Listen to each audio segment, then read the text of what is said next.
see it. So it gets posted to Facebook, and then my grandma gets it and says, oh gosh, this is really bad. That's the bad part that we all know about. So in a perfect world, it's 1995 and only the weather folks have the weather models, but you can't put the toothpaste back in the tube. I think with it being so accessible, yes, it's public knowledge. It's out there, so why can't you access it? But at the same time, you get a lot of these hype weather sites and, people who think they're weather gurus and don't really understand it. And they like to, screenshot things and then post hype weather stories based on looking at one model.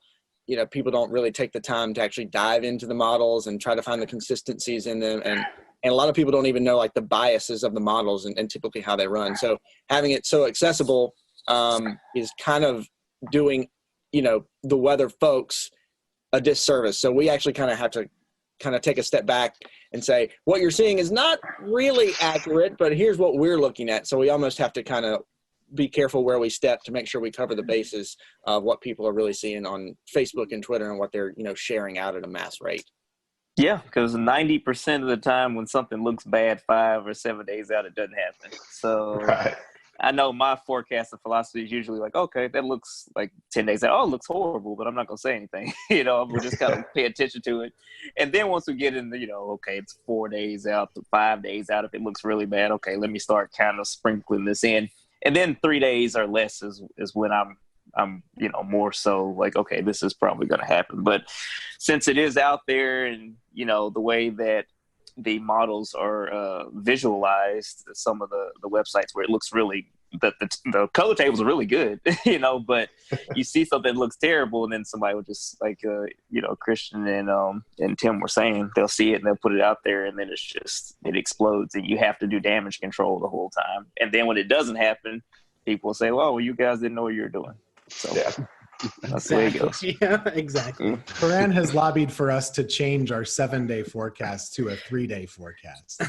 All my career, I've been like 7-day forecasts. I don't like 7-day deterministic forecasts because most of the time the temperature 7 days out is going to be at least 5 or 8 degrees different, than what I said a week before. But that's just, again, my old man grumpiness. I've been complaining about that for my entire career, and it has not changed anywhere I've worked. So it's not gonna happen.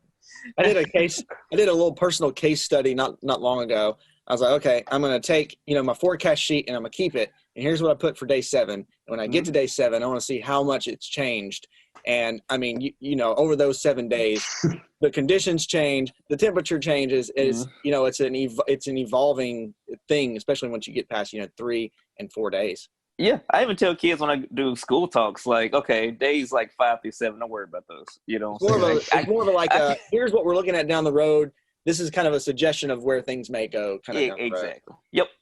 And heavens forbid you put a snowflake in day 5 or 6 and it doesn't happen. Never do that. That's a rule of thumb. Never do that. I could think it could be a blizzard. I'm not putting a snowflake on day 7. Dig your own grave.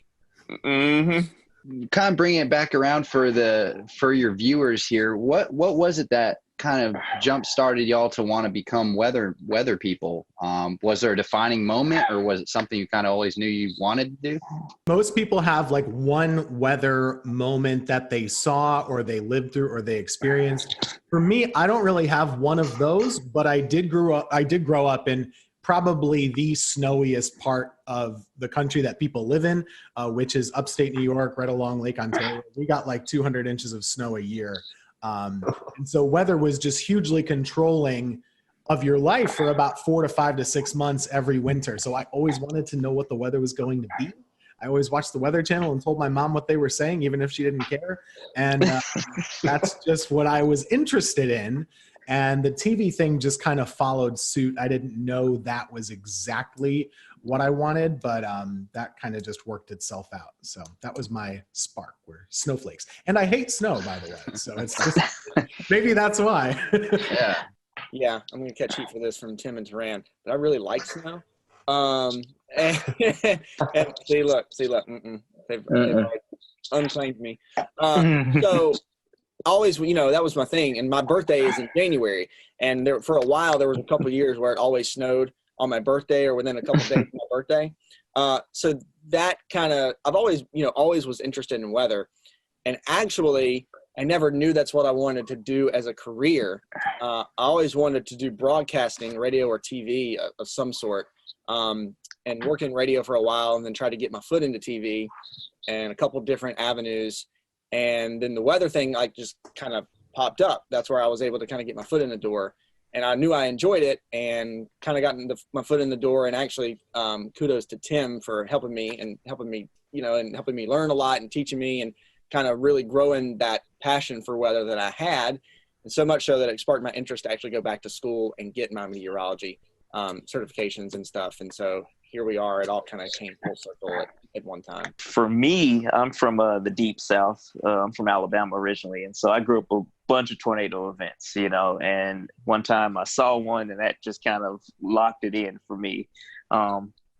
And so that just made me interested in, because, when you're a little kid and you have tornado warnings, you get a little scared, and that fear made me want to learn more about them. And so, yeah, so now, that led me to kind of pursue meteorology as a career. When I was in college, I was somewhat interested in broadcast, but probably more into research. The broadcast thing just kind of happened, and I've just been doing that ever since. But I do want to say I do not like snow. Snow is terrible. I hate tornadoes too, because tornadoes are bad, as we've seen. So I just like I think I like more so the challenge of forecasting, as opposed to certain weather events, weather phenomena.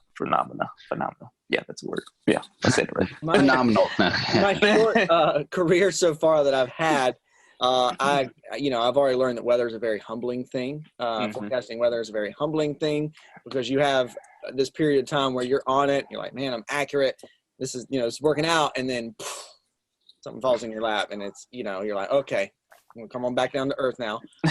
But yeah, so the challenge is fun. And also, weather is one of those things, like, you think about it now, we've got everything going on with the coronavirus, but weather doesn't stop. Like, it's something that never changes, and it's something that's always happening, no matter what's going on. And people always, no matter what they're doing, whether they're staying at home, or whether this is a normal period in time where people are going to work and kind of coming and going as they please, weather affects everybody in some way, shape, or form. And to be able to, be one of the folks who's actually looking at that and helping you kind of plan your day, providing that service for you, I think is something that internally, and in my mind, I really, really enjoy. I have a running joke with Turan. I guess you've been here about 3 years or so, man, like that. Mm-hmm. And when he was on his interview, he's asking, what's the weather really like in the Carolinas? And, he's been in Oklahoma and Mississippi. And I say, you know what, man, we don't get that much severe weather. Every now and then we get a tornado. Every now and then we get some hurricanes, but they're mainly at the coast. We're in the Piedmont. And every once a year or so we get some snow, and sometimes it's big, but it's not much. And then weather just happened all the time, and we had lots of tornadoes. We had a Greensboro tornado. We had all these hurricanes that came right into the Piedmont, all this crazy snow. So it's Turan's fault mostly. So it is. Is it following you, Turan? Clearly, it must be. I'm sorry. I apologize to everyone. So now I'm connecting the dots, because first we blamed it on Grant Gilmore when he left. And so now it's actually Tim's fault, because he said we don't really get, and ever since then, all heck's broken. Jinxed us. Yeah. That's right. Everything was quiet when Grant was here. When he left, it just went crazy. Note to self, no claims about North Carolina weather at all. A quick follow-up there, Turan. The tornado that you saw, you were younger and you had a clear kind of visible of that. What kind of happened in that experience? There was I remember the day. I was in Huntsville, Alabama at the time, in North Alabama, and there was a tornado warning, and the meteorologist was saying, hey, it's headed towards this part of Madison County, which is maybe about 5 or so miles north of where we are. Then the power kind of flickered or went out, and of course, we looked outside. So you're not supposed to do that. And we were looking north, and you can barely see it, in the distance, but I could see it, and I was like, oh my gosh, that's wow. This is it. I was scared, but I was also kind of mesmerized. My parents knew that it wasn't going to hit us, so they were okay with me like looking outside, like, okay, it's up there, it's fine. But just the watching it was it kind of, you know, just solidified my interest, because I've always been somewhat interested in weather, even when I was younger than that. But there was a meteorologist in town that would do such a great job kind of teaching the meteorology. I know some people don't like that, but for me, I would always sit in front of the TV and watch the severe weather coverage, and I would learn so much about how to look at radar. What are you looking for? You know, these are different, you know, variables that, you know, you can look at using the radar. And again, this is in the 90s, and so there's been a huge explosion of different things now, but it made me more and more interested. And then, you know, obviously, you know, I reached out when I got in high school, and he was gracious enough to let me intern from when I got in college, but to let me shadow him when I was in high school, and it just kind of went from there. Give us a name. Come on. Who It was it? It was Dan Satterfield. Okay. I know that's a name that, yeah, some people had different opinions, but yeah, he was Awesome. And even to this day, he's, you know, just so gracious. You know, if I ever have a question or anything, you know, or, you know, he has always been one of those people that I could, you know, like, hey, you know, I don't understand this, I don't understand that, and he's one of the big reasons I ended up going to Oklahoma. You know, he started telling me, oh yeah, you know, a lot of tornadoes out there, you can learn a lot. I'm like, okay, sure, I'll try it. So yeah. Well, that's great. I think you're reading right off our question sheet. One of the next ones I was going to ask is, do you guys have a weather role model? So, Karan, we just got your answer. Tim, Christian, a weather role model? I wasn't that active. I mean, it was hard. It seemed crazy back, you know, when I was growing up, which is not that long ago in the 90s. It seemed crazy that you would actually be able to like reach out and talk to your meteorologist locally. That is so accessible now with social media. So I didn't really have any interaction with any of my local meteorologists, but there's a guy by the name of Dave Eichhorn up in central New York who was on Syracuse television for a long time. And I would always watch him and Dave Longley and Jim Teskey. Two of them are still there. And they really geeked out about the weather. And I wouldn't say they got excited about the weather when it was bad, but they really did have like a professorial approach and really explained it a lot. And I liked that. And I thought that was really interesting. And they would really tell you, you know, if this lake effect band isn't here and it's there, there's a reason why. We're not able to predict it that precisely. And so those were definitely the folks that inspired me, even though I didn't really interact with them much. The funny part about now being in the position that I am and having social media is we interact a lot on social media together now, just chatting about local weather, and they know I'm from my little small town that they cover and all that stuff. So it's cool. That's neat. Yeah, for me, so I actually grew up in this market. So I was very in tune with all of the weather folks in the market at the time. And so there was one person that I won't name because we're with, you know, a competing station right now, but I watched them all the time. And, you know, and that's just kind of, I would always, you know, that would always be the thing. And when they were calling for snow, you know, that's what I wanted to know about. That's who I wanted to see. And I wanted to learn, you know, why it was happening, and also more so to know how much we were going to get. But at that point, you know, like Tim said, you know, I never really thought that, you know, when I was in middle school, that you could actually reach out to those folks and actually, you know, have a conversation with them. And, you know, some folks, you know, that I've learned over the years, some folks are more gracious of giving their time than others are. But I will say, you know, and again, Taran and Tim can probably speak to this because they've been in it longer than I have, of course, but maybe the way that social media has kind of groomed us over the last, you know, in this age that we're in, I think that the connectivity, you know, being able, you know, whether you're competing stations or not, but kind of the network of meteorologists and kind of being able to toss ideas back and forth and discuss those things. There's a more of an open line of communication, I think, than there used to be, which is definitely a good thing for not only the folks who are in it now, but the people who are aspiring to be meteorologists as well. We're here right now. That's a testament to having access, with more access to your local meteorologists than perhaps there was back in the 90s, like you said, Tim. Everything has changed so much. I didn't even know what a computer model was or that they existed until I got to college. Like, I didn't know any of that really. And I don't know that I was unique in that either. Once you got to school, you're like, oh, there are these tools that I didn't know that existed. Here's how we use them. And then I kind of, you know, learned it very quickly. But before that, I mean, the amount of information that 12-year-olds know now that are weather enthusiasts is about the same as like what I had like as a sophomore in college. It's amazing. It really is. Oh yeah, same for me. I mean, the first time I saw a forecast model was when I shadowed that time, and they had the DIFAX maps or whatever. It's like, oh, okay, this is printing out. So this is how you all figure out the forecast weather. Oh, okay, cool.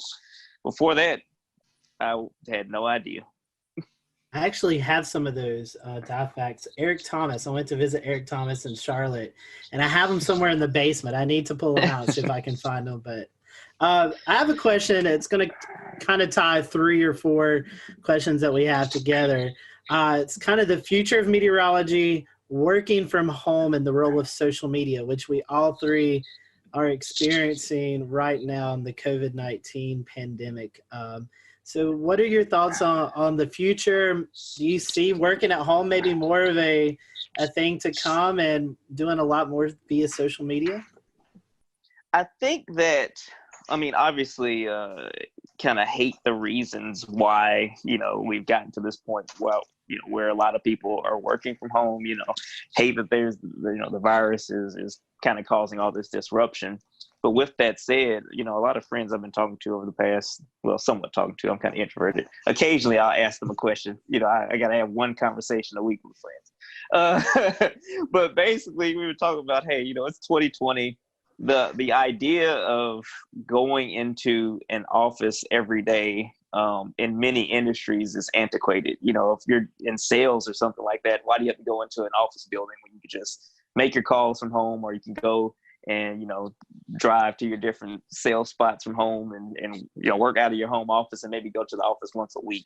I think a lot of employers are seeing that their employees can be just as productive or even more productive at home, depending on how they work or what works best for different people. I know everybody's different though, so for extroverts it's probably important that they go into the office regularly to get that social interaction. For introverts, they might work better in solitude. So I think that as meteorologists, when you look at it, most weather days are fairly benign, fairly quiet.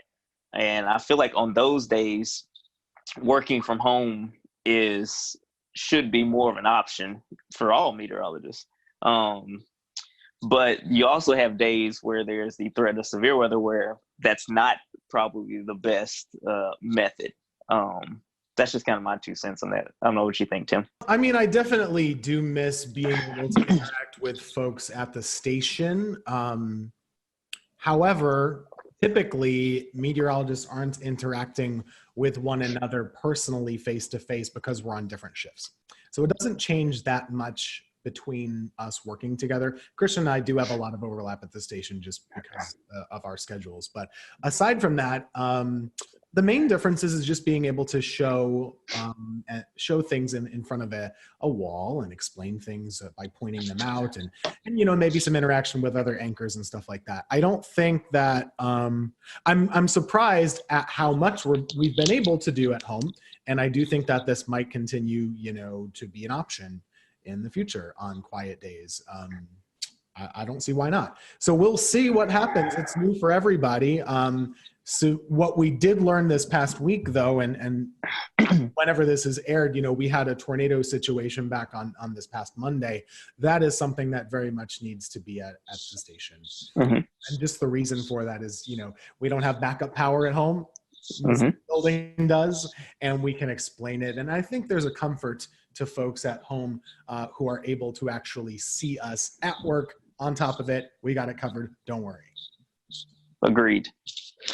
Yeah, I'll real quick. I'll echo off what Tim said about our severe weather event this past Monday, and I was actually working from home, and Tim and Taran were in the studio, of course, very much separated because of social distancing guidelines right now. But the other thing, and I know that this is again, the quality that we're able to put out, even working from home, video quality, audio quality, is pretty mesmerizing, honestly, because we never thought that we'd be at this point.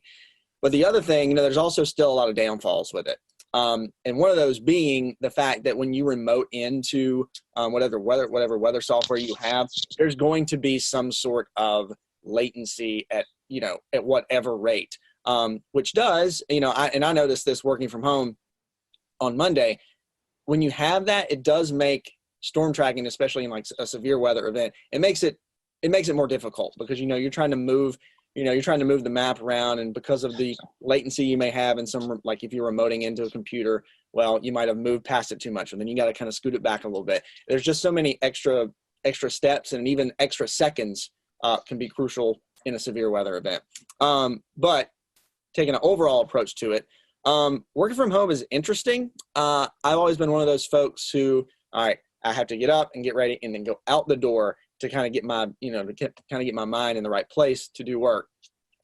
So working from home has been a challenge for me to kind of get into that groove. It's not so much a challenge anymore just because we've been doing it now, for a month at least. But having that interaction with folks in the building, even though, here's the weather center over here and here's the news people over here, and we come together at the newscast, just kind of having that interaction. And the lines of communication are, of course, a whole lot better. Tim and Taran, and if you've been in a newsroom, like, this, like you can just, scoot the chair back and you yell something across the room or say something across the room. Now, working from home, okay, got to send this email, or did I check this on the wall chat, or did I send somebody a text message? So the communication line kind of is something you have to kind of double check yourself on. But I think there's something about, if the weather's nice, of course, we can forecast from anywhere. Yes, we have some tools at the station, but we can do a forecast from anywhere as long as we have internet. We can even look up stuff on our phone, if we need to do that. But working from home and putting the forecast together, is easy. But I think when things return to normal, if we are seeing more work from home situations, I think just being in the station, being in the studio, at least for the shows, has a value to it that you can't replace. No, absolutely. It's amazing all of the, just how much we've seen this working from home thing develop over the last 2 months. Who would have thought that just about every single meteorologist in the nation would be broadcasting from their office with their cat in April. So it's just unreal. So we only have a few minutes left, y'all. So we're each going to ask you one kind of silly, lighthearted, fun question. So I guess, Tim, I'll start off with you and we'll go around. What is your favorite non-weather hobby? Favorite non-weather hobby? Getting outside and hiking and taking pictures. That's it. Great choice. And I know it's supposed to be fast, but I got this hobby, I think, by a product of working weather. And the reason is when I moved to Greensboro, I was working weekends. My days off were Wednesday and Thursday. No one in the world, let alone in our building, has days off on Wednesday, Thursday. So I had nothing to do. So I got in my car and I would drive to pretty places like Hanging Rock or the Blue Ridge Parkway or something like that. I would drive a long way and get to know the area. And then I got to know hiking. And at the time, I was just taking pictures on my iPhone. And then I kind of, started getting a better camera. I don't take as good pictures as Dan, but I try. He's my inspiration for good photos as well. So that's my hobby. Christian, Taran? Music for me. I'm a drummer in a 10-piece party and dance band that plays across the Southeast quite a bit. So music is my outlet. And then I love being outdoors. So even though I'm not that great at it, I love going golfing. And that's a nice thing from working from home. Like even on these days, if I don't go in until the afternoon, the days working from home, I can just, walk out or go to the golf course and walk a couple holes and kind of get my fresh air for the day. And so, yeah, but music is my main hobby. Golf would be the second one. I like to spend time outside as well. Just kind of sitting outside is always nice. And I like the barbecue, which is a verb and a noun. Okay. It's a verb and a noun. Contrary to popular belief. Read the dictionary, it's a verb and noun. Sorry, anyway. That's true. But Southern thing. It is, yeah. It's a verb and a noun in Alabama, and it's a verb and a noun in North Carolina too. Do people up north not think that it's a verb? Well, they use it much differently. Yeah. I can run out the clock on this if you want to. Go for it. The actual thing that you cook with, the barbecue instead of the grill. So this is the whole, and the cookout up north is called a barbecue as well. Yes. I'm telling you, that's the way it is up there. Yeah, once all this social distancing stuff clears up, I'm waiting for some Taran ribs. Every Saturday I have to post of Taran cooking. I've had extra time on my hands, so Maybe our next lightning round will be in person. There you go. Taryn, I got to ask you, vinegar or tomato-based sauce? Well, I mean, that's the big debate here in North Carolina. Man, she about to get me in trouble, man. All right, so again, I'm from Alabama, but We'll return to Best of the Carolina Weather Group in a moment. Now your Carolina weather forecast. Here are today's forecast high temperatures for North Carolina. Here are the forecast lows for tonight for North Carolina. Here are tomorrow's forecast high temperatures. And here's forecast rainfall across North Carolina tomorrow. Here are the forecast highs for the day after tomorrow.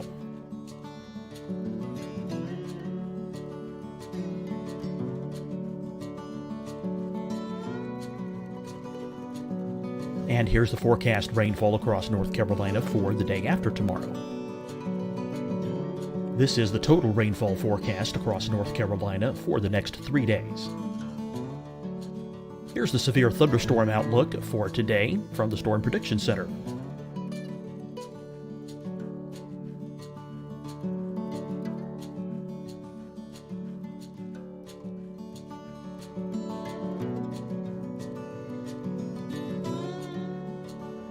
Here are the forecast high temperatures for today for South Carolina. Here are the low temperatures for today for South Carolina. Here's the probability of precipitation forecast across South Carolina today. And here are the rain chances across South Carolina tonight. Here are tomorrow's forecast highs across South Carolina. Here are the forecast low temperatures for tomorrow for South Carolina. And here is the probability of precipitation across South Carolina tomorrow.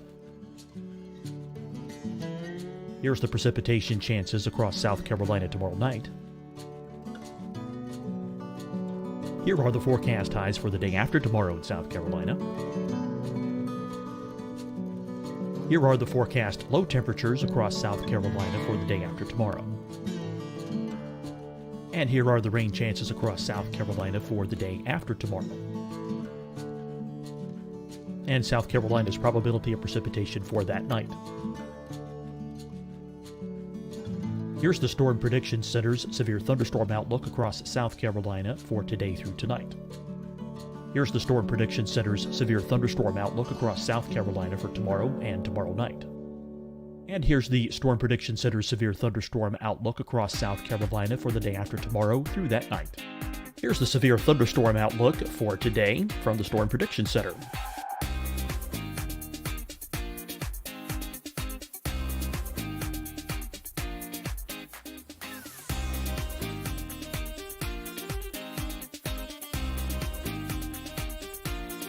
And now here's a live look at weather radar across the southeast. Fight the spread and take a stand against coronavirus. Wear a mask in public. Stay at least 6 feet apart from others. And get tested. Join us and fight the spread. Visit scdhec.gov/COVID-19. Getting tested for COVID-19 helps you to take the steps needed to protect yourself, your loved ones, and your community. Find the testing location at scdhec.gov/COVID-19 testing. Hi everyone, I'm Dr. Mandy Cohen, Secretary of the North Carolina Department of Health and Human Services. And when you follow the 3 W's, you protect your family and your neighbors from COVID-19. When you leave your home, practice your W's. Wear a cloth face covering, wait 6 feet apart, wash your hands often. Wear, wait, wash. We're in this together. Stay strong, North Carolina. Deciding when to wear a mask isn't about who you know or how well you know them. Just ask yourself, will I be with anyone I don't live with? If the answer is yes, get behind the mask. Help slow the spread of COVID-19. Get behind the mask. Learn more at covid19.ncdhhs.gov. You'll see your Carolina weather forecast at 25 and 55 past. And now back to the best of the Carolina Weather Group on the all-new Carolina Weather Net. So Memphis-style barbecue is what I'm used to. And then when I lived in Oklahoma, Texas-style barbecue is kind of, one of my big things too. I like more tomato-based barbecue sauce. Like, you have to put, for me, I do put some apple cider vinegar as I'm cooking it, but I don't just douse it in it. Like, I just want a little bit of tang and then more sweetness. That's just what I prefer. Very nice. Very nice. We'll give that to you. And on that, I'm with Taran on that. Even though I'm from North Carolina, I don't want to eat barbecue and have my throat burn. A good mix, a good middle of the road barbecue. Mm-hmm. Well, Christian, I didn't, because we need the viewers to still like us after that. Disparaging barbecue or whatever. And these are the fun questions. Yeah. Christian, I didn't know you golf, so next time I'm in the air. We'll have to go hit the course. We'll do it, absolutely. All right, so one last, question before we wrap. Do you have a favorite weather or disaster themed movie? And if you all three say Twister, Yahtzee. Yeah, that was what I was gonna say.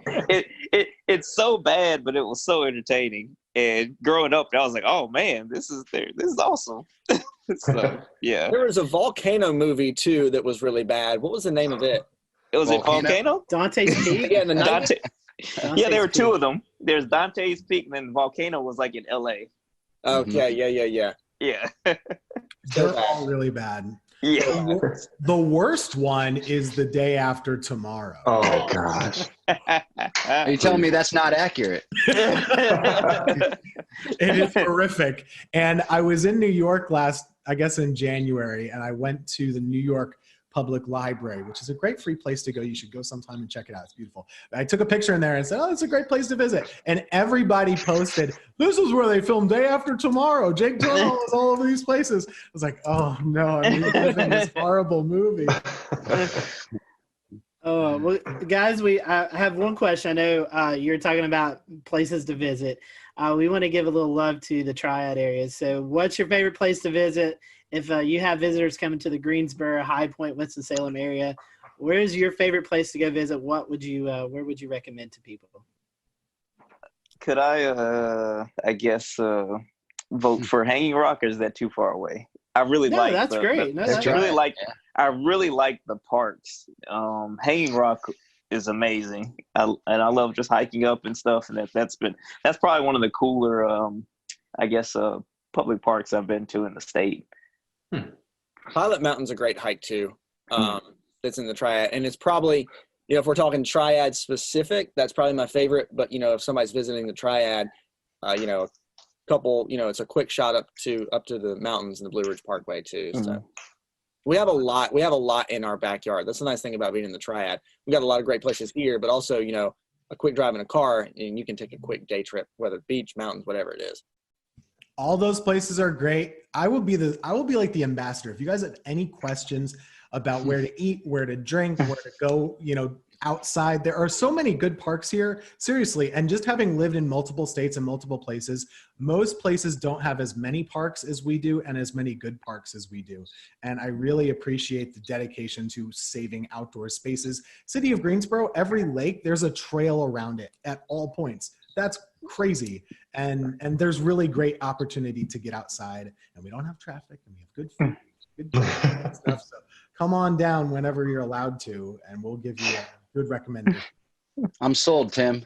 Dan likes it here. Okay, good. We certainly appreciate your time today. We talked about social media, so I'd feel bad if I didn't say, hey, give your guys a plug. How can they follow you guys on social media?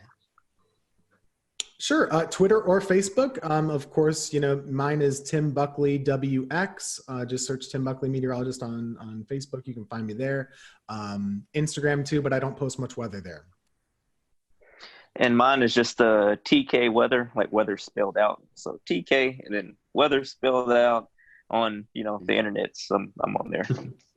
On the Google machine, just Google it. Just Google it. Yeah, Twitter, Facebook, Instagram for me too. C Morgan WX on Twitter, and then you can just search Christian Morgan WFNY on Facebook, and then C Morgan WX on Instagram as well. Awesome. Well, we appreciate your time. Thank you guys for watching. Hope you enjoyed it. We'll do another one of these soon. Thanks, guys. Yeah, thanks, y'all.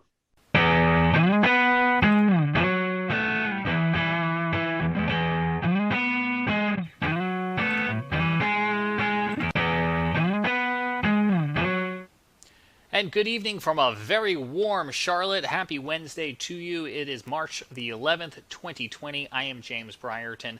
It is Severe Weather Awareness Week carrying on here in the Carolinas. Last week, it was Severe Weather Awareness Week in North Carolina with a tornado drill on Wednesday, and we were lucky enough to bring you some special snippets from our friends at WCNC Charlotte. Well, joining us again this week as Severe Weather Awareness Week continues in South Carolina is Chief Meteorologist Brad Panovich, back from WCNC. Brad, thanks for taking the time out again for us. So you got an opportunity last week, Brad, to go visit the Insurance Institute in Chester County, South Carolina. The rest of our audience is going to get familiar with it if they're not already, with a rerun of our 2019 interview. But tell us a little bit about what you saw down there at this great facility they've got. The interesting thing was how they test roofs in particular for hail. The standard test for hail was actually done with just a steel ball that dropped on a horizontal surface, roof surface. Well, what they did is they try to recreate actual hailstones, how they are in nature. And so what they've done, they've gone out and done field studies where they try to measure hailstones in the wild, if you will, to get a more accurate measurement of their density. And then they shoot them out at speeds that are more similar to what you see in a strong storm. Because what happens in most hail events is the hail is wind driven. It doesn't just fall. It's being blown by 60, 70, 80 mile an hour winds. And so they test roof structures in particular, metal, asphalt shingles, plywood, just to see how they withstand it. And then they can rate these shingles so that you have, like, as a consumer, a better idea of what you're getting into when you're going to put these on your roof. And it also helps the insurance industry kind of understand, like, what kind of damage certain type hail can cause to your building. Well, let's talk a little bit about that roof, because you just put a brand new roof on your home about a week before that EF1 tornado came through Charlotte. Did you get some ideas from the Insurance Institute? Yeah, so last year I went down there for one of their tests where they were taking a roof and they were submitting it to a hurricane, basically. What they did is they took wind and rain and they blew it at a home that had half the roof using what's called the fortified roofing system, and the other half a typical roofing system. So what they did is for several hours, I think the test went on for 8, 10, 12 hours, which is typical for hurricane winds. They're going to last a long time. The winds went up and down and they blew rain. And so they wanted to see how much water intrusion they would get through the normal roof versus the fortified roof. And when I saw that demonstration, and at the end of last year, my roof needed to be replaced, I said, you know what? I'm doing that fortified roofing system. So every contractor who bidded on my house, I basically said, hey, I want this fortified roof. And a lot of them had never heard of it. So I had a PDF that they actually can print out on their website, disastersafety.org. And I gave it to my roofers. And I'm like, okay, we can do that. And basically what they do is they tape the seams of the plywood, or in my case, the roofer decided just to put ice and water shield on the entire roof. They also use underlayment that's synthetic with caps, cap nails instead of just regular nails or staples. And then they use double shank nails, which don't pop out when the wind rips on them. And the reason you do this is in a big storm, shingles are going to fail. But with this fortified roofing system, if water gets underneath the shingles, you have the layers of protection that will keep the rain out of your house. That's the goal, is you don't want water getting into your house to cause further damage if the roof gets damaged. So I had just got my roof replaced a week before the tornado came through my backyard. I lost 15 trees in my yard. And we only ended up losing 10 cap shingles, which are the shingles on the peak. Those are weaker shingles, and the nails held. The shingle was actually ripped off the roof. The nails did not pop out. And because I had that ice and water shield underneath, it actually kept the rain out of my house. So my roof held up pretty well. Considering I had a 71 mile an hour wind gust, I was pretty impressed on how well it did. And our viewers right now on our Facebook and our Periscope and our YouTube feed are looking at pictures from your neighborhood from February the 6th. What have you seen in your neighborhood in terms of neighbors helping neighbors over the past month? You know, that event is going to be crazy. It was by far the worst weather event in my neighborhood. And, you know, it seems now after the Nashville tornado, it doesn't seem nearly as bad because most of the homes escaped with minimal damage. Most of the damage in our neighborhood was all trees. And obviously, so those trees came down and did cause quite a bit roof damage. We had, I think, I don't know, 50 or 60 roofs damaged. And you really didn't notice until the following days when you started to see the blue tarps go up everywhere. And we had one house that was heavily damaged because a tree fell through their kitchen in the back of their house. But what's amazing is that here we are, you know, over a month removed. James, there are still tree guys all over my neighborhoods. There's still the sound of roofers nailing stuff. I still hear chainsaws and chippers and fences being put up. So it's a long process. It is still going to be a while. And these trees, you know, there were just so many of them down that there's just wood everywhere. There's tons of firewood in my neighborhood and trees still stacked up all over the place. So I really, the thing that struck me most about that storm is how long it's taking for the cleanup process to be completed. And to remind folks, this is the same line that came through South Charlotte, starting over in that Pineville area, through South Charlotte, and ended up in Matthews, where we showed you some pictures here on the Carolina Weather Group. But Brad, I'm wondering, this is obviously really close to home for you and your neighbors. The next time we get into a weather awareness day, do you think the perception's a little bit different now for so many people who've came so close to this? Yeah, and I mean, honestly, for this event, people did a pretty good job. There was some schools that didn't evacuate their students, but in general, I think it was a pretty good success story considering we had an EF1 tornado go through the heart of South Charlotte and no injuries or deaths is pretty amazing. I hope that it serves as a wake-up call for a lot of people just to have a plan. I mean, that's the thing I preach all the time. It's like the warning times, I wish they were longer, but the average national warning time, lead time for a tornado is like 12 minutes. And we were about 16 minutes with those tornadoes back on the 6th. That's if you get the warning right at the beginning. What happens if you don't get the warning until halfway through or three-quarters full of the way through? You only get like 5-10 minutes. And that's not the time to look at each other and go, where do we go? A lot of people, especially in businesses and structures they weren't familiar with, had no idea where to go or didn't know what a tornado safety protocol is. So that's one of the things I think going forward I'm going to work on is try to educate people on getting that plan together. But I think you're right. I think people are going to take these more seriously. I used to have a saying all the time at the coast when I did hurricane coverage, but you know, people's level of preparedness is only as good as their memory of the last disaster. And it's just human nature. If people are going to remember this tornado and the next one, they're going to take it much more seriously because they have that recent memory of this event.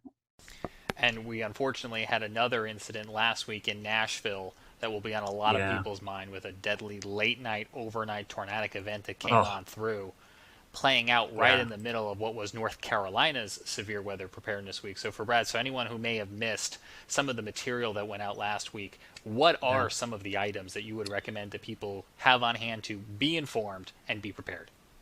The most important thing, first and foremost, is have at least 3 ways to get a warning. And I mean 3 minimum. That would include watching us on WCNC. That would include weather apps, text alerts, social media, radio, a weather alert radio. Have at least 3. And the reason I say that is because often in these cases, 1 or 2 of those might fail. So you need some redundancy. So first and foremost, think about, do I have 3 ways to get a warning? And the WCNC Charlotte weather app is great. Our news app is great. Text alerts are awesome. The WIA, which is a wireless emergency alerts, are great. But also, you know, Twitter notifications from me is pretty good. I have a lot of people that actually have done that. And I'm kind of shocked how many people actually do that. They have my notifications turned on when they think there's going to be severe weather. And I push out all our tornado warnings. The next thing is to have a plan. So once you get the alert, you got to know what to do. So whether it's your home, your business, your school, or your place of worship, you need to know where to go for severe weather safety in all of those structures. So think about it when you're at work or school the next couple of days. Where would I go in this building? And it's got to be in an interior room away from the outside walls and windows. on the lowest floor possible. So make sure you have that plan in place. And those two things are really the most important things that you can do, because those are universal. Those work with, hurricane season. It works with earthquakes. It works with just about any natural disaster to have a way to get the alerts, but also a way and a plan of what to do. And then obviously we talked about flash flooding, severe thunderstorms, and lightning, which from a hazard standpoint, lightning, severe thunderstorms, and flooding are much more frequent than tornadoes. I did a graphic in my class the other day about risk perception. Tornadoes have a very high risk perception, but the actual hazard is small. And it's just because the tornado is actually pretty small compared to the map.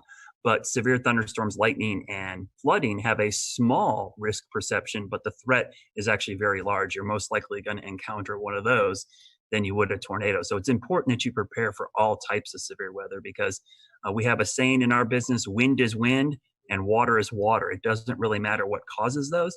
If you get enough of either, it's going to cause problems. And for anyone who missed any of those explainers, you can find them at wcnc.com/prepare. There's the plug. You can also find them here in the Carolina Weather Group feed by scrolling up or checking out some of our latest posts. So, Brad, appreciate you coming on. So happy that you were able to get that work done on your home just before those storms, and hopefully other people will follow that lead. As we mentioned at the beginning of our broadcast, we want to revisit our 2019 interview when we had a chance here at the Carolina Weather Group to learn about the Insurance Institute. They've got one of the coolest jobs in the Carolinas, and it's so great that we get to call this place home and that they constantly are welcoming you guys on down there, Brad. Yeah, and I would highly recommend go to disastersafety.org. They have a great site of all the things you can do to make your home weather ready, and a way to talk to contractors, because some of these things, James, they're super cheap. Like the things I had done to my roof, it only added an additional couple $100. When you're talking about, a six-figure roofing job, a couple $100, it could save you a long history of having issues. And the other thing is, my insurance company actually offers a discount for having a fortified roof installed. So really a good way to get a discount on premiums. And I should ask you before we go, Brad, tomorrow, Thursday, slight chance of seeing some storms? Yeah, I think Tennessee, unfortunately, looks to be the area that's going to get hit the hardest, but that line of storms is going to move into the Western Carolinas late tomorrow at some point. So a wind and hail threat certainly possible, especially along and west of I-77. So we're getting in that time of the year, James, where, March, April, May for us is big severe weather season. So we're kind of entering that, and it's a good time to use those severe weather safety tips we just gave you to kind of put them into action over the next couple of weeks. Stay tuned, stay weather aware. They're tips that you could use tomorrow, and if not tomorrow, it never hurts to be prepared for the next go around. Absolutely.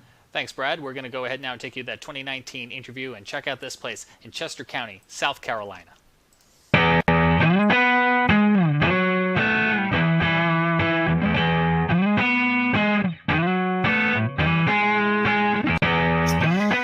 Hello, everyone. Welcome to the Carolina Weather Group. This is the Wednesday, July 24th, 2019 edition of our little weather get-together. Tonight is show number 285, and tonight we have with us Dr. Ian Giametco. He is the lead research meteorologist at the Insurance Institute for Business and Home Safety.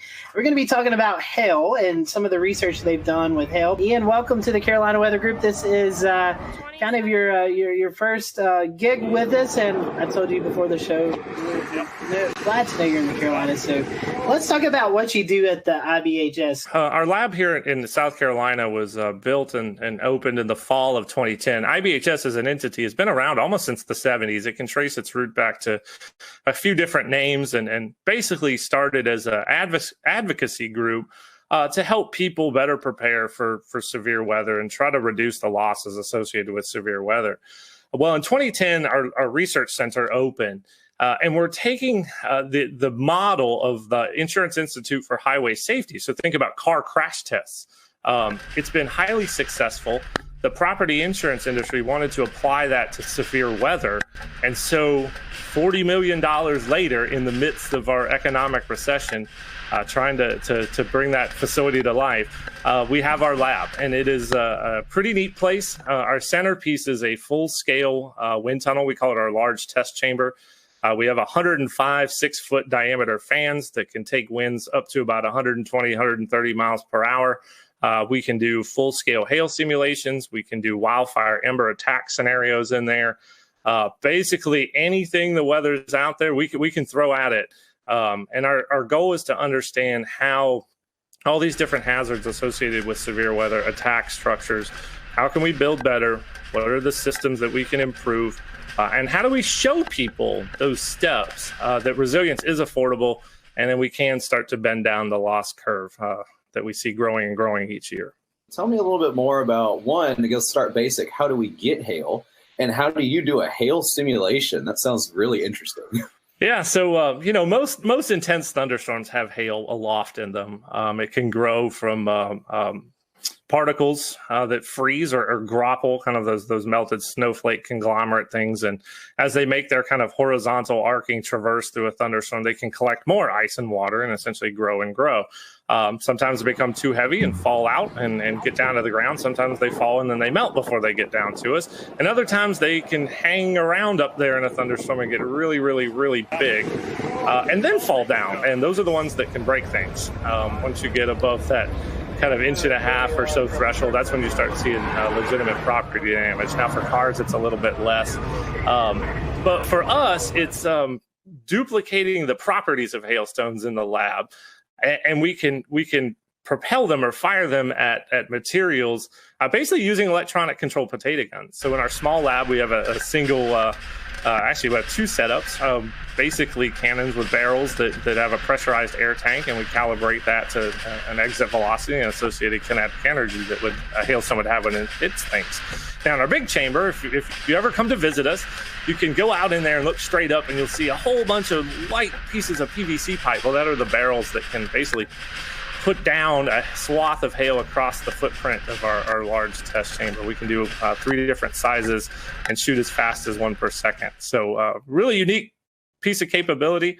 I do a lot of work both in the small lab, very meticulous scientific testing, but we can also test the full roof system on a building. You have a job destroying things with hail. That sounds really fun. That's a little bit of what we do. We try to break things in the lab so it doesn't happen out in the real world. That was really interesting. I can't wait to tell my friends and family that you guys shoot hail out of potato guns for testing. So that's kind of cool. Talk about some of the hail studies that you do in the lab. You mentioned something earlier about recreating hail crystals, and you're actually building hail in the environment in which it forms. What we found out, because of the strength, it can do about 3 different things when it hits your roof. It can bounce off. That's really hard hail. It can shatter. That's kind of the hard to medium. Or it can just become really slushy. That's the very soft hail. And all of those have different kind of types of damage that they produce on your roof. The soft will kind of dislodge all those granules. The hard bounces and shatters will do more cracks and dents. So we realized all that stuff was mattered, and we needed to simulate it in the lab and also repeat it. That's scientific testing right there. It's being able to repeat this stuff over and over and over again. And after about 8 years of work, we released a new hail impact test standard for asphalt shingles, and we have our we rated the products that are considered impact rated. And we have a rating scale that's actually out on our website now. So if you're looking to get a roof that's more resilient to hail, I would encourage folks to check that out. It's at ibhs.org. You'll see what products are out there and which ones meet the top of our class and which ones are at the bottom, and where you might want to be.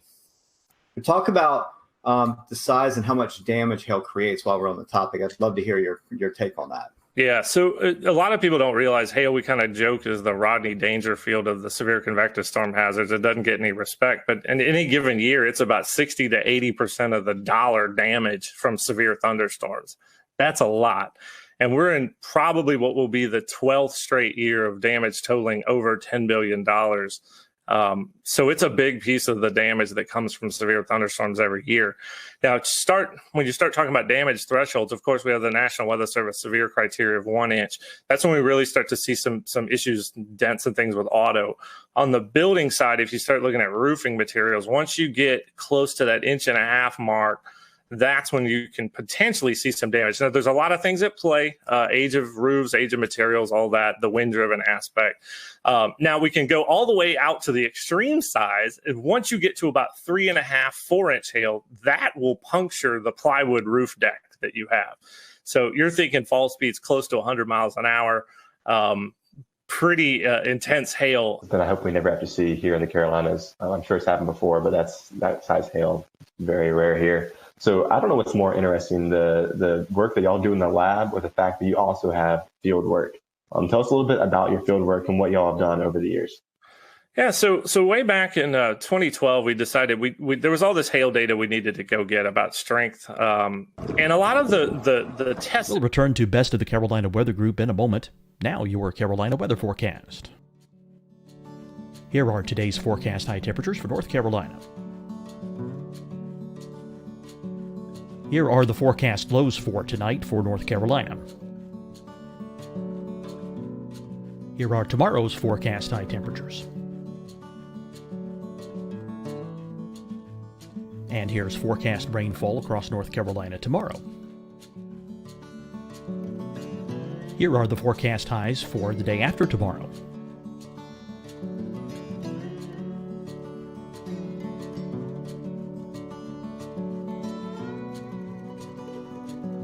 And here's the forecast rainfall across North Carolina for the day after tomorrow. This is the total rainfall forecast across North Carolina for the next 3 days. Here's the severe thunderstorm outlook for today from the Storm Prediction Center.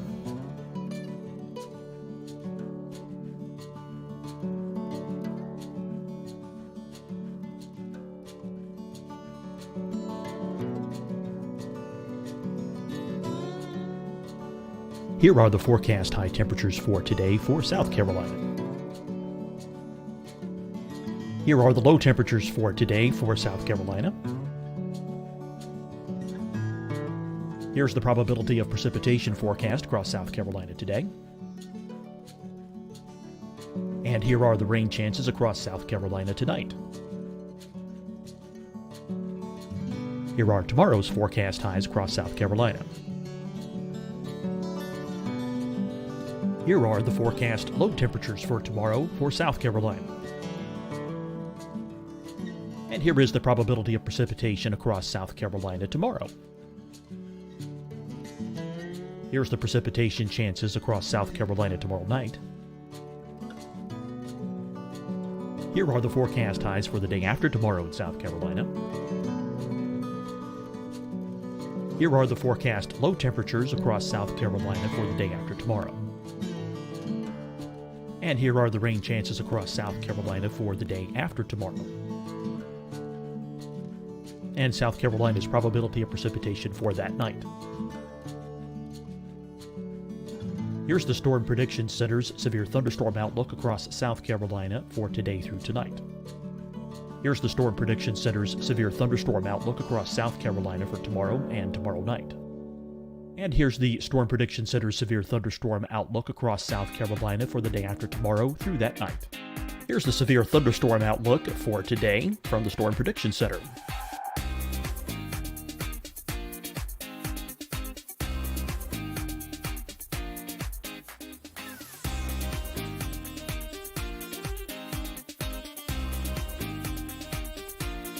And now here's a live look at weather radar across the southeast.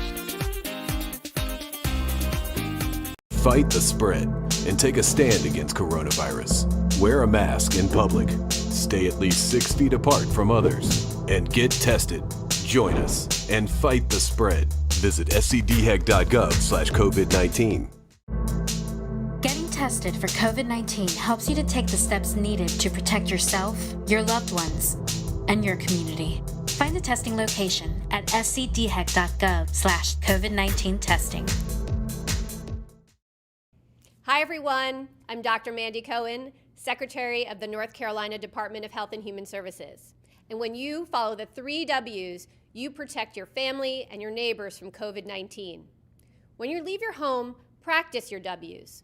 Wear a cloth face covering, wait 6 feet apart, wash your hands often. Wear, wait, wash. We're in this together. Stay strong, North Carolina. Deciding when to wear a mask isn't about who you know or how well you know them. Just ask yourself, will I be with anyone I don't live with? If the answer is yes, get behind the mask. help slow the spread of COVID-19. Get behind the mask. Learn more at covid19.ncdhhs.gov. You'll see your Carolina weather forecast at 25 and 55 past. And now back to the best of the Carolina Weather Group on the all-new Carolina Weather Net.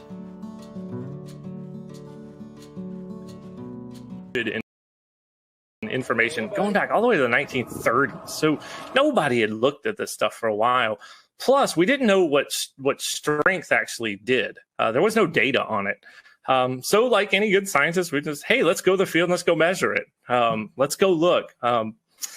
We kind of used the motto, you can learn a lot just by looking, and we kind of took that approach with hail. So we started out back then going out to the field, collecting hailstones after a thunderstorm, doing crush tests, basically measuring the amount of force it took to crush the hailstone. That's how we get to the strength.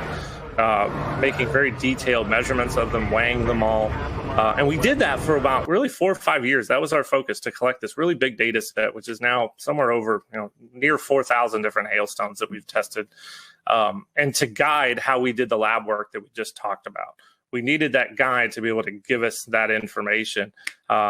Now we've switched a little bit. We now go to mapping hail swaths using deployable instruments. I come from a background at Texas Tech where we built a lot of deployable weather instruments. So I took that and applied it to hail.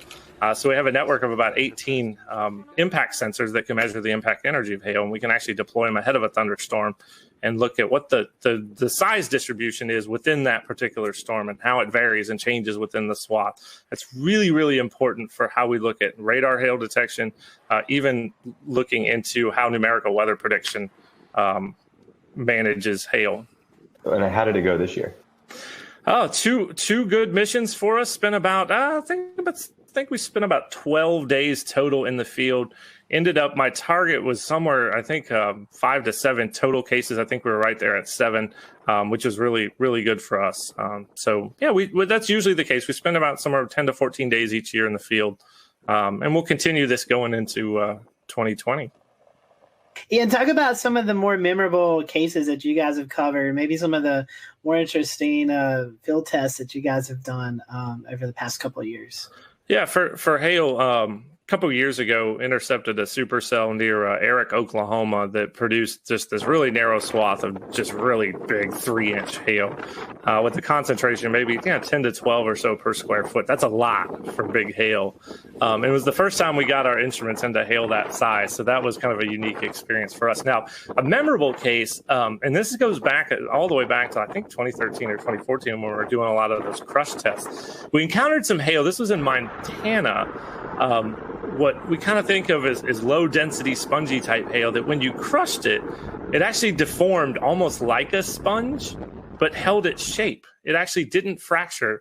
And there's some literature out there that talks about how these hailstones can come about, but talk about kind of blow your mind of how complicated hail can be. That the fact you could get this spongy kind of hail that you could compress, it basically just did that and then held its shape even after you took the load off of it. It never broke.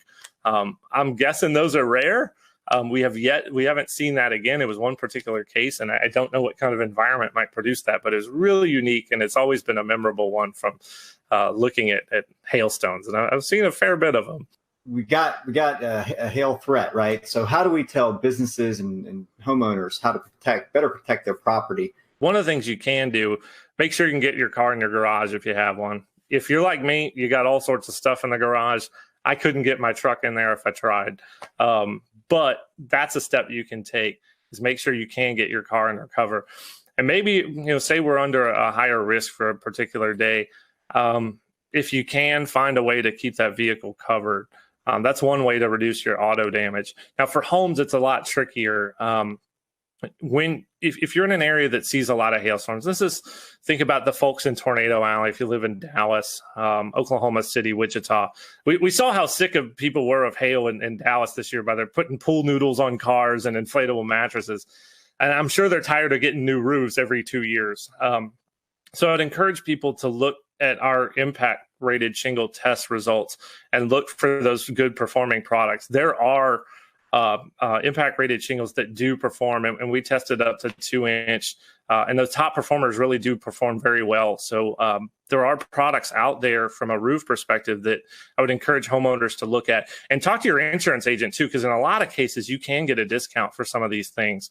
You own a business, you have a building, you have roof, you have items up on the roof, you have your HVAC units, you have satellite dish. I mean, whatever instrumentation you have up there, is there anything we can tell business owners? For HVAC, that's a very good point, because there are some shields that can be made that actually surround HVAC units that, from what we've been able to tell, looking at their performance, they do a decent job. And HVAC, just the damage to the fins and coils in an HVAC system can be very, very expensive. So there are a few steps you can take if you're a business owner there. You guys are located here in the Carolinas, and many folks may not know that. How did you guys choose the Carolinas? The lab came about in the Carolinas. There was kind of a little bit of a bidding process, and this is before my time at IBHS. We wanted to be away from the immediate hurricane coastline. That's having a facility like that could be damaged by a significant hurricane was a concern for our membership. So that's one reason why we're a fair bit away from the coast. We had a power requirement, and we wanted to be within a certain distance, basically an hour's drive from a hub airport. So what was settled on was essentially kind of the general Charlotte area. And we had two sites that were the original ones. One was closer to Gastonia just across the South Carolina border up on I-85. And then there's the site that we currently had. And we ended up with really, really nice package from the community down here in Chester County. Our plot size was a lot larger. We did have some noise concerns, so that also played a role. And they had the power requirements they need. We're right next to a transmission line, and we had a substation on site. So 105 electric medium voltage drives power the fans, and we need some juice. So it all came to fruition, and there we are out in Chester County. And so talk about, you were talking about hurricanes. Talk about some of the wind studies that you guys do there. You have this big wind tunnel, and you actually have some model scale homes, and you can do all kind of testing in this facility. A very unique thing about our facilities is that we can do full scale home testing. We can look at a full home system, and that's really important from a wind perspective to understand how the wind forces are essentially transferred through all the different connections that are within your home, roof to wall, through the walls, wall to foundation, and all the connections in between. You have to really look at it in a system perspective to understand how wind essentially attacks structures and what you can do to mitigate it. So we do a bit of garage door vulnerabilities. We've seen that garage doors can be a huge damage amplifier. Think about it, they're a big hole, really, if they fail in your house. That allows wind to get in and start acting inward, pushing up and out, and can lead to failures. Once you start the damage cascade, it just goes. Tornadoes, it happens very, very fast. Hurricanes, it can happen over the course of, say, 6 to 12 hours. But that cascade is what we're trying to stop the start of that. And we think we can find those mitigation solutions that are not only useful, but also affordable too. So before we kind of wrap up the interview, can you tell us a little bit about how you forecast and how you decide where you're going during your field studies? Yeah, the logistics are actually a fair bit challenging. So we are a good distance away from essentially what is Tornado Alley or the Great Plains. We like it out there, good road networks, good visibility, although we are going to try to explore some southeast hail. There's some environmental questions that we have that I think we're going to try to tackle that. So we basically have to rely on medium range forecasting. So we're looking for just general pattern support for severe weather. So is the Gulf of Mexico open? Is there good moisture transport northward? Maybe not necessarily if there's a trough, but is there just generally enough flow aloft to support supercells? Sometimes you didn't have the surface features underneath the best flow aloft. It kind of became a day-to-day, almost a mesoscale type forecasting scenario, which is very hard for us in terms of when we pull the trigger. So we work our teams on about a 48-hour leave or 48-hour kind of go, no-go scenario. Using GFS output, Euro output, try to get our best feel that we're going to get at least 3 operation days out of a mission.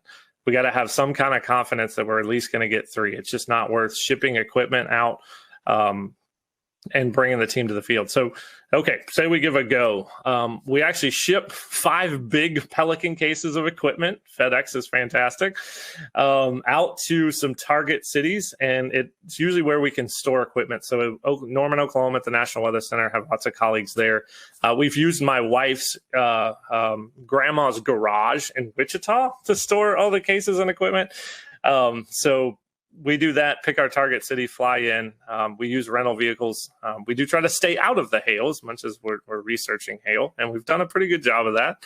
And we outfit them, get our instruments ready, take all the equipment we need, leave the cases behind, and off we go. And usually each mission is about 7 days. So there's some logistical challenges there, given our distance, but we've managed it quite well over the years. When you're renting the car, do you have to kind of stay quiet about what you're really doing with the car? There's one hail. We were out in the field for a hail event in Cheyenne, and the rental car dealership at the Denver airport, they were dealing with a whole bunch of people who were bringing back hail damaged cars, and I kept thinking to my head, I'm like, we're running a hail research project, and we got perfectly fine vans here. But yeah, for us, it's a safety concern to stay out of the hail, and we do a good job of that. You were talking about these instruments. Can you kind of give us an idea of what's on these instruments? What it's like? Yeah, certainly. They're on little tripods. They're basically little engineering tripods. And then the plate itself is a little small pyramid. It's 1 foot by 1 foot. And it's actually based on a design that was developed at NASA, Kennedy Space Center, and was published in the literature. So we use that same plate design. It's got a little acoustic sensor, a piezoelectric disc that can record the vibration of the plate. So the higher the signal amplitude of that vibration, the larger the kinetic energy of the hailstone that hit the plate. And then we can work backwards to estimate a size. The unique thing about ours, we actually use robotics microcontrollers as our data system. We use an Arduino Do. It's about $35. A lot of maker components. We needed to make them cheap so we can have a bunch of them. And it samples really, really fast, about 5,000 times per second. So we can actually resolve impacts at 5/100ths of a second. So that's pretty neat. And it's got some switches for on, off, and data control to make it easily user-friendly. I think we set a record for deployment time of one of these this year in under 20 seconds. I'm going to give out a shout out to Hank Pogorzelski, who's in our Tampa office, who's been with us in the field every single year since we started. Hank went out the door, set the probe up, and was back in the car before I could log the information of where the actual instrument was. So it had to be somewhere in the 15 to 20 second range. So big old tip of the cap to Hank. I think he set a time speed record there. Well, Ian, we've certainly appreciated you giving us some of your time tonight. If our followers want to continue the research you guys are doing or follow along, how can they do that? Yeah, so we got a couple ways. So first of all, if you're a consumer out there and you want to see some of these DIY resilient type solutions and things you can do for your home, go to disastersafety.org. That's our kind of front-facing consumer website. For some of the research work, you can go to ibhs.org. But please follow us on Twitter at Disaster Safety. You can also follow our hail research specifically at IBHS Hail Study. You get a kind of an inside look on that Twitter account as to what we're doing in hail. We've had many guests on this show, and I think you've got one of the coolest jobs because you get to use potato guns and mix it with weather. I mean, I don't know how much better that can be. So.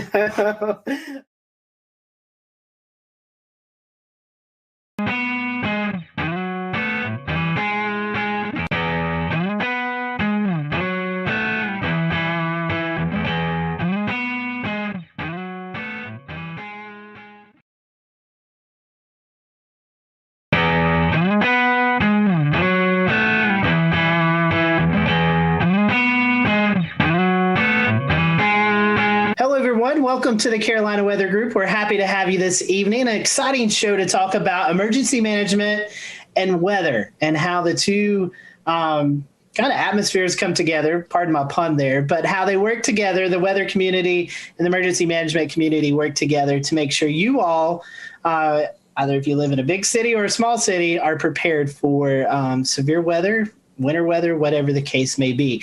Joining us tonight is a familiar face if you've been a longtime Carolina Weather Group fan, Miss Ashley Morris, Emergency Management Planner for Baltimore County in Baltimore, Maryland. So last we had Ashley on, she was in Texas, so she's moved closer to us.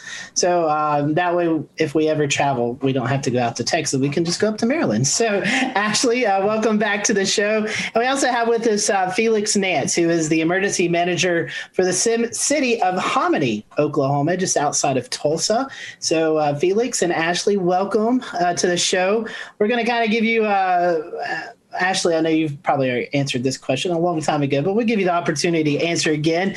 It's a question we always start off our shows with. How did you get hooked up into this weather community, emergency management community? What kind of hooked you into wanting to choose this profession? So Ashley, I'll let you start, and then we'll let Felix follow up. Sure. So I grew up being infatuated with weather, and really I got stuck in a thunderstorm when I was 6 or 7 years old and really scared. And my dad's friend who was with me, because we were outside, actually taught me how to count the seconds between the lightning and the thunder to kind of try to calm me down, because I was just sitting there crying. And so after that, I remember just doing that during every single New Mexico thunderstorm that came around. And I would buy storm books, and I was just fascinated by weather. And so originally I wanted to do meteorology and do National Weather Service forecasting. And I went to Texas Tech University with that intent. So I got a bachelor's in geophysics and atmospheric science, and then got up into grad school. Have always been very passionate about kind of the warning systems and the watches and warnings part of weather. And so I kind of stumbled upon emergency management and found out that emergency management is really the field that we're able to make evacuation decisions and do a lot of that public safety stuff, which is what really fueled a lot of my passion with weather safety earlier. And so very much an emergency manager, but very much a weather enthusiast, but also have that background too, to where I can actually do weather forecasting for my office and provide a little bit of SME on the weather side. I got into it, well, years ago when I worked for the Red Cross, first job at a high school, and I was an emergency services specialist. Of course, one of the things Red Cross is known for is responding to disasters, and that's how I got interested in the weather back in the days of the weather wire,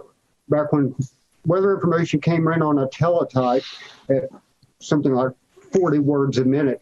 So that was back very old school stuff, and it's just stuck. I've stayed with it, been a Skywarn spotter. It's just a natural progression, actually, from that point on. Questions for both of you here. I want to ask exactly what your role is like and your day-to-day life. What is the typical day in the life of an emergency manager? So it kind of depends on your location, your position, and what you're kind of designated to do. So as emergency managers, we're in the art of doing disaster preparedness, response, recovery, and mitigation for either a city, county, state, or the federal through FEMA. So from a local emergency management perspective, I've done 4 years in city and county emergency management. And so ours is very localized and hyper-focused on neighborhoods, communities, and things like that. And so a part of my role has been a majority of my career participating in writing emergency response plans, creating a lot of partnerships with like public safety, police, fire, EMS, dispatch, public works, and all of the other agencies in our government who would help us respond to disaster. Getting everyone in a room to do disaster scenarios, exercises, things like that. And then doing a lot of community engagement, outreach, messaging, trying to get people to be aware of what our risks are and what we kind of expect of them during disaster.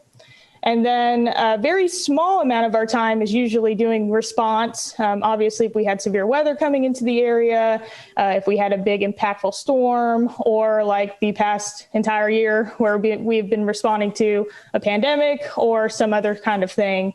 That's kind of what that looks like. So we kind of have a blue sky day and a gray sky day where we're either doing a lot of planning and just preparations, or we're actually responding, working with partners, making decisions, and providing resources to the public during the incident. Very well put. It depends on the size of your community and your staff. In my case, I'm a one-man shop, so I'm doing a little bit of all of it. I'm kind of a generalist, and so it tends to keep one very busy. And as Ashley said, we've dealt with the pandemic situation since March the 6th of last year. In in my shop on a daily basis, as well as all the other the disasters within the disaster within the disaster. It's been nonstop, and tends to keep one busy. Unfortunately, that does tend to limit some of your planning time. So you have to limit your planning to a lot of the special events that go on.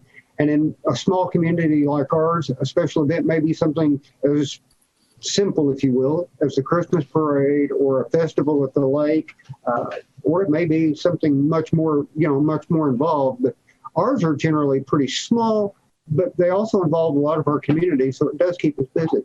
Kind of staying on the topic of, I guess at this point, the differences between, being in a more rural area versus being in a bigger city. So you explained you kind of wear a lot of different hats there, Felix, and you're kind of generalist. When a disaster response or emergency response actually happens, can you kind of tell us a little bit more about how that works in those scenarios, who you turn to, and the process there? When you're a small community like ours, and let me give you a little quick lay of the land. Osage County is the largest county in the state of Oklahoma, larger than the state of Delaware, 2,400 square miles. We have the County Emergency Management Office. It has a staff of 2. We have the Osage Nation, an Indian tribe, which has a staff of 2, and myself. So basically there's 5 of us in the county. And we kind of work together to make things happen because we can't be everywhere all the time. So it's not terribly uncommon for me to go to another city to assist or to assist the county because of the lay of the land and the lack of personnel. You're dealing with mutual aid situations on a regular basis where you have the county has 57 volunteer fire departments. So you start, you get out of a wildfire, you're making notes of not necessarily just how many trucks, but where they're from. It's a conglomerate affair, and it works pretty well because everybody works together, and that's the key. So you're drilling, you're practicing. The blue sky days are the days you make the big progress because that's when you make the connections. Ashley, can you talk to us a little bit about how that works out kind of in a bigger city scenario? When an actual disaster or emergency happens, how is that delegated? And what's the response like? Yeah, so I'm lucky I have the background of both. So I came out of a tiny place out in Texas, and then I came over and did 9 months with Fairfax County before I just took this position. And so one of the biggest differences in kind of that would be your resources. So it was exactly what Felix was saying. Resources. Big cities, we have usually a bigger tax base. We usually have better funding, better things like that. And so when you have that, your capacity to respond is a lot bigger. You don't have as many mutual aid needs or community needs. We can usually throw money or resources or whatever we need at it. And so something interesting about Fairfax was that we would have severe weather setups where in Texas, I would be a little concerned. I'd probably kind of do like a light EOC activation, or maybe I would just sit in the EOC just in case we got severe weather. And in Fairfax, you would think you would do that because you have a huge population. But because your police, your fire, and a lot of your public safety is so massive and they have so many resources, it takes a lot for them to get tapped out. So we would have those squall lines with the trees down and stuff, but it wasn't a problem for Fairfax because we have massive amounts of department resources. And so that was something that I had to learn that was a lot different. Just having those resources and those needs to actually be able to respond. Ashley, kind of piggybacking on that, Maryland's it's a pretty extensive urban area. Does your territory go out to like Catonsville and Ellicott City where we see that major flooding over there, or do you handle that as well? We do from a first response perspective. So we do have like regional teams doing like swift water rescue, things like that. And so like our fire departments, even in the state, are very well linked to where they can deploy and do that mutual aid like they need to. From OEM and from Baltimore County, so I'm kind of back in one of those smaller roles being with the county. We're just establishing our program. So it's me as a planner and then a couple of fire personnel. And so depending on what the threat is and depending on what the threat would be to my county, we would probably sit back and make sure that Baltimore County would be okay. And then if they needed OEM support, we definitely would offer that. Luckily, we have a great state emergency management agency that keeps us all connected.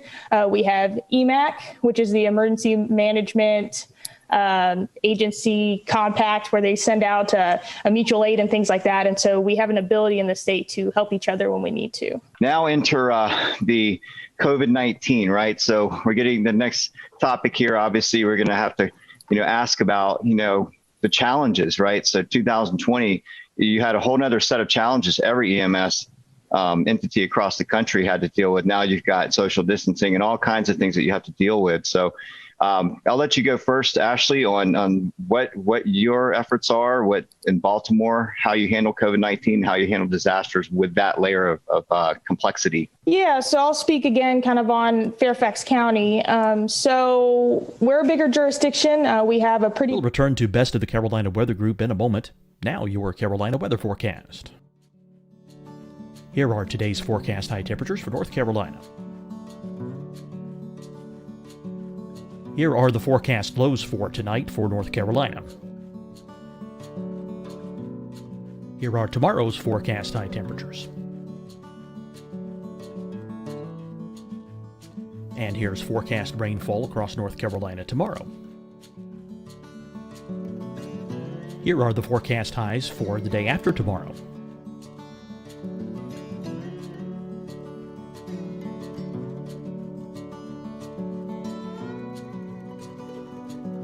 And here's the forecast rainfall across North Carolina for the day after tomorrow. This is the total rainfall forecast across North Carolina for the next 3 days. Here's the severe thunderstorm outlook for today from the Storm Prediction Center.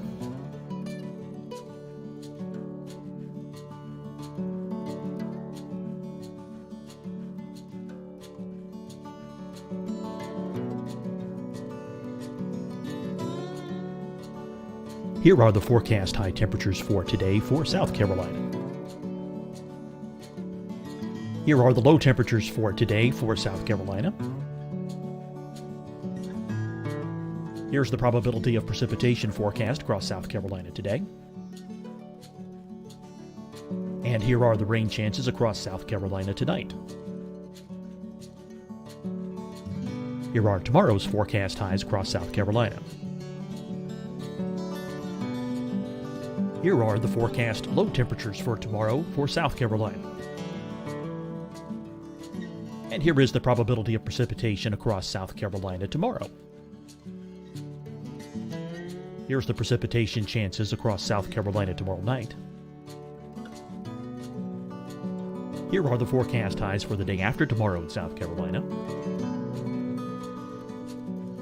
Here are the forecast low temperatures across South Carolina for the day after tomorrow. And here are the rain chances across South Carolina for the day after tomorrow. And South Carolina's probability of precipitation for that night. Here's the Storm Prediction Center's severe thunderstorm outlook across South Carolina for today through tonight. Here's the Storm Prediction Center's severe thunderstorm outlook across South Carolina for tomorrow and tomorrow night. And here's the Storm Prediction Center's severe thunderstorm outlook across South Carolina for the day after tomorrow through that night. Here's the severe thunderstorm outlook for today from the Storm Prediction Center.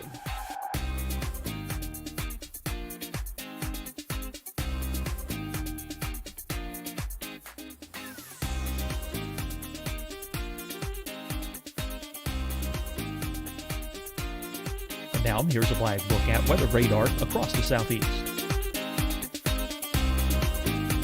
Fight the spread and take a stand against coronavirus. Wear a mask in public. Stay at least 6 feet apart from others. And get tested. Join us and fight the spread. Visit scdhec.gov/COVID-19. Getting tested for COVID-19 helps you to take the steps needed to protect yourself, your loved ones, and your community. Find the testing location at scdhec.gov/COVID-19 testing. Hi, everyone. I'm Dr. Mandy Cohen, Secretary of the North Carolina Department of Health and Human Services. And when you follow the 3 W's, you protect your family and your neighbors from COVID-19. When you leave your home, practice your W's. Wear a cloth face covering, wait 6 feet apart, wash your hands often. Wear, wait, wash.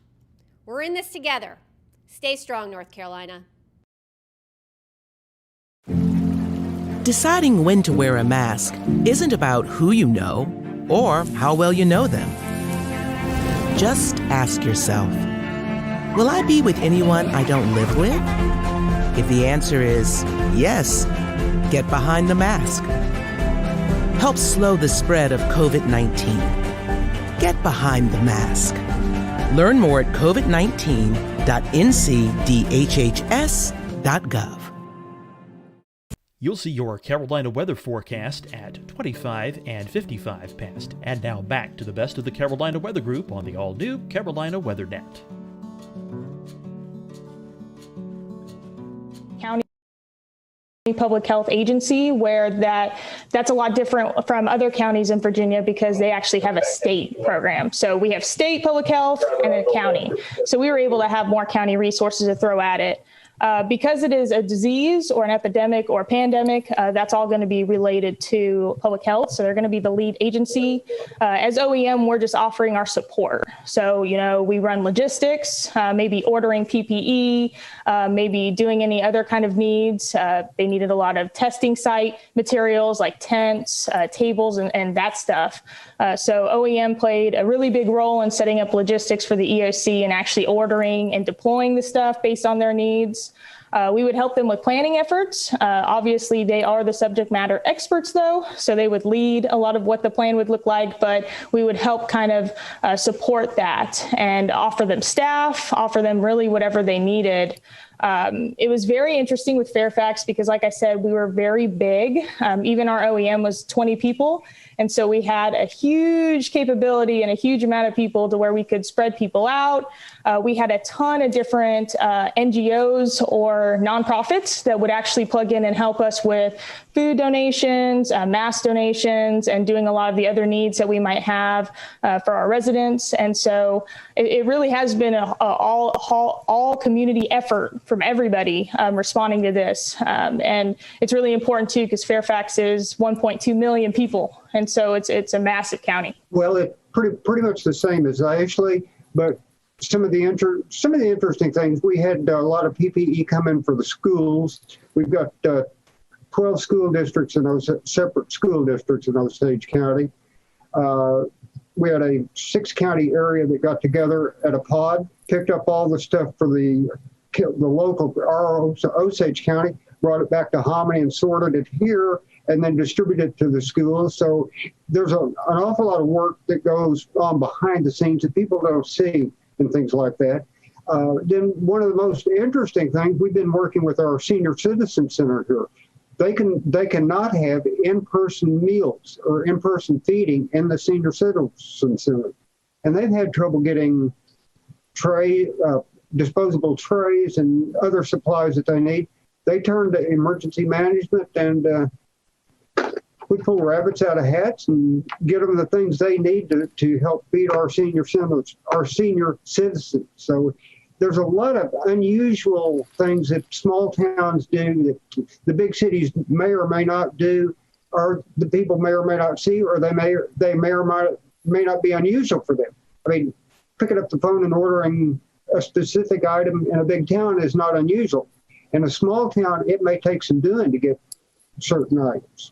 Well, it certainly is not always the best scenario in every single severe weather setup or whatever weather setup you guys may be anticipating. Sometimes the worst happens. Between Oklahoma and Maryland, you guys certainly see the full gamut of every type of severe weather and threat you need to be prepared for, short of perhaps volcanoes as a kind of geologic threat.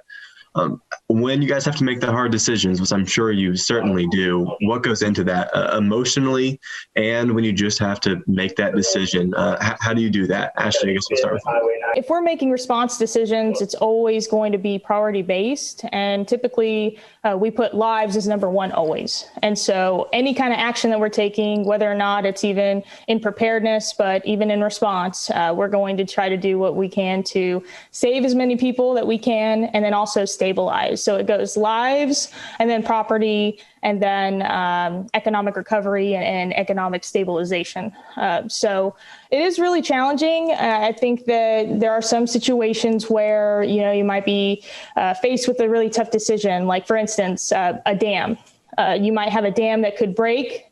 And if it breaks, it might flood 2,000 homes, or you might have to do the emergency release and it might flood a neighborhood. That's a really hard decision to make. But I think that we tend to kind of err on trying to protect as many people as possible. And usually we can kind of have that support from our community in advance. But yes, we are faced with very difficult decisions in a lot of our incident management. Felix, I'm sure that you know just about everyone in Hominy, and everyone knows you. With a 2,000 person town, it's a lot more personal than perhaps it may be with the 1.2 million, I believe it was, in Baltimore. Does that sometimes weigh on you when you see disasters unfolding in your area? It absolutely does, because the chances are, if you don't know the people personally, your kids knew them or went to school with them. So yeah, they're not strangers by any stretch of the imagination. They're your friends and neighbors.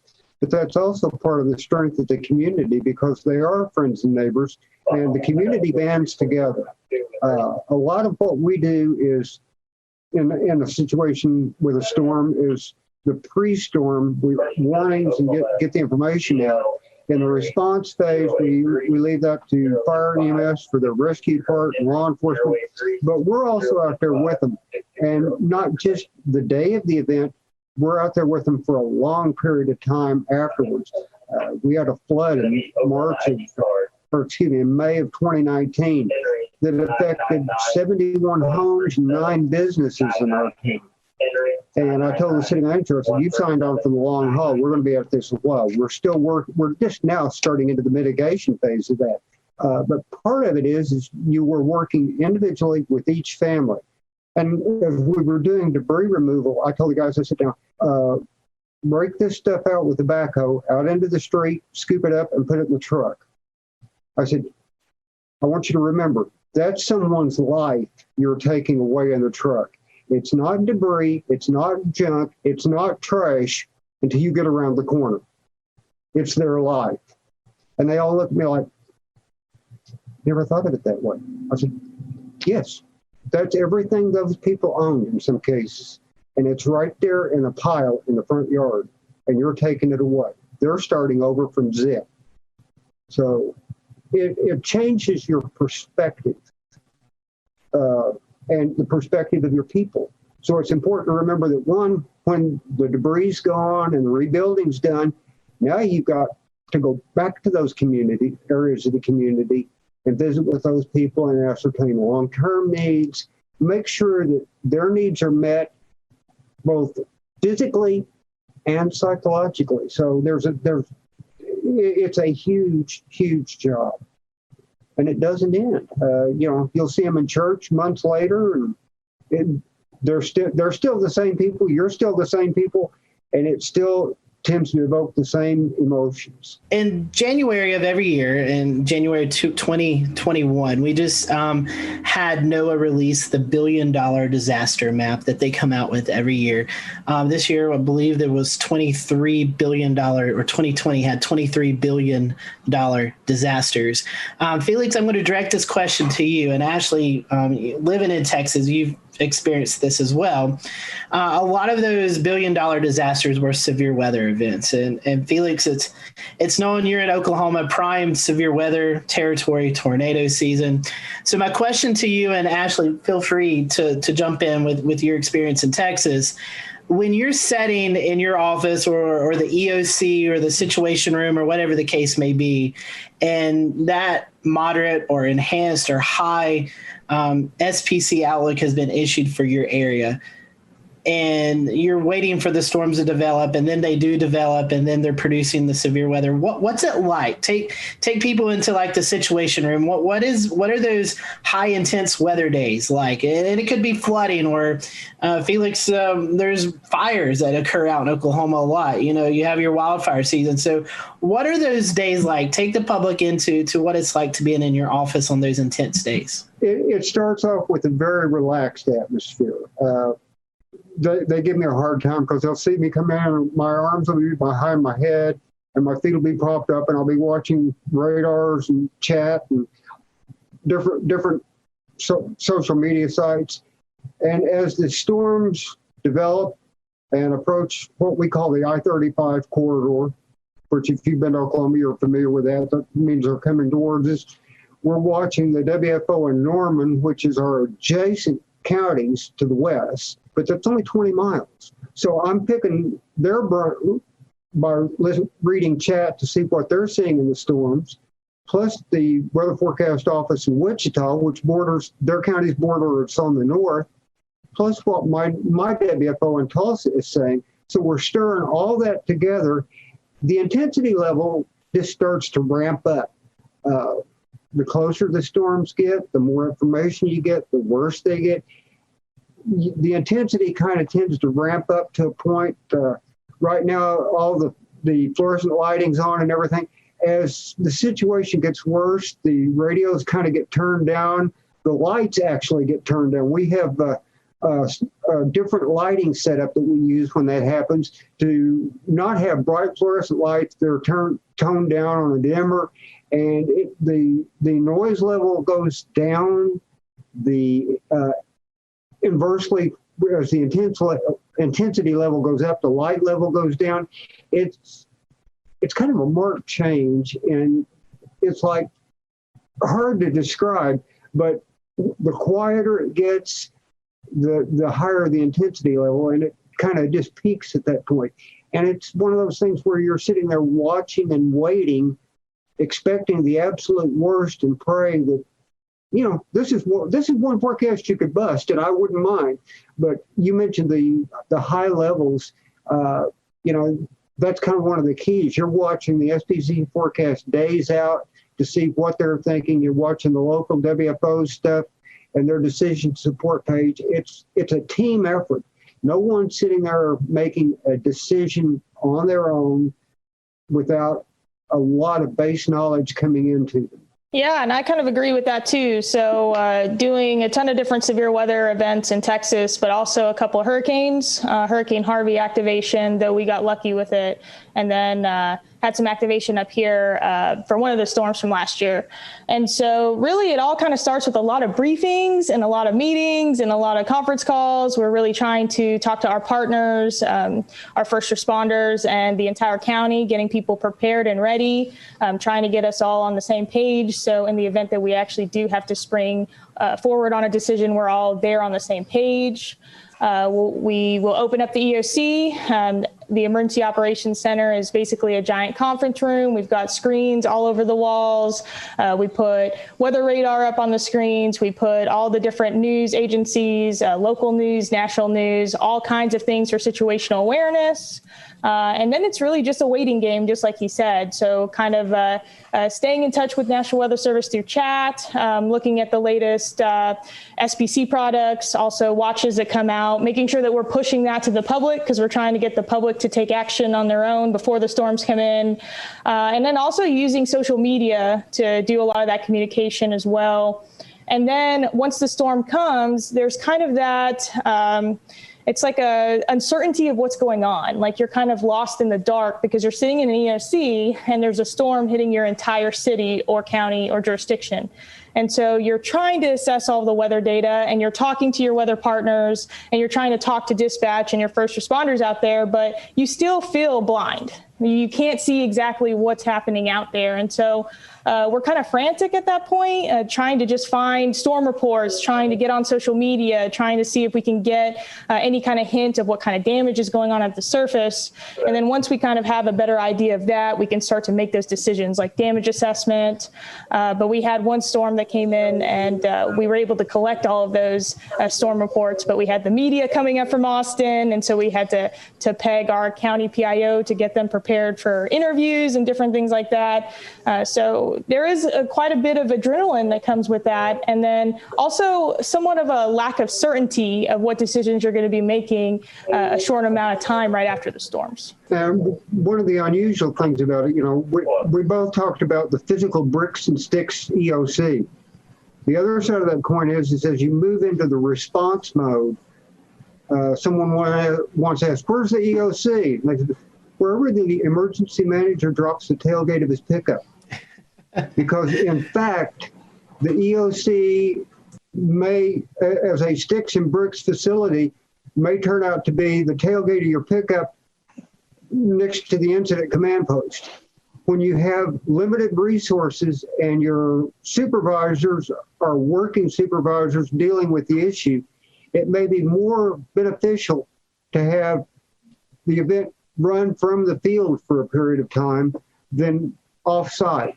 So it's a kind of an unusual type situation, and it sometimes runs headlong into the incident command structure and doesn't always meld well at points with that for a while. But it's one of those things we've done for years and have tended to make it work pretty well because of the nature of the community. Emergency management, besides terrorism and pandemic-wise, I want to keep this kind of weather centered.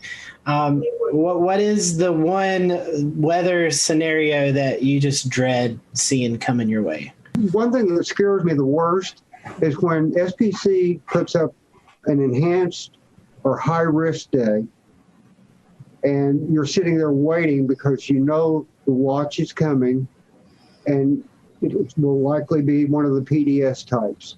Because if they have that high a confidence level, you know they're expecting the absolute worst.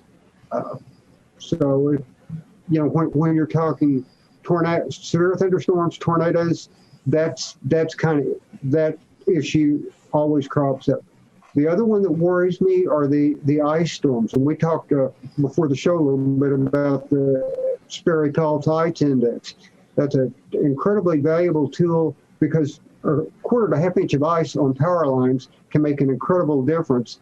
And if, a rural area can lose power, and it may be out for days. The ice storm we had in October, which was much worse to our west, one small community of about 800 people, the line going to town and all the lines in the poles in town were down. They had 900 utility poles down.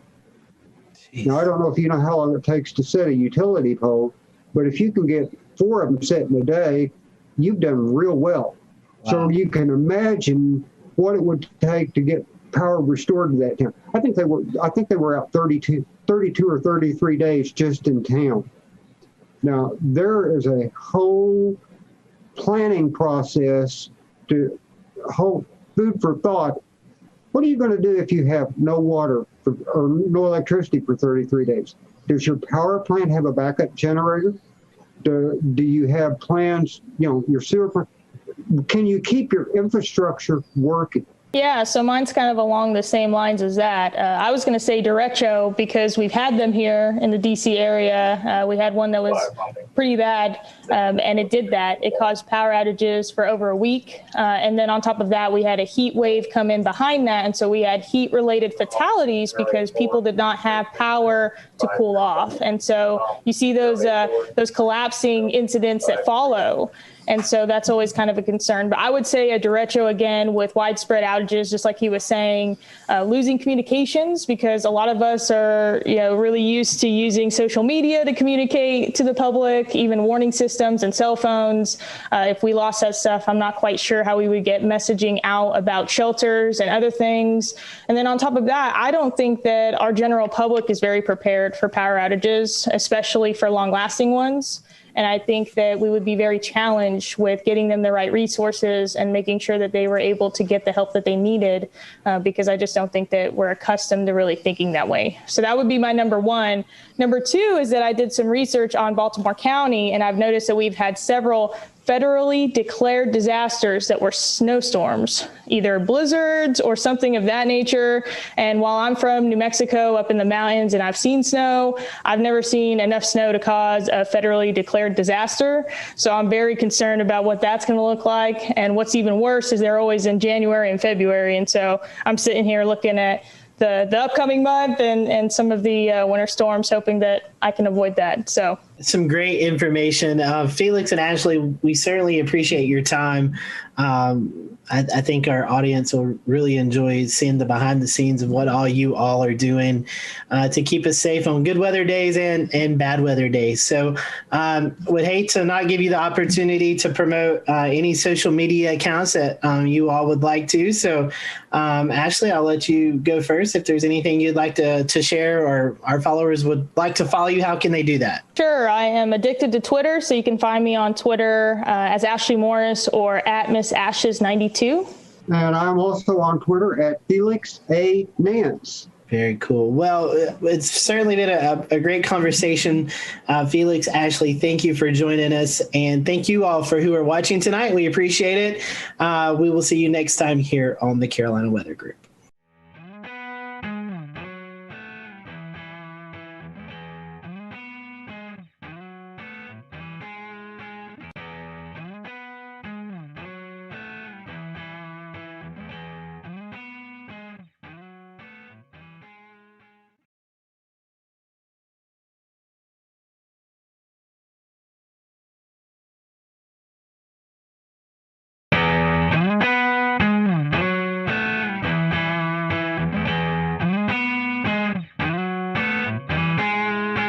Good evening, everyone. Welcome to the Carolina Weather Group. This is the April 15th, 2020 edition of the Carolina Weather Group Get Together. If you're tuning in tonight to watch the April 16th, 2011 severe weather look back, sorry, we have a new one to talk about. As many of you know, we experienced quite a bit of a severe weather event over the Carolinas on Sunday night into Monday. So tonight, we are going to turn our attention to that.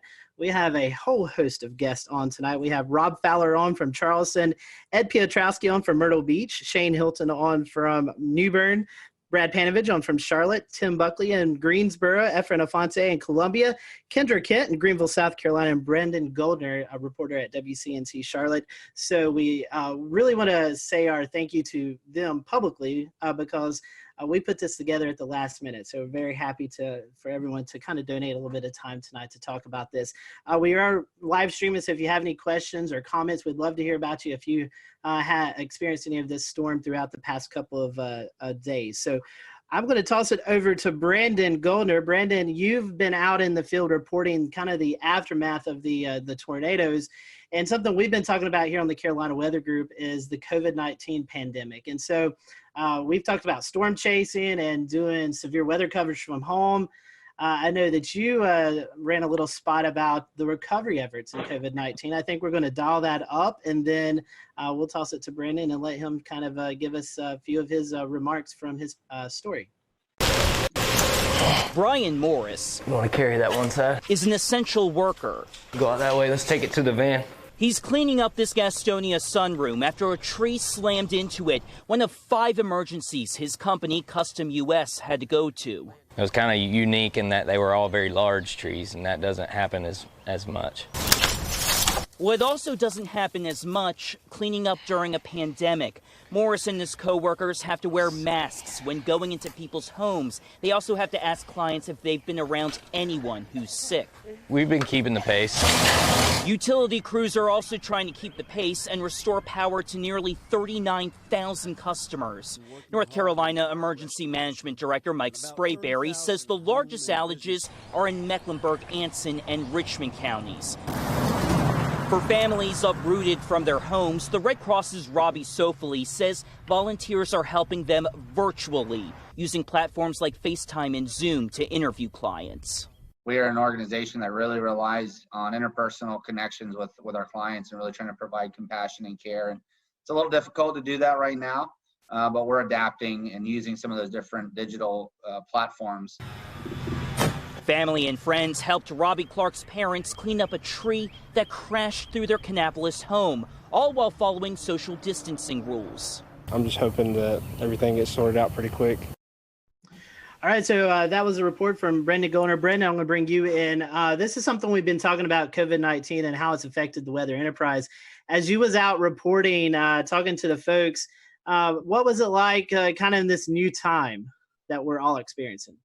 It reminds you, we're all talking all the time about reporting during the coronavirus, and yet, Mother Nature, the weather, doesn't care about pandemic. It's going to do its thing. And so, obviously there's the challenges with us as a crew. It was me and photojournalist Kevin Wardlaw. We have the 6-foot stick with the microphone at the end that we have to use to interview everyone. And we have to keep that social distance. But what was really fascinating was talking to some of the disaster recovery crew members, Duke Energy, the Red Cross, how a lot of them have had to change up a lot of what they're doing when it comes to cleaning up during the coronavirus. Duke Energy, they've been trying to do the social distancing, keeping the 6 feet distance, but when they're trying to repair power poles, a lot of times they have to be in close proximity. It's the same way with these disaster recovery people that was said in the beginning of the story. They're wearing the masks. They have to ask everyone before they go into a house whether they were interacting with anyone with coronavirus. And it's the combination of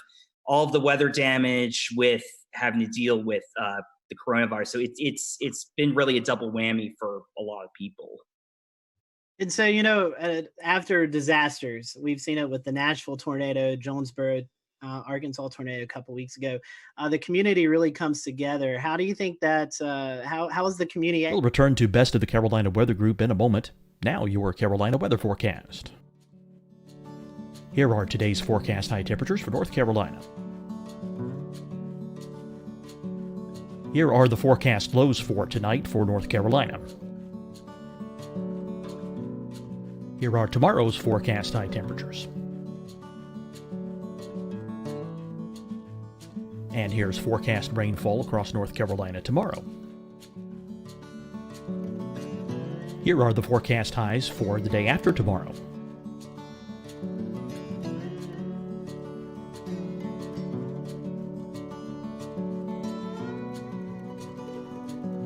And here's the forecast rainfall across North Carolina for the day after tomorrow.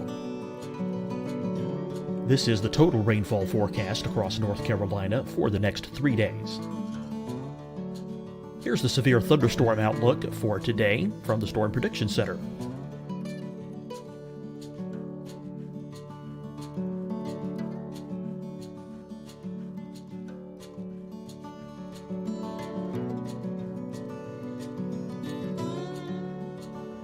Here are the forecast high temperatures for today for South Carolina. Here are the low temperatures for today for South Carolina. Here's the probability of precipitation forecast across South Carolina today. And here are the rain chances across South Carolina tonight. Here are tomorrow's forecast highs across South Carolina. Here are the forecast low temperatures for tomorrow for South Carolina. And here is the probability of precipitation across South Carolina tomorrow. Here's the precipitation chances across South Carolina tomorrow night. Here are the forecast highs for the day after tomorrow in South Carolina.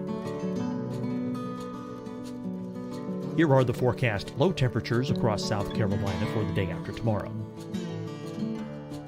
And here are the rain chances across South Carolina for the day after tomorrow. And South Carolina's probability of precipitation for that night. Here's the Storm Prediction Center's severe thunderstorm outlook across South Carolina for today through tonight. Here's the Storm Prediction Center's severe thunderstorm outlook across South Carolina for tomorrow and tomorrow night.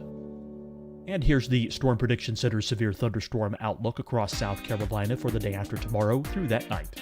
Here's the severe thunderstorm outlook for today from the Storm Prediction Center.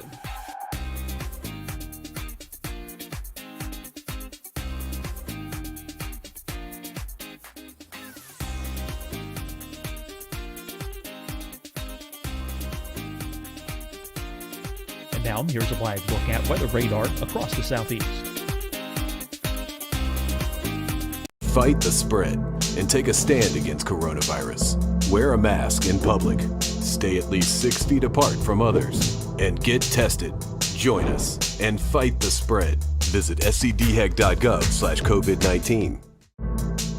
Getting tested for COVID-19 helps you to take the steps needed to protect yourself, your loved ones, and your community. Find the testing location at scdhec.gov/COVID-19 testing. Hi, everyone. I'm Dr. Mandy Cohen, Secretary of the North Carolina Department of Health and Human Services. And when you follow the 3 W's, you protect your family and your neighbors from COVID-19. When you leave your home, practice your W's. Wear a cloth face covering, wait 6 feet apart, wash your hands often. Wear, wait, wash. We're in this together. Stay strong, North Carolina. Deciding when to wear a mask isn't about who you know or how well you know them. Just ask yourself, will I be with anyone I don't live with? If the answer is yes, get behind the mask. Help slow the spread of COVID-19. Get behind the mask. Learn more at covid19.ncdhhs.gov. You'll see your Carolina weather forecast at 25 and 55 past. And now back to the best of the Carolina Weather Group on the all-new Carolina Weather Net.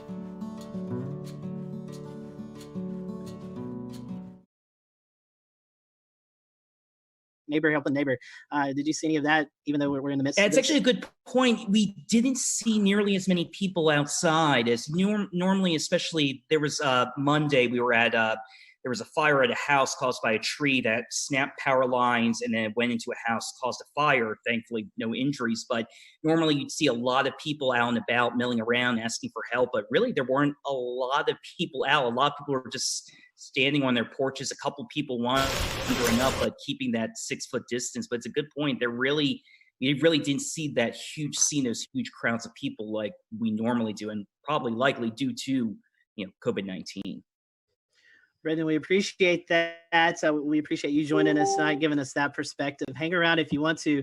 I'm going to toss it to Dan. And Dan, you was out actually chasing this event. Maybe we can talk about that towards the end of the show. But I know you want to bring in one of our panel or one of our guests.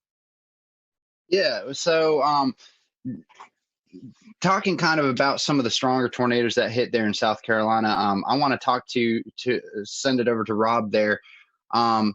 There were a couple of significant tornadoes that hit, especially given the fact that this developed with not these ordinarily discrete supercells that would produce larger tornadoes, but they were within the line there. And especially we saw some interesting things like the Hampton County EF3, the Walterboro EF1s. Can you talk a little bit about that, Rob, that being in your area? Yeah, absolutely. I've been here in Charleston for 33 years, and I've been through several tornado outbreaks, and I don't know how substantial compared to other parts of the country they are. We know every tornado for us is very important because we don't get that many, so we don't really prepare that often for these. But when we got here early on Monday morning to see what was going on in southeast Georgia, because these really started there and then crossed over the Savannah River and came all the way through eastern South Carolina. So to see the debris ball in Hampton County, which officially the winds are 165, they finished that survey and released it today, but it's on the cusp of an EF4. And I think here in South Carolina since 1950, only 3% are EF3s and 1% EF4s. So you're talking about something very rare for us in a state that, depending on which service you look at, averages 12 tornadoes a year. Then obviously, for us here in our Channel 2 viewing area, Hampton County is more in the Savannah area. Our neighbors down at WSAV taking care of that, but that's still in our state. But then Colleton County is the next state over, or next county over.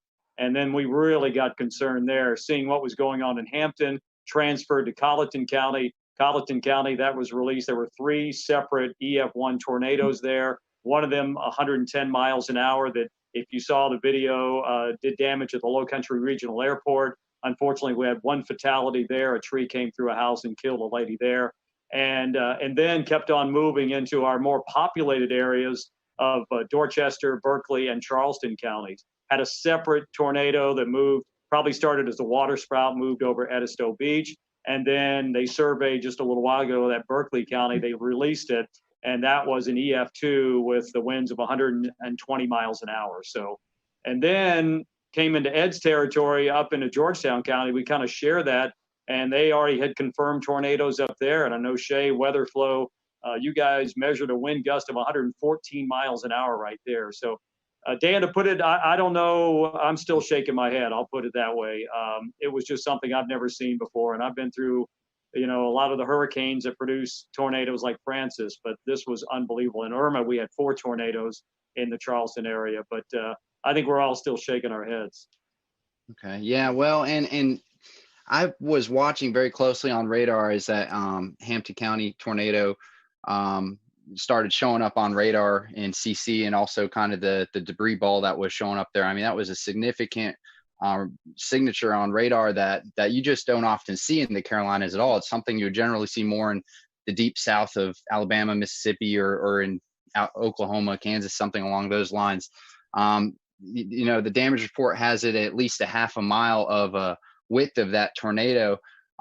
Fortunately, it seems like a lot of that did happen over rural areas, but that being one of the first tornadoes that happened in that early morning, did that kind of set a precedent for how you were responding to the other tornado warnings and potentially trying to get the message out to people who may have been asleep at this point, knowing that how huge these could be?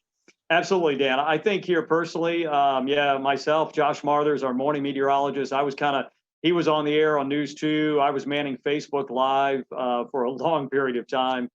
We know that's become a major way to get information out and get information in. But I think we were looking at that couplet, which was, we just don't get to see that on Velocity products very often here, and to see that continue to hold together all the way across the state. Absolutely. We were able to give warnings upstream. And I know it's a cliche, people write in saying, hey, because we watched you, you probably saved our lives. But I think in this situation, it really comes to play, because we could show it, we could tell them, we knew where it was going, we knew who might be impacted. And if we could give them any warning at all, this was the case. Most of our tornadoes that happen could be a water spout. The couplet's not as well defined. It could be very broad in some cases. So this was really fine, that I think it really prepped us for what we had to do for the rest of the morning. But I think probably the saving grace for all of us is the fact that with the crisis going on, schools were not in session, people were not going to work, they were not in the car on the highways going from point A to point B. So if anything, I think we were able to reach a lot of people in their house, and they could just hunker down right there. And Rob, also, I wanted to ask, how was your response with your audience this early in the morning? This is really early, right? So a lot of folks just waking up. There's no commute, but we did get a couple of days of warning out for this event to start happening, right? So we kind of got the word out. But how do you feel folks responded to your? I think the preparation was great. I loved Marshall Shepard's tweet going into this. He said, "I don't want to hear anything about this came out of nowhere, or where did this come from?"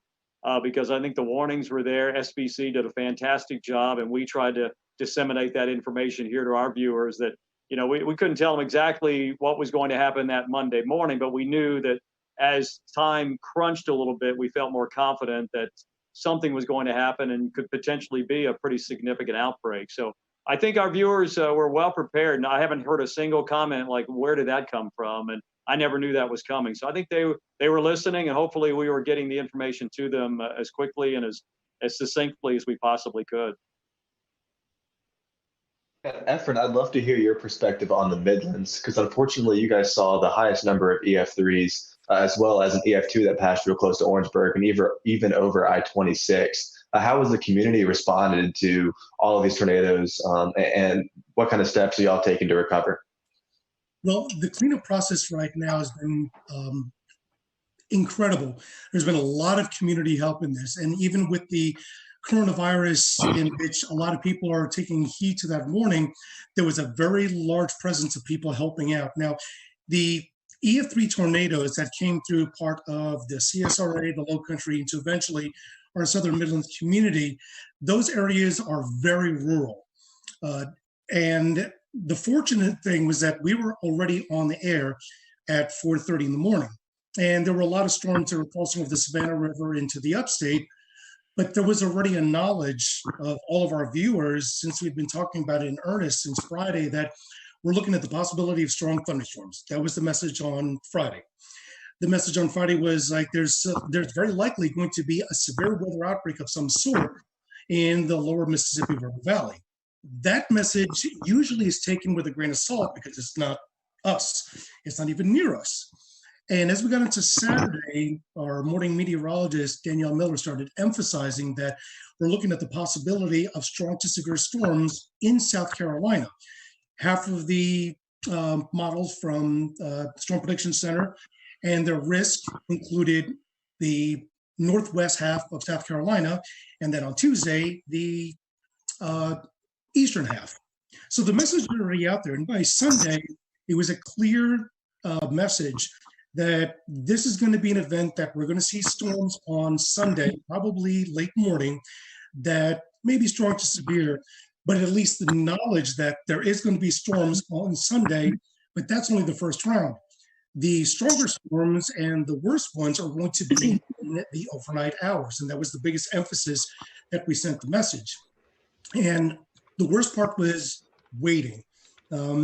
As a couple of us were talking about before the show started, the Storm Prediction Center alluded to the fact that there were two significant models. One that was indicating that these storms would very likely start entering portions of South Carolina upstate and the high country by late morning, and by midday crossing to the areas from northwestern North Carolina into the Piedmont and the PD down to the Midlands into the early afternoon. That would have been the worst case scenario. The evolution of the storms were far greater, and the magnitude of the damage would have been far greater. The other model was one that verified, showed that it came in a lot earlier. The problem is that when you have storms that are that early in the morning, and the first tornado warning actually came out, I believe it was 6:30. That was the tornado warning that was in Richmond and Columbia County in Georgia. And then once it crossed over to South Carolina, it was still warned. At that point, we're already talking about it in earnest, that these storms are tornadic. One is already confirmed, and this has got a direction that will be impacting part of our Southwest Midland communities. And at that point, things just exploded. The one interesting thing that we did watch very carefully and with great concern was when the tornado was confirmed crossing out of Richmond County, crossing into Richmond County, Georgia, into Aiken County, South Carolina. Within 3 or 4 scans for about 12 minutes, we noticed that the inflow was pushing at about probably 95 to 100 miles an hour, but there was no debris ball. Once it got right along the county line of Barnwell and Aiken County, there was no doubt a debris ball. Within a span of 5 to 7 minutes, 2 scans later, we now see 2 debris balls. And I mentioned on chat, I was like, guys, do we have twins? And they said, we definitely have a TDS on both storms. So now we got a bigger issue. We now have 2 tornadoes that are heading almost in the same direction, at least parallel. And the message is already out. You have to take your tornado precautions. The craziest part about this is that, and I'm sure a lot of the meteorologists here will say, Rob alluded to it, this is something that does not happen in the Carolinas. We're well known for the Carolinas to have the type of tornadic event that's low cape, high shear, versus when you go out into the central and southern plains is the exact opposite. But we've had our fair share of tornadoes that have been low cape, high shear, but nothing to this magnitude. I'm really hoping that the viewers were prepared. Unfortunately, we had 2 deaths out of the EF3 tornado that went through Western Orangeburg County in the community of Livingston, and as well as 7 injuries. But this happened at least later in the morning. If this happened 2 or 3 hours earlier, the result could have been significantly different. Efren, you were talking about the twins. There's some speculation on Twitter And after looking at the radar scans, it could have kind of been like a Fujiwara effect, like they were kind of dancing around each other. Any comment on that? That's a good possibility. Keep in mind that the only data that we can go off, since we can't really go off of any visual satellite, is off of the radar, but that is the possibility. However, both of the debris balls were running parallel to each other, probably about 7 to 8 kilometers apart, but they were going unidirectionally. Usually when you see a Fujiwara effect, you see the debris balls that are actually dancing around each other. They really weren't dancing around. They were running parallel. So at the very least, we know that this was 2 confirmed separate tornadoes. Was the debris ball and eventually the second one from the original tornado that came out of Aiken? Because the deadly tornado actually originated in northern Bamberg County, northern Bardwell County, and then eventually moved into southwest Orangeburg County. But just as the initial tornado dissipated, the other one continued going. So I don't believe, in my best experience, that was the Fujiwara effect. It could have been, but I didn't see enough motion between the two TDSs to facilitate that idea. Yeah, definitely a busy morning for you guys. I want to bring in Kendra Kent. This is kind of where as the storm system moved in, it kind of hit her area first. Kendra, first of all, we hope we can see you or hear you. Sorry, Scotty. You're fine. We can hear you now. And I just want to ask you, I know you guys kind of started the live coverage first when these storms first moved in. Mm-hmm. Tell us a little bit about your morning and how things went there in the Greenville area. Well, I feel like I learned a lot from this particular outbreak. And can everybody hear me okay? Yes. Okay, good. Sorry you can't see me. I hooked up to a computer that doesn't have a camera, apparently. Anyway, no, we started the coverage a little after midnight. We had a rogue warning. It was essentially a shower that just started rotating. You could tell how much dynamically was going on in the atmosphere. I mean, it was just things were beginning to blow up. So I think I knew from about 12:30 in the morning that we were going to have a very, very long night. We ended up with an EF3 tornado. And as we were talking about earlier, that's incredibly rare in South Carolina, especially in the upstate. I feel like we get wedged in so much with cool air. It's so rare we can have all of this come together to produce such an event. And this was the biggest in the upstate, the strongest since 1994. It hit Seneca. We were on air with the storm as it moved into Stevens County, Georgia. And I had a unique experience with it because my parents live in Seneca. And that was probably the first time I had to cover a storm while I was slightly emotionally distraught. And I had Isaac Williams, who's also on here. You just can't, he's also without a video. But he was pointing out the TDS. And as soon as I saw that, I got that panicked feeling. I started breathing a little heavy. I thought, oh my gosh, how am I going to get through this? But we did. And luckily my parents were fine. But I'm sure many of you have been through that because we've all, many of us have lived in these areas for a long time and you get personally impacted by these storms. But what I learned the most is not to underestimate the timing of something. I feel like I didn't write this event off, but I wasn't necessarily expecting anything like this given the time it was coming in. 3 to 6 a.m. I mean, who expects an EF3 tornado to rip through the heart of your area at 3:30 in the morning? And mostly we get these QLCS lines that produce these brief EF0, EF1 tornadoes. That's what we're used to.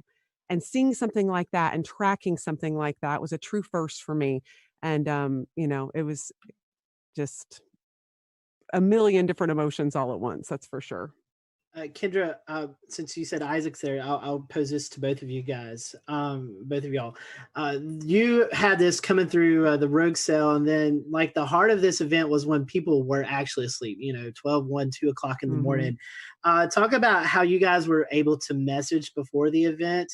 And, with this being this late, talk about your schedule too, because I know I was watching the coverage in Chattanooga and hearing of the major damage that happened there. And I'm like, man, I've got to get a little bit of sleep before this comes into our area. So kind of talk about that, because I know a lot of us were watching beforehand to just see what was coming our way. Let's see. Is Isaac's mic up? I think it's muted, but we can. Maybe Okay, it's muted. unmuted. It's unmuted. He's good now. Okay. You go ahead, Isaac. Okay.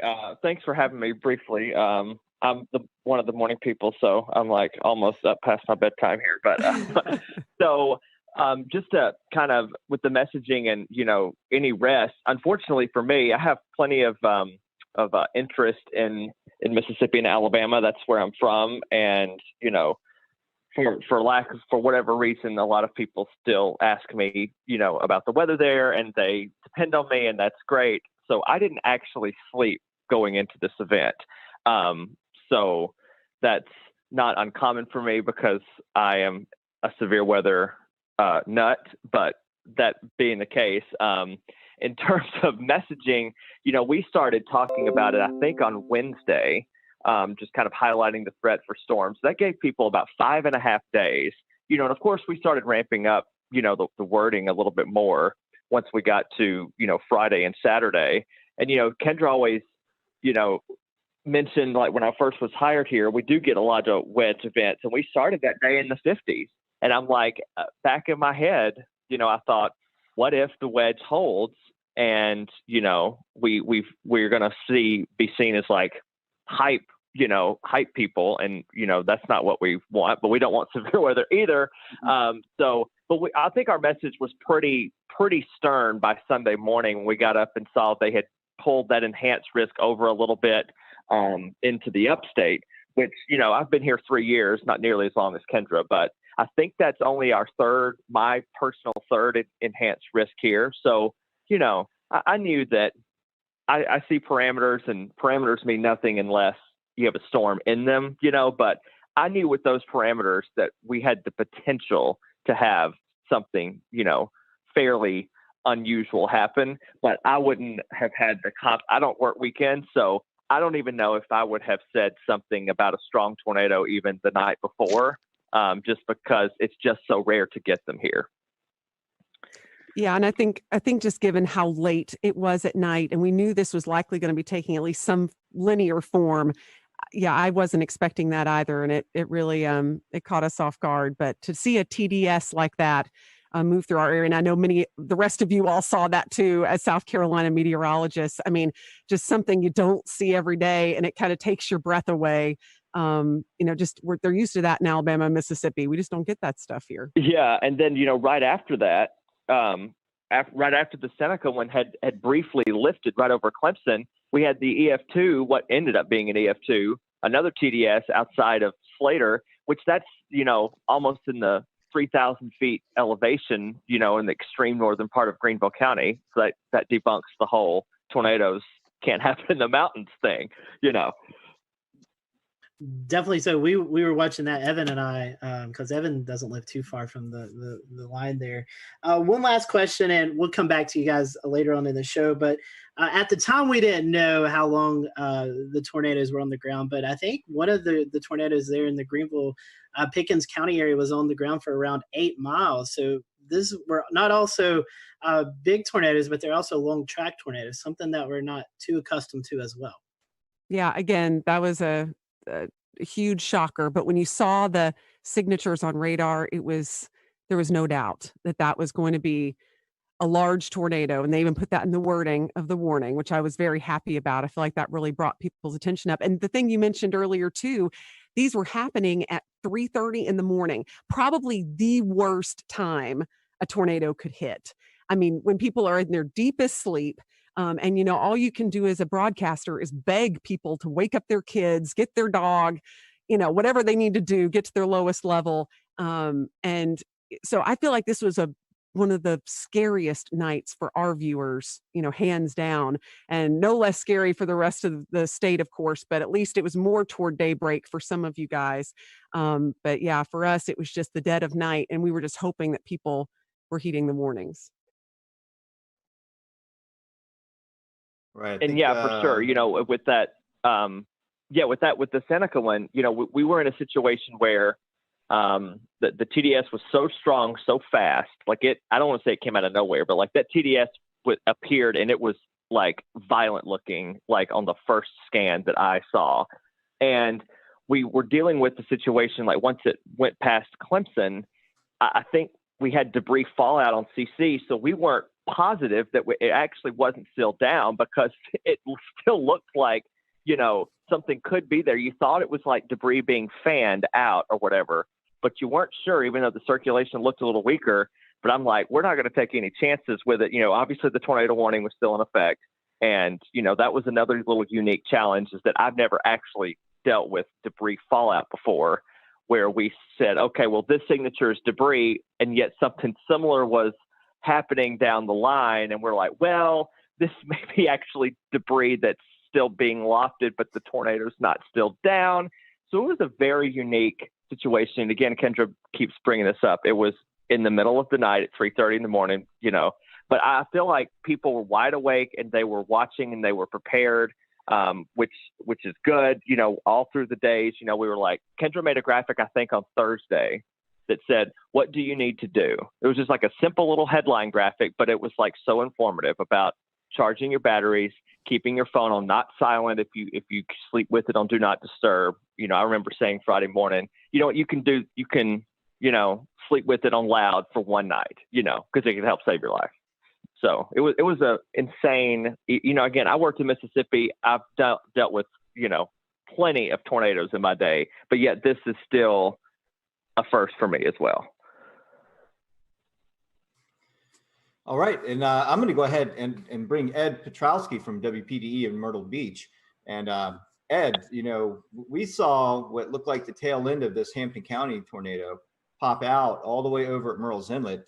Brad Panovich was nice enough to share a link with us. I'm going to pull it up here. We'll return to Best of the Carolina Weather Group in a moment. Now your Carolina weather forecast. Here are today's forecast high temperatures for North Carolina. Here are the forecast lows for tonight for North Carolina. Here are tomorrow's forecast high temperatures.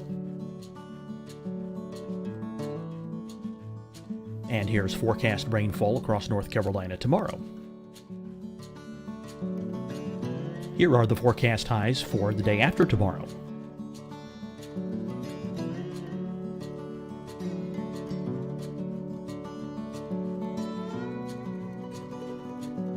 And here's the forecast rainfall across North Carolina for the day after tomorrow. This is the total rainfall forecast across North Carolina for the next 3 days. Here's the severe thunderstorm outlook for today from the Storm Prediction Center.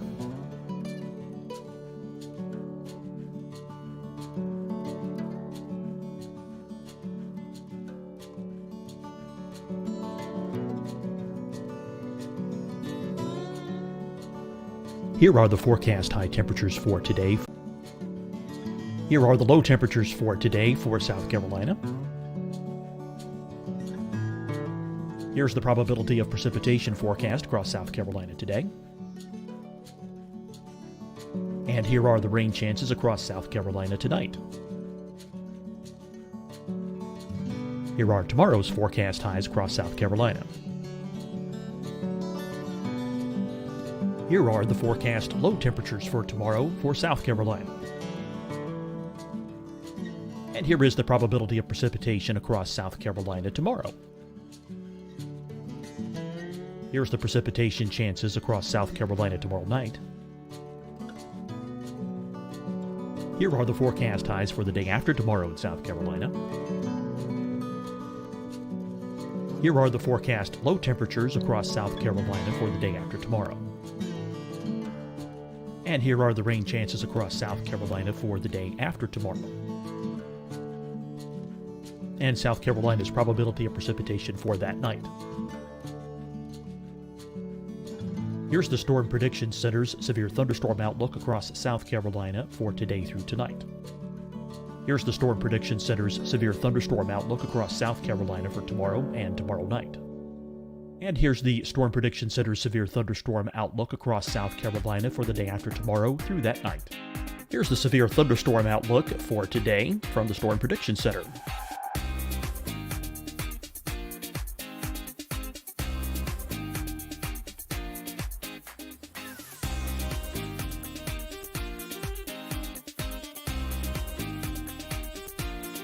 And now here's a live look at weather radar across the southeast.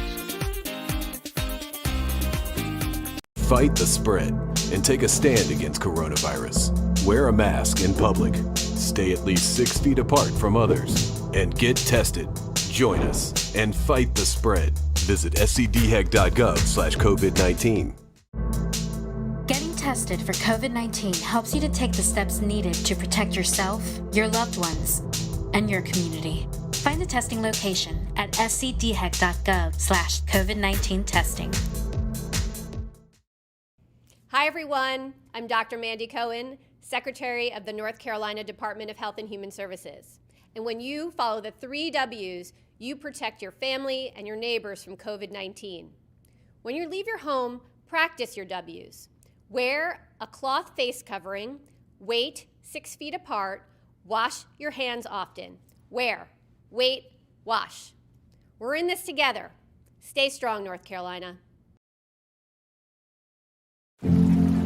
Deciding when to wear a mask isn't about who you know or how well you know them. Just ask yourself, will I be with anyone I don't live with? If the answer is yes, get behind the mask. Help slow the spread of COVID-19. Get behind the mask. Learn more at covid19.ncdhhs.gov.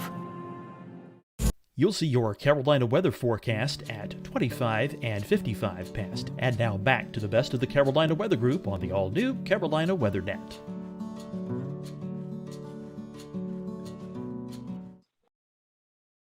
Let's see if we can get it to work here.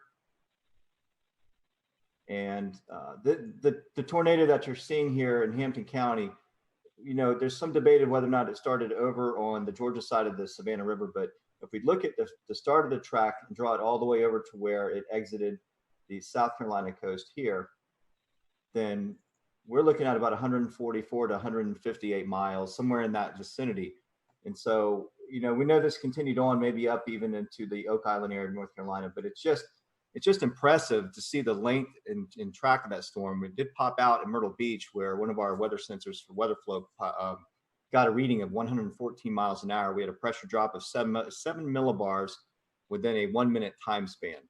So that reading went up within 2 to 3 minutes, from 46 to 76 miles an hour to 114.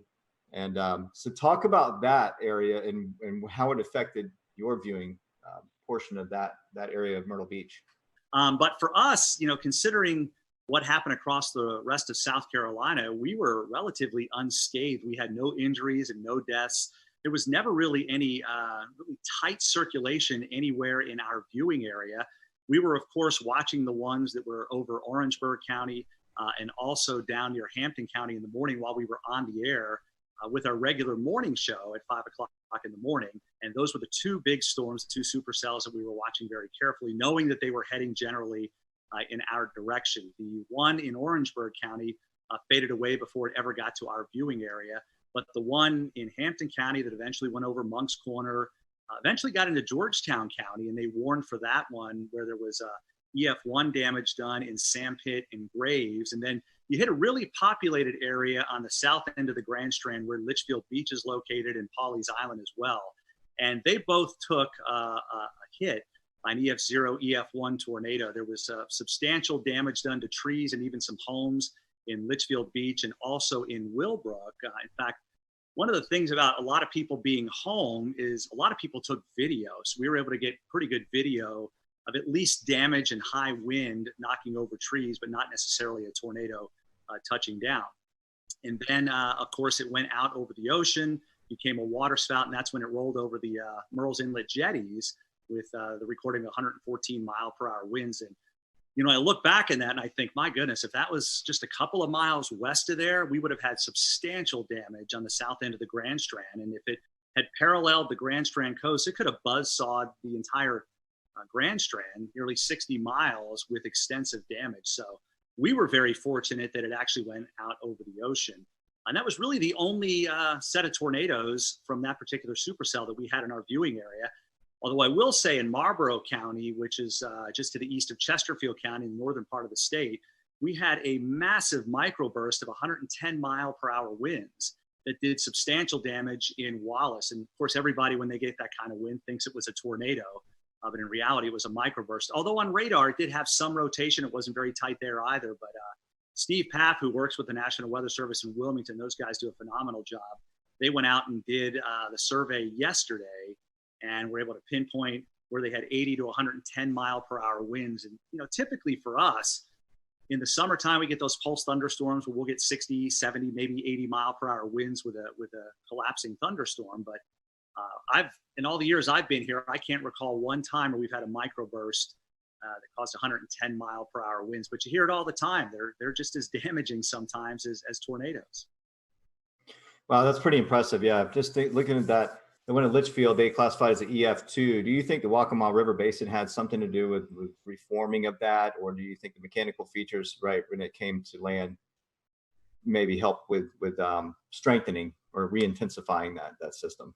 Yeah, there's a lot of, I don't know if you want to call it debate, but there's a lot of speculation out there that there could have been some sort of a influence of the ocean, the wind coming in off the ocean at that time, perhaps creating some sort of a boundary to help intensify the storm itself. But yeah, it was an EF0 over Litchfield Beach, and then it blew up to an EF2 when it went over the Merles and the Jetty. So it got pretty strong fairly quickly. And again, we were lucky that was over the ocean. Literally, the jetties are only a couple of 100 yards away from very populated areas of Garden City. And we had two different people that have homes there who have their home weather units, and they both registered 71 and 72 mile per hour winds respectively. So literally within a couple of 100 yards of where your unit is, we had those measurements. So you can see how tight the wind gradient was between Garden City and the actual jetties themselves. Hey, Ed, there was something, you always try to find something that'll make you laugh in these sad times. And unfortunately, we had some sad times in the Carolinas, but there was a tweet going around of you doing your broadcast. I don't know. I've asked James about it, if we can play it. But, Here it comes. all right, I'm going to let it play, and then I want you to talk about it. Okay. The rain is located, and we'll zoom that out just a bit. And, whoa. Oh. That was a close lightning strike. I don't know if you heard that at home, but I feel like I need to change a short. All right, I'm pulling the audio back down, but Scotty and Ed, the viewers at home heard it, even though we didn't hear it in our headsets. Ed, what's going through your head there? Well, we were in a sense just about ready to wind down. We were getting through this thing for the most part relatively unscathed. Our last severe thunderstorm warning was still in effect, but the storm was moving out of Horry County.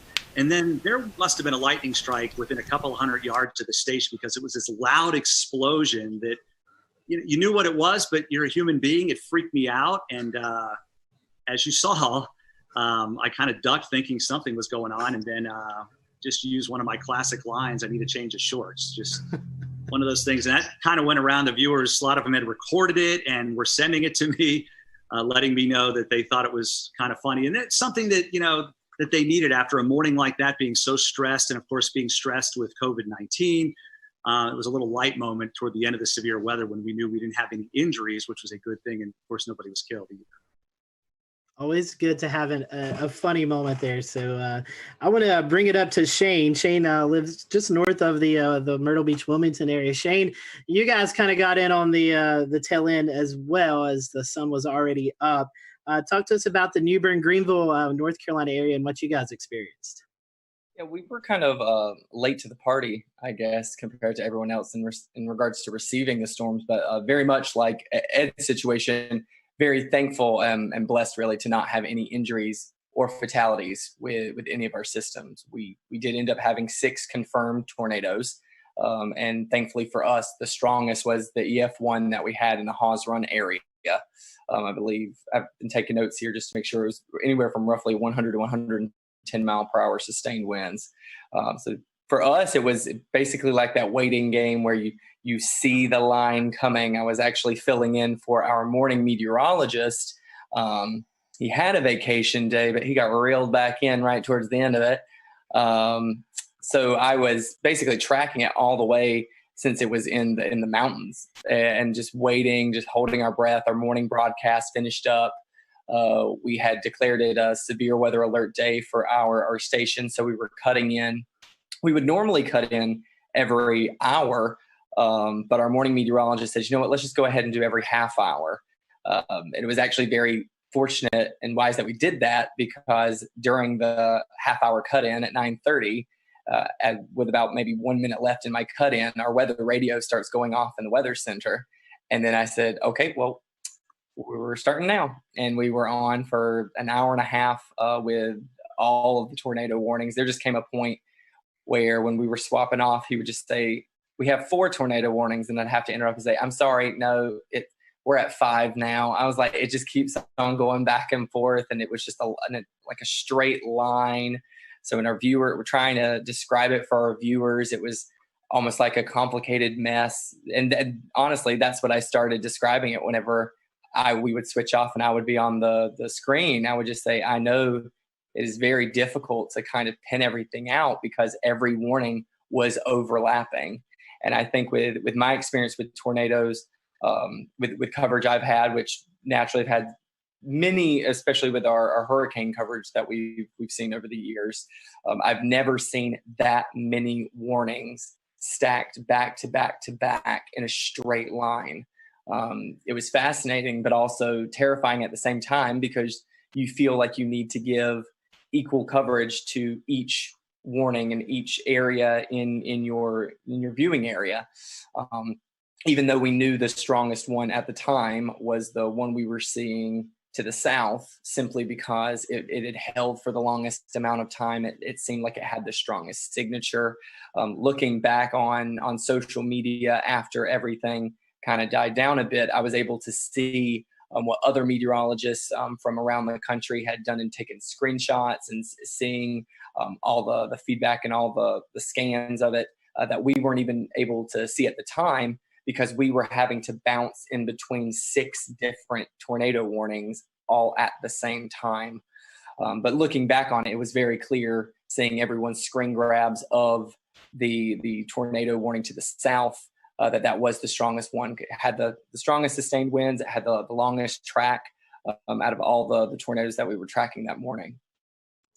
And Shane, one thing we were noticing, because we were watching that storm, is it was going through a fairly populated area. Jacksonville, that's probably one of the bigger cities out eastern North Carolina. So I'm sure that was kind of pressing to want to get that information out to one of the bigger population areas. Absolutely. And what was really interesting, something I've never been able to do before while we are doing severe weather coverage, is to be able to pick up anything too crazy on our web cameras. And we did have a webcam situated in the Jacksonville area near the Freedom Fountains. And while we did not see the feature at all, you could see it looked like the flags about to be ripped off of the top of the flagpoles. I've never seen that before, and never been able to capture anything during the height of a storm or during a warning before until this particular system. So naturally, yes, we did have all that concern, because even for our specific station, Jacksonville is a very heavy populated area into which they tune into us. They know that we are the closest station to them, so they rely on us heavily. But thankfully, I believe the heaviest damage that was sustained in that area was at a hog farm. So we might have a few pigs that won't be tuning into our broadcast next time. But like I said, just very thankful and blessed that we had 0 fatalities, 0 injuries throughout the entire morning. Shane, I got a good chuckle out of that. Thank you. Tim, we still have 2 areas to cover, Charlotte and Greensboro. So Tim, I want to start off with you. I know you're just dying to talk. We've had you waiting for 40 some odd minutes now, but you guys did have 1 tornado in Alamance County. Can you kind of tell us a little bit about that, and maybe some of the relief that you felt that there was only 1 and things weren't quite as bad as they could have been? Yeah, sure. Thanks, guys. So, this kind of thing that we were tracking for days, all of us were tracking it for days. It was pretty much all anyone could talk about for the Easter weekend. So one of the things leading up to it, I kind of sensed I was kind of trying to read the room and on my Facebook page and just see where people's heads are at. It really seemed like people were dreading this, and they were very freaked out, and they really were spooked, just in the sense of maybe they were stressed out already. I am not a psychologist, but there was just a lot of stress building up. And I think whenever something is coming in the middle of the night, people are really worried, and justifiably so. So one of the things we decided to do is just let them know, like, we're going to be there the whole night, because even with, we had the warm front coming through in the afternoon. I'm always worried about those little warm fronts too. You can kind of get little spin ups. So I was there starting at like 8, 9 o'clock, and I just stayed till the morning. We had the rest of the morning Mets come in as well to help out. And good thing that we did, because, one of the things, we just kind of walked people through the night. We would just do Facebook Lives, and they would chime in, and we would say, everything's still okay. You can go to bed, but make sure you have the phone. And you got to wake up if the warnings are issued. And people really did that, and I think it helped out. But you mentioned we had one confirmed tornado in our area. We had 9 tornado warnings, and I had no problem with any of the tornado warnings. And a lot of times I'm complaining in the back of my head about some of them, right? None of them were light tornado warnings at all. There was so much rotation in almost every storm that was pushing across our area. Everyone in this chat knows this. We have a radar issue here. The radar beam is so high. So of course, when we're showing these warnings, it's showing more mid-level rotation. It's not at the ground. So all we can do is say, hey, this storm is spinning like crazy. Our first tornado warning came in at 4:20 in the morning, and we had continuous tornado warnings until 7 in the morning. So we were on for a while with all of those different storms. And it turned out that the last one in Alamance was the one that, in fact, was confirmed. And we confirmed it on air, too. We were watching it, Taran Kirksey and myself, and there was a clear as day debris ball just a few scans after the first couplet showed up. So I believe they talked about this in South Carolina, too. Some of these, they formed, they came right down, and they did the damage right away. And it was very quick. And thank goodness, the Weather Service did a bang-up job. They had a warning on it right away, and we were just bouncing around. It was a very busy morning, but I think people were very appreciative that we were there the whole time with them, just kind of holding their hand. There's this storm, here's what you do. Grab the kids, grab the dog, put a helmet on, put shoes on, and get ready to go. And, we made through it. Thankfully, there weren't there were no injuries or fatalities in that one tornado. On the same token, in the squall line itself, we did have a tree, unfortunately, kill somebody in their home. And one of the things with this line that we also tried to do, you have to give the highlight coverage to the tornado warnings, but this whole squall line, we knew it was capable of putting down 80+ mile per hour gusts just with all the wind fields. So we did try and bounce around and say, hey, you're not in a tornado warning in Guilford here right now, but this line is nasty, so you should probably be in your safe spot too. So it was a very busy morning, but we anticipated it. Everybody in the weather enterprise talked about it for days. People knew about it. And I actually think it's a big success story that in the middle of the night, people were still well prepared and took good action. And the fatalities really, I think, were minimized, at least in the Carolinas, as far as I could tell.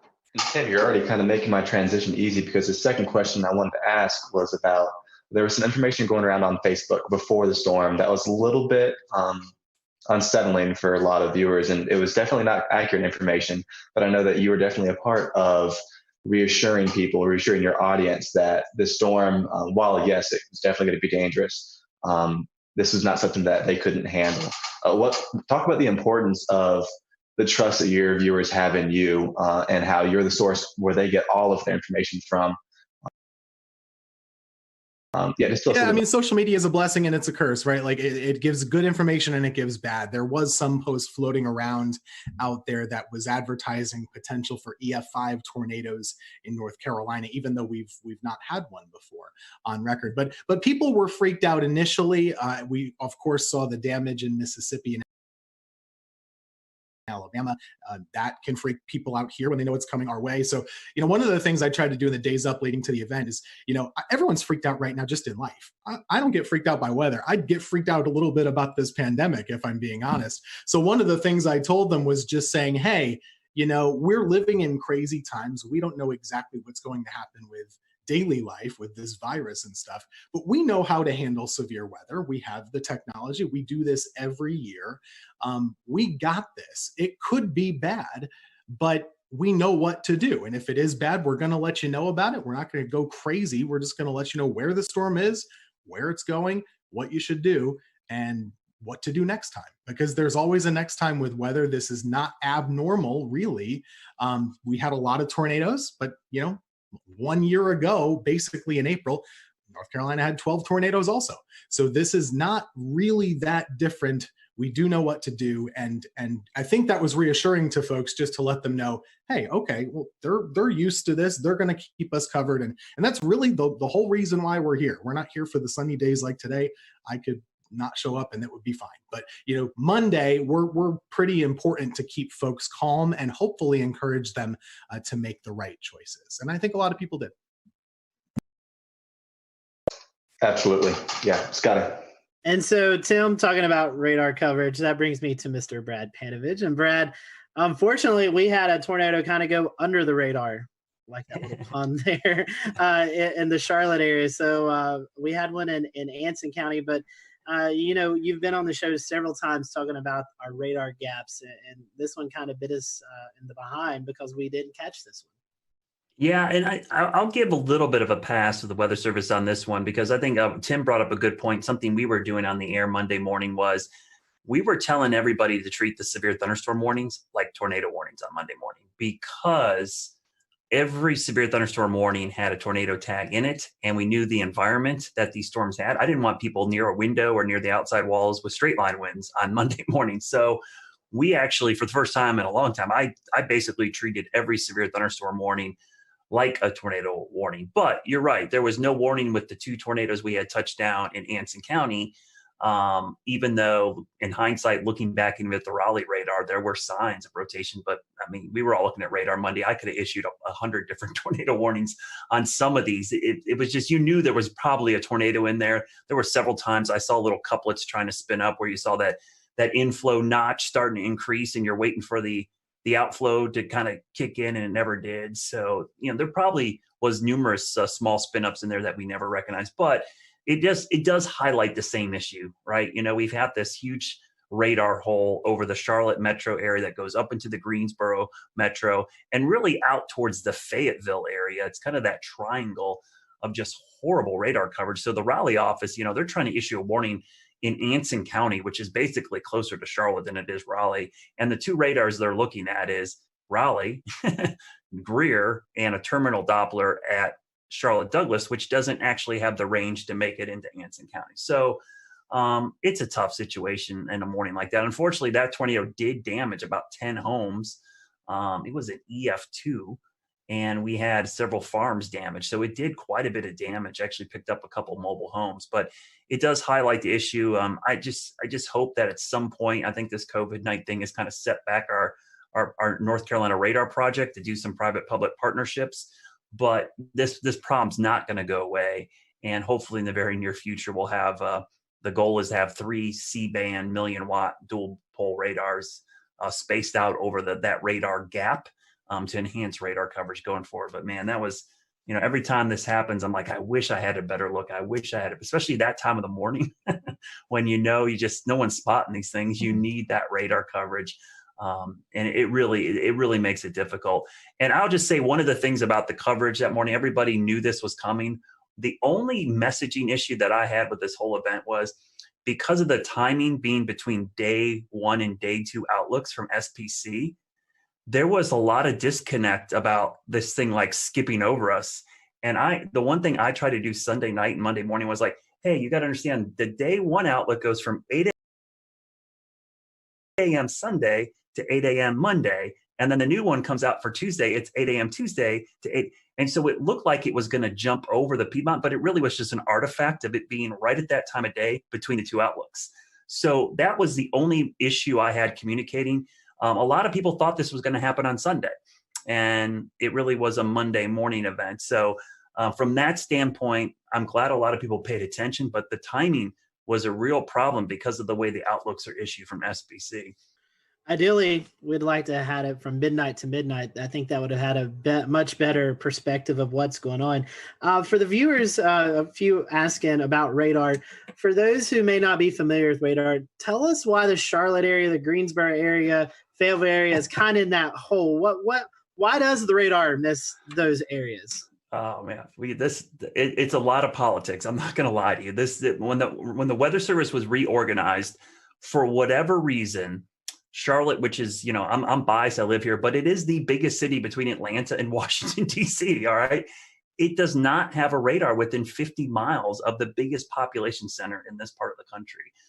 And that doesn't just affect us. It affects Tim up in Greensboro and Winston-Salem. It affects Hickory, Boone. It affects a large area. And so there's some little stopgaps. And I hear this all the time from people, well, you got a terminal Doppler radar. I'm like, all right, terminal Doppler is a Band-Aid. It's like a little tiny Band-Aid that helps fix a little bit of the issue. But, if I had to tell another meteorologist, hey, I'll take your 88D out and put a C-band, non-dual pole radar there to take you out, they would never want that, right? They would want an 88D dual band radar. And so it's just a Band-Aid approach. And we just have a huge issue with it. And it's unique to Charlotte. We are the biggest city in the country that does not have a radar within 50 miles of the city. So luckily, local governments are recognizing this problem. We've brought it to their attention. I think everyone brings up their phone app and goes, oh, we've got radar coverage. A lot of people don't understand that radar are like cell phone towers. The farther away you are from the dish, the worse your reception is. And so in Charlotte, we got this big population center, and our closest radar or cell phone tower is in Greer, South Carolina. So it makes it incredibly difficult. It's not that we don't have any coverage. I don't want to make it feel like, we're in this giant hole. We just have degraded coverage. We have really poor coverage. We have 1 bar on our cell phone. We want 5 bars. So what we're trying to do is get that radar closer because the radar beam, as you see in the picture right there, thanks, James, the radar beam goes in a straight line, but the Earth curves. So by the time the radar beam gets to Charlotte, depending on which part of Charlotte you're in, it's at 8,000 to as much as 10,000. We'll return to Best of the Carolina Weather Group in a moment. Now your Carolina weather forecast. Here are today's forecast high temperatures for North Carolina. Here are the forecast lows for tonight for North Carolina. Here are tomorrow's forecast high temperatures.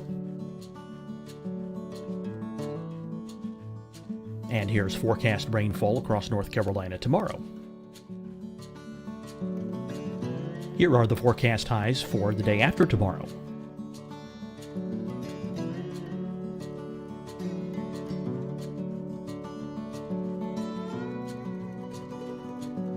And here's the forecast rainfall across North Carolina for the day after tomorrow.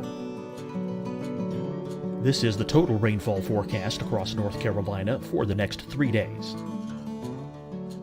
Here's the severe thunderstorm outlook for today from the Storm Prediction Center.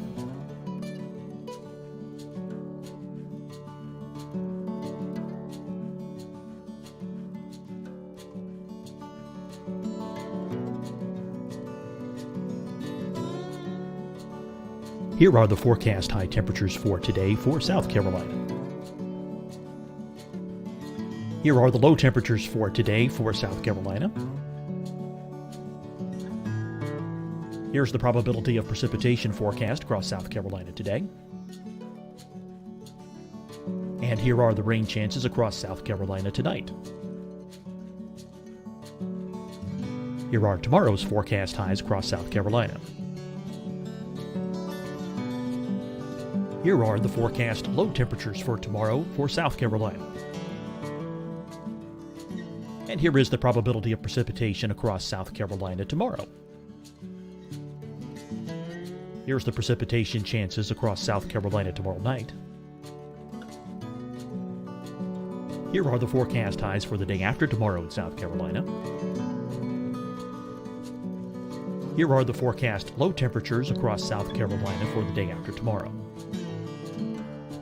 And here are the rain chances across South Carolina for the day after tomorrow. And South Carolina's probability of precipitation for that night.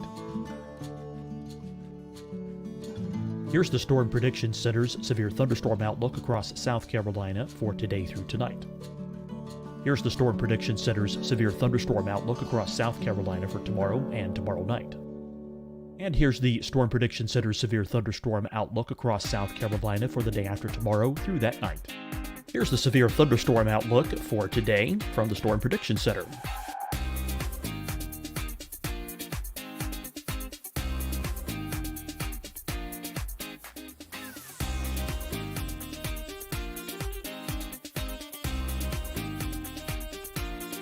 And now here's a live look at weather radar across the southeast. Fight the spread and take a stand against coronavirus. Wear a mask in public. Stay at least 6 feet apart from others. And get tested. Join us and fight the spread. Visit scdhec.gov/COVID-19. Getting tested for COVID-19 helps you to take the steps needed to protect yourself, your loved ones, and your community. Find the testing location at scdhec.gov/COVID-19 testing. Hi, everyone. I'm Dr. Mandy Cohen, Secretary of the North Carolina Department of Health and Human Services. And when you follow the 3 W's, you protect your family and your neighbors from COVID-19. When you leave your home, practice your W's. Wear a cloth face covering, wait 6 feet apart, wash your hands often. Wear, wait, wash. We're in this together. Stay strong, North Carolina. Deciding when to wear a mask isn't about who you know or how well you know them. Just ask yourself, will I be with anyone I don't live with? If the answer is yes, get behind the mask. Help slow the spread of COVID-19. Get behind the mask.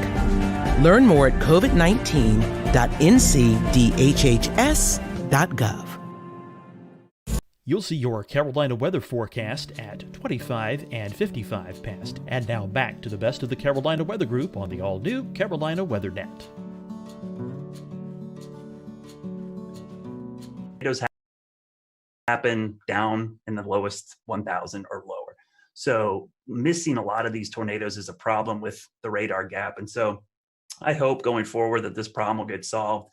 For years, we tried doing this back 10 years ago, and we went through federal, issues, and it's just dealing with the government sometimes incredibly difficult to get things. But now that we have this private-public partnership, it's the closest we've been to solving this problem because we've got local, state, and even private entities involved, and the data is going to be public and free for everybody. Speaking of partnerships, I wanted to ask Brad and Shane and Tim. Unfortunately, a lot of our other guests had to jump off because they have a 10 p.m. newscast. But in this era of COVID-19, you guys aren't in the weather center with your fellow meteorologists. You're doing a lot of work from home. How was the communication preparing for this event? Was it any different? I mean, I know you wasn't personally beside the meteorologist, but was the communication still there? Was there anything that you think maybe could have went better or not as good? I mean, any comments on that? We over communicated, and the only reason that I really over communicated was watching Ryan Vaughn in Jonesboro a couple weeks ago work from home and cover a tornado there. And I thought, it gave me a little sigh of relief saying it could be done, but they still had somebody in studio. So we talked a lot over the weekend. We had probably 2 or 3 Zoom calls over the weekend talking about coverage. And I said, if this was not COVID-19, I would be in the studio right now. And luckily my general manager and news director said, you know what, we want you in the studio too. So for the first time in a month, I was actually in the studio instead of home. And I worked in the morning show. Normally I'm an evening shift person. But I came in and tag team with Larry. We did do social distancing. We never crossed paths. We stayed away. I stayed in one location, which unfortunately meant I didn't get to go to the key wall, but I could be in the weather center with a standing shot and do it. So I think, and to answer your question, Scotty, we actually over communicated probably more so than we ever had because we knew the logistics of this was going to be really problematic. Yeah, just to echo that, we did the similar thing. We had the fun part about planning is you get to be on Zoom calls with your boss like every other day, right? So we had a lot of Zoom calls just like this, and it made planning a little bit more tricky because we really had to advocate for the necessity of being in the studio. And it's not just a presentation thing. Like that's somewhat cosmetic, but I don't have a generator at my house. None of the folks on our weather team do. So that was really the thing. What if and we have 3 folks working, but it could sure happen that all of us lose power. So we really needed to be there. But when we were, I was at we have a separate room key wall. I was there. I didn't talk to anybody. You can see Ruben is and then zooming. in the studio, Taran Kirksey was there in front of a monitor wall with a computer with our graphics. And we had another meteorologist at home just doing like this on Facebook and stuff. So it really worked out well, but it was more planning and, just jumping through all the hoops that we all have to do just to go to the grocery store or something like that now. Strange. Yeah, I think kind of just like adding on top of that, this situation has brought anything, it's teaching everyone, in a communication field, how to communicate even more, or the importance of communicating more. In our case, we are still fully broadcasting from our station. We don't work from home. I typically will do noon shows twice a week, and then I do double shifts on the weekend, all of our morning and all of our evening shows. So I'm usually the only one in the station for the meteorologist on Saturdays and Sundays anyway. So I was closely monitoring it. And whenever I saw it on one of my weekday shifts, I think I had sent an email out and said, I think we should go ahead and just start having a plan in place. This is our first time trying it with social distancing. So I think it's even more important that we start planning further in advance. And I just think these are times like this where you do learn how crucial communication is between a team. And I think it really applies for all fields, not just our specific industry. We started it with an email chain. We did not do Zoom conference calls because I don't like my employer to know how many times I'm wearing pajamas when I'm on the call. So it is all on the phone only. But at the end of the day, you're keeping in touch with them. You are making sure that there's consistent points that are going to every single one at every level so that everyone is on the same page.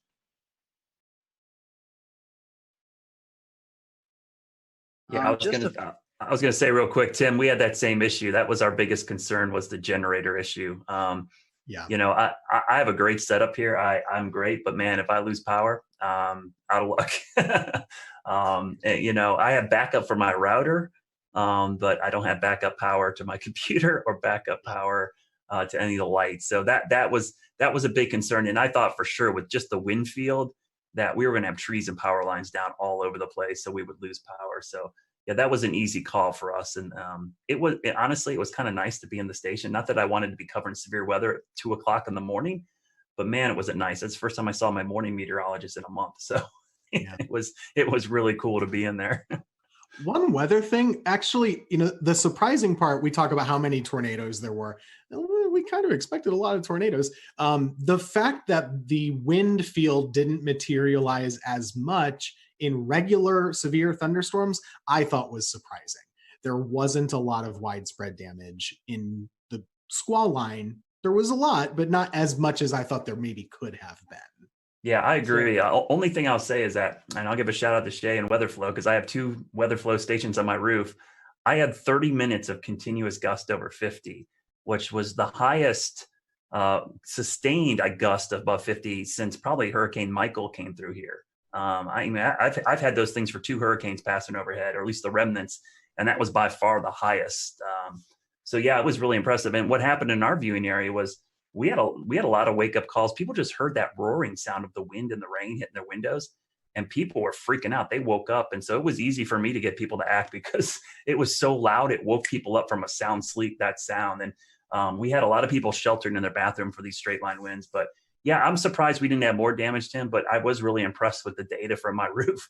I looked at it and I'm like, I actually had a camera up there that swung around and broke off, and I had to fix it again because my house got hit by a tornado back in February. So and I had a 71 mile-an-hour wind gust with that storm. So it's been crazy having all these events at my house and having this data now collecting from my house. My wife's texting me. She's like, the kids are freaking out. Should we go downstairs? I'm like, yes, go downstairs.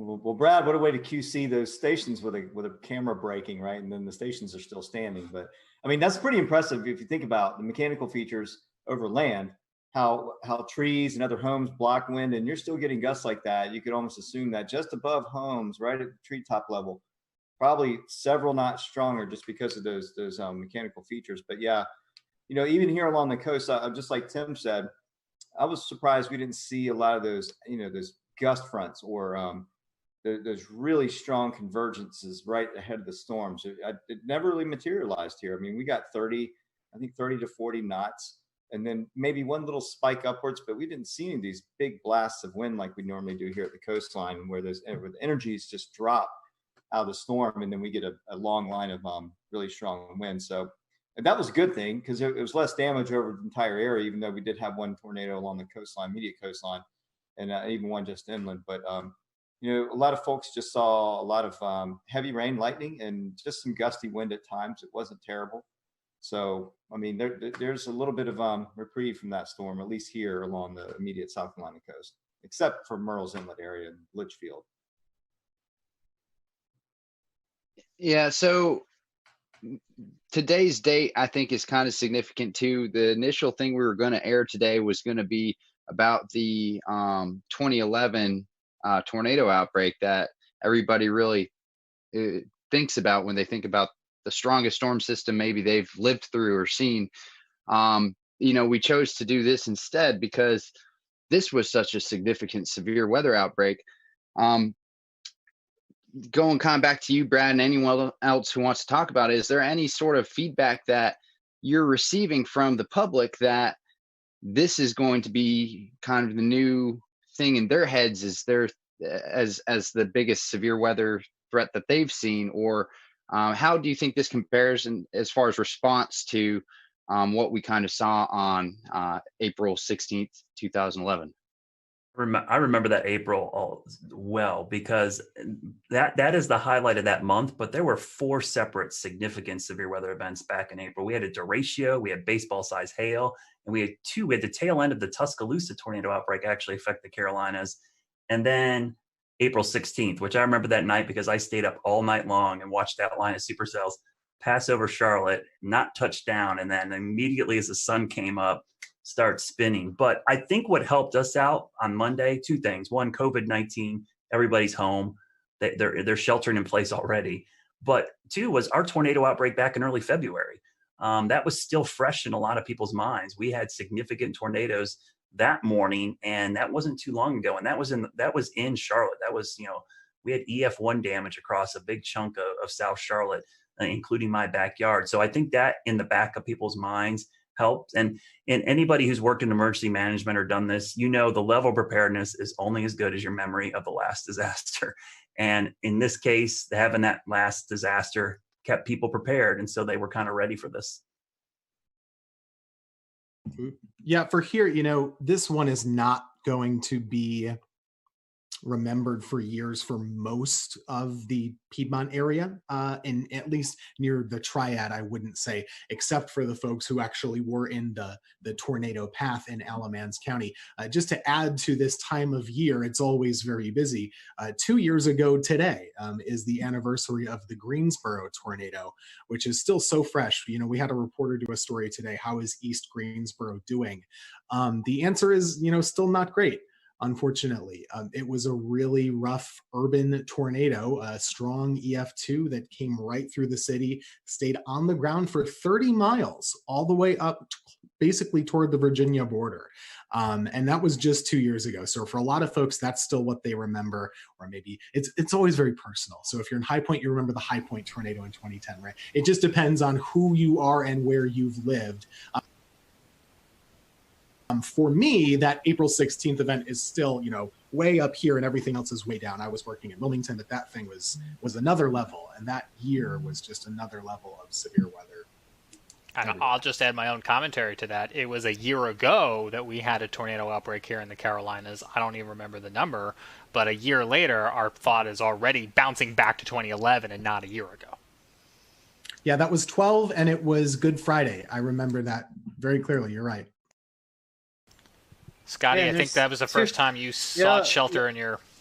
I remember doing that, but I couldn't remember what date it was. Like, I forgot 2 years ago. I knew the Greensboro tornado, but I didn't know it was today's date. That's Monday the 13th is my son's birthday.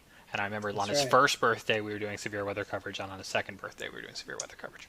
Yeah, I was in the basement live on this show when that happened. So yeah, crazy times. But anyways, guys, thank you so much for coming on. As Tim was talking about, I'll go ahead and kind of let the secret out of the bag. We pre-recorded the April 16, 2011 look back. So next week we're going to be airing that. So you'll see Tim back next week on our show. He'll be with us with a lot of other great meteorologists who kind of look back over that event. So we just hope all those, especially who are affected by this tornado outbreak, our thoughts and prayers are with you guys, and hopefully you'll recover quickly. And like Tim and Brad has said, this is the peak season for severe weather in the Carolinas. So we'll continue to monitor the weather for the rest of the month and even into May, as is really kind of a high peak for severe weather. So we appreciate you joining us tonight. Big thank you to all of our guests tonight. This was a last minute show, and we got coverage from every market except the Raleigh market, but I don't really think there was much going on in severe weather-wise with tornadoes in that market. So we appreciate everyone coming on tonight, and we will see you back here next Wednesday night for another edition of the Carolina Weather Group, and we hope you have a safe and happy weekend.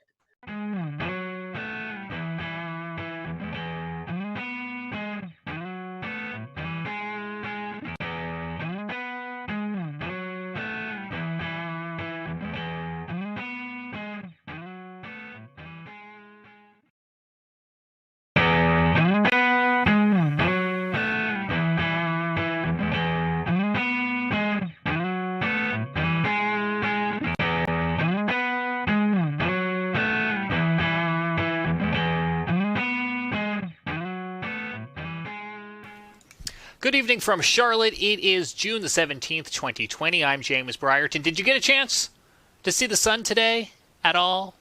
Maybe kind of sort of. We have been cut off from the rest of the world. No, I'm not talking coronavirus. I'm talking about this low pressure that has just parked over the Carolinas today. It's very pretty on this satellite image that our friend Brad Penovich captured. You can see it there just spinning out over like Fayetteville, Fort Bragg, between Charlotte and Raleigh, just spinning and spinning and spinning, but that just socked us in with clouds. I did see just a little bit of sun today here in Charlotte before the sun went down, and that was a nice change of pace after a couple days of cloudy and cold weather. All right, this week we are talking the PGA Tour, which has resumed and is in Hilton Head, South Carolina for the RBC Heritage. It kicks off tomorrow after a couple of practice rounds. I'm holding here the weather forecast from their on-site meteorologist, Stuart Williams. This is what we call a tease. I'll have this for you coming up. What we're going to get to first is a piece of tape that has been very patiently waiting in the wings. So Stuart sat down with the Carolina Weather Group in February to record an interview that at the time we thought was going to air alongside the Wells Fargo Championship here in Charlotte. Well, as you now know, that never happened, and other PGA Tour events were canceled. They are now resuming operations without fans and will be playing in Hilton Head, South Carolina. So we are very excited to be able to bring this piece of tape to you. This is a premiere of a new episode. You've never seen this interview before, despite the fact that it was recorded in February, but I felt that I needed to explain to you that it was recorded in a time where I could still get a haircut, and where the picture of snow over Scotty Powell's shoulder made sense, and all the references to fans attending the event also made sense back just a few months ago. So without further ado, we'll get on over to this, and then coming up later on in the program, about 30 minutes from now, we'll get a check of your weather headlines this week, including that PGA Tour forecast, an update on Sharpie Gate, and we'll take a look at the tropics as well too. But without further ado, here is our interview with Stuart Williams, the on-site meteorologist for the PGA Tour, and he'll tell us a little bit about the company he works for as well. Hello, everyone. Welcome to the Carolina Weather Group. We're happy to have you this evening, and we present Mr. Stuart Williams, meteorologist for the PGA Tour, which is a really cool job that I would love to have. As a big golf fan, I think it's a really unique job that Stuart has, and he's going to talk to us a little bit about that tonight and let us know what all his duties are as he travels across the PGA Tour. And we'd love for you to interact with us tonight. So if you have any questions or comments, feel free to drop them on the social media platforms, and we'll address those. And we'll let Stuart give out some of his social media information towards the end of the interview tonight. That way, if you want to follow him on Twitter, you can do that, or just get more information. So we appreciate having Stuart with us tonight. Stuart, welcome back to the show. I know we had you on a couple of years ago, fellow North Carolinian, and it's great to have you with us tonight. Glad to see that you're actually home and not out on the road right now. So for those who may be introduced to you for the first time, tell us a little bit about you. I know you live here in North Carolina. You went to school here in North Carolina, so kind of give us a brief background about who you are. Yeah, I grew up in Winston-Salem. I currently live in High Point, North Carolina, and I got my meteorology degree from UNC Asheville, so I was actually there from 1988 to 92, so that kind of dates myself there. So 50 years old now, so I'm getting older, but yeah, so after that, I started working for a company called Mobile Weather, and we started doing golf tournaments, weather for golf tournaments. So it started like with the Crosby Celebrity Tournament there in Winston, and the Vantage Championship, which was a Champions Tour event in Winston. And after that, I was interning then at that time when we started those, probably about 91 or so. And then as I graduated, we kind of formed a company called Mobile Weather, and we started doing more and more golf tournaments. So individual tournaments would hire us. And then from there in 1995, we signed a full-time contract with the PGA Tour doing all their events. So, and it just kept snowballing from there. And then, so I was working with a company then called Mobile Weather. And so we were doing golf tournaments. I was traveling all over the country. And then in 2005, I started working for DTN. And ever since then, I've been with DTN, and we just keep growing and doing more and more events. So, you know, we have all the PGA Tour, Champions Tour, Korn Ferry Tour. We do the LPGA.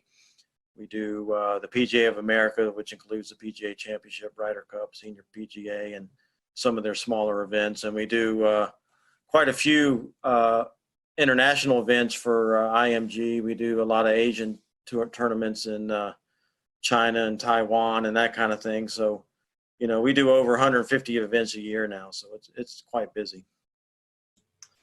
Well, sort of. I know you're not the only one. I mean, that's a lot of traveling. So, yeah. Tell us a little bit about your team. How many meteorologists do you guys have? Is it just you that goes out to a tournament, or is there kind of a team aspect for you guys? Yeah. How's that going? Yeah, we've got we've got 7 or 8 guys that travel all the time, and we usually just send one person to each tournament or event that we cover. You know, because we also do outdoor concerts, and we do some other events like that we have a meteorologist go to, and that help out. But you know, there's one guy per tournament, and so basically, you know, on the PGA Tour or any golf tournament or any outdoor event that we do, lightning is the number one concern. So that's why a meteorologist is on site. We set up an electric field mill. We have 2 laptop computers that have obviously the Doppler radar, lightning detection. You know, we have a mix of BISLA's National Lightning Detection Network, and you know, and so all that data that we get in-house, we have, you know, all the computer models that we look at, the NAM, the Euro, the GFS, all those. So everything's in-house, and we sector where we're going to go, and we can make custom products for ourselves and that kind of thing. So we make our own forecast on site.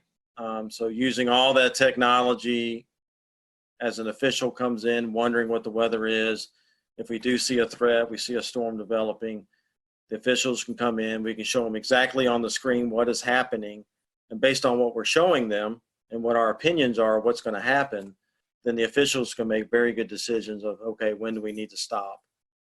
And then once we do that, especially on the PGA Tour, they have LED boards across the golf course. They'll put weather warning signs up. The officials will blow horns to the players, signaling that it's a dangerous situation.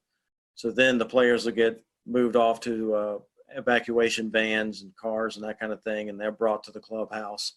And so hopefully, if we do our job correctly, then we've given enough time to where people can get back to the buses and hopefully back to their cars, because not everybody has a clubhouse pass. So they can't all get indoors to safety. So we got to get a lot of them back to their car. So it's a big machine. It's a big operation, but it's most tournaments, I'd say every tournament has an evacuation plan, emergency plan. So it works pretty well.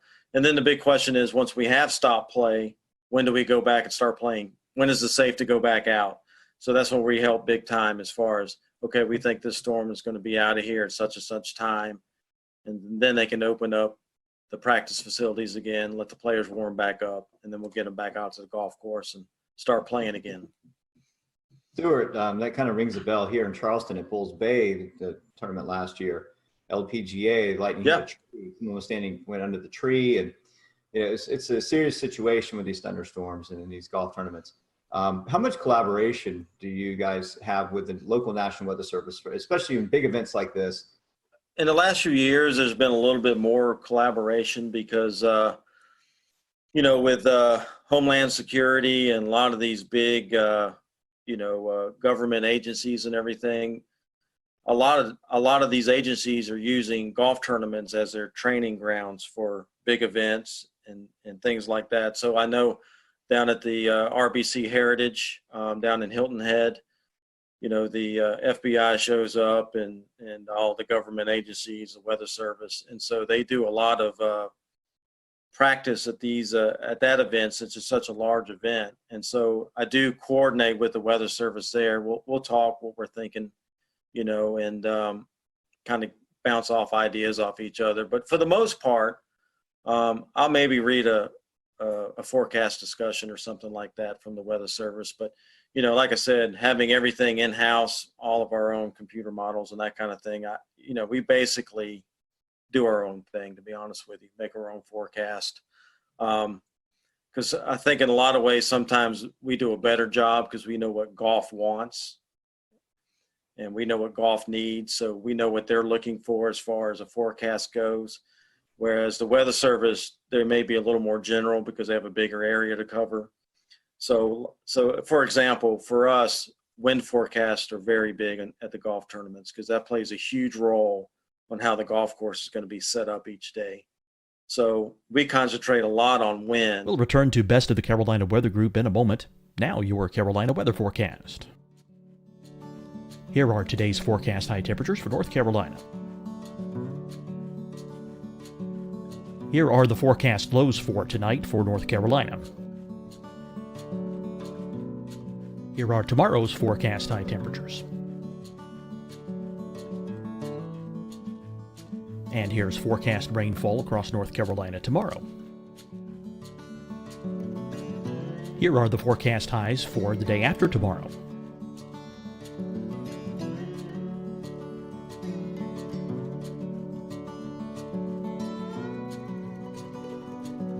And here's the forecast rainfall across North Carolina for the day after tomorrow. This is the total rainfall forecast across North Carolina for the next 3 days.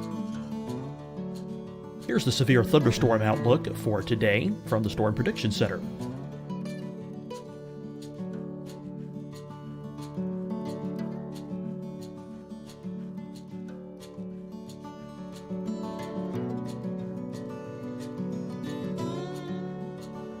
Here are the forecast high temperatures for today for South Carolina. Here are the low temperatures for today for South Carolina. Here's the probability of precipitation forecast across South Carolina today. And here are the rain chances across South Carolina tonight. Here are tomorrow's forecast highs across South Carolina. Here are the forecast low temperatures for tomorrow for South Carolina.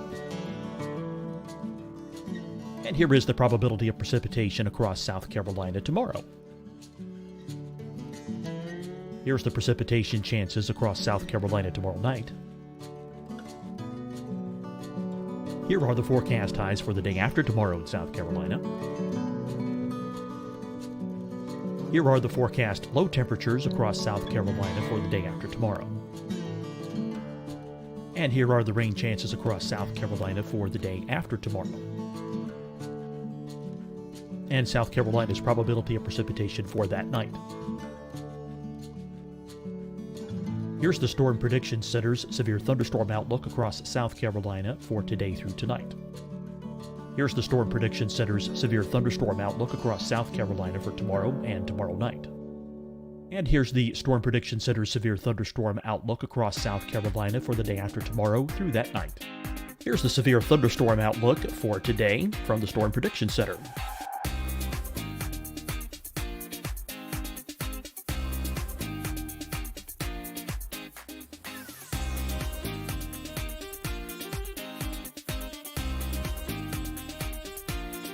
And now here's a live look at weather radar across the southeast. Fight the spread and take a stand against coronavirus.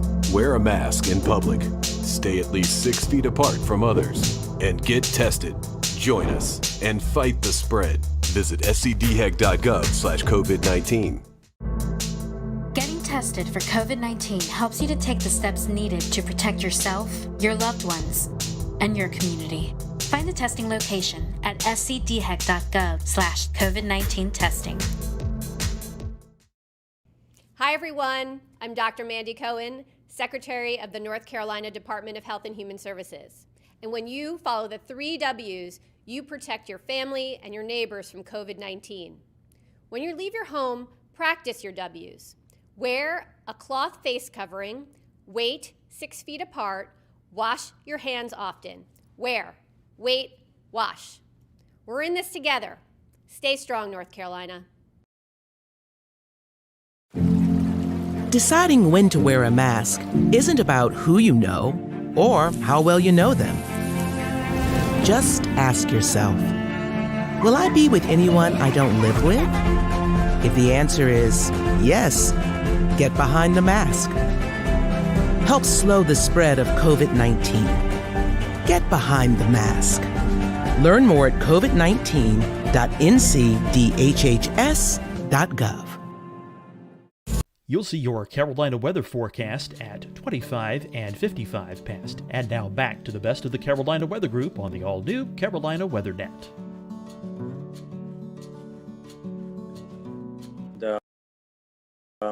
And so we try to be very accurate in that department, where you may see a weather forecast from the Weather Service that says winds are 5 to 10. Well, okay, that's kind of general. We try to be more exact than that, where our forecast will say maybe we have a westerly wind, like on the coast there. Maybe you have a drainage wind in the morning off the land, and then we'll get the sea breeze at 1 o'clock, and it's going to shift out of the south or southeast or whatever, and it's going to be 10 to 15 at that point. A lot of times the Weather Service really doesn't break it down like that. So, we try to be more specific of what's going to happen at the golf course so they can plan how they're going to set the golf course up. So that's some of the things that I think we do a better job at than TV or Weather Service being more general. Stuart, let's play. Let's hope we're not forecasting too far in the future. We have a Wells Fargo Championship coming up in Charlotte, the Wyndham Championship in Greensboro. Let's say that you're there forecasting and you see it could be a potential stormy day. That there's going to be thunderstorms moving into the air. What is it? Kind of give us what you do the morning of. Kind of give us a play-by-play of what that setup looks like if you see, it's going to be a stormy afternoon or something in these tournaments. Well, let's say the first tee time is 7 a.m. Okay, that's usually when most tournaments start. 7 in the morning, and I'm usually there probably about 5:30 in the morning because I'm looking at weather data, looking at the latest stuff, making my forecasts and getting that out and distributed, uploaded to the player page, that kind of thing. And so we also have radios that we communicate to the officials with. So every morning I'll go into the rules office and tell the guys as they head out to set the golf course up what I think the winds are going to be that day, and then what time I think the best chances of us getting a thunderstorm. And so if you take a North Carolina tournament, typically what happens is, as you'll know, Scotty, and they'll start in the mountains. They'll bubble up in the mountains about midday, early afternoon, and then as they get going, they'll roll off into the Piedmont, and then they'll usually make it to Greensboro or Charlotte by 3, 4, 5 in the afternoon, depending on how fast they move and what the scenario is. So, so I'll tell the officials that morning, hey, I think we're going to see storms probably anywhere from that 3 to 7 range. And then that'll give them an idea when they need to start paying attention, so to speak. So as we go through the morning there, I'll keep looking at the new data, see if there's anything we need to update. And then obviously I keep watching the screens. I'll have the radars going and that kind of thing. And then as soon as I see something that has a potential of getting to us, that's when I'll get on the radio and tell the officials, hey, I'm seeing some thunderstorms over, let's say, Yadkinville, and they're going to be moving across Winston and to Greensboro here in the next hour, hour and a half. So that'll give them the heads up that, hey, I'm starting to see some stuff that could impact us here in the next hour or two. And so that's when we'll start putting on the LED boards. There's a weather policy that runs and things that say, hey, inclement weather is possible, please pay attention, that kind of thing. And then as the storm keeps moving closer, then I keep updating the officials. And then when I think is within, less than an hour, usually the head rules official, which would be Mark Russell or Slugger White, who are in charge of the competition, basically, they'll come into my office. I show them exactly what's happening. And then we try to give at least 30 minutes notice before the storm's going to hit the golf course so that we can blow the horns and give enough time for people to start trickling out and get the players in. And then obviously, as the storm gets closer, hopefully we've gotten everybody off the golf course, and then the storm will hit. And then, like I said, then we have the conversations. When do you think it's going to be out of here? When is it safe to resume? And so they'll already start making the plans on when that gets out of there, when we're going to let them to go back out and warm up on the range and then get them back out on the golf course. So, it's kind of a lengthy process, but as with weather, you guys, we have thunderstorms that can pop up right on top of you. So that's why we also have an electric field mill that we set up on site that measures the electrical charge. And so if we're seeing something develop real close to us, hasn't produced lightning yet, we're wondering, is it going to? That electric field mill gives us the heads up that, hey, charges are building. And also looking on the radar, you look at the cloud tops. You kind of know what those cloud tops keep growing, and you know what the freezing level is. And when it gets a certain height above that freezing level, that's when you start seeing the lightning. So using all those things together, using all those things together, we can get a good idea that, hey, this cell will probably going to produce lightning.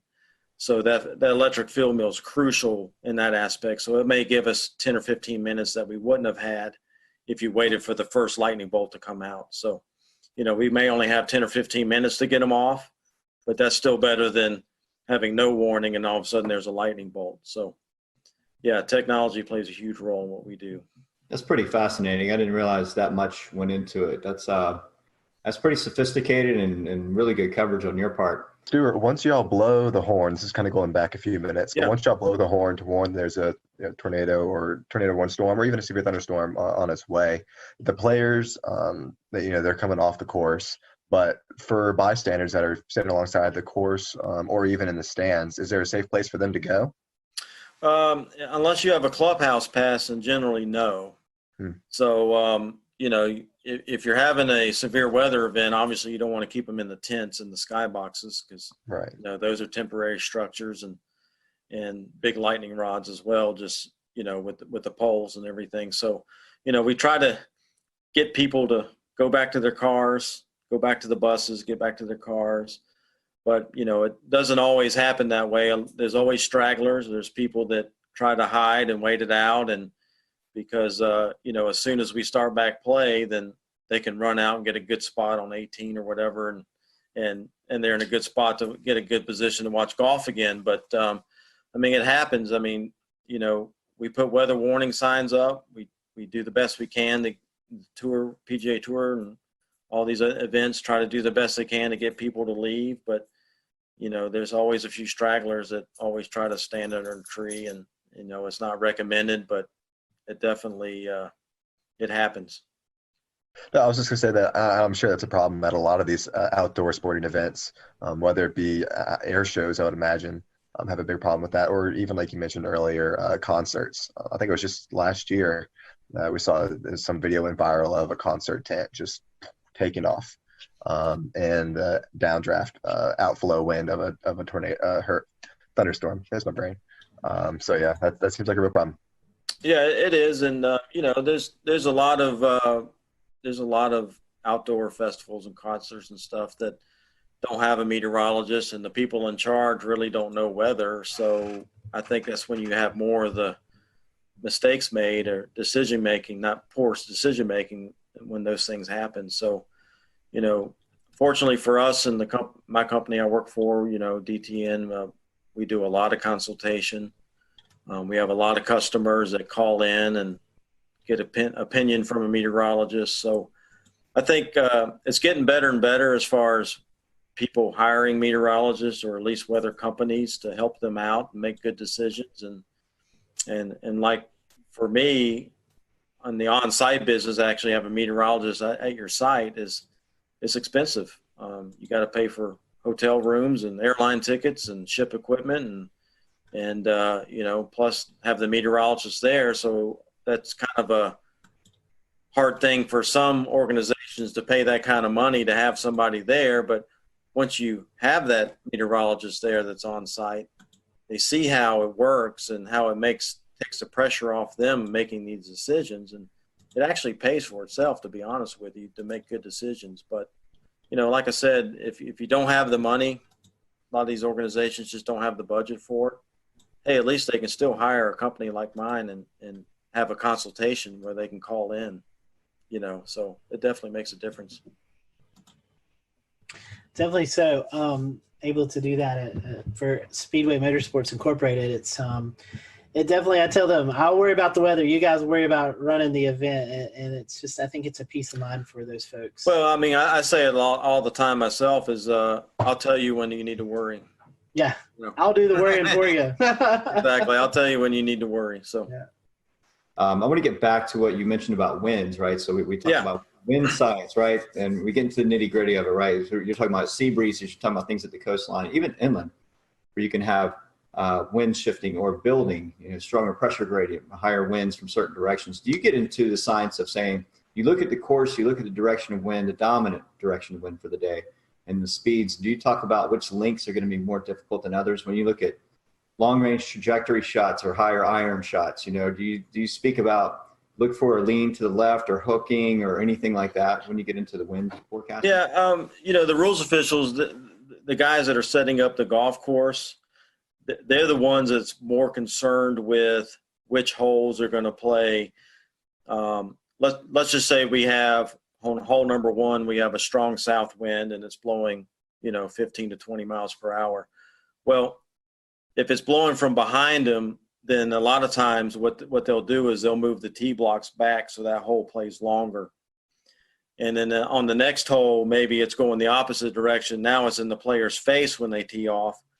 So they may move those tee blocks up so it plays shorter.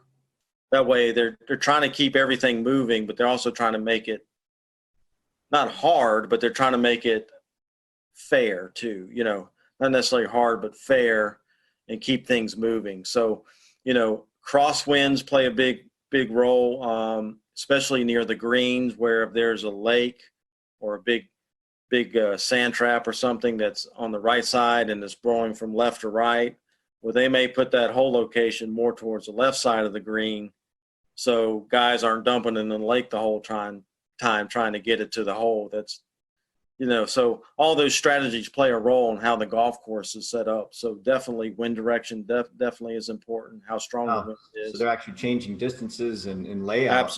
Absolutely. So we have 18 holes, and all through that golf course, it's going to be in their face or behind them, left to right, right to left.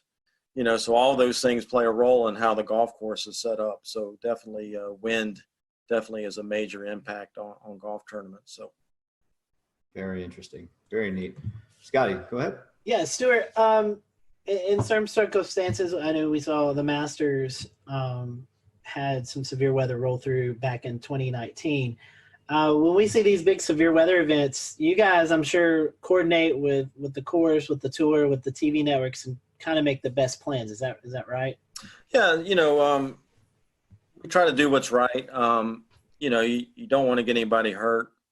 And if there's a high risk for severe weather, i.e. tornadoes or even, just strong straight line wind and storms, we may go early, 2 tees early on the weekend or a day on the weekend to avoid some of that severe weather that we think is going to happen in the afternoon. So, the tour is aware of that, and they'll try to make accommodations to maybe avoid some of that to keep people safe and get the round in.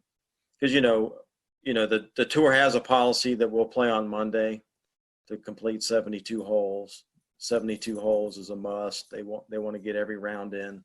So, so we will do that on Sundays a lot of time to try to get everything completed and so we don't have to go into Monday. But for the most part, if it's a 30-40% chance of a thunderstorm day, then they're not likely going to change anything. It's just we're going to play golf and hopefully, that scattered thunderstorm will stay away from us. But if we do get hit and we don't finish, well, we'll be back Monday morning. So that's how it works. I know another element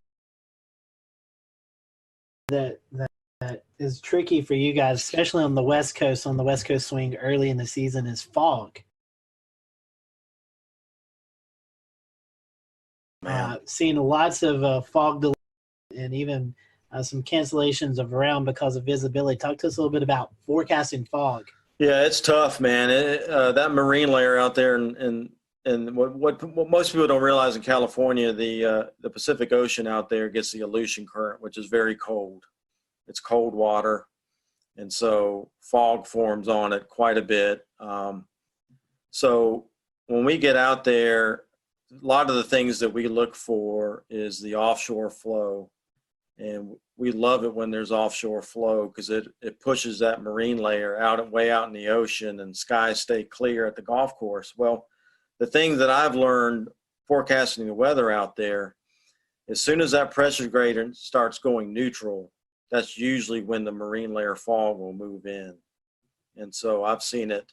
We had it this year at Torrey Pines at the Farmers Insurance Open. One day the fog rolled in early in the morning, and it stuck around till about 9:30 in the morning. So we had to delay for a couple hours, and then the sun finally ate through it and broke it apart, and it pushed offshore. So, it's a tough thing because with fog, you just don't know how long it's going to stick around. How thick it's going to be. We get the marine layer out there too. Sometimes it lifts and it's just a cloud deck and you're fine. It's just a cloudy day. But at Torrey Pines, we do have some elevation. I think we're up at 400 or 500 feet there. And so if it lifts up to 500 feet, we're in the cloud and we get socked in. And then obviously you go other places along the coast there that's not elevated and it's fine. So it's definitely tough. But it's something we deal with, and we just try to help the best we can with that. So, I know we're getting late on the interview. A fun question here: any favorite PGA Tour stops, and any of the PGA Tour players really weather savvy that we might not know about? Well, I mean, favorite weather stops. I mean, as far as any tournaments go, Hilton Head's a big favorite of mine. Any Hawaii tournament's great. Pebble Beach is awesome if the weather's good. Same thing with Torrey Pines in California. So yeah, we go to some great places. I mean, this past year I went to Japan and South Korea. I went to Shanghai, China. And this year, later in the year, I'm going to Australia. So yeah, I mean, we go to some great places and it's a lot of fun. So yeah, it's good. I was going to say, you have to go to these areas and actually learn the weather in these areas. You probably would have to understand it before you even go. Yeah, believe it or not, I mean, everywhere I go, I start paying attention to where I'm going a month or two ahead of time. So I know when I get there what's been happening. So you kind of got a feel for what's been going on. So, I've already been keeping tabs for the next couple of weeks when I go to Tucson and California again. And, and then obviously long term, you kind of looking, I've got Florida lurking in March. I'm going down to Florida. So you definitely keep up with what's going on and what's been happening. So, kind of what to expect going into it. So it's definitely harder in Japan and Korea and some of these places where, maybe the radar data is not as timely, or you don't have all the good data you have here in the U.S. You still have some data, but maybe not quite as good as some of the things you're used to using. So, and, forecasting wind and things like that gets a little more difficult, some of these spots. So, but still, us being there is still better than, for the tour and some of these tournaments, having us there is still better than not having us there, where they would just be guessing. So, we do the best we can, and they know it's not the U.S. and it's not quite as good, but it's still, we still send our electric field mill over there, and, we still have that and the detection network and that kind of thing. So. Oh, wow. I bet that's interesting, transporting that equipment across seas to foreign country. Yeah, the tour sends a lot of containers and things. So, it goes on with a lot of the scoreboards and that kind of stuff. So it helps. One more question from me is as far as golf and the weather. Talk about course saturation. We're talking about frost in the morning, dew on the grass, dew points, humidity, right? How does it factor in to your forecast for when the starting time is? Does that sometimes get pumped up because of the ground's just wet and needs time to dry out, or?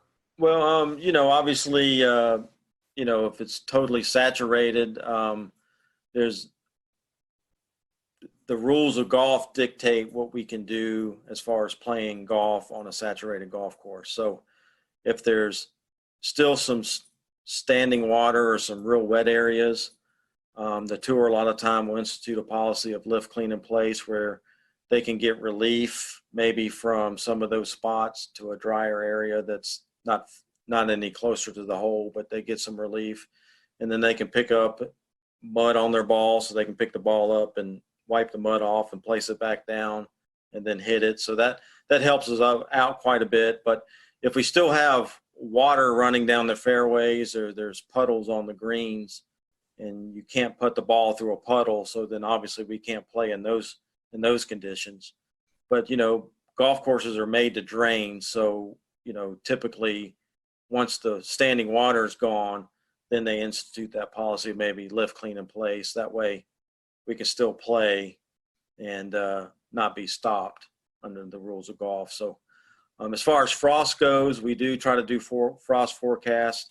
It does come into play a lot of times when we're in the desert of Arizona in February and March, because it can get really cold there in the mornings and then warm up pretty quickly for the mid to late mornings. So we try to help them out with frost forecasts. Obviously, you got to just wait for it to melt before you can get on there, because you don't want to kill the grass stepping on it. So usually frost delays are not that long. They're usually 30 minutes to an hour, and then we can get out there and play.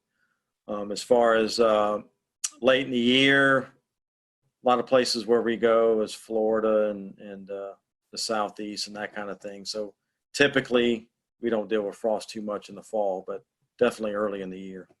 Well, Stuart, thank you so much for joining us. We certainly appreciate it, and glad that we could catch you while you're here at home. And we wish you the best of luck as you travel out to all these cool destinations, and hopefully you'll have some good weather. If folks want to follow along, do you have a social media account or something you'd like to promote? Yeah, you can follow me on Twitter. It's at PGAWXMAN and the number 1. So it's PGAWXMan1 on Twitter. And I'm on Facebook, just Stuart Williams. You'll just have to find me on that. But that's the only 2 social medias that I'm on.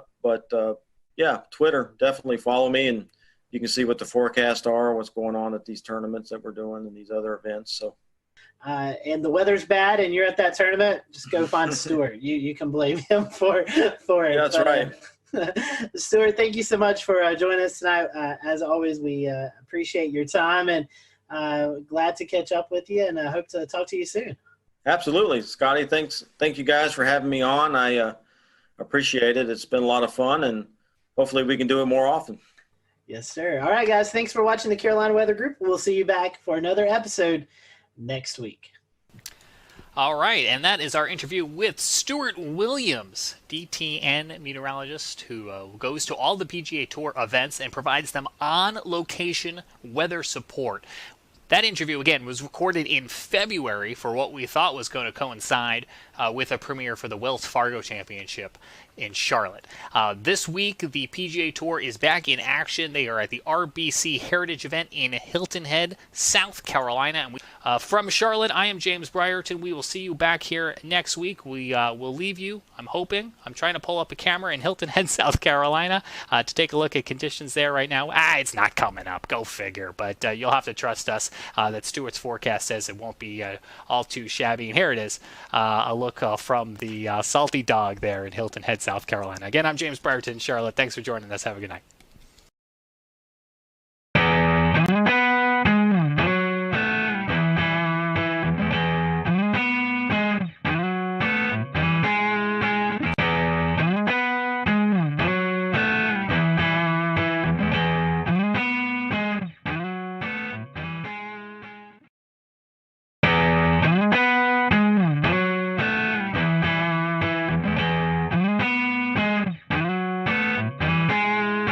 Hello, everyone. Welcome to the Carolina Weather Group. We're happy to have you this evening. Welcome to another episode, and tonight's going to be a fun episode. I'm going to go ahead and apologize. I hope I don't talk too much because we're combining weather and sports, and when we do that, it really makes me happy. Tonight we have on with us Sean Bratton and Mike Ventrisi from the Fantasy Football Weather Guys, and if you play fantasy football, you may have never thought about the weather element to it. And so tonight, we're going to talk a little bit about that. We're going to talk about the product and how you can follow along throughout the year so your fantasy football team is up to par and potentially beating the rest of your people who are not thinking about the weather. So we're happy to have Sean and Mike on with us tonight. And guys, we appreciate your time. We'll go ahead into the conversation since both of you guys are first-time guests with us. We always start off our questions like this. We want to know how you got kind of caught up into the weather bug, the weather story. So, Mike, what is your weather story? And then we'll let Sean tell his weather story. Hey, thanks so much for having us, guys. This question always... We'll return to Best of the Carolina Weather Group in a moment. Now, your Carolina weather forecast. Here are today's forecast high temperatures for North Carolina. Here are the forecast lows for tonight for North Carolina.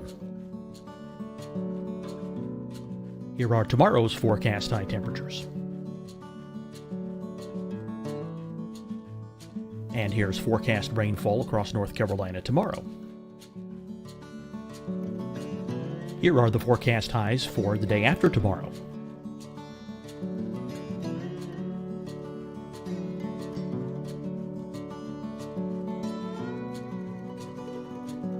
And here's the forecast rainfall across North Carolina for the day after tomorrow. This is the total rainfall forecast across North Carolina for the next 3 days. Here's the severe thunderstorm outlook for today from the Storm Prediction Center.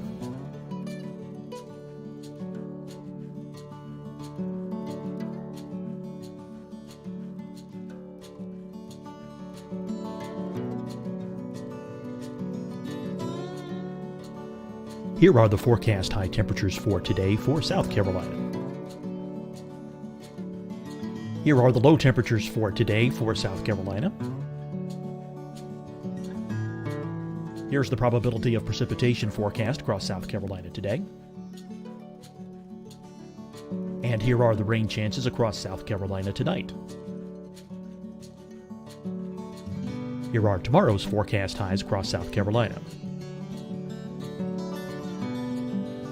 Here are the forecast low temperatures for tomorrow for South Carolina. And here is the probability of precipitation across South Carolina tomorrow. Here's the precipitation chances across South Carolina tomorrow night. Here are the forecast highs for the day after tomorrow in South Carolina. Here are the forecast low temperatures across South Carolina for the day after tomorrow. And here are the rain chances across South Carolina for the day after tomorrow. And South Carolina's probability of precipitation for that night. Here's the Storm Prediction Center's severe thunderstorm outlook across South Carolina for today through tonight.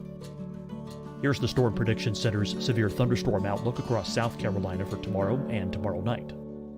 And here's the Storm Prediction Center's severe thunderstorm outlook across South Carolina for the day after tomorrow through that night. Here's the severe thunderstorm outlook for today from the Storm Prediction Center.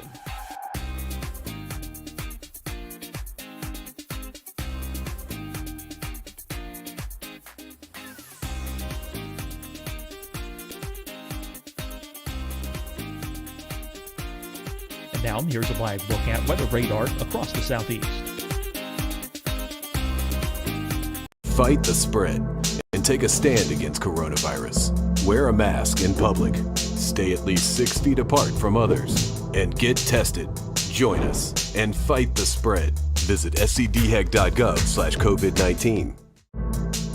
Getting tested for COVID-19 helps you to take the steps needed to protect yourself, your loved ones, and your community. Find the testing location at scdhec.gov/COVID-19 testing.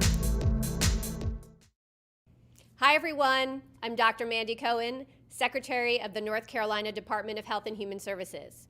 And when you follow the 3 W's, you protect your family and your neighbors from COVID-19. When you leave your home, practice your W's. Wear a cloth face covering, wait 6 feet apart, wash your hands often. Wear, wait, wash. We're in this together. Stay strong, North Carolina. Deciding when to wear a mask isn't about who you know or how well you know them. Just ask yourself, will I be with anyone I don't live with? If the answer is yes, get behind the mask.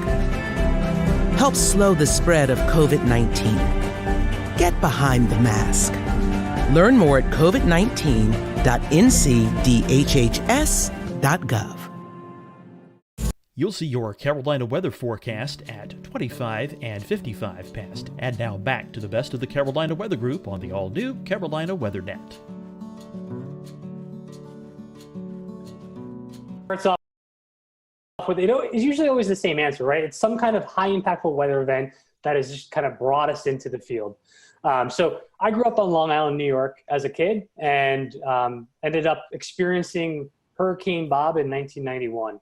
So it knocked out our power. I'm like, what is going on outside? I originally wanted to be a veterinarian, and I would go home and watch the Weather Channel after that hurricane, just watching Cantore on there with during the season.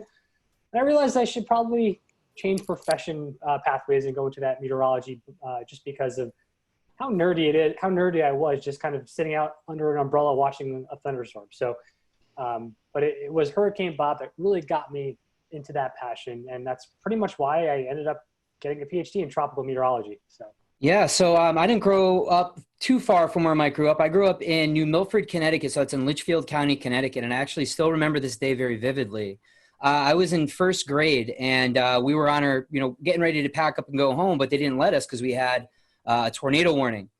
So I was basically plastered my face to the window looking at these ominous clouds and the rain. And I was just like in awe the entire time. Everyone else was scared. I was there up on the window wondering what the heck was going on. And we were actually kept after school for quite some time until the night, until things got cleared up. We did have a tornado touchdown near our school in Litchfield, Connecticut. So it was a really cool event. And then also the blizzard of 96 was a big high impact weather event that happened in early January of 96. That was a big event for me. I remember that. We had off school and it was we had like 24 to 30 inches of snow. So it was a really cool event too. And then of course, I'm sure you hear this a lot, but the movie Twister came out and that kind of sealed the deal for me after watching that. We were talking off air, but we've done this show for a while, and it seems like that there's a common denominator there with Twister and how many people is brought into this industry because of the movie. Yep. Like us, we all have our other weather day jobs, and we kind of do Carolina Weather Group, for fun, and that's what you guys do with the Fantasy Football Weather Guys.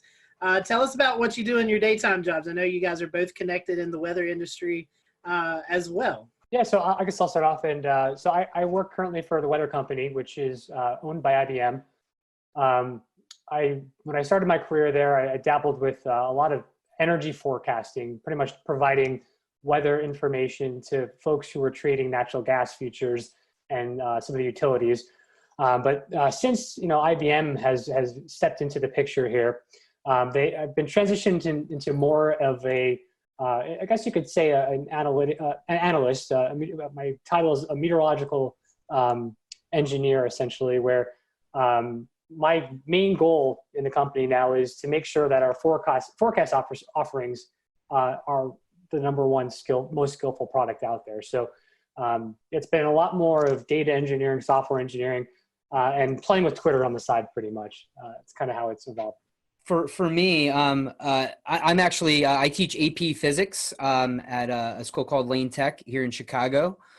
So I teach honors in AP Physics, and then I also teach at the College of DuPage. I teach some weather and climate courses there. This is very cool. And so, Sean, that's something, weather, it seems like a lot of people are interested in, but you're actually teaching these kids. We'll get into fantasy football, but I find this really unique. Yeah. What is it like teaching kids weather? I mean, as something I know we all get to go out and do school talks, but you're actually maybe talking to high schoolers, college kids. Yep. What's the field like right now? I mean, is there a lot of interest in weather? Yeah, so I have taught at the high school level and the college level. And in both of those cases, people are just kind of taking it as a gen ed, right, to take that credit. But one of the things that I found is the application of the content really goes a long way. So if you're going to sit there and just read off some slides, they're going to go to sleep.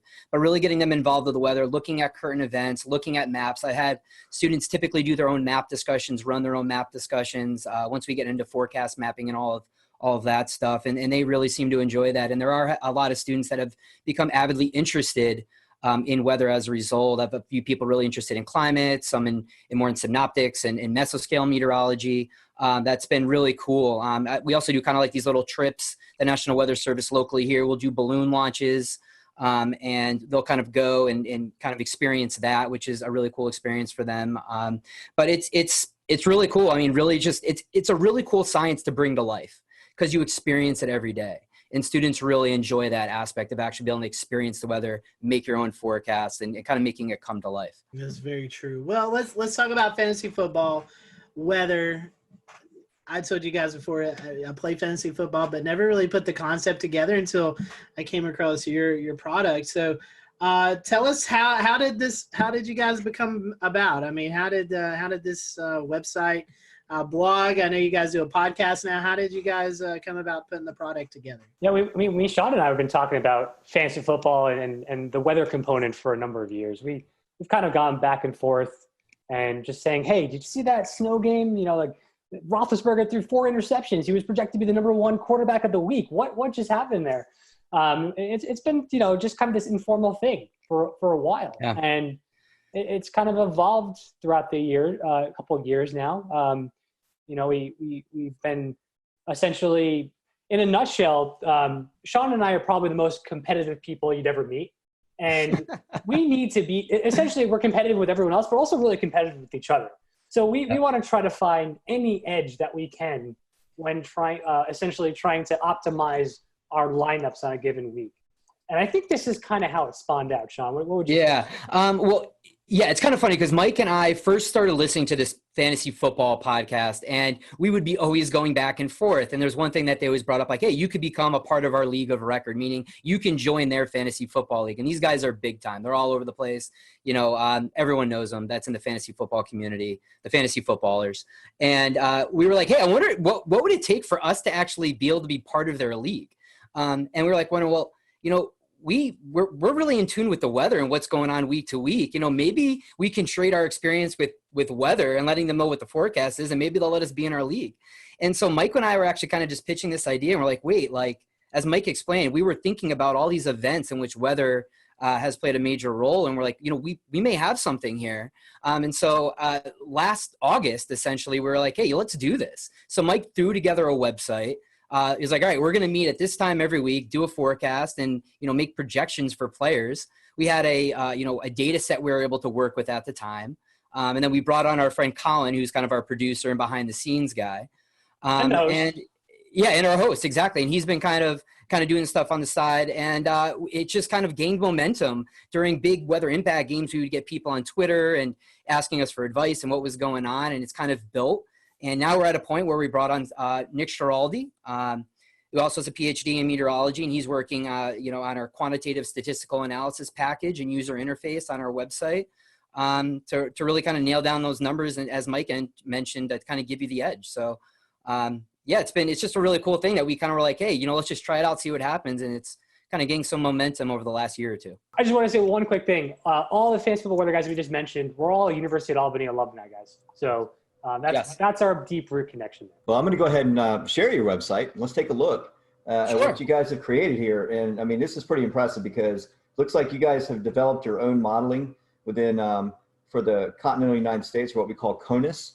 And so you have U.S. winds and precip primarily for these, with the key, of course. And it looks pretty simple to understand for the average person, right? I mean, for lay terms, this will show a forecast.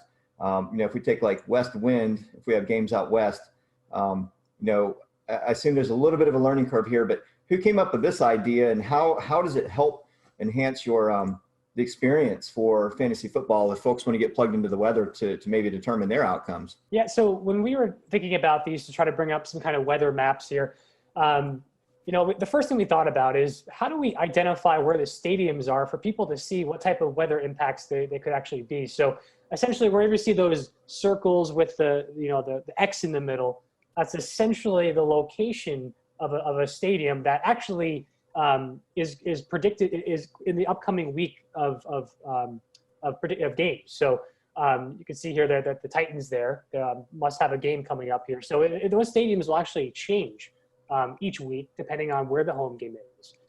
So if you see a little circle with a dot in the middle, that's actually a game where a home game that usually has like a cover on it, so a dome or some kind of retractable roof, so weather won't be an impact there. But the way that we wanted to really get these maps to be helpful is when there are high weather impacted events, those circles will change colors. So you can see often when like an area of heavy precipitation or some stronger winds moves in, you'll see that circle turn to an orange or even a red. So like the orange would represent there's a possibility of some impactful conditions from weather if there's a football game taking place during that hour forecast lead you're looking at. If it turns red, it means there's a high chance for some impacts. If I were to pick east wind and go forward, you can just go forward. We would see, there's orange right there. So we're showing the folks out there, if you just hit forward on these buttons, you'll see these impacts in time. And I'm trying to see how far out these go. Do these go out? Yeah. They'll go all the way to Sunday. I think recently, the most recent model run, 18Z on Sunday. We got right there. We got one in Miami. I think they're supposed to get some precipitation and maybe some wind. So I think it was around 0Z Monday or 18Z Sunday for this upcoming week. I think that's the only caution that we have for upcoming weeks. It's going to be a relatively quiet week this week, but there it is right there. So it popped up. Looks like Tuesday evening. So it looks like that timeline got pushed back a little bit. But yeah, I mean, that's pretty neat how you've integrated weather into a forecast impact for a specific area, and it could be anything. It could be anything going on for that area too. So football games in particular, but that's pretty neat. I really like that format. Now tell us a little bit about the fantasy impact table. Yeah, sure. So this is a table that will outline each set of games for the week. And to be honest, there's been so many changes with the schedule here because of all the impacts from COVID. But so we try to make sure this is up to date. And I think I did update this on Tuesday. So essentially, it'll show out the slate of games here, and it'll be in chronological order. There are a time and weather impact there. And you can see for the weather, if it says fair, this is the predicted weather for the time of the game, then the impact will show none, right? If you have good conditions, there won't be any real impacts from weather. But if you do see certain criteria met in the wind or precipitation, that's where essentially you could see things like a caution, where essentially winds might be, and precipitation might be like this marginal type of event where there's probably going to be some weather, but it doesn't look like it's going to really be a stunter or a significant impact on all the players in the game. But if you do see like some criteria, let's say you have winds 20 miles per hour with heavy rain for the duration of the game, that's where you would see an extreme impact. And this table would update that this updates probably twice a day. So this is a way to kind of come back to the site and look at it. And this kind of gives us a bird's eye view as to what to expect. So what we do is we use this as kind of a template, and then we'll expand on this during our podcast, and we'll let people know what players we're interested in, because we do have historical stats for specific players and also by position in general. And we can elaborate on, okay, we have, forecast at 18, 25 mile an hour winds, whatever it may be. Well, this player in windy conditions, this is how they perform statistically. So we kind of update them on the expectations based on the weather. We are in the process of updating this, hopefully over the next several weeks. Again, our buddy Nick Schiraldi is going to actually customize this by position and also possibly by players. So the ultimate thing is people want to know, how is my fantasy team going to be impacted? That's bottom line, right? So we're going to have fantasy point differentials based on those weather conditions that we're going to be adding to this table hopefully soon here. And Sean, you were talking a little bit earlier, you guys actually are doing a lot of the analytics and numbers, and you're talking about specific players who may see the effects. You're talking about Roethlisberger throwing 4 INTs in a snowstorm, or it could be Denver. It's an extremely windy day, so Drew Lock, the wind may affect his performance. So how do you guys talk to us a little bit about that? How you're breaking down how it's affecting individual players? Yeah, I can lead on this one. So we have basically archived data that we're able to use that breaks it down basically almost every play for every game going back to 2009. So what we're able to do is look at those fantasy stats. So we have fantasy point projections for half point PPR, full point PPR, standard leagues, and we're able to look at how that player has performed statistically during those weather-like events. So, hey, how is this quarterback performed in 20 to 30 mile an hour winds? Okay, well, we see a decrease in fantasy points by 4, and they throw their TD or their touchdown interception ratio has changed X, Y, and Z amount. And then we also kind of have another stats package that we'll use based on weather conditions as well. So what we try to do is say, all right, our forecast is this for the weather. Let's look at the specific players and, the positional players that we're interested in for that game and see if there's actually going to be an impact. Because quite frankly, for some players like an Aaron Rodgers, maybe we don't see as much of an impact for them. So we're not going to be as concerned about that player. For other players like a Jared Goff or something like that, or Kirk Cousins, for example, who played in Seattle this week during rainy games, there's an impact there we've seen statistically. So we really got to kind of decipher. We just, we kind of do this by position, but even a little bit more specifically by player when appropriate. That's really awesome. You guys have been doing this. Obviously, you started the website last year when we're recording this, it's October 14th. So we're about week 5, I think, into the season, maybe week 6. I can't remember with COVID and all that stuff going on. But talk about how the fans, how have you guys, the outreach? I mean, have you got a lot of positive responses from fantasy football player or fantasy footballers? How's that went? So I think our biggest interaction with folks right now is on our Twitter handle at FF Weather Guys, where it typically the interaction is most prevalent during weeks where there is predicted weather and the folks are aware of those impacts. Usually when you see like some of the mainstream media or sports channels talking about weather impacts, and usually I guess that as you get up into later in the season, as we know, winter storms or late fall storms can get more energy from the jet streams. That's where we typically see those larger weather impacts. And I think that's where the draws start to come in, especially when people are fighting for those playoff positions, right? They want to make sure that they don't make a mistake, and people start to get really meticulous with their lineups. And we're speaking more specifically on like these redraft leagues, essentially where you have like a draft at the beginning of the season and you have your team throughout the year. So that's where we've seen the most interaction with regards to our fan base. Yeah, and during those weeks, I mean, we'll broadcast on our Twitter feed like, "Hey guys, this is what we're forecasting. Here's other impacts," and people will reach out to us. So like, "Hey, I'm deciding between playing this player and that player. What do you think?" And we'll say, "Hey, based on what we've seen in these weather conditions, this player has a discrepancy of this. You know, we would side with this guy."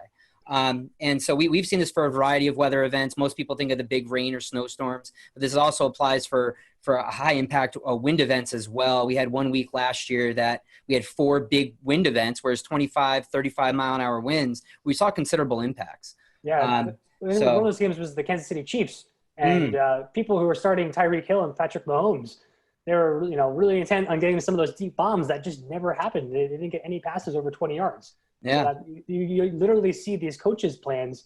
They change their game plans essentially based off of some of these weather conditions. Yeah, when it's bad enough. And even more recently, like Mike and I used this information. We were expecting rain for the Washington game and for the Washington football team. And so we actually steered away from Terry McLaurin, and he only had 3 catches for 26 yards, I believe, on Sunday. So which I mean, it wasn't wet for the entire game, but enough where it played an impact. So yeah.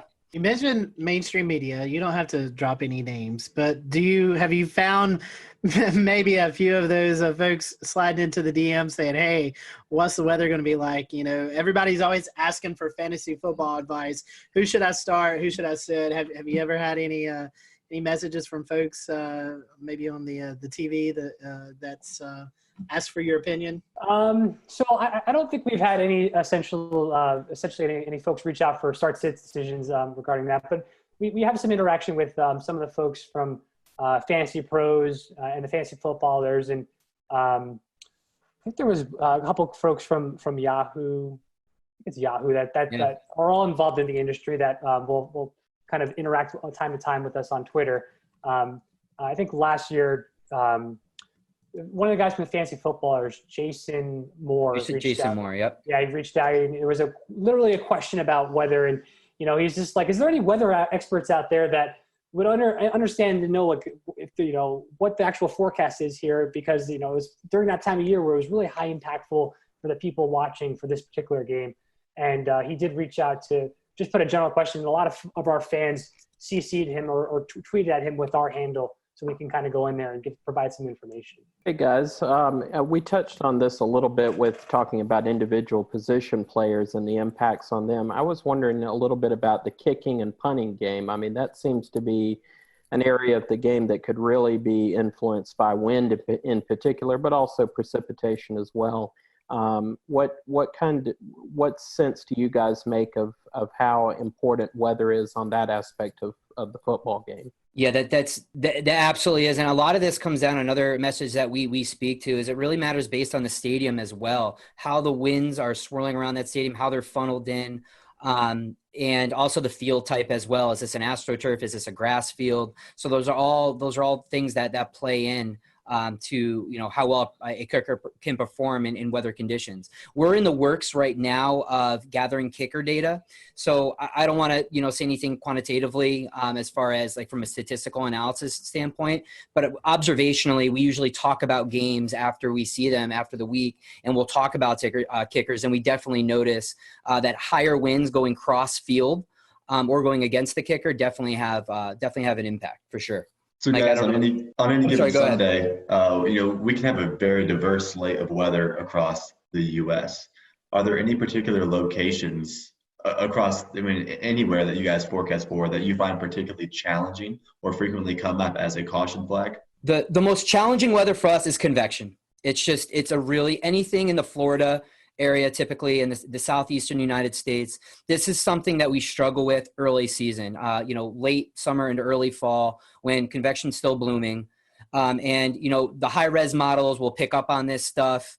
And, we're out 72 hours out. We're like, all right, it's looking like it's going to happen. And we literally have to update people like hourly on Sunday to be like, all right, guys, this is the recent model run. This is what we're expecting. Because, those are mesoscale features that are incredibly hard to predict for a 3 to 4 hour window of time during a ball game. But at the same time, those could be incredibly impactful because you got heavy rains and a lot of wind typically associated with those as well. So I would say those are the ones that we struggle with the most when there's any type of convection. Yeah, those are the events that typically trip our algorithms in our fancy impact table and some of our maps. If you look at those circles and when we change different colors, you'll see certain model runs show the impacts, and then all of a sudden they take them away because the models were having a hard time resolving the convective features. And sometimes like they can sneak under the radar. You know, I remember there was a game last year in Jacksonville where we had this strong northeasterly flow off the ocean that was just bringing these shallow convective cells across the stadium. And it was just like the popcorn variety, and it was just causing, you know, you would hear we didn't talk about it much in the podcast that week because the models didn't see it, and then all of a sudden they'd be raining on and off during the game, and Sean was sending us messages. Do you see this rain? It's going. It's the announcers are talking about it. We missed this. Like, I'm like, oh my god, fun. The joys of forecasting Florida weather. I can only imagine your models.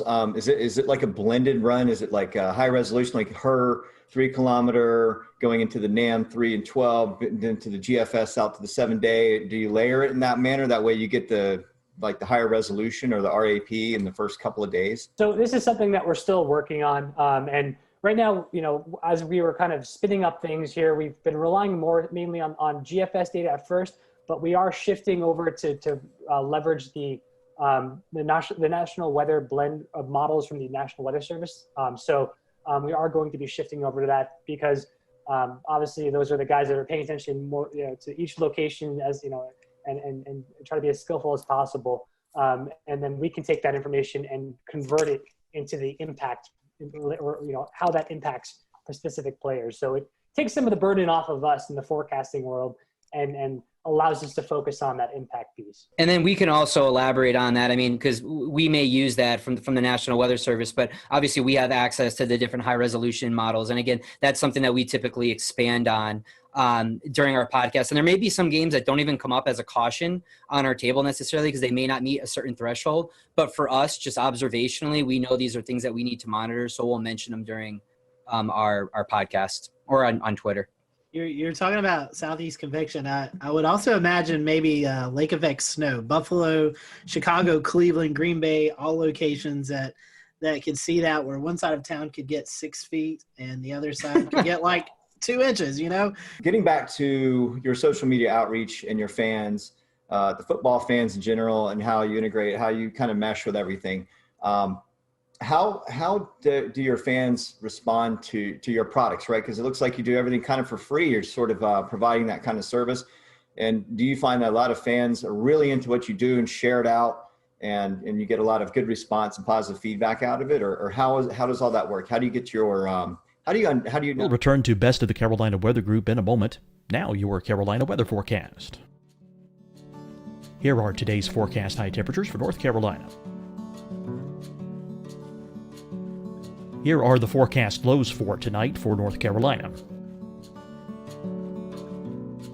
Here are tomorrow's forecast high temperatures. And here's forecast rainfall across North Carolina tomorrow. Here are the forecast highs for the day after tomorrow.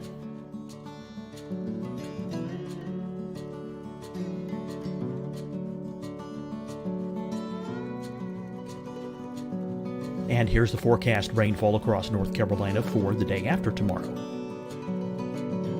This is the total rainfall forecast across North Carolina for the next 3 days.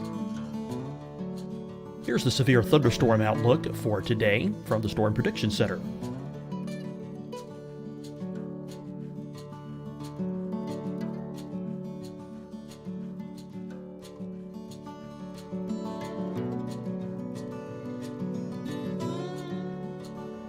Here are the forecast high temperatures for today for South Carolina. Here are the low temperatures for today for South Carolina. Here's the probability of precipitation forecast across South Carolina today. And here are the rain chances across South Carolina tonight. Here are tomorrow's forecast highs across South Carolina. Here are the forecast low temperatures for tomorrow for South Carolina. And here is the probability of precipitation across South Carolina tomorrow. Here's the precipitation chances across South Carolina tomorrow night. Here are the forecast highs for the day after tomorrow in South Carolina. Here are the forecast low temperatures across South Carolina for the day after tomorrow. And here are the rain chances across South Carolina for the day after tomorrow. And South Carolina's probability of precipitation for that night. Here's the Storm Prediction Center's severe thunderstorm outlook across South Carolina for today through tonight. Here's the Storm Prediction Center's severe thunderstorm outlook across South Carolina for tomorrow and tomorrow night. And here's the Storm Prediction Center's severe thunderstorm outlook across South Carolina for the day after tomorrow through that night. Here's the severe thunderstorm outlook for today from the Storm Prediction Center.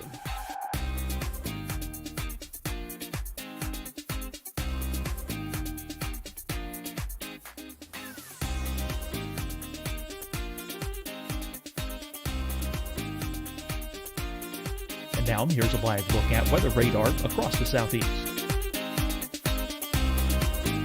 Fight the spread and take a stand against coronavirus. Wear a mask in public. Stay at least 6 feet apart from others. And get tested. Join us and fight the spread. Visit scdhec.gov/COVID-19. Getting tested for COVID-19 helps you to take the steps needed to protect yourself, your loved ones, and your community. Find the testing location at scdhec.gov/COVID-19 testing. Hi, everyone. I'm Dr. Mandy Cohen, Secretary of the North Carolina Department of Health and Human Services. And when you follow the 3 W's, you protect your family and your neighbors from COVID-19. When you leave your home, practice your W's. Wear a cloth face covering, wait 6 feet apart, wash your hands often. Wear, wait, wash. We're in this together. Stay strong, North Carolina. Deciding when to wear a mask isn't about who you know or how well you know them. Just ask yourself, will I be with anyone I don't live with? If the answer is yes, get behind the mask. Help slow the spread of COVID-19. Get behind the mask. Learn more at covid19.ncdhhs.gov. You'll see your Carolina weather forecast at 25 and 55 past. And now back to the best of the Carolina Weather Group on the all-new Carolina Weather Net.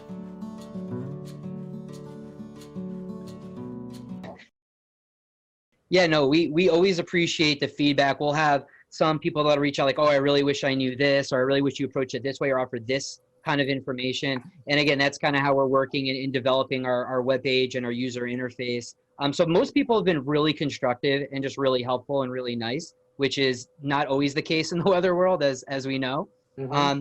But yeah, no, it's been a really good experience. We used to even do a photo contest where people would, obviously not the case now, at least for most stadiums, but if you were at a game where there was weather, take a picture for us and, we'll put it on our website or show it during our podcast. And people seem to appreciate that as well.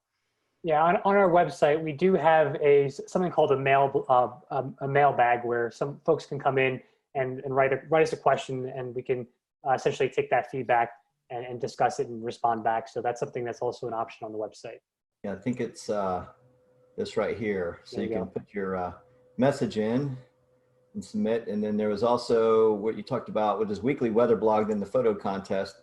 So looks like, you give folks an incentive to sort of be more of a part of the website, which I think is great because you're allowing them to interact with you in your domain, which is awesome. So well, talking about the product, we'll start to wrap up here. How can we find you? What's the social media platform of choice? I don't know if you guys do Facebook. I know you do Twitter, but tell us about social media. I know you guys do podcasts, blogs. I even think you might be dabbling into doing some live game updates. Am I correct with that? Yes. Yeah. So we've been moving onto the Twitch platform. So if you twitch.tv/FF Weather Guys, that's essentially, we have our show usually on Thursday or Fridays. We try to do it around 8 p.m. And then when there are high impact weather events on a Sunday, we'll get up on Twitch again and have a Sunday show, usually around 11 a.m. That's one source where we've been kind of more interactive with folks. Well, guys, thank you for your time. We appreciate it. Thank you guys for watching the Carolina Weather Group. Make sure if you're a fantasy football player, go check out these guys. Fantasy Football Weather Guys, Google them. You can find the Twitter account, website, all of that good info, and make sure that you tune into the blog and the podcast, as well as the live broadcast there on Twitch on Sunday morning. So until then, we hope you have a great week, and we'll see you next time here on the Carolina Weather Group.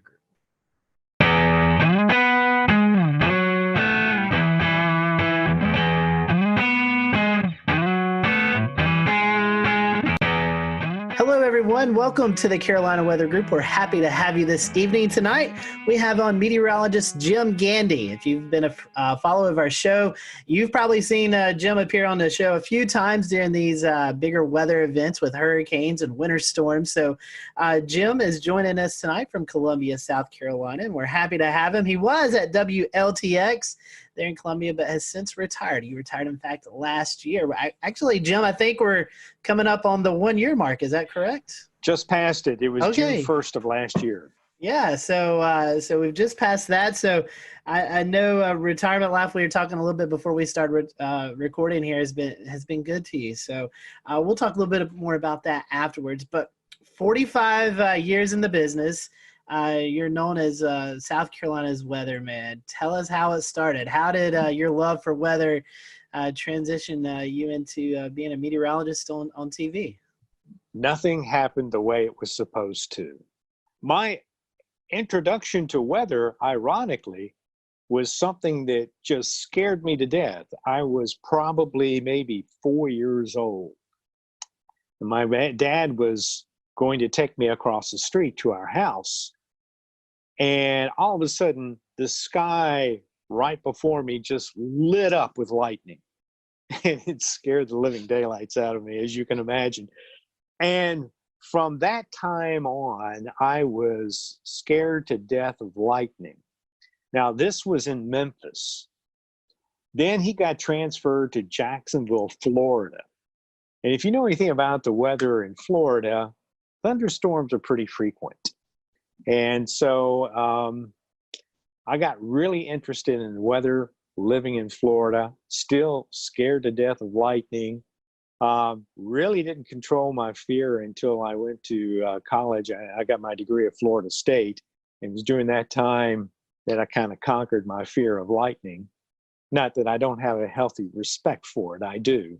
And then I went to Florida State, trained as a research meteorologist, and got out, graduated at absolutely the wrong time. It was 1974. We went straight into a recession. The government froze all hiring. The private sector wasn't what it was today. And so I was forced to kind of look around. My first job as a meteorologist actually was at the Institute of Storm Research in Houston, Texas. But then their contracts dried up. Again, I'm without a job. So I went back to Memphis, and I actually went back to graduate school. And that first semester in graduate school, one of the TV stations in Memphis called me and asked me if I wanted to come down and audition. I had never been to a TV station, didn't know anything about television other than what I saw on TV. I went down there, did the audition. Whatever they saw, they liked, they hired me, and the rest is history. Starting out in Memphis, I think your next move was to Oklahoma City. Oklahoma City. I was in Memphis for 2 years. We were in the midst of a union fight there. The station was being unionized, and I hadn't had a pay raise in 2 years. So I decided, okay, maybe it's time to look elsewhere. And I applied to a number of TV stations in Florida, since my background was in tropical meteorology. And one day I get a tape back from Florida, and I think it was the tape I sent to Orlando. I get the tape back. Obviously, it was rejected. One of the directors in the control room said, well, they've got an opening in Oklahoma City. Why don't you try for that? Well, I just got this tape back. I threw it in the mail and didn't think too much of it. But then I I would say just a few days later, I got a phone call from Jim Williams at KTVY, now K4 in Oklahoma City. And they flew me out there, and I did an audition right there on their set. I beat out everybody that was looking for the job. And so I spent almost 5 years in Oklahoma City. Then I went and spent 2 years with Mike Smith up in Wichita at the Kansas State Network. And then I got the job at WIS in Columbia, South Carolina, and was there for about 14 and a half years. And then Gannett offered me a job. And I went and worked at corporate for a year, and then came to Columbia at their station, WLTX, and was there for 20 years. Going tropical, studying at Florida State, like you said, experienced in tropical meteorology. Then going out to Oklahoma, where, now the Oklahoma City market seems to be one of the most sought after markets there is, with severe weather coverage. It's turned into, something that everybody tunes into now. Was it like that back in the 80s? I know the helicopters now, we have all these storm chasers, but what was it like in the 80s in the Oklahoma City market? It was fantastic. But you have to understand, I went to Florida State University. We didn't talk much about tornadoes. So when I went out to Oklahoma, I told my folks, I said, well, we're going to find out what kind of meteorologist I am, because Oklahoma City is a tough market. It has broken many people, and we'll see if I can hack it. Well, I went out there at just the perfect time.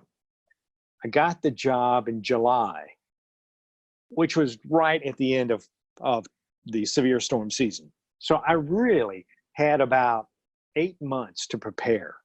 And prepare I did, because down the road from Oklahoma City, of course, is the University of Oklahoma, the National Severe Storms Laboratory, all right there in Norman, Oklahoma. And some of my friends at Florida State were working at the Severe Storms Laboratory. So I knew the caliber of people that were down there. My biggest fear in Oklahoma City was going on the air and saying something that wasn't correct. OKC to Wichita to Columbia.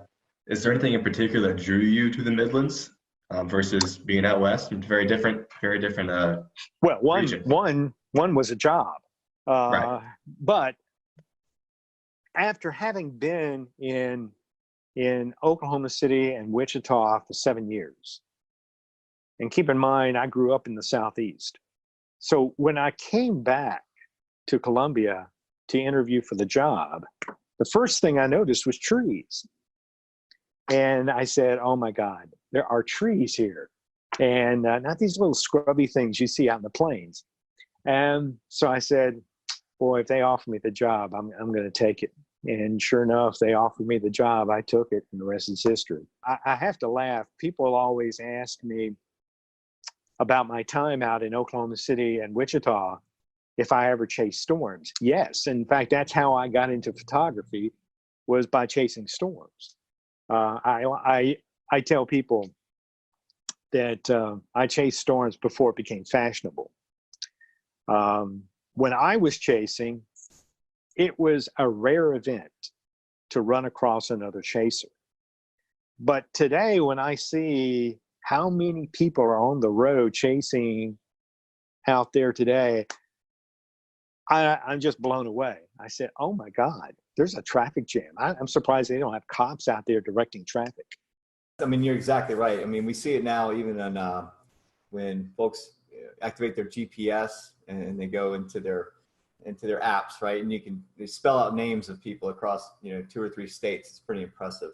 So yeah, lots of people. A lot of people out there. And the competition is pretty stiff. Every once in a while on Twitter, you'll hear some scuffling going on about who was first in line or who was supposed to be first. So it's kind of interesting. Well, see, I never had that problem. There wasn't anybody out there.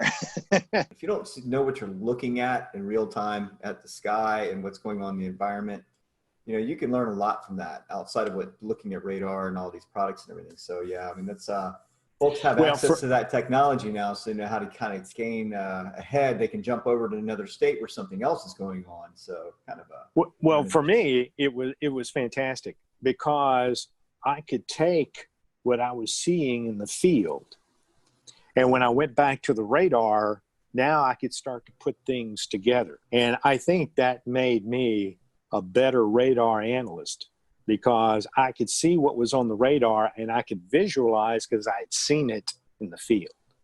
Right. And so it was a big help. Jim, I want to get back to Columbia. So overall in Columbia, you're talking about 30 years total. 34 years. 34 years. Let's talk about some of the major events, some of the major things you remember from Columbia. I was here during Hugo in '89. I experienced that as a teenager in high school. We left, we went to Union, South Carolina, and came back the next day. And it was just absolutely devastating. But I don't think folks knew what kind of impacts were going to occur inland, especially across the CSRA and all the way up into Charlotte and beyond. So tell us about your experience with Hugo. Well, that was an interesting one because when I came to Columbia, what I had not had to do when I was out in the Plain States was make a 5-day forecast. When I came to Columbia, they insisted on a 5-day forecast. Well, this is 1989. Everybody's doing 5-day forecasts, but granted, they weren't that great. So I had been watching Hugo off the African coast, and I had been reading some of the analysis coming out of Washington. And going into the preceding weekend, they said the weather pattern is shaping up for this hurricane to affect the southeast, which caught my attention. So over the weekend, I'm following it pretty closely. And so I went into work early on that Monday, and I did my analysis. The one thing that struck me was that the computer models were having some trouble. They kept wanting to keep the storm going west. When it came off of Puerto Rico, though, it was moving northwest, but the models kept wanting to turn it west. I have a rule, and I developed this rule in Oklahoma, and that rule is when it comes to computer models and reality, reality always wins. So I looked at the situation, trying to figure out why would the storm turn west. I could not find any reason for it to turn west. So I decided there isn't much out there to move this storm. So I pretty much interpolated from the 500 millibars right into South Carolina. So on Monday, that Monday night when I went on the air, I said, I think this is a hurricane that's going to hit us in South Carolina. And I was projecting mainly the low country. And the next day, I expected, it hit after midnight on Friday. So you're more than 3 days out. So I expected, okay, I'll have to change the forecast Tuesday, but we can make corrections along the way. Well, when I came in Tuesday, I was within 25 miles of the projected path. So I decided if things aren't changing, why change the forecast? So I stuck with the forecast, and it came right into Charleston, South Carolina, and it did quite a number on South Carolina. It was the strongest hurricane to hit South Carolina since the storm in 1893. I want to touch on another major weather event topic, which was the October flood of 2015, which affected not only us at the coast, but again, the connection to Columbia and the tropics and an upper low. And it was just the perfect kind of combination. And so I know that there was dams that broke in Columbia. There was all kinds of flooding issues, you name it. So talk a little about your experience with that and how you. Well, that was an interesting one because if you'll remember, it was Joaquin that came into the Bahamas and went stationary and sat there for a while. And of course, we were all watching it. One of the things early that week that bothered me was that the projection for rainfall for this area seemed to be unreasonably high. Unreasonably high because every computer model had the hurricane passing well east of us, offshore, maybe going into North Carolina. But certainly that would still leave us on what is traditionally the dry side of the hurricane. So, you know, we're talking about this on the air, and of course I was talking with my colleagues there in the Weather Center, and I said, you know, something just does not add up. And so we kept looking, and I kept analyzing stuff, and still couldn't figure it out. I knew that there was some information that we weren't getting. So the National Hurricane Center decided on that Wednesday night they would start flying the high altitude aircraft out toward the storm. And I said, and by the way, I was on conference calls with our corporate people. Tegna owned our TV station. So I was on the conference call and I said, look, we can make all kinds of projections we want, but the National Hurricane Center is going to fly that high altitude aircraft tonight. When that data gets into the computer model, we will know what this storm is going to do. And that was a Wednesday night. Thursday morning, it wasn't so much a surprise, but the projections for the hurricane had it staying offshore, but it did not change the rainfall prediction for our area. And at that point, I realized we're looking at the wrong thing. The hurricane is not the threat. It is the upper level low that is coming down through the Tennessee River Valley that's going to slow down, almost stall over the Florida Panhandle. And it's going to tap a tropical atmospheric river, and it's going to direct it right into South Carolina. We've talked about hurricanes, snowstorms, and flooding. Were there perhaps any tornado events that you particularly recall from your years in Columbia? Oh, yeah. In fact, probably the most memorable one was from a tropical depression, 1994. And it was Hurricane or Tropical Storm Beulah. But it hit along the Florida coast, came into Georgia, southwest Georgia, and was heading up toward the Athens area, the center. It happened that we were on the east side at just the right point in the heat of the afternoon. So I went in early to work in preparation for, I guess I got to the station around 11:30. And while Joe Penner, who was doing the weather for the midday show, as he was doing the weather, right after he got off, they issued a tornado warning, and it was for Barnwell County. And I thought, tornado warning? Now, keep in mind, back then, the Weather Service had Doppler radar, but we did not. So I'm thinking, okay, so we went on and gave a warning and everything. And I'm looking at everything as best I can. And all of a sudden, they happened to say that there was circulation in Lexington County. It was down near Pelion, I think it was, or something like that. I went, oh my gosh.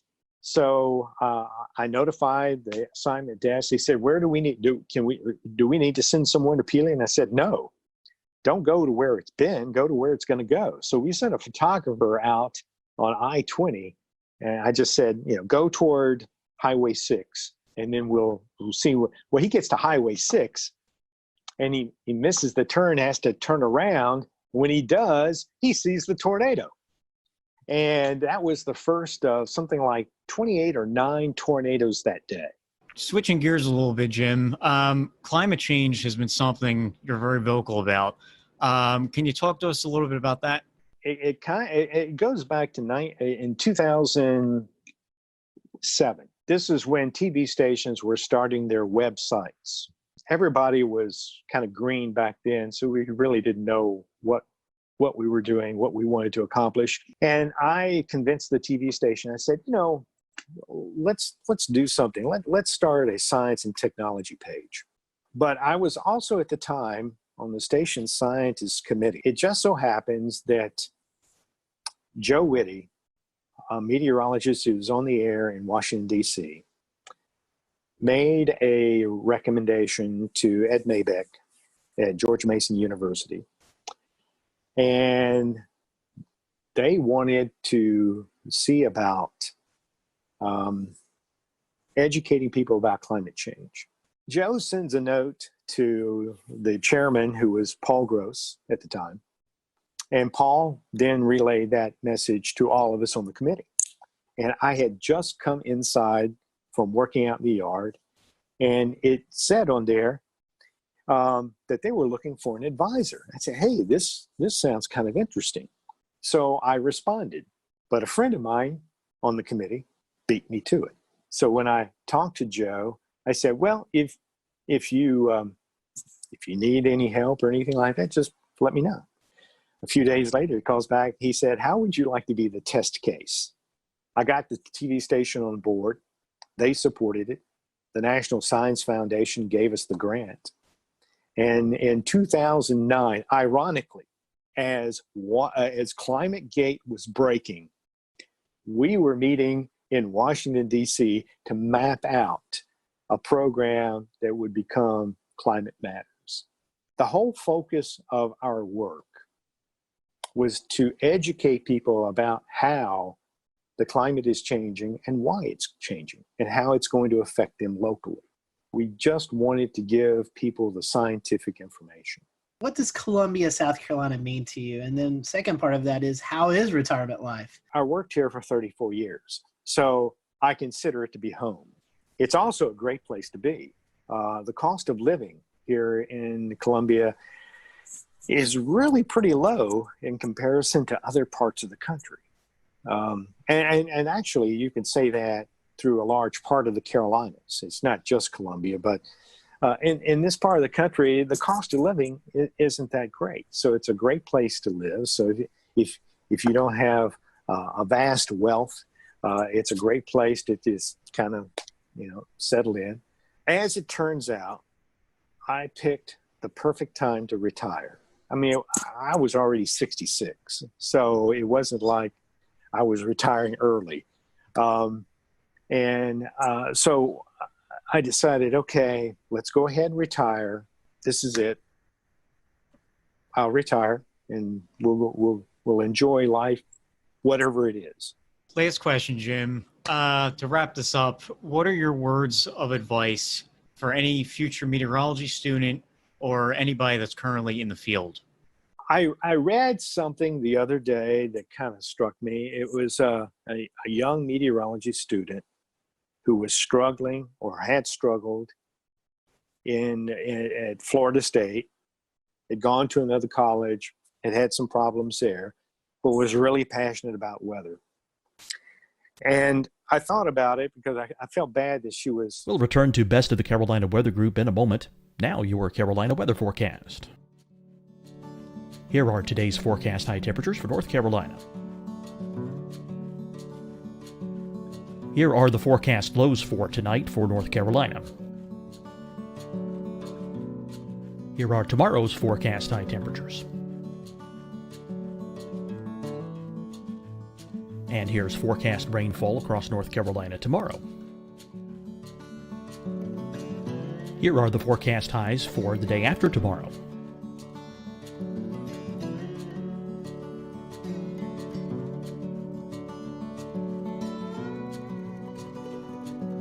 And here's the forecast rainfall across North Carolina for the day after tomorrow. This is the total rainfall forecast across North Carolina for the next 3 days. Here's the severe thunderstorm outlook for today from the Storm Prediction Center.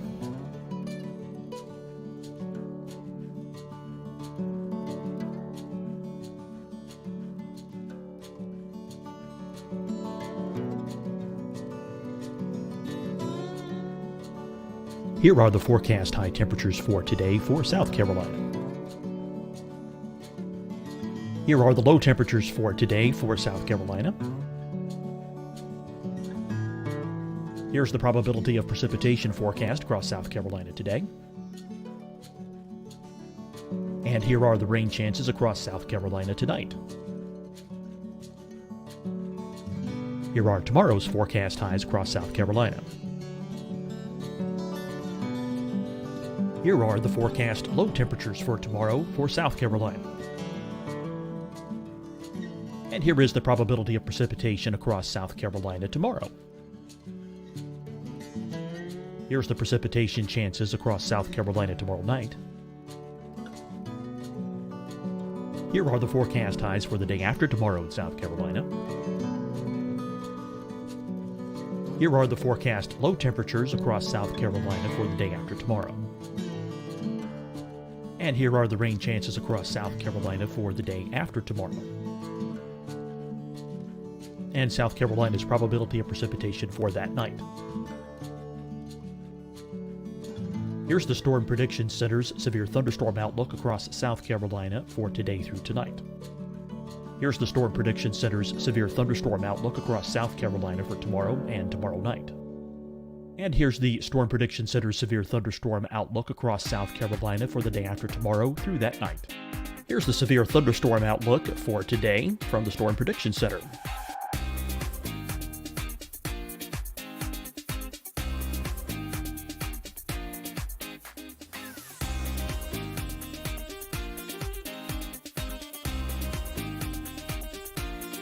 And now here's a live look at weather radar across the southeast.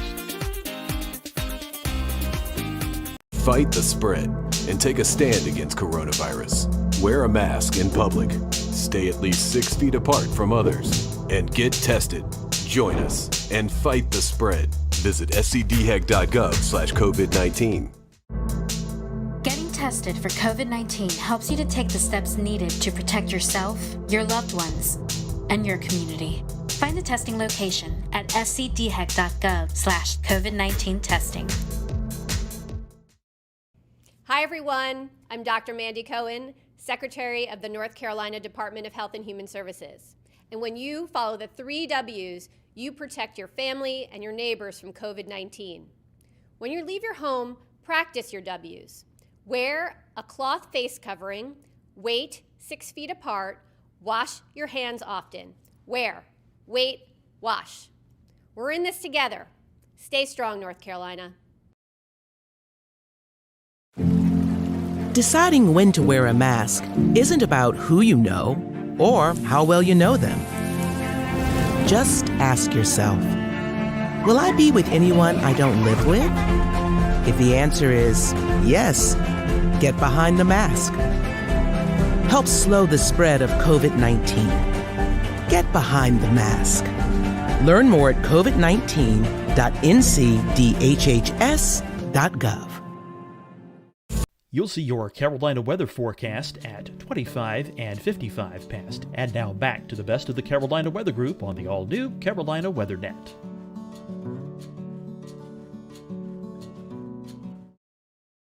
I sent her a tweet back, and I said, this might surprise you and will surprise some, but I'm not the sharpest tool in the shed. I struggled as well. I often joke that I enjoyed the course atmospheric radiation so much, I took it 3 times.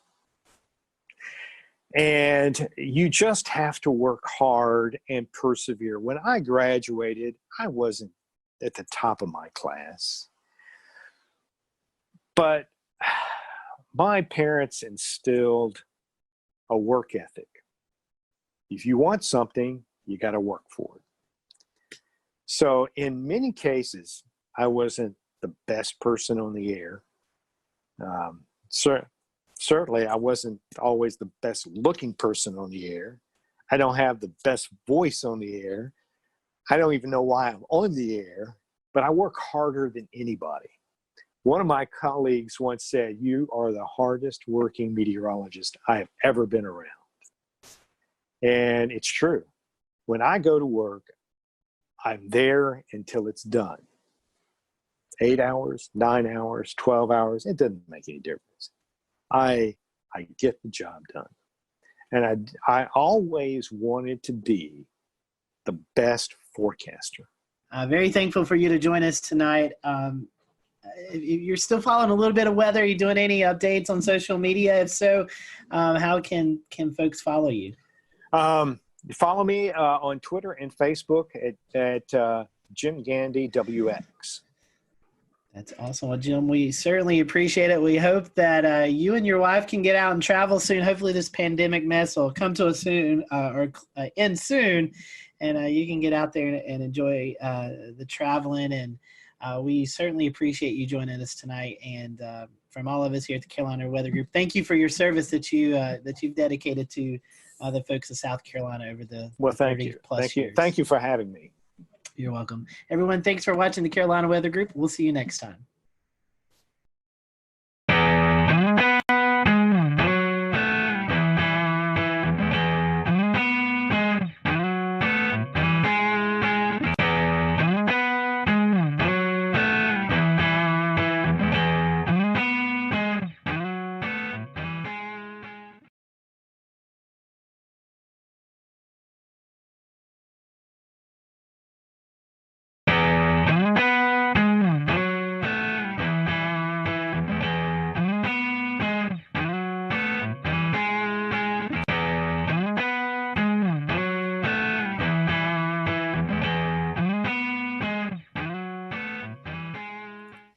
And good evening from Charlotte. I'm James Brierton. It is Wednesday, November the 18th, 2020, and thanks for joining us for an all-new edition of the Carolina Weather Group. Now, this week on the Carolina Weather Group, we are dusting off a tape that has been sitting on our shelf for a little time now. We want to explain why. We're going to be talking about fire safety here in the Carolinas, and in March, we talked to the North Carolina Wildfire Service, Forest Service, and they gave us some great information about trying to keep your home safe, keep yourself safe, and trying to keep our beautiful scenery here in the Carolinas safe. No sooner did we tape this episode last March, well, as you might recall, the pandemic really increased and a lot changed, and we ended up covering several coronavirus-related shows here on the Carolina Weather Group before conditions really became so wet that we haven't talked about wildfires since early in the spring. We had lots of moisture from the tropical season. We had severe weather roll on through with lots of thunderstorms, all conditions that kept things very moist outside and really kind of kept the fire risk to a minimum. Well, it's now cooler outside, it's windy, we have lots of abundant dry leaves on the ground, and thus we're entering a little bit of a fall fire season here in the Carolinas, so we thought it was an appropriate time to go back and visit that episode, and we wanted to give you that premise and our appreciation for our guests who have been waiting for a little while to share all of this great insight with you. That's coming away in just a moment. Hello, everyone. Welcome to the Carolina Weather Group. We thank you for joining us tonight. And tonight we're talking about wildfire and how wildfires and weather kind of go hand in hand. And so tonight we have with us Justin Query from Granite Falls, North Carolina. He is in charge of Western North Carolina and the wildfire mitigation program. And we also have with us Hannah Thompson Welch. She's located in Kinston, North Carolina, and she manages Eastern North Carolina and the wildfire mitigation program there. So Hannah, Justin, thank you for joining us tonight. We appreciate that. I know our first question to a lot of folks who are first time on this program has to deal with weather and how they got interested in weather. And I know weather is a part of your job, but how did you guys get involved in the Forest Service? What really inspired you to want to do this? Hannah, I'll start off with you. Kind of give us a little bit backstory about you and then how you got involved with the North Carolina Forest Service. Okay. I was one of those kids who liked to romp through the woods and stay on the heels of my father. So trying to keep up with him through the woods, I guess that's what got me into forestry to begin with. But I was a sports medicine major originally and helped some guys out in the dorm with their homework in forestry, and then got bit by the forestry bug. So I worked for Kentucky Division of Forestry for a couple of years and then came to North Carolina, and I've been here 16 and a half years so far. And Justin, how about you? How did you get caught up in the Forest Service? Yeah, it's somewhat similar to Hannah. You know, it was a lot of outdoorsy type things with my dad growing up.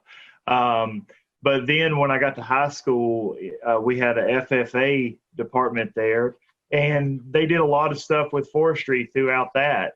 And, you know, I realized it was something I really enjoyed and decided to go to school for it and pursue a career in it. And just like Hannah, me and her, we started right about the same time. I'm sitting about 16 and a half years myself now. Very cool. Those are great stories. So now kind of transitioning into the main topic of tonight, which is obviously wildfires. Justin, I guess we'll kind of start with you. Is the spring fire season the only fire season of the year, or is there another one later in the year as well? No, we'll typically have another one in the fall of the year, usually right around leaf fall. And we'll have a lot of fresh leaves on the ground, ripe for ignition. Right. Yeah, I can see how that would be an issue. Speaking of ignition, how do some of these fires get started, Hannah? So in North Carolina, we have around 98% of our fires are caused by humans. That is terrifying. Well, it's only 2% are caused by lightning, and that's different in a lot of other parts of the country. But here, with our wildland urban interface, we have a lot of population, so we have a lot of human caused fires. And some of those are debris burning is our major cause, around 38%. And then incendiary is about 20%, miscellaneous 14%, and then it goes all the way down to camping at 1%. So it's a variety of human causes, but our main one is debris burning. And to sort of piggyback on that, to Evan's question, a lot of folks here, we see prescribed burning a lot in our forests. And a lot of folks are always asking, hey, is that fire out of control? Sometimes it can really set up where you get pyrocumulus clouds building over the top of it and just looks like a really ominous situation. So I got to ask, are any prescribed burns responsible for some of these out of control fires, or is that really monitored heavily and that's almost a 0% risk? Okay, well, I'll take that one then. I was thinking about it for a moment. Yeah, we'll go with you first. Sorry, my fault. So I guess the question is, does a prescribed fire ever turn into a wildfire? Is that the long and short of it? Yes, it has happened before. And will it happen again? Yes, it probably will. We do our best to plan for that not to happen. But, you know, when you're dealing with something like fire and something as with weather, and, you know, it can be an unpredictable thing. As much as we like to think we can predict it, you can have a wind shift that you didn't see coming. You can have, you know, a whole host of different things. You know, relative humidities will drop out lower than what you thought they were going to be. And, you know, experience some more extreme fire behavior than what you were thinking you would have that day. Justin, just quick piggyback off of that. You're kind of talking about the weather variabilities. When you find yourself on some of these larger wildfires like we experienced in Western North Carolina back a couple of years ago, and they grow so large, and you guys actually have like a command post, and you have Forest Service and firefighters. Do you guys ever get like meteorologists that on like site to help you out with like you talked about humidity or wind shifts or anything like that? Yeah, absolutely. We'll get an incident meteorologist on most of our larger incidents, and then we'll also get some fire behavior analysis guys out there that will help to, you know, take those weather parameters, and they'll actually try to turn that into what will the fire actually do, you know, with the weather parameters that they're given. So yeah, we'll get incident meteorologists out there on our fires, or larger ones. Another piggyback where Evan was talking about causes. Something that comes to mind, which I don't think so. Evan, correct me if I'm wrong, because I know you follow Western North Carolina as much as I do. The flash drought that we had back last fall, where we had, I think, the whole month of September, we were very dry into October. I was actually looking at some of my forecast graphics earlier today and noticed that we had high temperatures in the first week of October, still in the 80s and 90s. What was that like? How, you know, flash droughts happen. Well, a long-term drought, you can kind of predict, yeah, you know, we have a chance of seeing fires, but these flash droughts that are caused by the lack of precipitation, really high heat, and everything's kind of starting to die off from summer into the fall season. Do you guys, I guess, assuming when this happens, Hannah, you and Justin, you guys are watching this, and everybody really has to be on guard for something that could quickly happen. Yeah, and we put a lot of resources into place. There was a lot of pre-planning efforts that went into the flash drought situation from last year. So we were ready to move in the case that we had a larger fire occurrence event where we had a bunch of new ignitions. And so there were plans in place to aggressively hit those where they were. and even calling in out of region resources for that. Very good. So I'm sort of, going to ride along with this, Scotty, because I know one of our topics is going to be how does weather play into these fires? And we talked about wind earlier, right? We talked about the lack of rain, we talked about droughts. You mentioned something earlier, Hannah, about winds and sort of, we saw what happened in Western North Carolina a few years back. We saw what happened at Gatlinburg. And we saw what happened ahead of the cold front where convergent winds drove that fire. What sort of factors are you looking for severe type events to occur, severe outbreaks, or these fires are spread very quickly?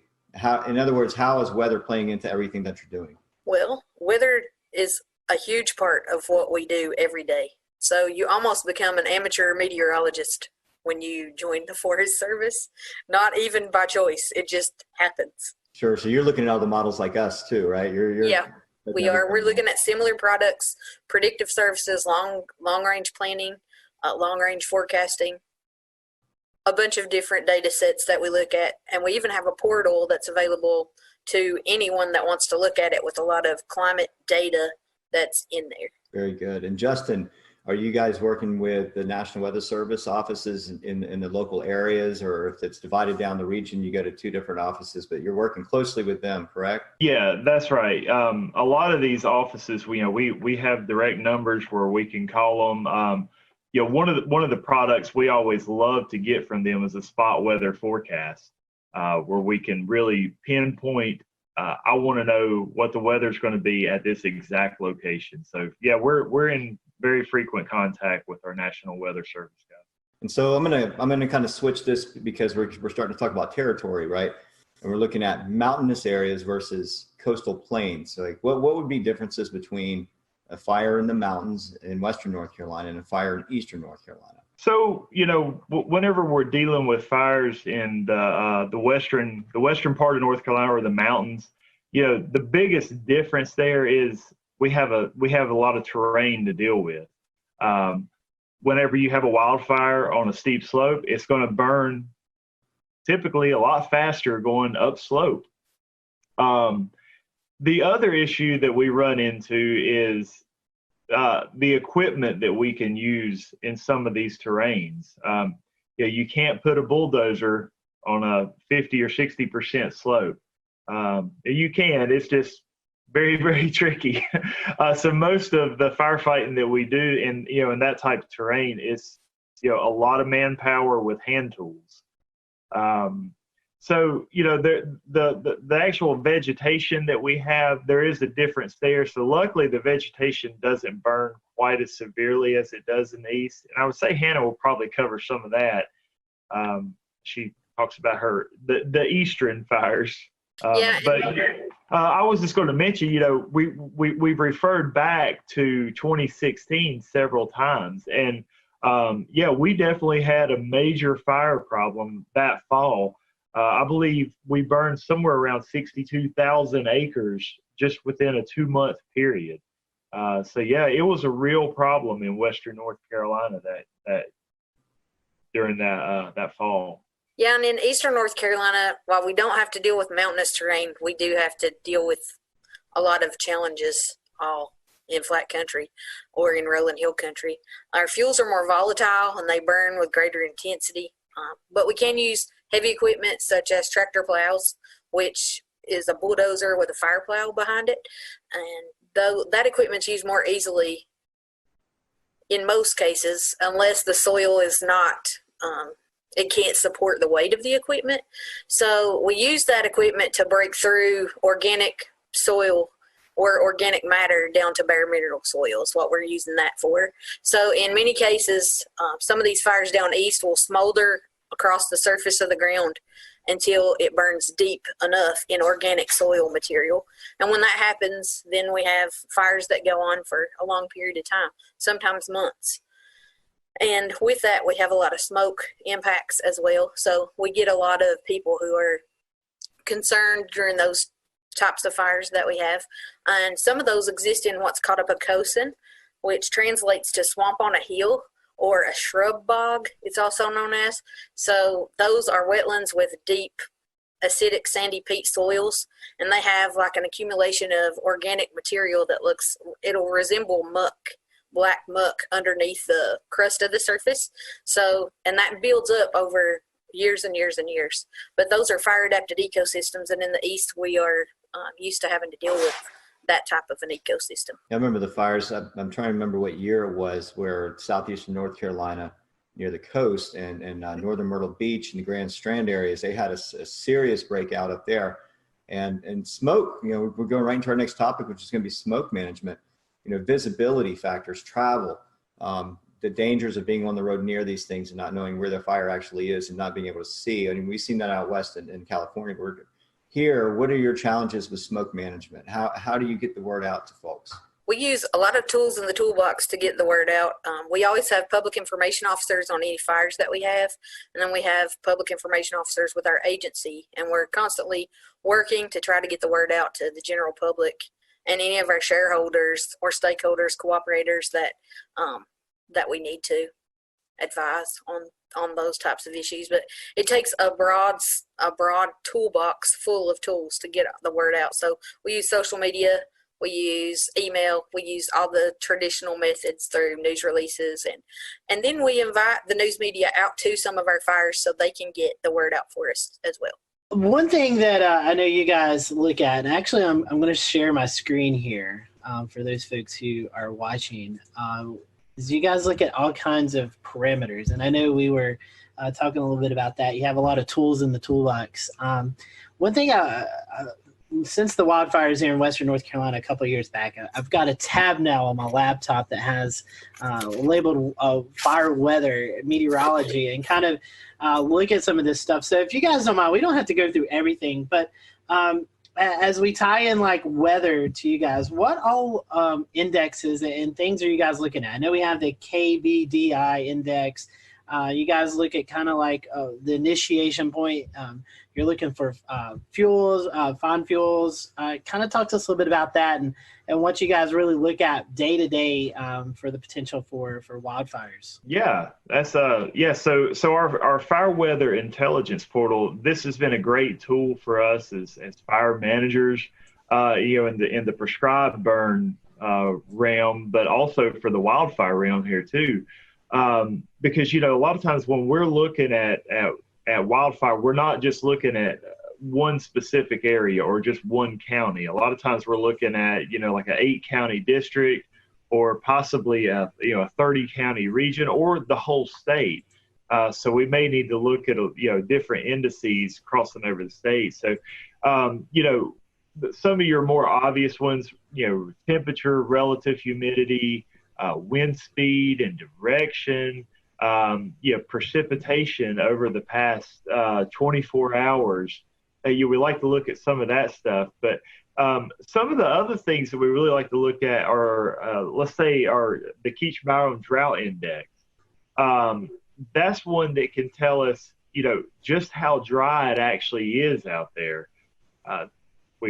The lower the number, the wetter it is. As we start going up closer, 500, that means we're starting to get into a pretty severe, significant drought situation. Some of our other parameters that we look at, you mentioned ignition component. That is one, pretty much tells us how easily a fire is going to ignite. Some of the other ones we're looking at, the energy release component right there. That's one that just tells us how intense that fire is going to burn. So there's a lot of different indices in there, and all of them are relative. That just it's just another tool in our toolbox, as Hannah mentioned earlier. Just different things we can look at that'll help us as fire managers to determine how that fire will burn on any given day. And how are these values come up with? Like, is there like tools that you guys have that you go out and sample the soil? How do these values come up there? I mean, right. What all goes into that? So you'll notice they're kind of placed oddly across the state there. There's actually a small weather station at each of those that are taken. We actually have small fuel sticks out there, and that takes some of our fuel moistures, and then a lot of your typical weather readings such as temperature, relative humidity, wind speed, precipitation. It also takes in solar radiation.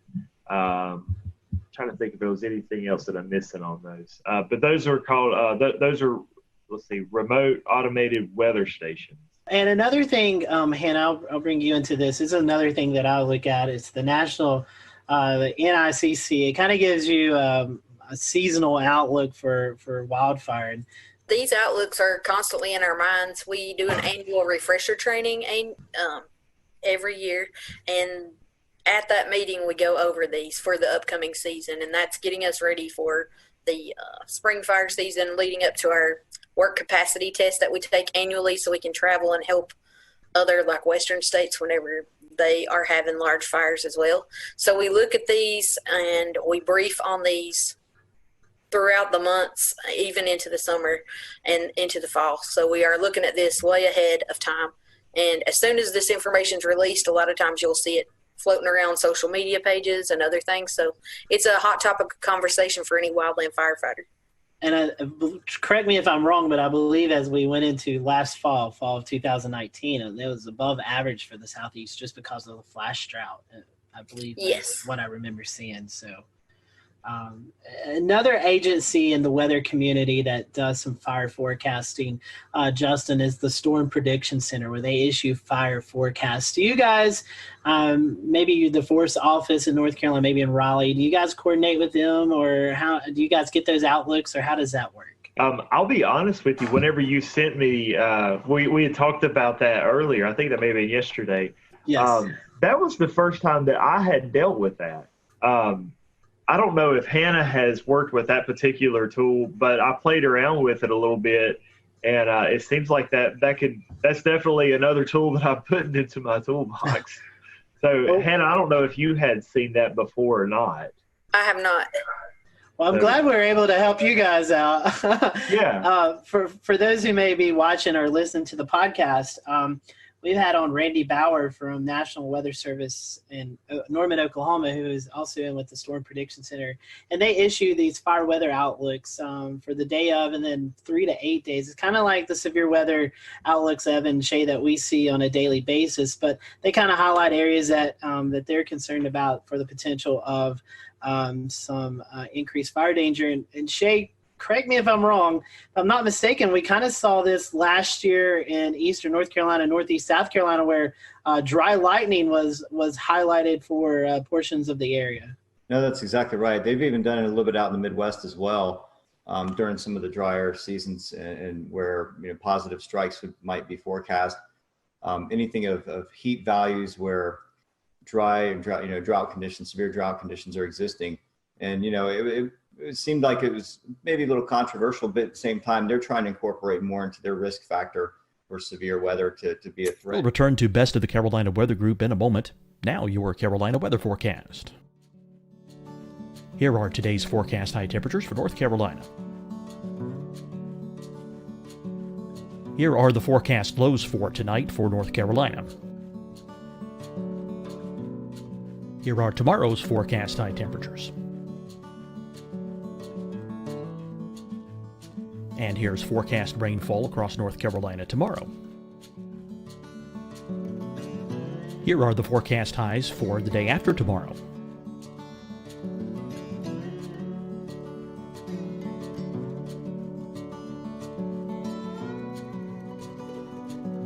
And here's the forecast rainfall across North Carolina for the day after tomorrow.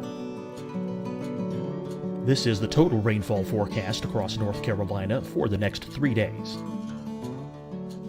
Here's the severe thunderstorm outlook for today from the Storm Prediction Center.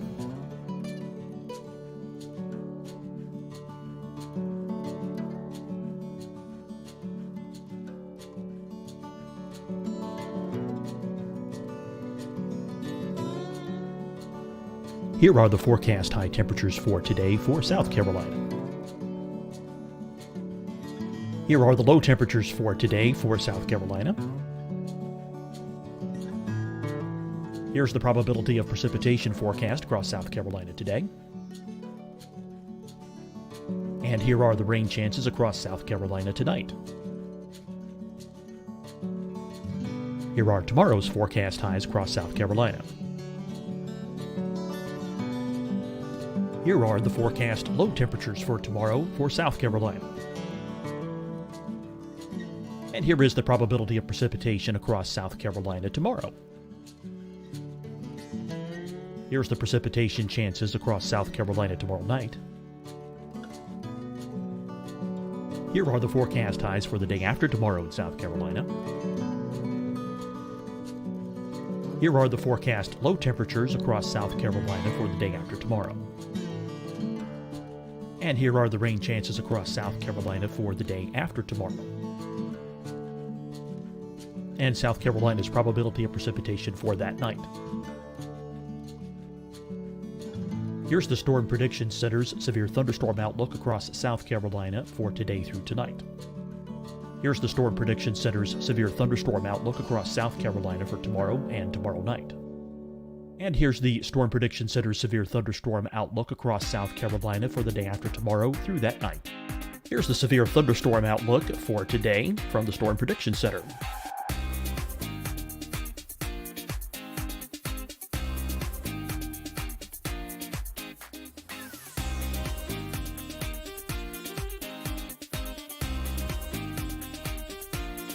And now here's a live look at weather radar across the southeast.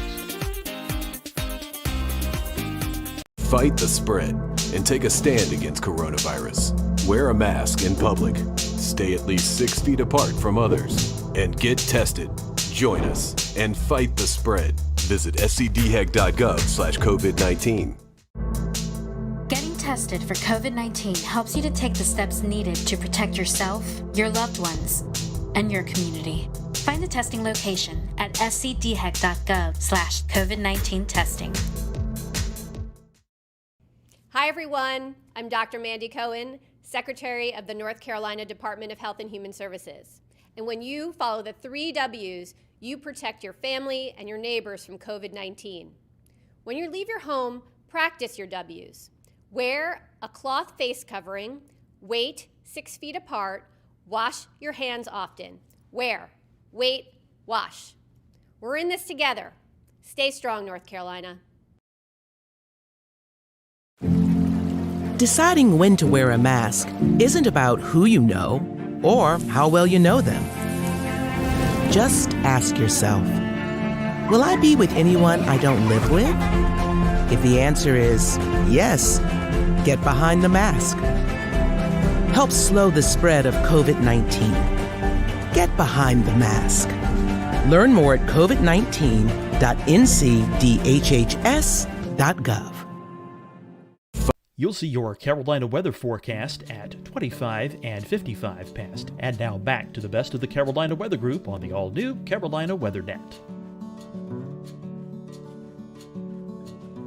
Level. So they're working with the forestry department and others as well, from what I understand.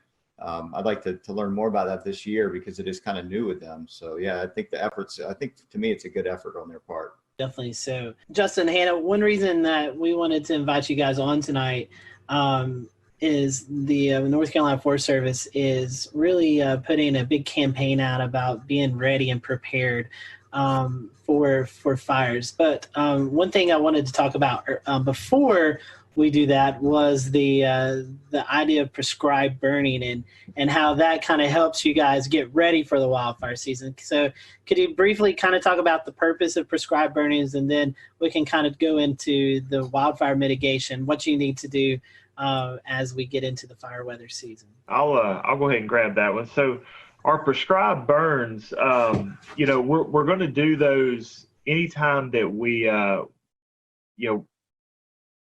have a forest stand out here that we want to reduce the hazard in. If you don't have a fire in there, the leaf litter, the pine litter just continues falling to the ground year after year after year, and it accumulates more and more and more. So the more it accumulates, the more of a hazard you have. Whenever you do have a wildfire come through, it's going to have a pretty extreme danger there. So what we do is we'll come through and we'll actually burn the understory and reduce that wildfire hazard. But we'll do it under controlled conditions, or we'll make a pretty strict prescription as far as the weather goes, and follow that to a T in order to hopefully control that prescribed burn like we were talking about earlier. And so, Justin, one thing that you guys are doing with that prescribed burning, trying to prevent these wildfires, but if we do see some coming, how can folks prepare for these? I know Shay alluded to Gatlinburg earlier, and we kind of have seen some of the scary videos out of California of the fires that were out there, and how these people are kind of just grabbing what they can and getting out before all heck breaks loose. What can folks do now while things are kind of wet, like we were talking about? It's pretty wet outside, but as we could possibly enter a dry part of any time of this upcoming year, how can folks get ready around the house to get prepared for the possibility of these wildfires? But the first step for most homeowners is you need to realize what your risk is. And so we always recommend that folks actually do an assessment of their own home, or possibly have their neighbor do an assessment of their home. And if they will go to resistwildfirenc.org, that is a webpage that we run, and we actually have some links to a home assessment sheet on there. But some different things that are just really quick and easy that any homeowner can do. The biggest one we see is keeping your roof and your gutters clean. You wouldn't believe how many homes I go out to and I'll take a look around and the gutters will just be simply packed full of leaves and debris. The fact is, when a wildfire comes through, it will simply pelt the home with embers, just thousands upon thousands of embers. And just, in the eave of that roof where the debris has piled up, and it could easily ignite and start a wildfire there. Ignite that home. And the last place that you want to have a fire is on the roof of your house.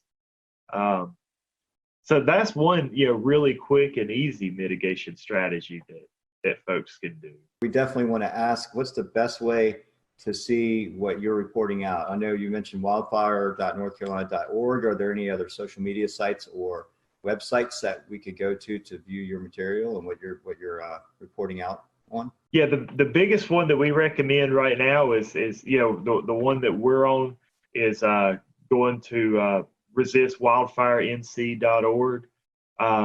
You can also go to firewise.org. That is run by NFPA.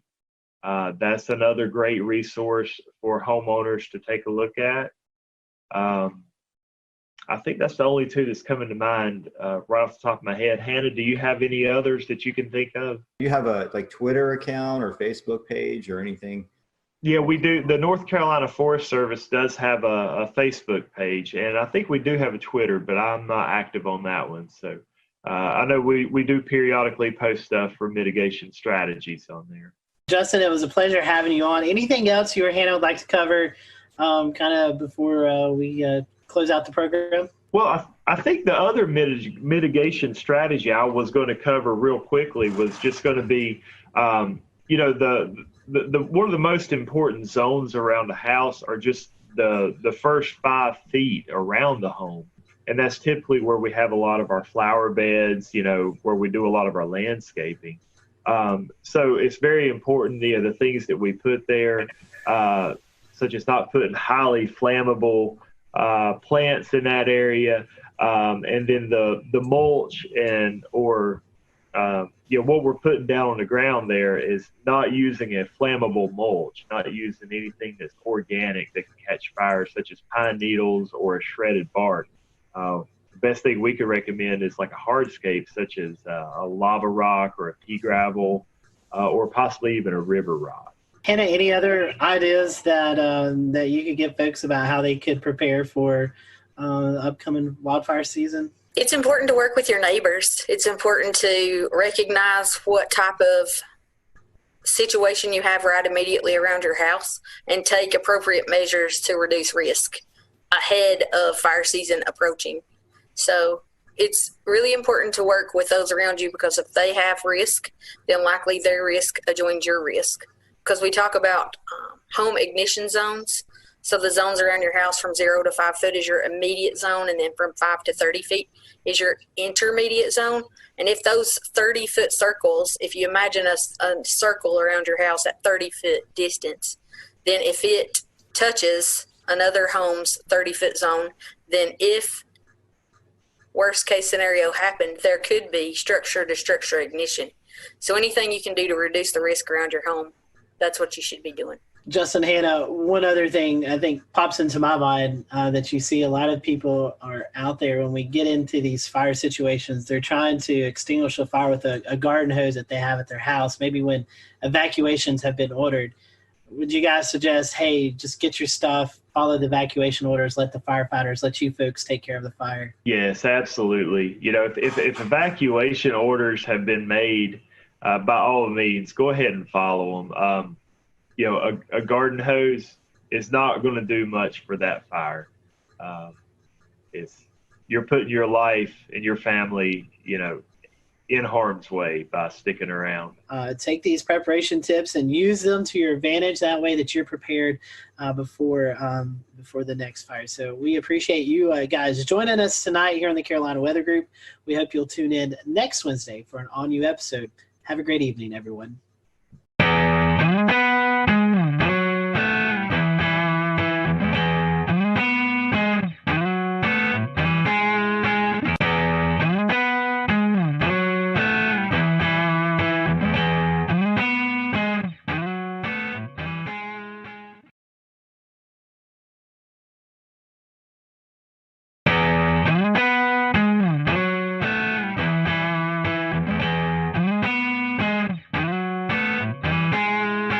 Hello, everyone. Welcome to the Carolina Weather Group. We're happy to have you this evening, and we want to bring in Alex Forbes, meteorologist student at Mississippi State University. And Alex has got a really cool project that he's been working on and was able to present over the last few months, and we're happy to have him on tonight. We're going to be talking about the SPC and the different risk levels. You know, sometimes you hear us talk about marginal, slight, moderate, all that good stuff. Well, Alex was able to interview you all with some assistance from some meteorologists and kind of get a better understanding of when we mention these things, what do you actually learn from it? So tonight we're going to be talking about that and some of his findings. We'll let Alex promote his social media towards the end of the show. So if you do have any questions that you'd like to tweet towards him, you can send them his way, and he can maybe help you out a little bit more with some of his research. So Evan, I know you and I, we're excited to talk about this. We saw this project a couple of weeks ago presented, and we're ecstatic to have Alex on with us tonight. So Alex, before we kind of get into the meat of the subject, first time guest with us. So we want to thank you for that. And we always ask the first time guest question. How did you decide this is what you want to do? How did you catch the weather bug? So for me, it was first grade. It was March. There was a line of severe storms that came through Metro Atlanta, and I still don't know to this day whether or not it was a tornado or straight line winds. We were never surveyed, so I don't know. But a tree fell on the corner of my house, right over there. And it fell on the house and it fell on the ground, woke me up at 4 a.m. And that was what planted the seed. But I didn't really start to get into weather meteorology until about 4th or 5th grade. And it just evolved over time. It started off with, or it continued with me doing the weather for the elementary news. And then, you know, in middle school and high school and so forth, it just kept building and building and building. And lo and behold, I'm a senior now at Mississippi State. So something worked out. So in Georgia, I know Georgia has the meteorology program. What made you decide to go to Mississippi State? Yeah, so I want to do TV. Georgia has a fantastic geography program of which meteorology is a part of. They just recently added the meteorology degree, but Mississippi State is known for broadcasting, and that makes a difference. Plus, it's not exactly far from me. Mississippi State's or Starkville is about 4.5 hours. It's close enough, and their scholarships they offer for out-of-state students is fantastic. So it really became a no-brainer. As a Florida Gator fan, I'd much rather cheer for Mississippi State than the Georgia Bulldogs. I know James won't be happy about that. But well, it's a matter of fact. So that's right. That's right. Well, let's before we get in trouble, let's talk about what you've done some research on. The Storm Prediction Center, Alex. We see these outlooks posted, especially in the spring and summertime, thunderstorm outlooks with severe weather. So you decided to kind of dig into and kind of ask the public what they think of these words that we tossed out. But before we kind of get into your research, let's briefly go into each category. I know you had to do some research about those categories and basically kind of what kind of weather we see with those. Can you talk to us a little bit about those categories and what they mean, and maybe then we can lead into some of your research? Yeah, so the Storm Prediction Center issues convective outlooks. You might know them as the avocado maps. Typically, it's a green region with a yellow region inside of that, with an orange region inside of that. Sometimes you get the moderate, which is the red, and the high, which is the pinkish purple color. So what I did was a belief that has existed among broadcast meteorologists for a long time is that the names don't work.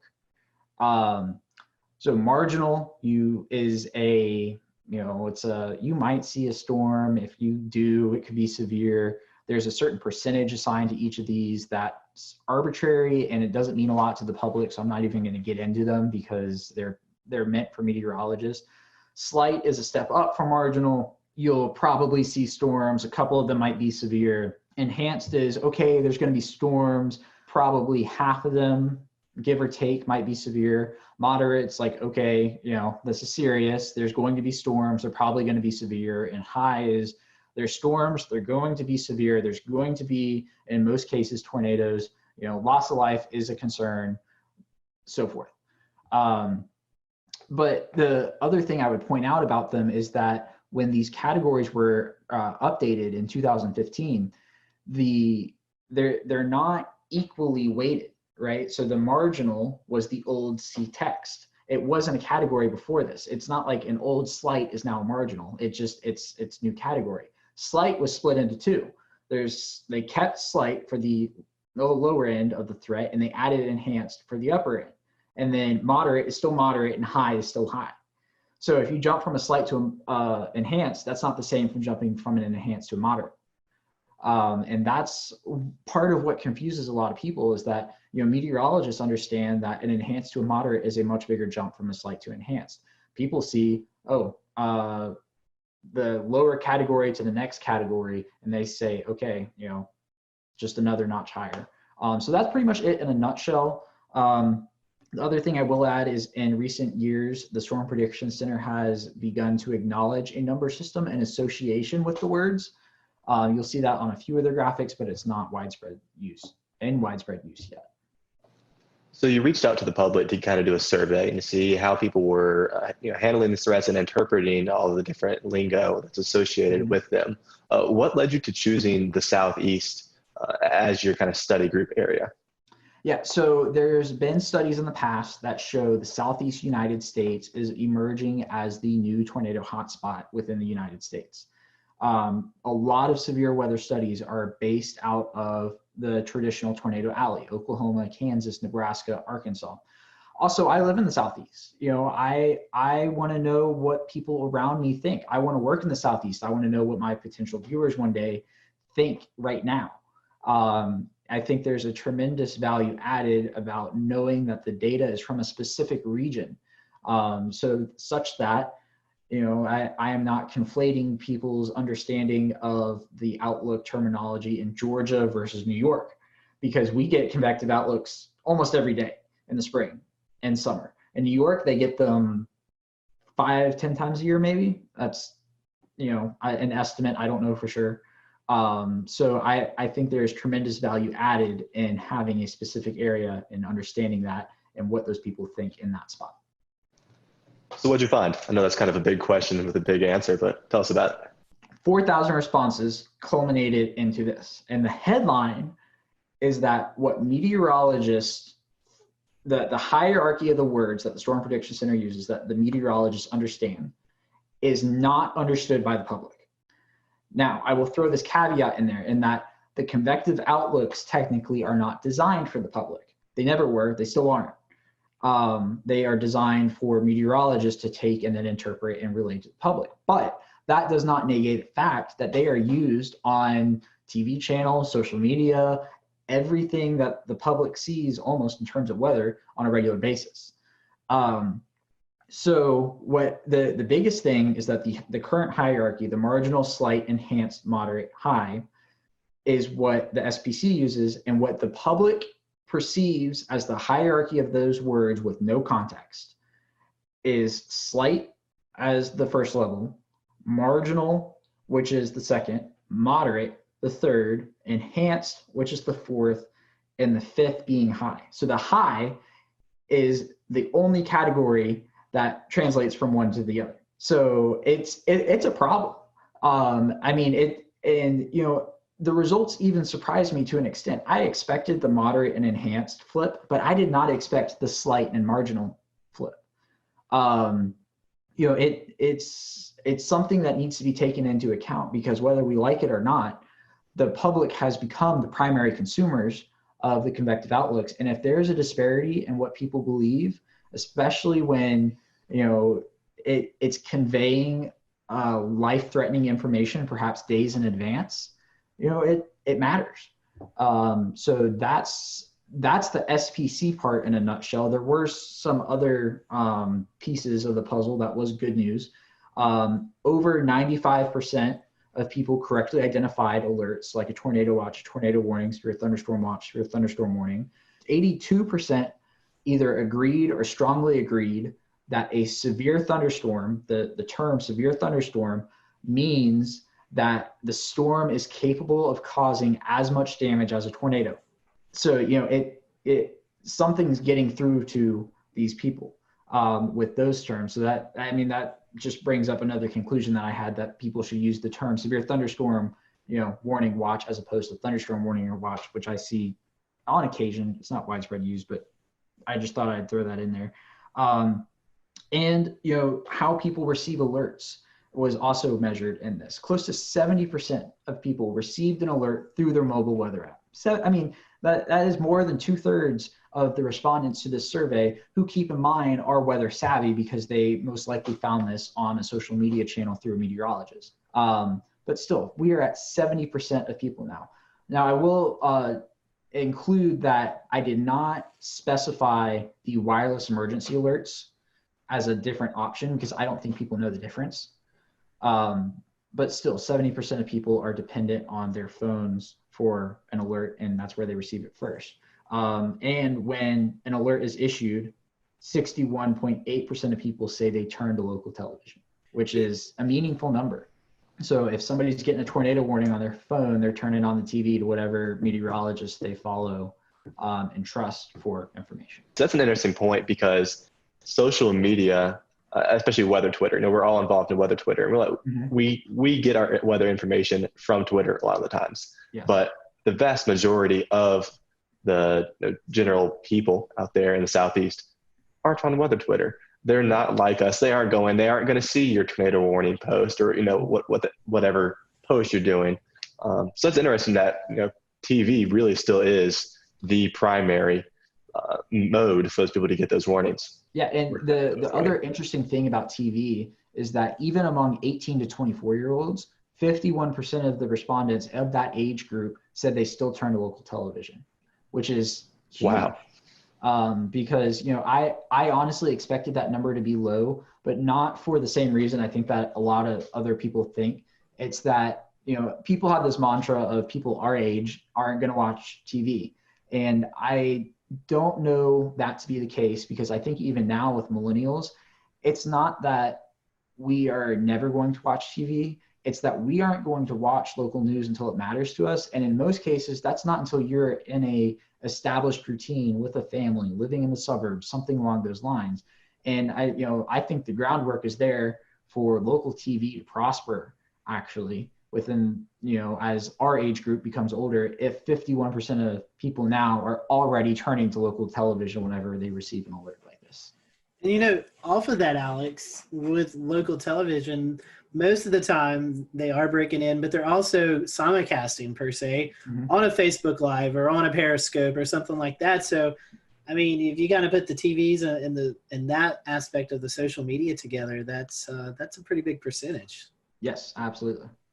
I found it interesting. I've got some of your stats up, and 12.3% of folks receive their warning first by NOAA Weather Radio. That's something that I guess I'm a little shocked by that, because I wouldn't think 12% of the people would even have a NOAA Weather Radio. Yeah, so keep in mind the people who took the survey are weather savvy, because they probably found it through a meteorologist on social media.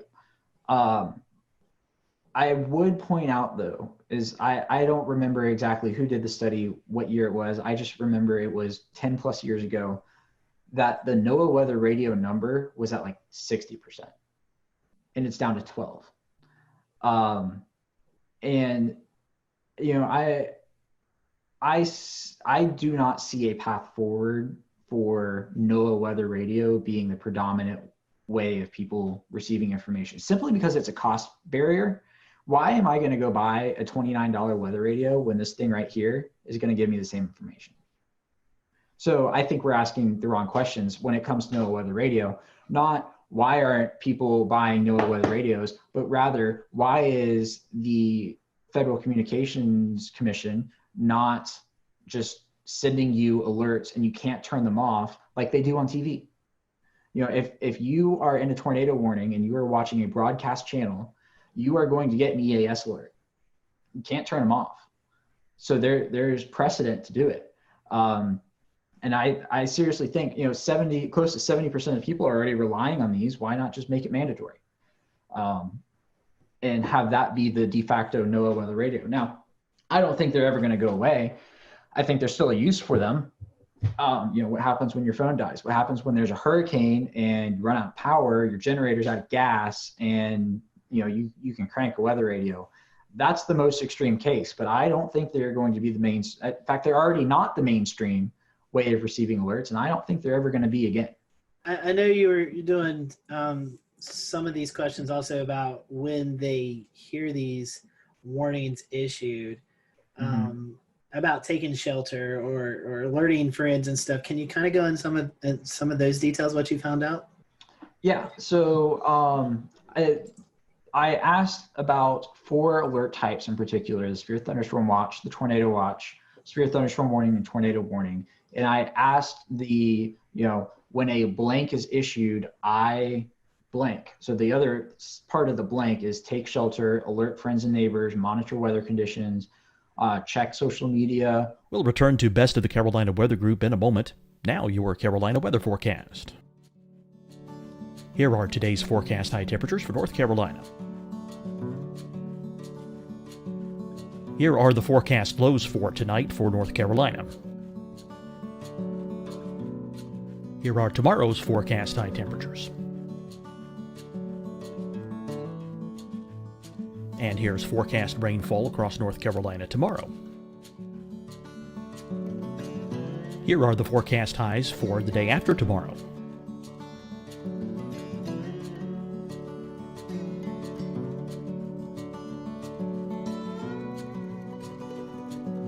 And here's the forecast rainfall across North Carolina for the day after tomorrow. This is the total rainfall forecast across North Carolina for the next 3 days. Here's the severe thunderstorm outlook for today from the Storm Prediction Center.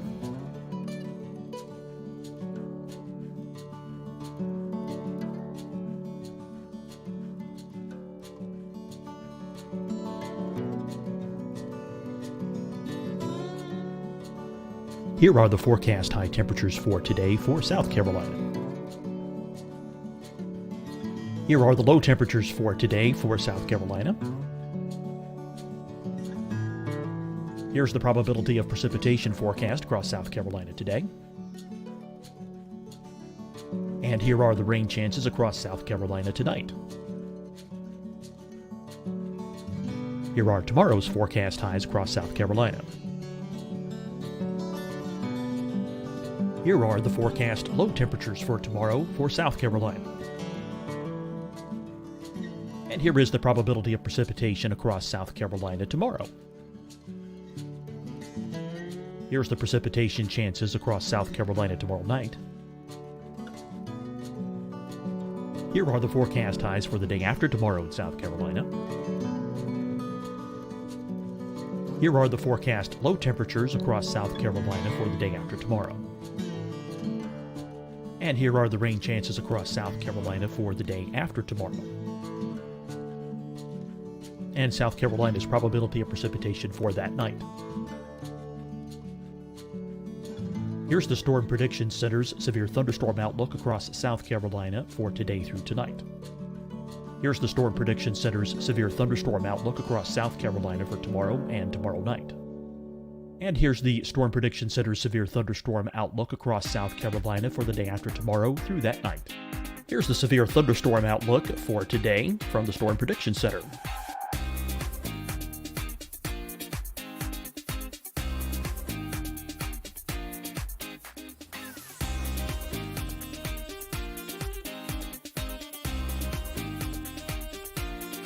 Now, here's a live look at weather radar across the southeast.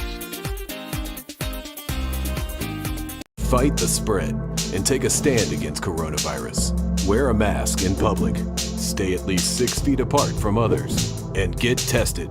Join us and fight the spread. Visit scdhec.gov/COVID-19. Getting tested for COVID-19 helps you to take the steps needed to protect yourself, your loved ones, and your community. Find the testing location at scdhec.gov/COVID-19 testing. Hi, everyone. I'm Dr. Mandy Cohen, Secretary of the North Carolina Department of Health and Human Services. And when you follow the 3 W's, you protect your family and your neighbors from COVID-19. When you leave your home, practice your W's. Wear a cloth face covering, wait 6 feet apart, wash your hands often. Wear, wait, wash. We're in this together. Stay strong, North Carolina. Deciding when to wear a mask isn't about who you know or how well you know them. Just ask yourself, will I be with anyone I don't live with? If the answer is yes, get behind the mask. Help slow the spread of COVID-19. Get behind the mask. Learn more at covid19.ncdhhs.gov. You'll see your Carolina weather forecast at 25 and 55 past. And now back to the best of the Carolina Weather Group on the all-new Carolina WeatherNet.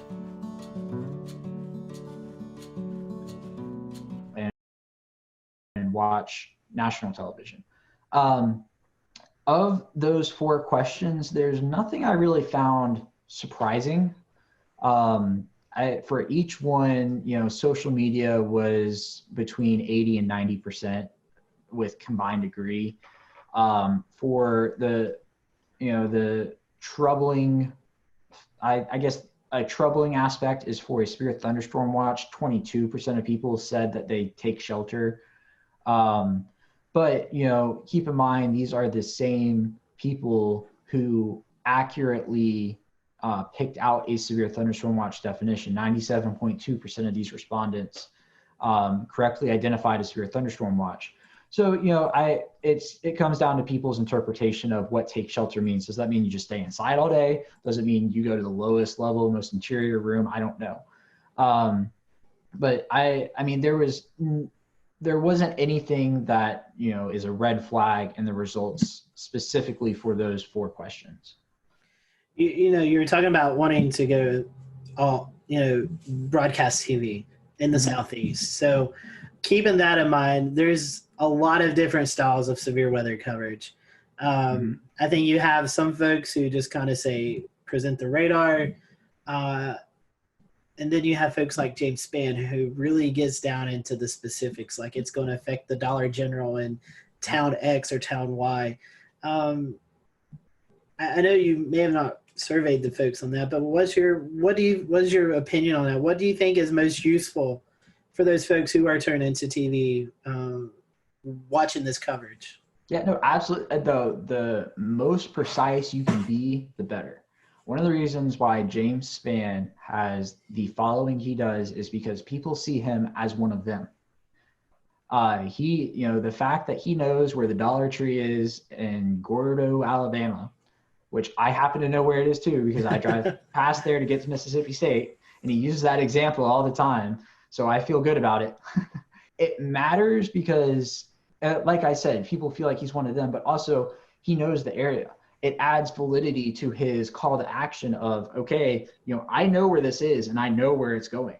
And if he can tell somebody, I know where it's going and I'm telling you now in, Coleman, Alabama, if you are on Main Street, people trust him. And that's what it comes down to, is who do you trust? And one of the reasons why people trust him is because they know he knows what he's doing. And the more information you can provide, the better it is. What does the future look like? Is this something that you can be able to advise the SPC on, and they're going to look at your findings, they're going to be able to maybe make some adjustments hopefully in the future? Yeah, so an interesting thing about my findings is that there is a similar study that is working on being completed now. I don't think it's published just yet. They're working on it out of University of Oklahoma, Sean Ernst. He found the exact same hierarchy issue with respondents out there. So the Storm Prediction Center knows about it. They can't just flip a switch and change it. Nor would I say I'm calling on them to do that, because at the end of the day, even though we all use the convective outlook, we have to remind ourselves that it is not designed for the public. It is distributed to the public because it has to be under federal law, because they're a federal agency.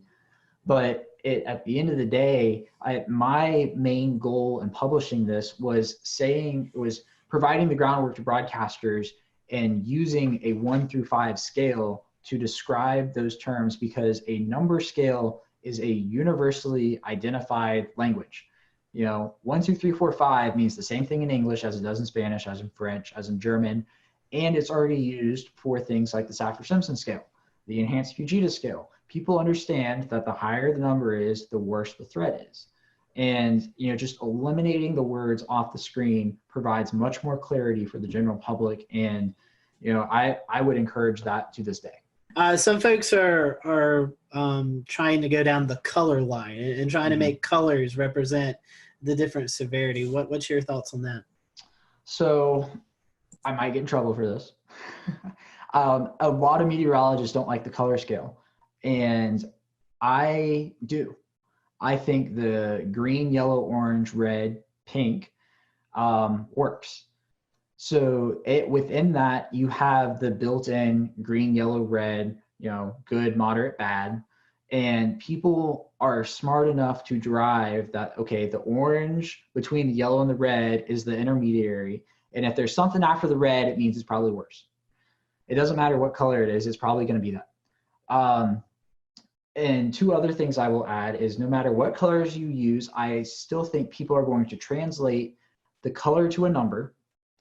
If you show them two areas and you have, if you show them a green and a yellow area, and the yellow area is inside, and you've got a legend up top and there's the 5 colors, they're going to translate with that. Okay, so it's the first 2 colors and the yellow is the second worst. So, and there's the whole principle of a region within a region, right? You're not going to get a moderate area that is surrounded by a marginal area directly. You're always going to have a leveled marginal, slight, enhanced, moderate, high, as it stands now, with that area. And I think people are smart enough to be able to derive that if there's a region within another region, the higher threat is in that smaller region that is entirely contained. I'm not sure if y'all have had Castle Williams on in the past. He's from University of Georgia. He did his dissertation on something similar to this, but he focused on some of the colors and the overall communication of it. And the recommendations that ended up coming out of his project is that meteorologists should always use the same region so you're not adjusting the SPC map and the same colors as the SPC. You can change the wording, you can make it your own, you can give it a different feel, but as long as you keep that consistency, people are going to understand it. So, I mean, that's my 2 cents on it. I'm a senior meteorology student at Mississippi State. I am in no position to be making that type of decision whether or not to change something, but I think it works. And I think a lot of the confusion comes from the words and not the colors. So Alex, was there anything in the research that we kind of haven't covered or that surprised you that you still want to go over before we kind of start to wind the show down? Yeah, so there's an interesting idea that was, or everybody's gut reaction to my findings was, okay, we need to change the word order. And I don't think you can do that because there is already an existing order. And if you change it, you're just going to confuse more people.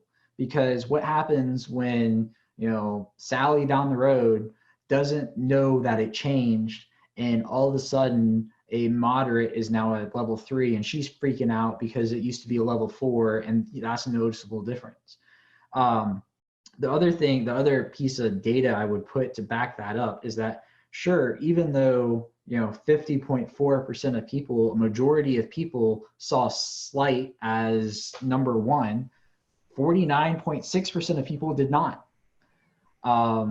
The biggest disparity was that was the biggest disparity. That 61.9% of people saw moderate as a level 3. 38.1% of people did not see moderate as a level 3. So even if you reconfigure the words, you're still going to have a problem. And I think those numbers would go up because you would just cause more confusion with the change. So that's why I advocate for an entirely number-based scale. I think it works.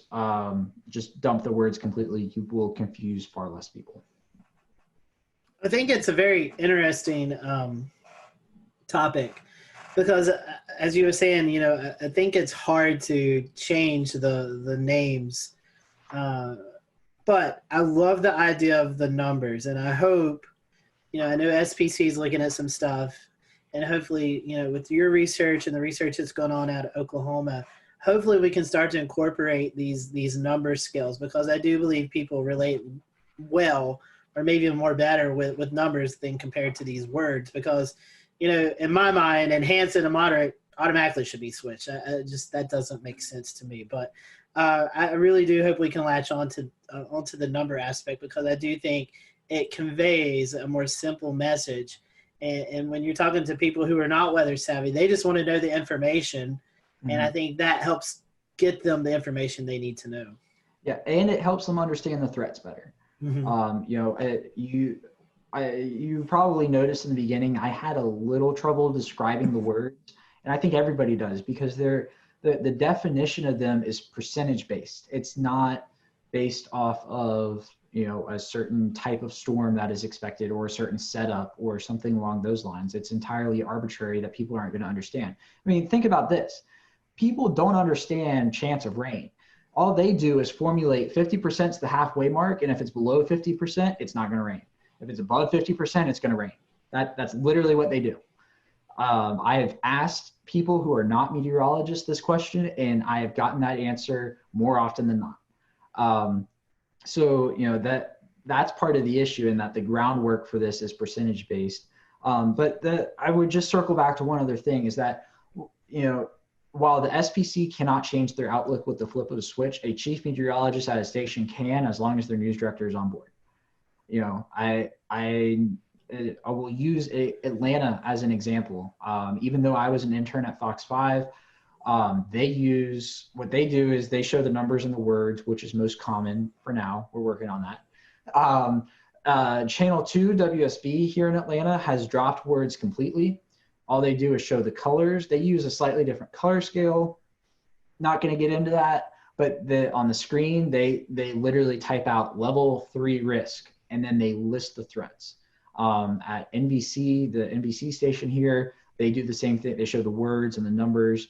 And the CBS station has dropped the words. They show the colors with the 1 through 5, and they bookend it with low and high, which could also work. but it just goes to show that there should be a consistent message. I think the consistent message should be the colors, and I think everybody's or the numbers, not the colors. Well, I mean, yes, the colors, but for my perspective, the numbers. I think everybody's on board with it. They were just afraid to drop the names. And I am saying drop the names. Well, Alex, we definitely appreciate your time and this research that you've put in. I know it's getting some attention, and we're happy to have you on the show tonight. We want to wish you well there at Mississippi State. And for those who may want to learn more about this project or just kind of follow you throughout your career, how can they follow you? Yeah, so on Twitter, it's at @AForbesWX. On Facebook, if you just search my name, Alex Forbes, my page will pop up. And on Instagram, same as Twitter, at @AForbesWX. I have a drone. I love to fly drones. Half of my tweets and Instagram videos are drone videos. So yeah, go follow me. Yeah. And you also help out with the severe weather conference that you guys do at Mississippi State every year as well. Yes, except for this year. That's right. That's right. Yeah. Yes, it's a lot of fun. We've had some fantastic people. We had the National Weather Service director come out to Starkville last year. We were going to have the National Hurricane Center director this year, but our conference was scheduled for March 22nd and 23rd, I think, or 21st and 22nd, one of the two. So obviously that got whacked. And we did not have it because it was in that awkward period of time where nobody really knew what was going on. And we didn't have the time to move it online. So we just, skipped it this year. It will be back next year, Corona, as long as that's gone. Fingers crossed for that. But, it's a lot of fun. If you can make it to Starkville, I certainly encourage everybody to come, especially, at Mississippi State's alumni network is huge, and it's the perfect opportunity to get somebody else to pay for you to come back to Starkville.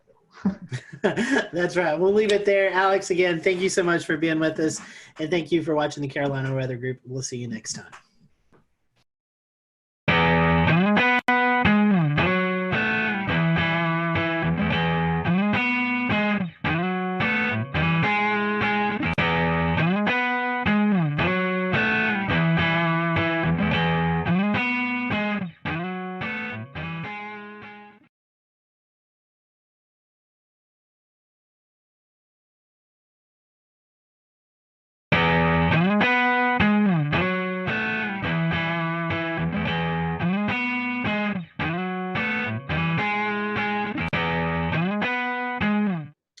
Good evening, everyone. Welcome to the Carolina Weather Group. This is the April 1st, 2020 edition of the Carolina Weather Group. We hope that you're doing well on this Wednesday evening, hoping that you and your family are safe and sound during these crazy times that we're experiencing. And that's kind of the topic of tonight. We're going to be talking about coronavirus, COVID-19, and weather.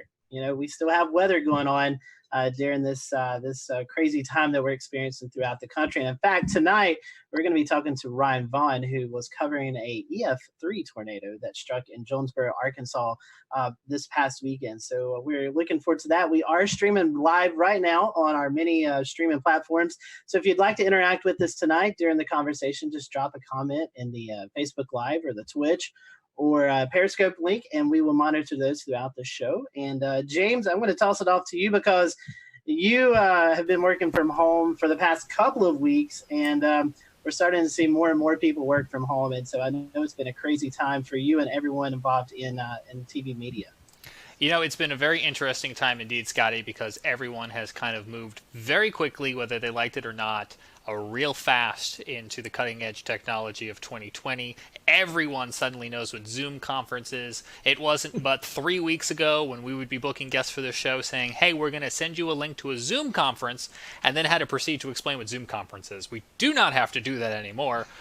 With so many folks using Zoom conference or similar products. So we're going to be talking to Ryan here in just a moment about his experience this weekend with him and his team covering a very severe and significant incident in Jonesboro, Arkansas. We also have Brad Panovich on with us tonight from WCNC Charlotte, who is very comfortable in his home studio. You've seen his weather video blogs many a times, and now that is his TV space as well, too. And we're also going to be talking with somebody here in Mecklenburg Mecklenburg County, who does some paramedic work about what this means, the coronavirus means for their line of work too, because as Scotty mentioned, the weather is still continuing to happen. We had a line of storms roll through South Carolina yesterday, prompted numerous severe thunderstorm warnings down in the Charleston area. Luckily, we didn't have any tornado warnings to account of, despite having a tornado watch, but it was a much different story this past weekend in Arkansas. Let's bring in Ryan. You were actually working from home, and you had your other meteorologists back in the station. Just bring everybody up to speed if they're not familiar with what took place this past weekend. Okay, so typically in a severe weather situation, we would all be in the studio. We were going into this, we were low wind severe weather threat. We knew tornadoes weren't out of the realm of possibility, but we were kind of thinking gusty winds, and I think everybody, even the Storm Prediction Center, kind of had northern Illinois pegged for the hot spot. Well, tornado warning comes out for one of our southern counties, and we had already kind of discussed that, okay, in the interest of social distancing, and we were already kind of playing that that role already, was already kind of unfolding. I said, well, we've got a solid system here. How about I go here and you guys stay back there, and we wouldn't be there. And hopefully we wouldn't go into long form programming. And so the tornado warning came out for Woodruff County a little bit after 4 o'clock. And at that point, you could draw a line and see that there was a chance that this was going to come into Jonesboro. We have some video from your coverage. We're going to pop up here in a double box. Oh, man. Walk us through. This must be the moment that tornadic cell started producing in Jonesboro, if I'm correct. Hold on 1 second. I just now lost. There we go. I'm back, I think. Yeah, that's this is where it was producing here. So what was going on? Zach Holder is in front of the chroma key wall, and we had already at this point had a pretty large tornado out of Jackson County. So we were watching this one pretty close, and the meso was going right over town, and we really just started getting some indication that it was cycling. And sure enough, we were concerned that it was going to, if it cycled through and it produced a tornado, it would be right in the middle of Jonesboro. And you see what unfolds here. Now, for Zach, he's in his 20s. He hasn't covered a ton of, tornadic storms, especially like that in front of a weather camera. He did a spectacular Aaron Castleberry. If I'm not mistaken, I think that was his first severe weather event ever covering broadcast wise. So it was hard to not get emotional. I've lived here almost 20 years, and outside of a couple of years, I lived in Alabama, and to watch that go through the town that you've forecast for and covered for so many years, it was tough to kind of hold the emotions back on that one. I want to ask Ryan, go ahead, Ricky. I was going to say, talk about having to work with the delay and the live view delay or the TVU delay, and being able to hear Zach and the folks in the studio at the same time. Yeah, that was tough. I learned some lessons. We had the delay, and stepping on each other and things like that was a little bit of an issue. Because when you're in severe weather coverage, you speak in half sentences. You can be sitting there talking about, okay, guys, this tornado is coming for, and you'll stop, and you're thinking they're done, and you step in. And so there was a little bit of an issue there in the middle of that also. So while we're all going through that, Southwest Power Authority feeds Jonesboro and Paragould. So even though I was 19 miles to the north, when they started taking power hits, I started taking power hits. So I lost programming. I lost what they were seeing. And then also was losing access to Max. So I had Max 1 up in here. They were using Max 2. Then they lost Max 2. So they needed access to Max 1. So after I lost programming, after I lost ability to have Max, and they needed it anyways, that is when I grabbed my phone, grabbed my laptop, and that's when I went out chasing, if you saw the coverage afterwards. Ryan, previous to this weekend, had you ever done live TV from home? Live television, yet from home. Yes, that past Thursday we had done all shows we were kind of dabbling. We're going, okay, do we want to do this completely from home? Do we not? And so Thursday was a beautiful day. Zach was back at the studio, and so we did that. I went live from my backyard, and it went great. Everything went great. And so that's kind of where we were going into this, going, okay, this could work. I will say there was another time about 2 years ago, we had a just random tornado warning. No watch. I'm not even sure if we were in an outlook. Random tornado warning. Didn't produce a tornado, but it was about 2:00 in the morning, and master control calls, and of course my weather radio and everything's going off. And I told them, I said, I don't have time to make it to the station. So I pulled Max up in my office, and I said, pot up the phone. I'm controlling Max. I'll talk over it. And we did it then. So, I had done that one other time, and no one really even knew then that I was at home. We just talked over it, went through about 30 minutes of a tornado warning, and that was done. Hey, Ryan, looking at the weather outlook from last week, it looked like the severe weather was going to be maybe in Illinois area. How did you and your team go about preparing for this with, trying to keep as minimum people in the studio? What was the preparation like for the days leading up to the tornado on Saturday? Well, we were going into anytime we have that we think there will be watches, warnings, or advisories, we mark that on the 7-day forecast as red. And we do certain things like put social media graphics out there specifically for social media. So we were ramping it up. We knew the possibility was there. Of course, you look at it. If that had been over an open field, yeah, it would be a big deal, but not this big of a deal. We knew the possibility was there for tornadoes. But not enough to risk everybody being in the same studio together, if that makes any sense. That morning, I can remember Zach, we kind of have like a little group chat going on with text messages. And I can remember that morning, Zach goes, I'm getting a little concerned about the tornado threat on this also. So, we knew it didn't sneak up on us, but it was still kind of a low end deal. We put a medium risk out a little bit farther down to the south into southeast Missouri. But it still didn't play out exactly like I think anybody thought. I think one of the remarkable things about this was being able to show the images live. Talk about your camera network and how valuable being able to see that. Because I was watching it on radar in real time. I'll tell you what, if I didn't have that camera at the same time, I would have thought for sure it was producing it on the ground, but it wasn't yet. No, it wasn't. I kind of thought that also when we have 8 cameras.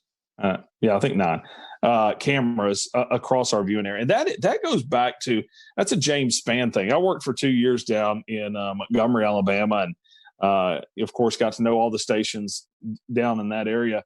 And, James was really big on cameras back then. And it did just make sense. It's like, man, if you can get eyeballs in every single county, especially when you live in as flat of an area as we are in, it's going to be really hard for a tornado to sneak by us.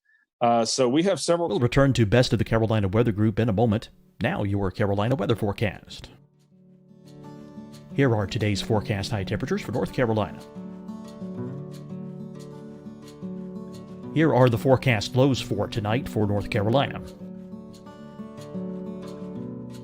Here are tomorrow's forecast high temperatures. And here's forecast rainfall across North Carolina tomorrow. Here are the forecast highs for the day after tomorrow.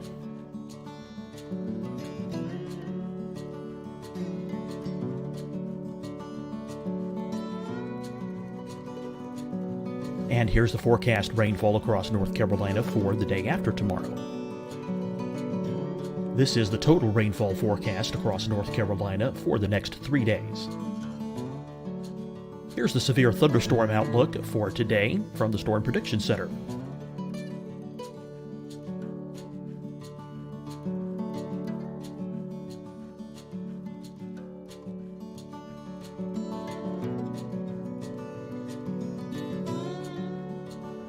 Here are the forecast high temperatures for today for South Carolina. Here are the low temperatures for today for South Carolina. Here's the probability of precipitation forecast across South Carolina today. And here are the rain chances across South Carolina tonight. Here are tomorrow's forecast highs across South Carolina. Here are the forecast low temperatures for tomorrow for South Carolina. And here is the probability of precipitation across South Carolina tomorrow. Here's the precipitation chances across South Carolina tomorrow night. Here are the forecast highs for the day after tomorrow in South Carolina. Here are the forecast low temperatures across South Carolina for the day after tomorrow. And here are the rain chances across South Carolina for the day after tomorrow.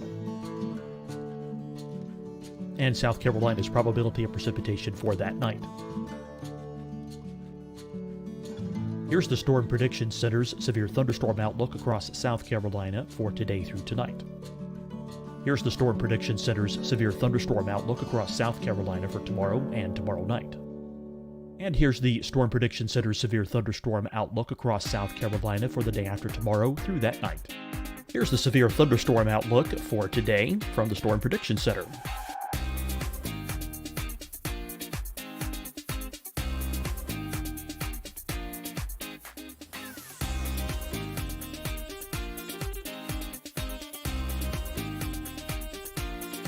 And now here's a live look at weather radar across the southeast.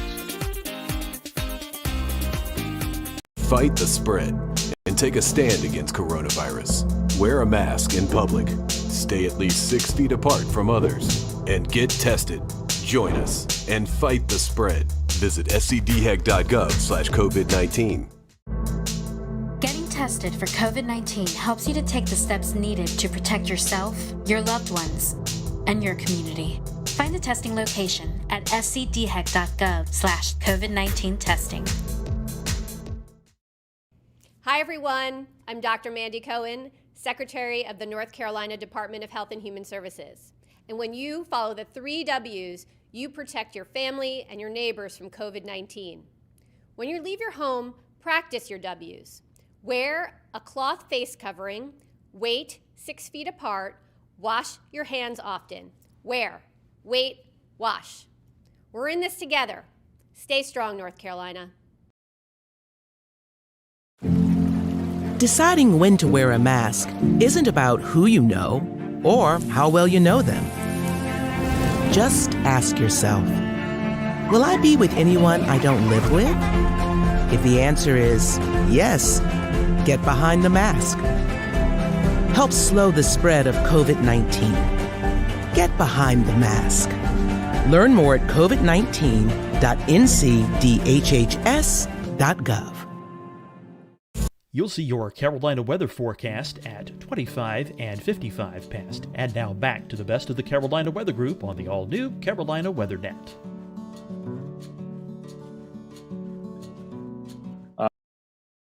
We have some to the west down in Batesville. We've got some up here in Paragould. I say some, one in Paragould, one up in Pocahontas, one in Walnut Ridge. We've got almost every county around us covered. Now after this, I want 2 or 3 more. But I've always been a big fan of cameras. This is actually our second tornado in about a year that we've caught on camera. So, and the other one was heading right from my house also. So, Ryan, you talked a moment ago about the emotional impact of being able to see this tornado. Is that one of the roles that the Skycam network plays as opposed to just colorful imagery on radar? Well, I had so many people. One thing that I always do is I go out to the damage path as soon as possible afterwards. And that night and that next day, over and over again, people said, man, we watched it and we knew it was serious.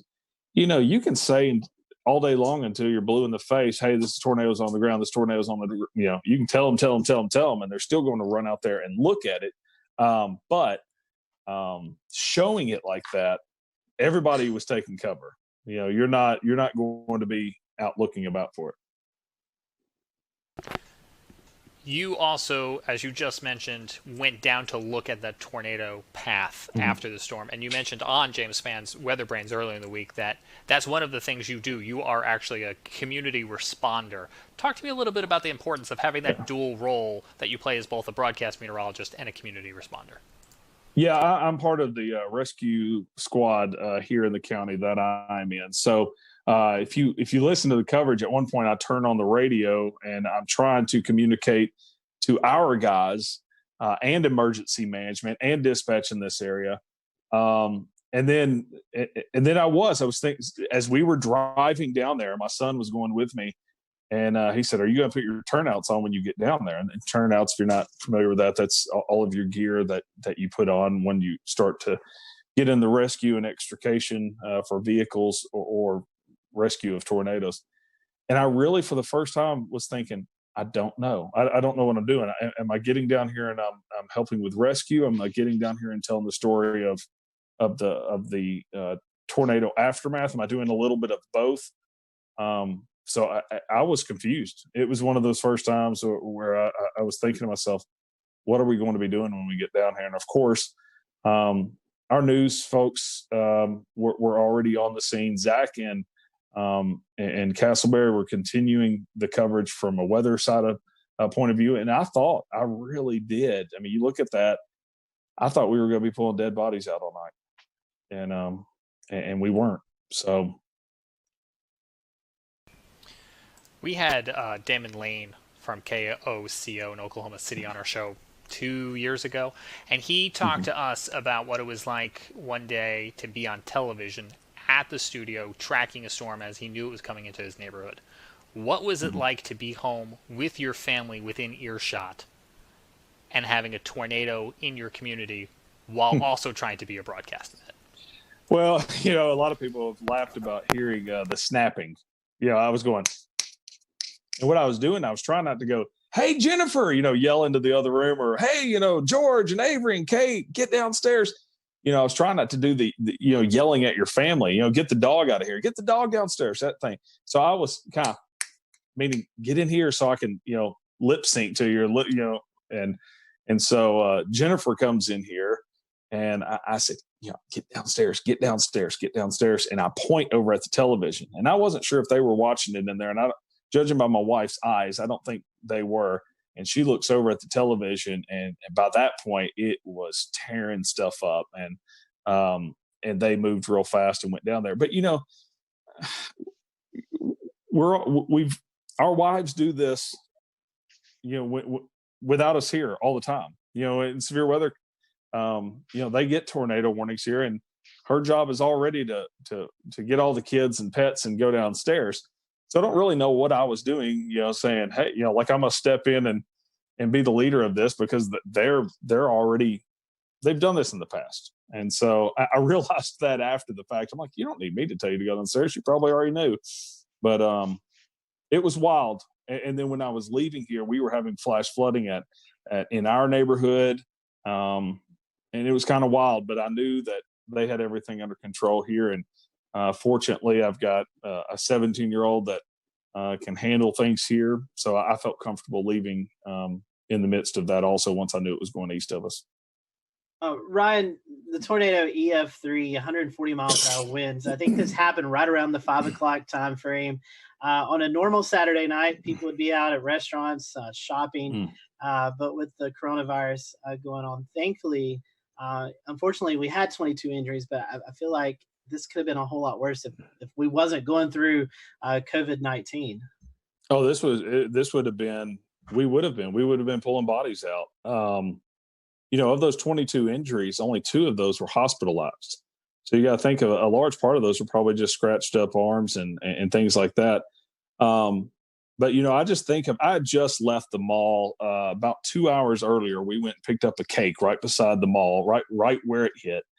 And I can remember going by Best Buy. My wife and I were even talking about it. We were like, wow, look at that. They've got a tent out front. And what they were doing is she goes, yeah, I bet they're, you pull up and you say what you need and they run in and get it and check you out. And I was like, oh, yeah, that's kind of cool that they're still open. We even commented and talked about it before we were heading home. And so you had, just a handful of workers in the mall. The rest of the mall was closed.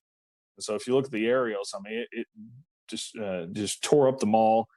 J.C. Penney, the roof completely ripped off, and you really can't tell until you look at the aerials how messed up J.C. Penney was. And Dillard's ripped out. A Saturday at 5 o'clock, all those places would have been busy. You think of Cheddar's. I think that's a national chain that you guys may know about. But Cheddar's is a restaurant that would have been completely packed with probably about an hour wait with people sitting all around it on a normal Saturday at 5 o'clock. Instead, they had a couple of workers that were cooking to-go orders. You had Academy Sports. You had several restaurants through there. And it also went through, and I'm going to check the numbers on this, but I venture to say the busiest intersection in Jonesboro, Arkansas, if not the top three. I mean, definitely. So you just had an extremely populated area that if this had hit on a normal Saturday night where people aren't staying inside, it would have been very bad. You know, Ryan, you've had a crack at this before with back in the day when you had that other situation where you were home and you had to broadcast real quick. And you've prepared some and everyone's prepared, but last weekend was something no one has ever experienced before. And certainly to a greater degree than the last tornado that you covered from home. What did you all learn from that? Well, I learned, the power hits, for one thing, I learned that we need an UPS system even here at the house if we're going to do that. I learned also that I want an over-the-air antenna, which I've already gotten now. But more than likely, even doing all of that, there's going to come a time where we just all need to be in. I know we're trying to take the steps to be socially distant and things like that, but I think if we have another severe weather event like this, we probably just all need to be in studio. Ryan, talking about the coronavirus stuff for a second, what challenges did that present after the tornado with rescue crews, with the recovery aspect and things like that? The scary part of it is, and it's really part of the reason why I decided that I need to start broadcasting from home, is that everybody forgot about it. So Saturday night, we're sitting there handing off microphones to each other. We're 6 inches away from the mayor talking to him and the police chief, and we're just helping people. It was like there was no virus. Late that night, we start thinking about it a little bit, and start thinking of, okay, we need to stay a little farther apart. We need, things like that. And then the next day, you get out and you get into the damage. You start helping people and you start talking to people, and everybody's just hugging each other and just happy that everybody's alive. And, I had one lady come up and just give me a hug. And it was like, well, I'm not going to sit there and say, no, coronavirus. You're not going to say, well, I'm not going to go in this person's home and help them clean up because of the coronavirus. But later in the day, everybody just kind of starts thinking, well, this could be really bad. We've got people coming in from out of state. We've got people that are older. We've got, just everything started coming around to where you slowly started seeing people taking more precautions. You slowly started, people were elbow bumping instead of hugging and crying and things. I did notice, in fact, Tim Marshall, I met up with him at the tire store, and that's the first time that I saw they were separating out the cleanup and rescue into groups of 10. And they were telling all of them to stay 6 feet apart. So it took a while. But for a period, everyone forgot it. As I said, I'm on the rescue squad, and we 3 weeks back were handed masks, and we were supposed to be wearing masks and responding. Well, I wasn't rescuing people at that point, so I was just like, oh, I'm not doing that. So I don't have to follow any rules because I'm not doing that side of it, and I'm back on the media side of it. But I look back and I'm like, man, I hope 10 or 14 days from now, we're not looking at this going, we all got a little too close. So. And that's it'll be very interesting to see how that goes. And you're right. It is weird. I mean, even me personally forecasting on a day-to-day basis, I've kind of had to tell myself, hey, this is still important, but it feels less important on a day-to-day basis with everything going on. So I want to bring in Corbin here real quick to kind of talk about maybe something that you guys experienced too, Ryan. And it was trying to shelter people during severe weather and with the whole coronavirus situation going around. And Corbin, you kind of work in the emergency management field a little bit. Talk about what scenarios would play out and what problems play out with sheltering people during severe weather events while this virus is going around. So obviously that's one of the things that we really want to look into. Is sheltering in general is never a good situation per se, especially in severe weather events. And we're all very aware that, life goes on even though the coronavirus is our main focus right now. So one of the main things obviously is social distancing. There are some guidelines out from FEMA as well as DHS or DHHS that say, basically each person needs anywhere from about 50 to 80 square feet. So that's going to limit how many people we can put in a building and create shelter for. And especially if we're looking, 6 feet apart, so we don't, sneeze and cough on each other to limit the coronavirus spread at this point. So that's some of the things we're thinking about and we're actively working through in the Emergency Operations Center. I think in North Carolina currently at the last count, there are 46 emergency operations centers active. So it's definitely something that's on the forefront of our mind. What about masks and stuff like that? Has that been given any thought? I know CDC's been reconsidering some of their thoughts, and Los Angeles tonight recommended their citizens wear masks when going out and about. Is there any benefit to that? Is there any downside to that? So that's obviously another one of the hot topics from the CDC. It's one of those things that's changing every 12 hours. For emergency responders, the protocols in North Carolina just changed to where we were only wearing masks on suspected COVID-19 patients. Now we're wearing masks on every patient encounter. And now, you're starting to see some direction from the CDC and from Pence's, from Vice President Pence's coronavirus task force that may say different. So there's conflicting stuff out there right now, but just for the everyday person, wearing a mask all day long doesn't seem to have an effect yet. But we'll see what the data shows as the days come. Corbin, we learned today that a paramedic with medic tested positive for coronavirus. You mentioned a minute ago that more people might be wearing masks as they go out and tend to emergency responses. Did that decision to have everyone wearing masks as they're responding to calls come as a result of that positive coronavirus case, or more in line with the CDC updated guidelines? So just to clarify one thing, I'm a paramedic relief supervisor in Cabarrus County, but I did see the news about medic's case in Mecklenburg County as well.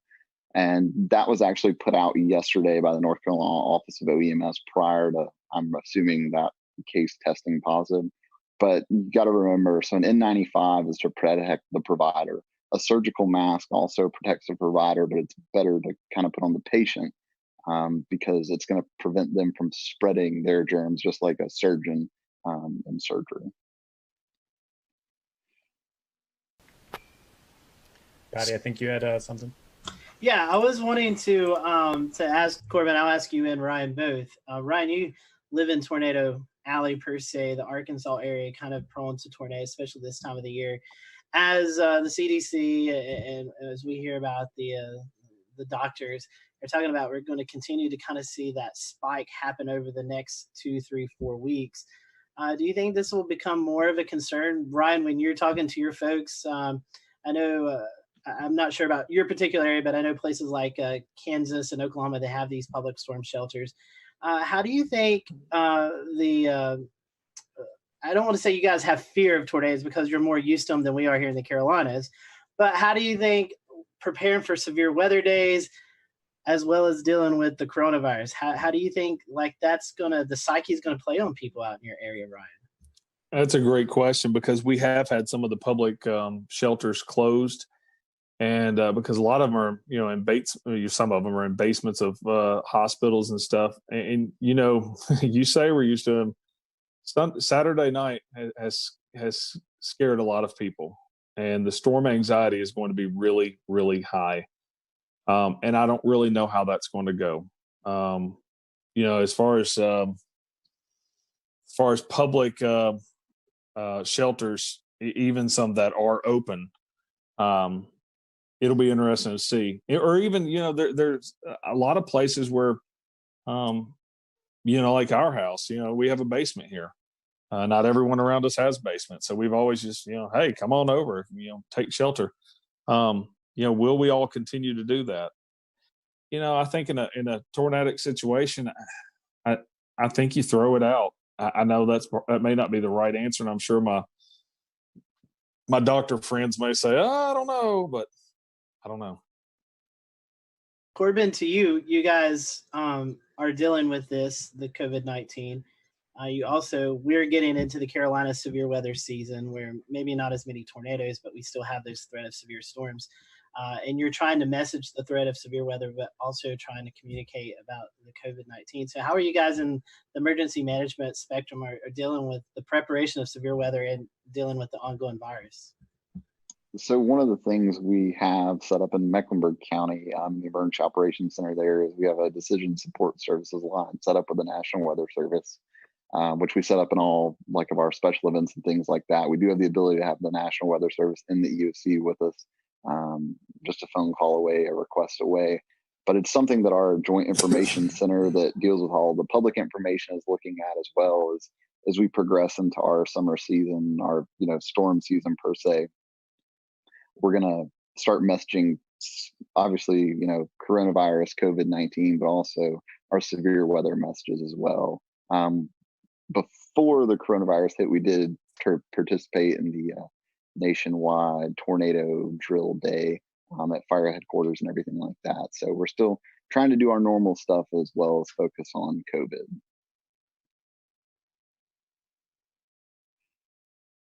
Let's bring in Brad Panovich, who is a broadcast man at WCNC in Charlotte.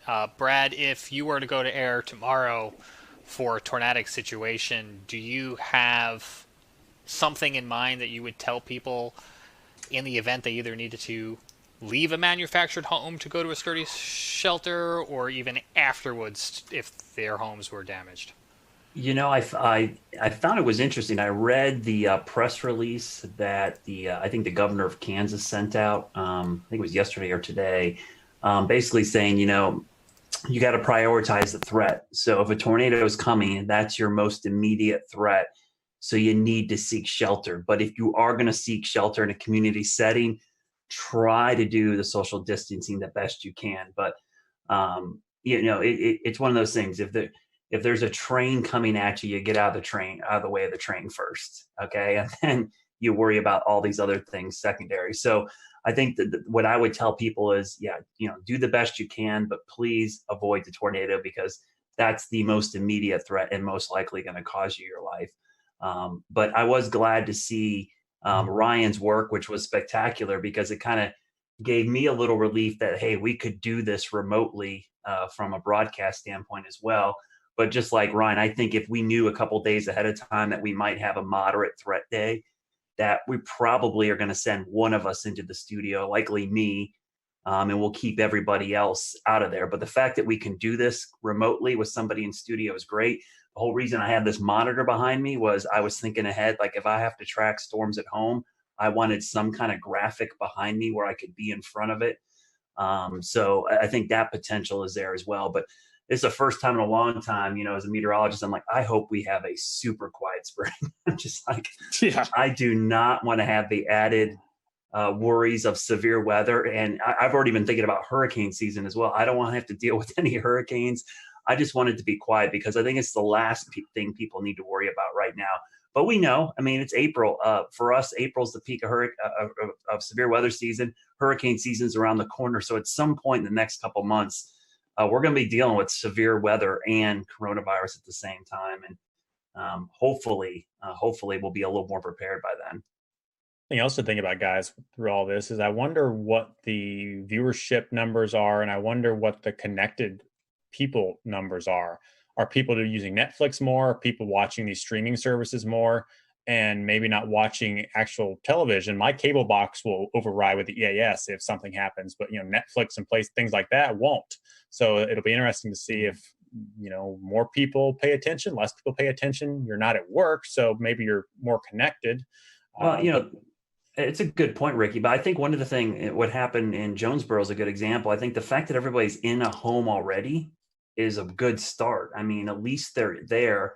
One of the things that I love what Ryan did during this event was, tell people to call people. I mean, the thing is, as a broadcast meteorologist, you can never assume everyone's watching you. They're not.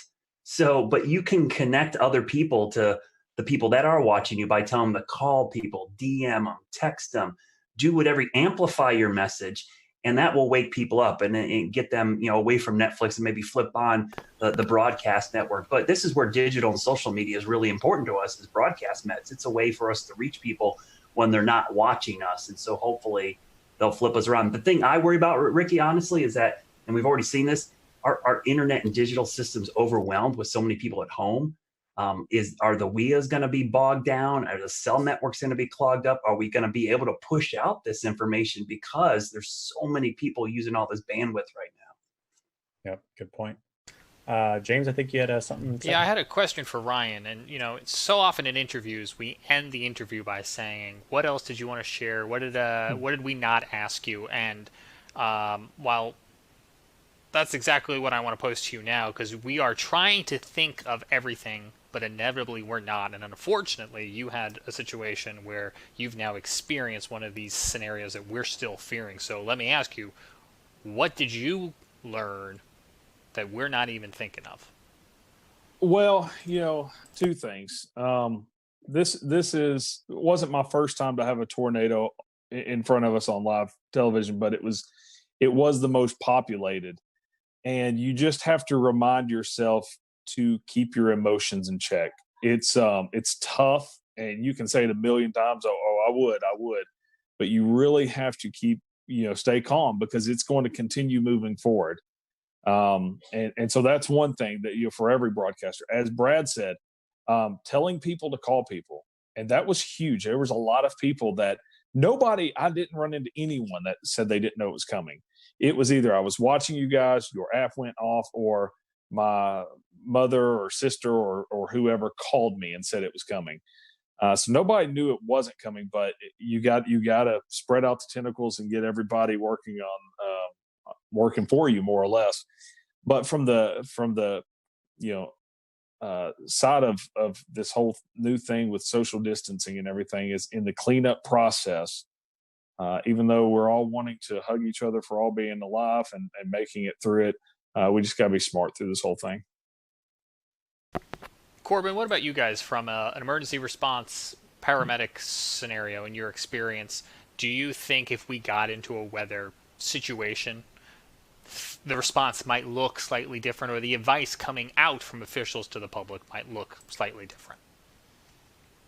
It may look slightly different, but obviously we're going to prioritize life and safety first before everything. So everything we do is to save life. And if that means, that we have to put people at risk of getting COVID-19, then it's probably something we're going to do in that situation. Whereas if it's a sheltering situation, it's a little different. We can, open more shelters per se for less people. Instead of a shelter we put 300 people in, we may just put 100 people in and then open 2 additional shelters, something to that effect. So it's something that, it's taken into consideration, but ultimately that life safety is the priority of every first response agency out there. Yeah, it's certainly a lot. We'll return to Best of the Carolina Weather Group in a moment. Now your Carolina weather forecast. Here are today's forecast high temperatures for North Carolina. Here are the forecast lows for tonight for North Carolina. Here are tomorrow's forecast high temperatures. And here's forecast rainfall across North Carolina tomorrow. Here are the forecast highs for the day after tomorrow.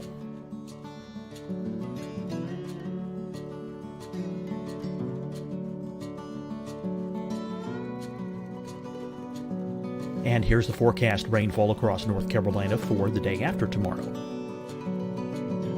This is the total rainfall forecast across North Carolina for the next 3 days.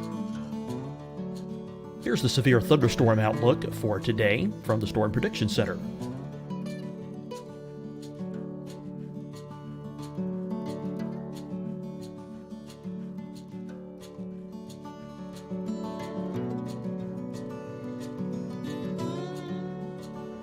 Here are the forecast high temperatures for today for South Carolina. Here are the low temperatures for today for South Carolina. Here's the probability of precipitation forecast across South Carolina today. And here are the rain chances across South Carolina tonight. Here are tomorrow's forecast highs across South Carolina. Here are the forecast low temperatures for tomorrow for South Carolina. And here is the probability of precipitation across South Carolina tomorrow. Here's the precipitation chances across South Carolina tomorrow night. Here are the forecast highs for the day after tomorrow in South Carolina. Here are the forecast low temperatures across South Carolina for the day after tomorrow. And here are the rain chances across South Carolina for the day after tomorrow. And South Carolina's probability of precipitation for that night. Here's the Storm Prediction Center's severe thunderstorm outlook across South Carolina for today through tonight. Here's the Storm Prediction Center's severe thunderstorm outlook across South Carolina for tomorrow and tomorrow night. And here's the Storm Prediction Center's severe thunderstorm outlook across South Carolina for the day after tomorrow through that night. Here's the severe thunderstorm outlook for today from the Storm Prediction Center.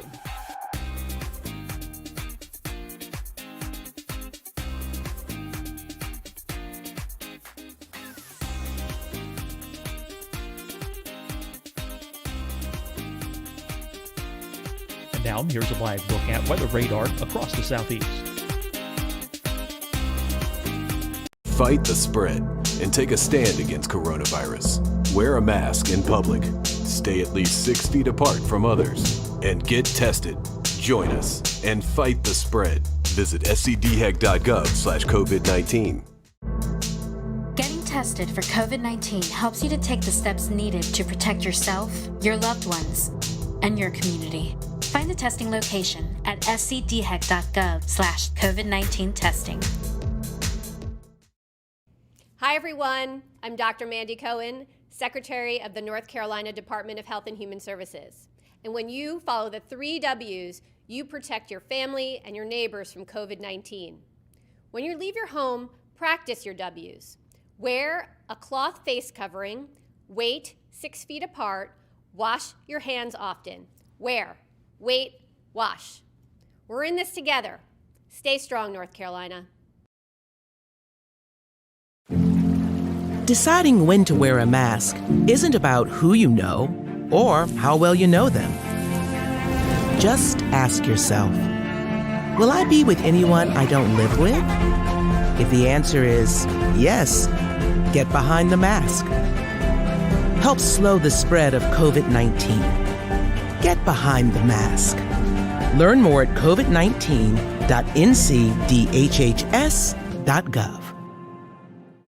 You'll see your Carolina weather forecast at 25 and 55 past. And now back to the best of the Carolina Weather Group on the all-new Carolina WeatherNet.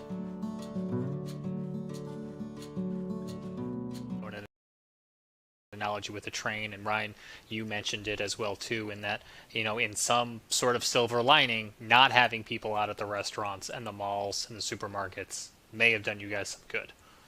That is a huge lifesaver. Not having the people on the road. We still had people on the roads, but not having large numbers of people out there was it saved lives. What other agencies, we're talking a lot about weather and medical and first response, but the hospital systems as well too, I think could be a concern. Brad, what's on your mind, I guess, when you think of this strain on the entire system? Well, when you have so many people in the healthcare, emergency management, everybody working on this COVID-19 pandemic, if we have a mass casualty event or some kind of huge, you worry about how the resources are stretched so thin already. And I even think about it from a health standpoint. It's like, this is not the time to have a broken arm or leg because you are not a priority at the hospital when you go in there. And in fact, going to the hospital puts you at more risk than, treating yourself maybe outside of the hospital. So that's what I worry about. If we have a big event in a populated area, and I'm sure that's what Ryan was worried about on Saturday, is like, this thing's plowing through his main metro. It's like, man, how are we going to handle this with all this other stuff going on? So I think that's a big concern. And that's why I think just people in general have to be very cautious over the next couple of months. We don't need to have unneeded visits to the ER for things that, we could prevent. Like, I've even talked to my kids like, hey, let's not jump out of the tree, okay, for the next month or so.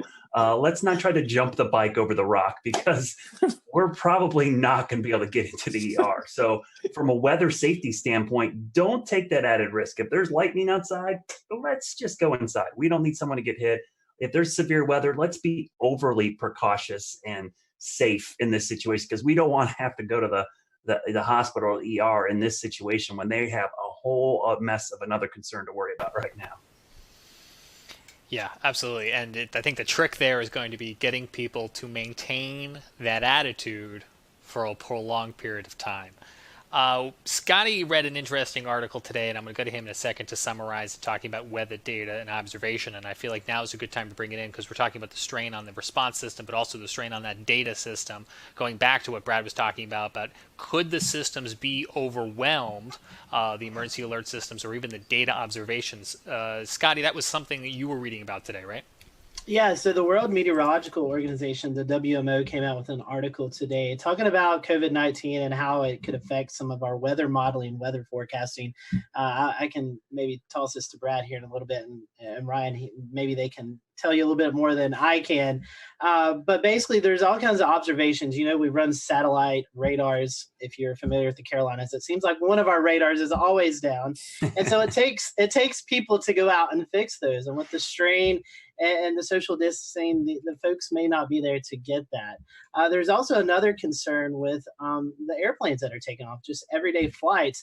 A lot of these airplane companies have weather observations on them. They send temperature, humidity levels, wind speed, wind direction, and all that's kind of fed into our systems and kind of help us with our weather modeling and our weather forecasting. So with the less flights that are going out right now, with people not traveling from COVID-19, and just the strain on the staff to get out and fix these instruments that we use every day in the weather community, we could start to see some concerns with that as we get longer and longer into this COVID-19. Brad, I know you love to talk about weather models and how we get all that data in. I know you've actually done some weather school talks about that, which we'll talk about in just a little bit. But can you kind of tell the public a little bit about how we could start to see more inaccurate weather data as we get through this process? Yeah, so I actually posted some graphs the other day. This is called what we refer to as AMDARB data. It's basically aircraft data. And I'm going to try to share my screen here. I don't know if this is going to work, but we'll try to do this. If you guys can see my screen. Oh, maybe it's not going to share. I'm going to share it here, hopefully. Not yet. Otherwise, is it something you tweeted? Like a double box? No, it's let me see if I can bring it up. It won't let me share it. But what it was is a chart basically showing the lack of upper air obs from aircraft. People don't realize that every commercial aircraft that takes off and lands collects, data for us. And so what has happened is that we have actually, let me see if I can share it. There we go. You guys see it? Yeah, we got it. So what you're looking at here is, I made it a little bigger. This is the GFS model. And that red line is the drop in observations from aircraft going into the GFS model. You can see pre-COVID, which is earlier in the month, we were getting about 15 to 18,000 observations into the 12Z GFS. As of this morning's GFS, that is down to like 2,000. I mean, that is just a tremendous drop. And the best way I can explain this to people that have seen hurricane coverage, you may have seen me talk about how we often like to get the plane out in the system so that we can get better data for the models. Well, this is what these planes are doing. When we have that lack of upper air data, some of the accuracy and the guidance can drop by 20% or so. And it's just not the US, that's just US data. That doesn't include European data, Asian data. I mean, and that article you're referring to, Scotty, all those aircraft. I was amazed how much some of the European airlines added to this. It was crazy, the drop in upper air observation. So this is going to be a real task that we're going to have to watch and see how much this impacts severe weather. Day-to-day weather, it might not have an immediate impact on us, but I think for high impact events like severe weather outbreaks, tornadoes, flooding, this might have a pretty significant impact, because the difference between something being 20% more intense or less intense is pretty significant in the weather world. Brad, do you think it would impact high-res models more, or models like the global forecast system? It seems like it'd be more the global forecast, because the upper air data is really key for, big, long wave troughs and ridges. You're looking at long wave pattern. I think the CAMS models are going to do fine. Thank goodness we have the GOES 16 and 17 sounder data, and now we have the polar orbiting data. The only problem is you need clear skies for good sounding data from the polar orbiters. But that sounding data, back after 9/11, we saw a similar drop in this aircraft data, but we didn't have the satellite data that we have now. So I think the satellite data is actually offsetting some of the issues, but this is going to be a much longer period of time that we'll start missing this data. It's only been, about 2 weeks now. I think we start getting 3-4 weeks, and now the long wave pattern across the whole globe will be totally impacted by this lack of upper air data. Well, you've been teaching us some stuff now, and I think, James, part 3 of our episode tonight was about teaching folks about weather. Do we want to transition over to that? Sure thing. Real fast, let me ask Ryan one last question, and then we'll certainly go to that, and I appreciate the transition. Did you guys, Ryan, have any issue with observations during or in the aftermath of your storms with everything going on coronavirus related? You talking about from weather observations? Yeah, Jonesboro Airport took a direct hit, and there's going to be some interesting things come out of that, because KJBR did take a direct hit. You can go back and look at the data and see the winds backing as it was coming in. And the interesting thing is, it looks like power was knocked out. And it looks like the altimeter was knocked out, but was in kind of a separate area from the actual ASOS. So we probably, like you said, with the weather service being stretched thin and social distancing and stuff, we probably won't have observations from Jonesboro for quite a while. That's interesting, and I think that's going to play into this bigger picture as we're just trying to use whatever we've got available, and everyone's trying to do their best and safely to restore all of this. As Ricky mentioned, I know Brad Panovich here at WCNC has started to do some at-home weather classes. Brad, how did this come about? Why is it an important thing with so many kids at home that you guys saw a void to fill? Well, yeah, Ryan could speak to this as well. We do a ton of school talks throughout the year. I think last year I added up, and I thought I did a lot last year. I did 76 last year. I know some folks, like our good friend Ed Pietrowski down in Myrtle Beach, I think he does like 200 a year. I mean, it's a crazy amount. And so initially when this happened and all the kids were stuck at home, I thought, man, I had to cancel a bunch of my school talks. I do a 1-hour presentation where I go out, and I had a ton scheduled in the spring for 2nd and 5th graders here in North Carolina, which is weather is part of the curriculum in those courses. And so what I did the first couple days we were out, I decided, you know what, I'm just going to do my 1-hour presentation at home, and I'm going to stream it. And I did it with my kids, and it did pretty well. And then my general manager in the station said, hey, let's do this every day at 1 o'clock. I'm like, every day? I was like, an hour? They're like, no, we're going to do small, one topic at a time. Let's break that hour thing down to one topic, and we'll do it every single day. And so I got the rest of my weather team involved. And it's put another thing on my plate, but I enjoy it. I mean, I produce the thing from home completely. I do it all out of this computer right now that's in front of me.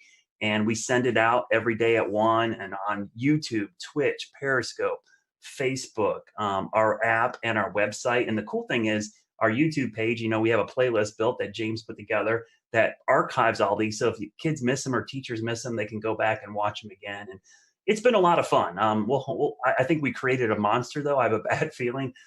When sales starts asking questions about it, I'm like, uh-oh, what did we do here? So we've already had that inquiry. I know nothing about this.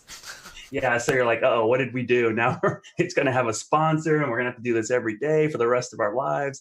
But I think it's really important because the cool thing about weather, I think, I mean, I'm a weather geek. We're all weather geeks, right? We love it.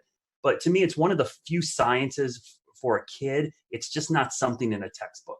You can teach it to them and they can immediately go outside and apply the principles of atmospheric science to what they actually see every day. So for a lot of kids, this is their first real science that they see, because a lot of times, you know, physics and chemistry just looks like something in a book, but atmospheric science is actually something they can see, touch, and feel. So I think it has a real big impact on them. And in these tough times, it's actually been kind of a nice thing to be able to do and have the kids like tweet pictures at me of them in front of their TV watching it on YouTube or watching it. The funny thing I'll say, the Twitch stuff has been great. I've had so many kids on Twitch reach out to me who, you know, don't normally watch the weather, like, hey, this is pretty cool. You know, what games do you play? You know, so it's like, you know, everyone wants to like wants me to game with them online, and maybe me and my son will team up and we'll get in there and get a server going and we'll start playing some games with some people online. But last week, fun. Last week we played one of the virtual storm chasing games on our Twitch. Exactly.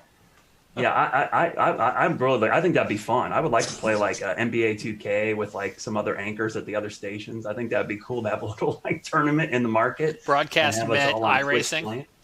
What's that? Broadcast Met iRacing.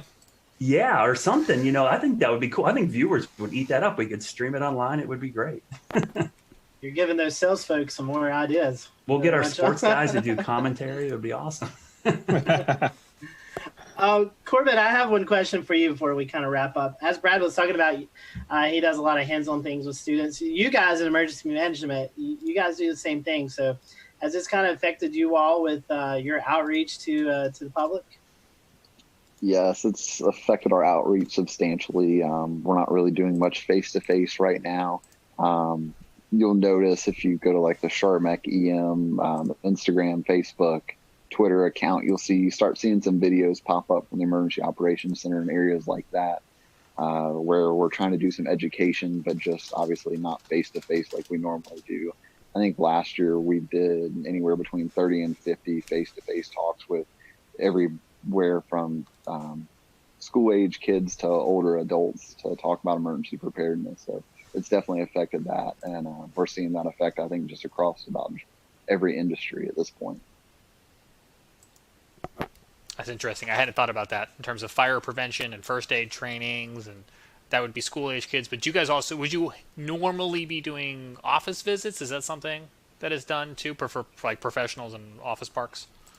So we have a public information officer, and she goes out and does a lot of talks. One of the most recent age groups has been like older folks in not retirement communities, but maybe apartment complexes over the age of 50 to talk about emergency preparedness and what they can do just in a general emergency, a weather event, you know, having 72 hours worth of supplies on hand, just general things like that. Let's not even talk about supplies, because we know those are scarce right now. But James, one thing I want to do before we close out, I do want to bring on Dan Whitaker. You guys may have seen him pop up from time to time on our show tonight. Dan is our newest panelist here with the Carolina Weather Group. So Dan, for those who are watching tonight, why don't you introduce yourself to everyone? Hey, thanks, Scotty. Yeah, so I have been involved with weather as a kind of weather geek and weather follower since 2008, and have really, I'm strong on the storm observation, visual storm aspects, storm spotting, storm chasing. I'm kind of in the field, in the storm type of guy. So nice to be able to kind of join everybody and represent that angle when I can. And definitely great listening to all the different kind of pieces to the conversation tonight.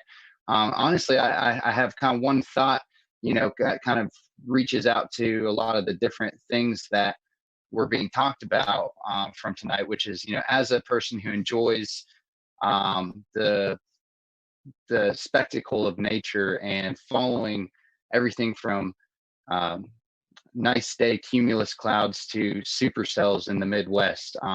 For those who want to experience more outdoor weather during this time when we want to travel less and we want to do more staying at home, short of tuning into Brad Panovich's weather lessons to get some real world observation.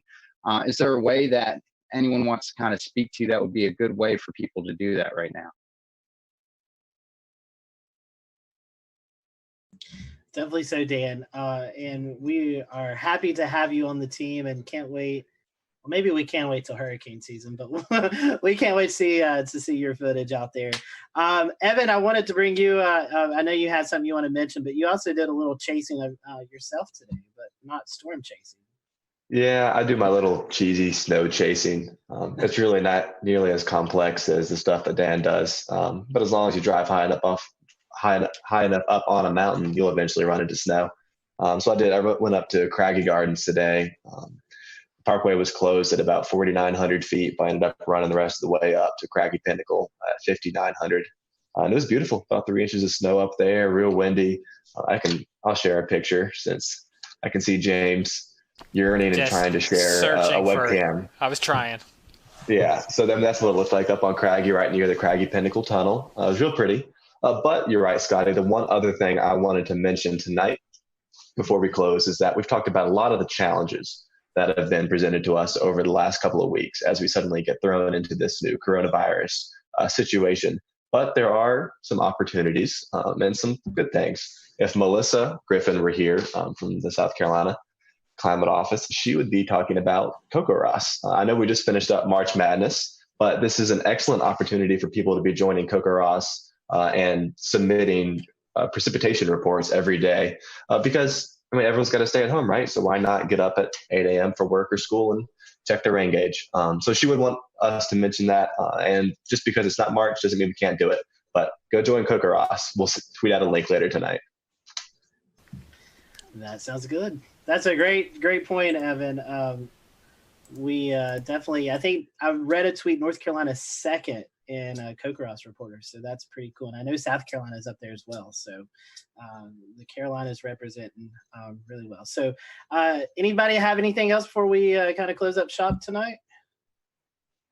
All right, so I appreciate you guys watching tonight. We hope that you stay safe out there.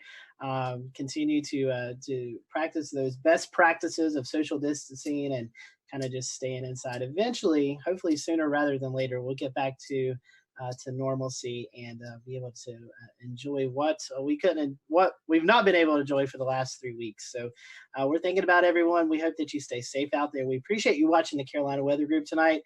Be sure to follow Ryan and his folks if you're ever out in the Arkansas area. Ryan, once again, great coverage Thank you. this weekend for you and your team out there.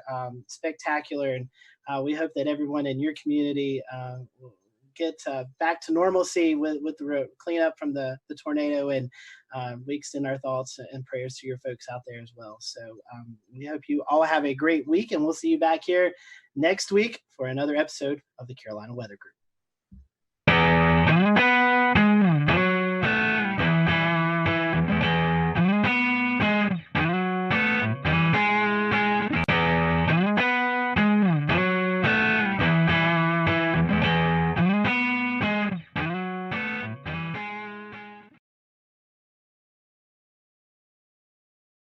Good evening from Charlotte, North Carolina. I'm James Brierton, and this is an all-new episode of the Carolina Weather Group. It's Wednesday, October the 14th, 2020. Here's what's coming up tonight on the Carolina Weather Group. Our guest is Dr. Josh Warman.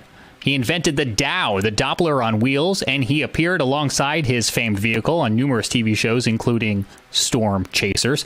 He's an atmospheric scientist and the president of the Center for Severe Weather Research, that is, and we'll be talking to him coming up in just a moment. We also have on deck for you a check of your forecast with meteorologist Frank Strait. Before we get started tonight, a reminder that the Carolina Weather Group has a new Insiders Club. You can join us on Patreon, patreon.com/Carolina Weather Group, and unlock exclusive extras, including for just $1 a month, video extras and behind the scenes, There are 4 moments from tonight's interview that we weren't able to get into the final edit of the episode you're about to see. So if you want to check those out for just $1, you'll unlock those on Patreon. For $3.99 a month, you'll be getting early access to select videos, including this episode was available early on Patreon, and future select episodes will be made available onto Patreon supporters who pledge us at our full tier of $3.99 a month. If you're already a Patreon supporter, thank you so much for joining us at patreon.com/Carolina Weather Group. If this is the first time you've heard this pitch, rest assured the Carolina Weather Group, our weekly flagship show, is still always going to be free, just like you're about to see a full 30-minute interview as you would on any other week, and our severe weather coverage, as you saw this past weekend, always remains free. We thank those of you who are supporting us on Patreon so that the Carolina Weather Group can continue to grow and bring you the show that you know and love.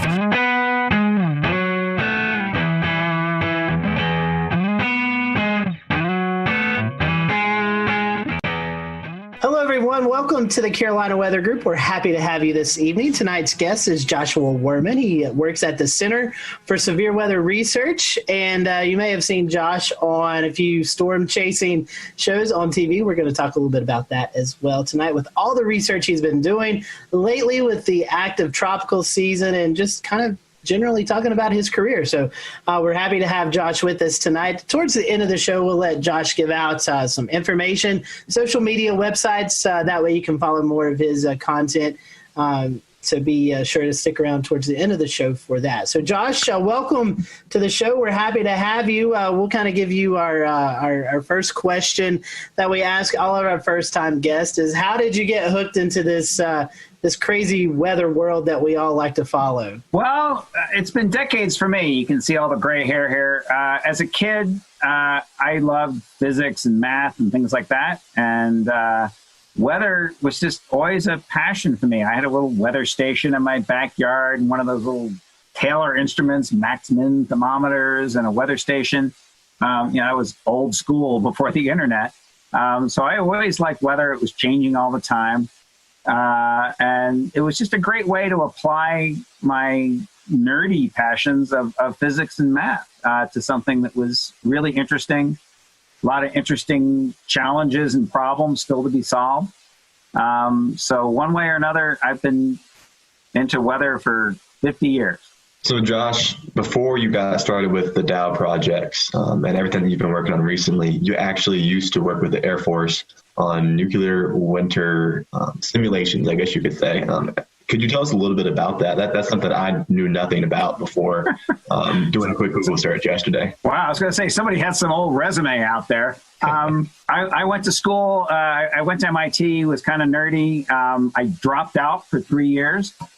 So, do what I say, not what I do. But I dropped out of school for 3 years and went to work as a consultant for the Air Force Geophysics Laboratories.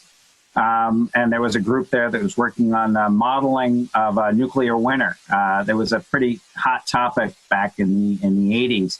And the premise basically was that if a lot of nuclear bombs were dropped, this was a different world back then. We were really thinking about the Soviet Union and the fact that some giant nuclear war would happen with thousands of nuclear bombs dropped. And the concern was that these nuclear weapons would waft a lot of dust and smoke up into the stratosphere where it would last a long time. And so what we were doing in that group was taking normal thunderstorm cloud models, similar, though more primitive because it was 30 years ago, but similar to models that are run now on clouds. And we would, instead of initiating a cloud with a 2 or 3 degree warm bubble from turbulence, we'll return to Best of the Carolina Weather Group in a moment. Now your Carolina weather forecast. Here are today's forecast high temperatures for North Carolina. Here are the forecast lows for tonight for North Carolina. Here are tomorrow's forecast high temperatures. And here's forecast rainfall across North Carolina tomorrow. Here are the forecast highs for the day after tomorrow.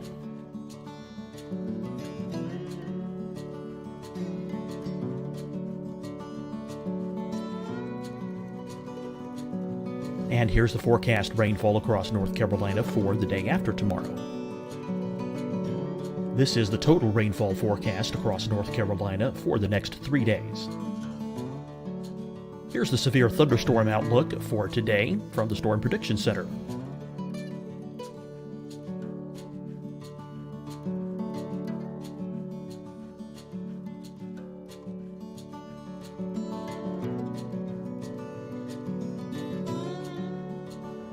Here are the forecast high temperatures for today for South Carolina. Here are the low temperatures for today for South Carolina. Here's the probability of precipitation forecast across South Carolina today. And here are the rain chances across South Carolina tonight. Here are tomorrow's forecast highs across South Carolina.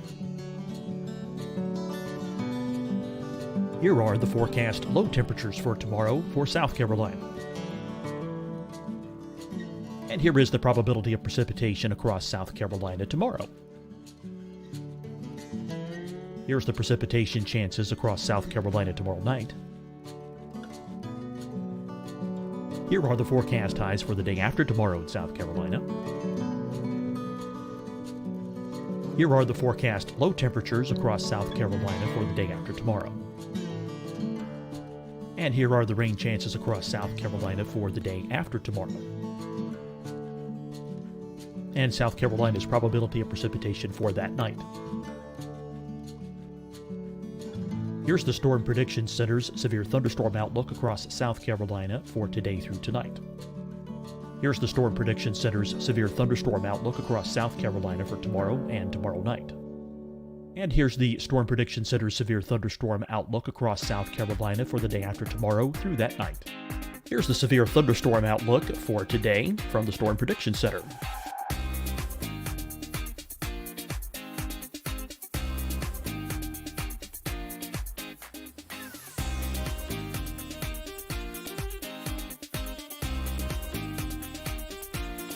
And now here's a live look at weather radar across the southeast. Fight the spread and take a stand against coronavirus. Wear a mask in public. Stay at least 6 feet apart from others. And get tested. Join us and fight the spread. Visit scdhec.gov/COVID-19. Getting tested for COVID-19 helps you to take the steps needed to protect yourself, your loved ones, and your community. Find the testing location at scdhec.gov/COVID-19 testing. Hi, everyone. I'm Dr. Mandy Cohen, Secretary of the North Carolina Department of Health and Human Services. And when you follow the 3 W's, you protect your family and your neighbors from COVID-19. When you leave your home, practice your W's. Wear a cloth face covering, wait 6 feet apart, wash your hands often. Wear, wait, wash. We're in this together. Stay strong, North Carolina. Deciding when to wear a mask isn't about who you know or how well you know them. Just ask yourself, will I be with anyone I don't live with? If the answer is yes, get behind the mask. Help slow the spread of COVID-19. Get behind the mask. Learn more at covid19.ncdhhs.gov. You'll see your Carolina weather forecast at 25 and 55 past. And now back to the best of the Carolina Weather Group on the all-new Carolina WeatherNet.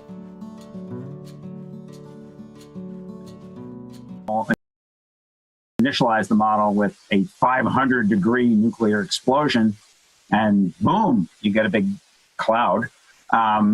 And we would look at how high the dust from the ground and how high the smoke and other things would be lofted into the stratosphere. You could see what the effects would be on blocking off the sun, what was the issue. And so the concern then was that a nuclear war might lead to what was called then, probably still is, a nuclear winter. Josh, it seems like you've done a lot of work with radars. What kind of interest when you were trying to figure out what you liked and didn't like in the weather community, what kind of drew you to radars and radar coverage? information? I got into radar as a graduate student, and the group I was working in was working a lot with radar. I was working with radar data. My PhD work was on microbursts, looking at radar data. And I just started asking some technical questions.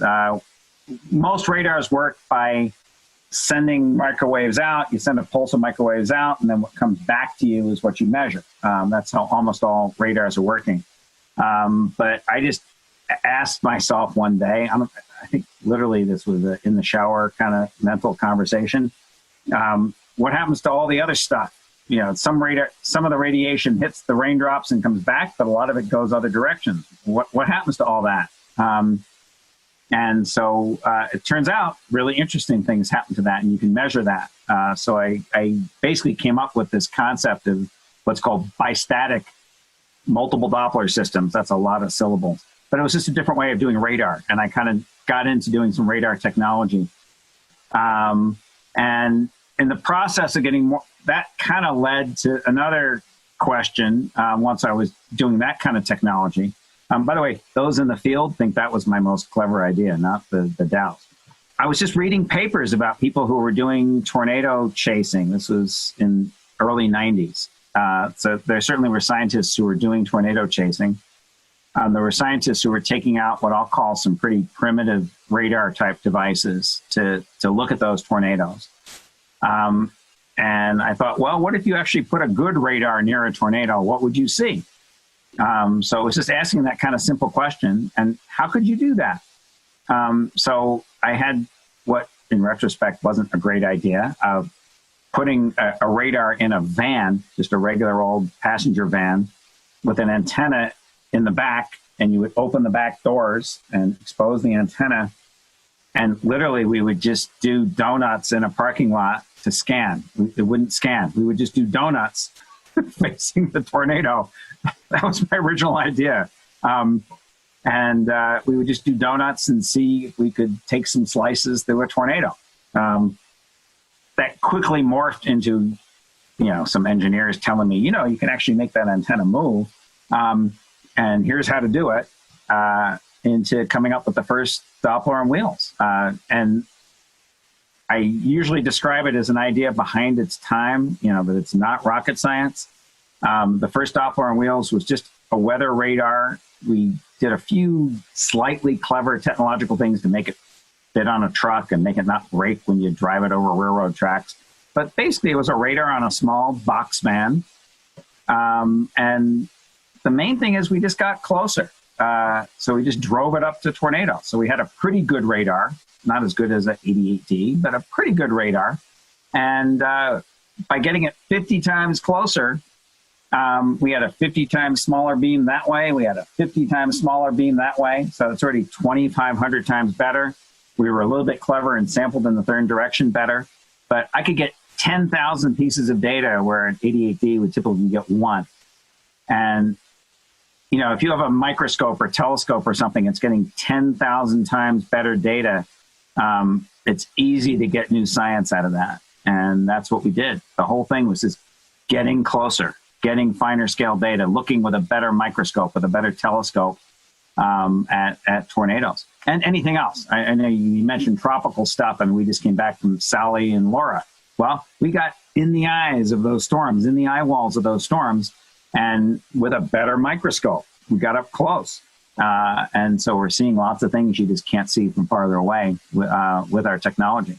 I guess for the viewers and the listeners who aren't as familiar with what the Doppler on wheels looks like and kind of, what is the epitome of that now?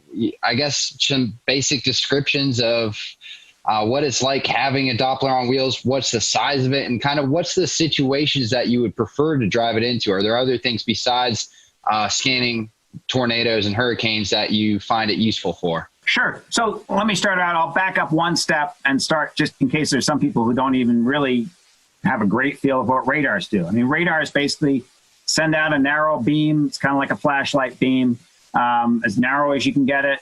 And they're scanning through storms of whatever type and trying to get the smallest details that you can by scanning that flashlight beam back and forth. The Doppler on wheels is basically putting all that radar stuff and that flashlight on a truck so we get closer to things. I was just explaining how if you get 50 times closer, you're getting maybe 10,000 times better data. So anything we drive it closer to, we're seeing better data. I use an analogy sometimes of whoever it was who invented the first microscope. So he pointed at his finger, he can see details of a fingerprint. He can point it at pond water and sees parameciums. You can, almost anything you point it at, you're going to see much finer scale detail. So that's what we do with these Doppler on wheels on trucks. So the fundamental concept is just a pretty good radar. Actually, lately we've made very good radars on trucks. So the first ones were just pretty good radars on trucks. What we've done is we've made our trucks better, but we've also made the radars a lot better. So now we have dual polarization radar, so we can see the difference between hail and rain. If they're making, rain has kind of hamburger-shaped raindrops, whereas hail is these big ugly things that are tumbling. We can tell the difference with dual polarization. We have 2 different frequencies, so we can look at what happens at 2 different frequencies. We also have pretty good if you're driving over railroad tracks, like I was talking about. If one frequency goes down, we still have the other one, so it's just more reliable. So we've done a lot to make the radars better. Getting closer is great for tornadoes. We can make maps of tornadoes and multiple vortices and what's happening near the ground, all kinds of stuff you just couldn't see before, just like looking at a paramecium in a pond. But that's true of all kinds of different phenomena. We've had these radars up on mountain peaks in Idaho and Wyoming for winter storm projects, where we're looking at what happens with snow bands and what happens with snow bands when you see them in really remote areas. Well, for a radar that's 100 miles away in Boise, you can't see what's happening in that remote area, Idaho. But we put the radar right on the mountains where we're doing the seeding, and we can see what's happening close up. We just took the radars, just a year and a half ago. We took them down to South America to look at storms down there. And by getting up close and targeting those storms, we can see the small-scale details of what's happening. They weren't making tornadoes pretty much. They were just making big hail, actually huge hail, and torrential rains, just horrible flooding. Some of the biggest, strongest storms are happening down in Argentina, northern Argentina. We've taken the trucks up to New England to look at coastal storms there and watching all the small-scale details and banding and other phenomenon that we don't even understand what they are. We're still trying to get funding to go study what those things. We've seen some things we don't understand. And so what our normal course of action is, we see something we don't understand, then we go and ask the government, can we have some money so we can go do this better and understand it? So we're still in that middle phase right now where we're trying to get the money to go do the project better to understand it. We just went to Hurricanes Laura and Hurricane Sally. And we're trying to get in the eyes of those hurricanes to see the small scale details. So I invented the first Dow back in late 94 and 95, got some hurricane data in 95. In 96, I just thought, hey, I wonder what you'd see if you went inside a hurricane. Nobody had ever, I know now hurricane chasing with chasers, recreational chasers is reasonably popular, and there's several scientific teams that do that. Back then, 1996, no one did that. The idea was basically a hurricane was a zone of death. You just don't go in. But we thought, well, it's not so much worse than an RFD or something. Maybe we can do it, right? So we went in really kind of scared. We were pretty anxious, and we went to Hurricane Fran back in 1996. We deployed, I think, 5 miles from the coast, really far from the coast, something I just wouldn't do by choice anymore. And deployed on a runway at Wilmington Airport, really scared. We had all these emergency ideas of running into the shelter at the airport if anything bad happened, if we flipped over or went airborne. We just didn't know what would happen. But we got amazing data. We discovered a whole new phenomenon. It turns out the wind in hurricanes doesn't just blow straight. It's actually blowing like a corkscrew. There's these boundary layer rolls. And those rolls are mixing strong winds down to the ground where you get these streaks of stronger winds. But over the ocean in particular, it's mixing the warm, soupy air up from the ocean surface and feeding the storm and measuring that flux of not only momentum downwards, but warmth energy upwards is really important, critical for these hurricane intensification models. If you've noticed from actually Sally and from Laura, the track forecasts are pretty good. Even 2 or 3 days ahead of time, you pretty much know where that storm's going to go, but you don't know what the intensity is going to be that well. And rapid intensifications happen both in Laura and in Sally right before landfall that weren't really that well forecast. So understanding that course screwing is really important. So just by going in, we discovered a whole new phenomena, which was quite exciting for us going into a hurricane. How do you deal with the potential for, radiation issues coming off of the radar? Because obviously you don't want to be in the dome of an 88D while it's running. I'm pretty sure similar situations with the Dow, you don't want to be right in front of it, obviously. How do is there anything special you have to do to mitigate that? So in very loose terms, radiation comes in 2 types. One is ionizing radiation, the other is non-ionizing radiation. Ionizing radiation is basically ultraviolet and shorter wavelengths, so ultraviolet X-rays, gamma rays, things of that sort. And those hurt you because the individual photons hit your DNA, ionize it, change the molecular structure, and then you get mutations and cancers. But that only ultraviolet and stronger or shorter wavelengths, higher energy photons can do that. Non-ionizing radiation, which is visible, infrared, microwaves, radio waves, those can also cause harm. What those do is they interact, they don't actually hit the electrons and knock them off the DNA molecule. What a microwave or a radio wave or an infrared coming off your fireplace does is it shakes your molecules, mostly your water molecules, and it makes your water molecules shake and bend and do things like that. And then those water molecules, the bending and stuff and shaking is not so bad, but what happens is then they, as they lose that energy, they heat things up. That energy basically degrades into heat. So the way a microwave oven hurts you would be if you got heated up. If it heated your tissue.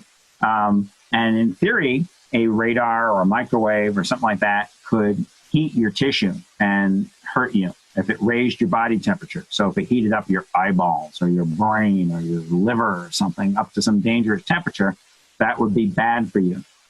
But it takes a lot of energy to do that. Now, and a lot of energy focused in a small area to do that. So your microwave basically makes about 1 kilowatt of energy, but it's focused on a small area like that to heat up your muffin, right? Or whatever you're trying to heat up. A radar, so let's say the Dows, they might put out on the average 1 kilowatt or 2 kilowatts of energy, but it's spread over this huge dish. So in fact, an 88D, I would stand in front of the dish of an 88D. It would not heat me up that bad because sure, it's putting out an average of 1 kilowatt. It puts out 1 megawatt for a microsecond, but on the average, it does that 1,000 times a second. On the average, it's putting out about 1 kilowatt. Now that kilowatt compressed in this much space, if you put your hand on the waveguide of the 88D or a Dow, it would be like holding a light bulb. It would hurt you because of that heat. Actually old style light bulbs. See, now I'm going to date myself. Not these LEDs you kids use, the old incandescent light bulbs like we used to use. But an old incandescent light bulb, if you held it, it would hurt you, right? But if you stood 2 meters away, it would not hurt you. The brightest light bulb 2 meters away is not going to hurt you. Pretty much these radars, when you're a couple meters away, like an 88D or a Dow, are not going to hurt you by heating you up enough. Now, there can be exceptions. There are some military radars which have more power if you got super close to them. I think cell phone towers, microwave links, there's some things where you can get an energy density that's pretty high. And if it's an energy density that's enough to heat up your eyeballs or interior, several degrees, like a fever, then that would cause harm. But in general, we don't believe. The best medical knowledge that we have is that this low degree of heating from 88Ds, from Dows, from things like that, from light bulbs, from standing out in the sun. You get heating from standing out in the sun. Probably doesn't hurt you. Now, that said, as with anything, if you Google on the internet, and there's 6 billion people out there, you'll find some people who have some alternate theories about anything, right? Google Flat Earth Society if you want to prove that theory. And so there are people who believe that these pulses and things like that can cause harm in some other ways. I don't think they're right. There really isn't medical evidence that they're right, but there are some concerns over that. I had a question. I wanted to kind of switch gears a little bit away from hurricanes and tornadoes and maybe talk a little bit about your work with lake effect snow.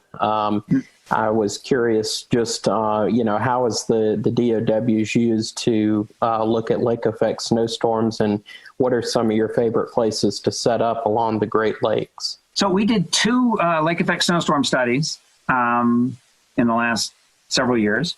The most recent was called OWL, which I forget what it stands for. Ontario something, lake effect snow. And they were fascinating to me. I was really interested. I'd grown up in the East Coast, and so been up there a little bit and seen some lake effect snow, but not really experienced it in that way. We based in Oswego, New York, and the idea was to look at Lake Ontario lake effect. Lake effect snow happens. I'll say very very loosely. Cold air comes over warm lake. You get moisture and heat coming up from the lake, and you get convection. Lake Ontario is deeper. Lake Ontario, Lake Erie get a lot of lake effect, but Lake Erie freezes over in the winter, and basically that warmth and moisture coming up stops. So the lake shuts off.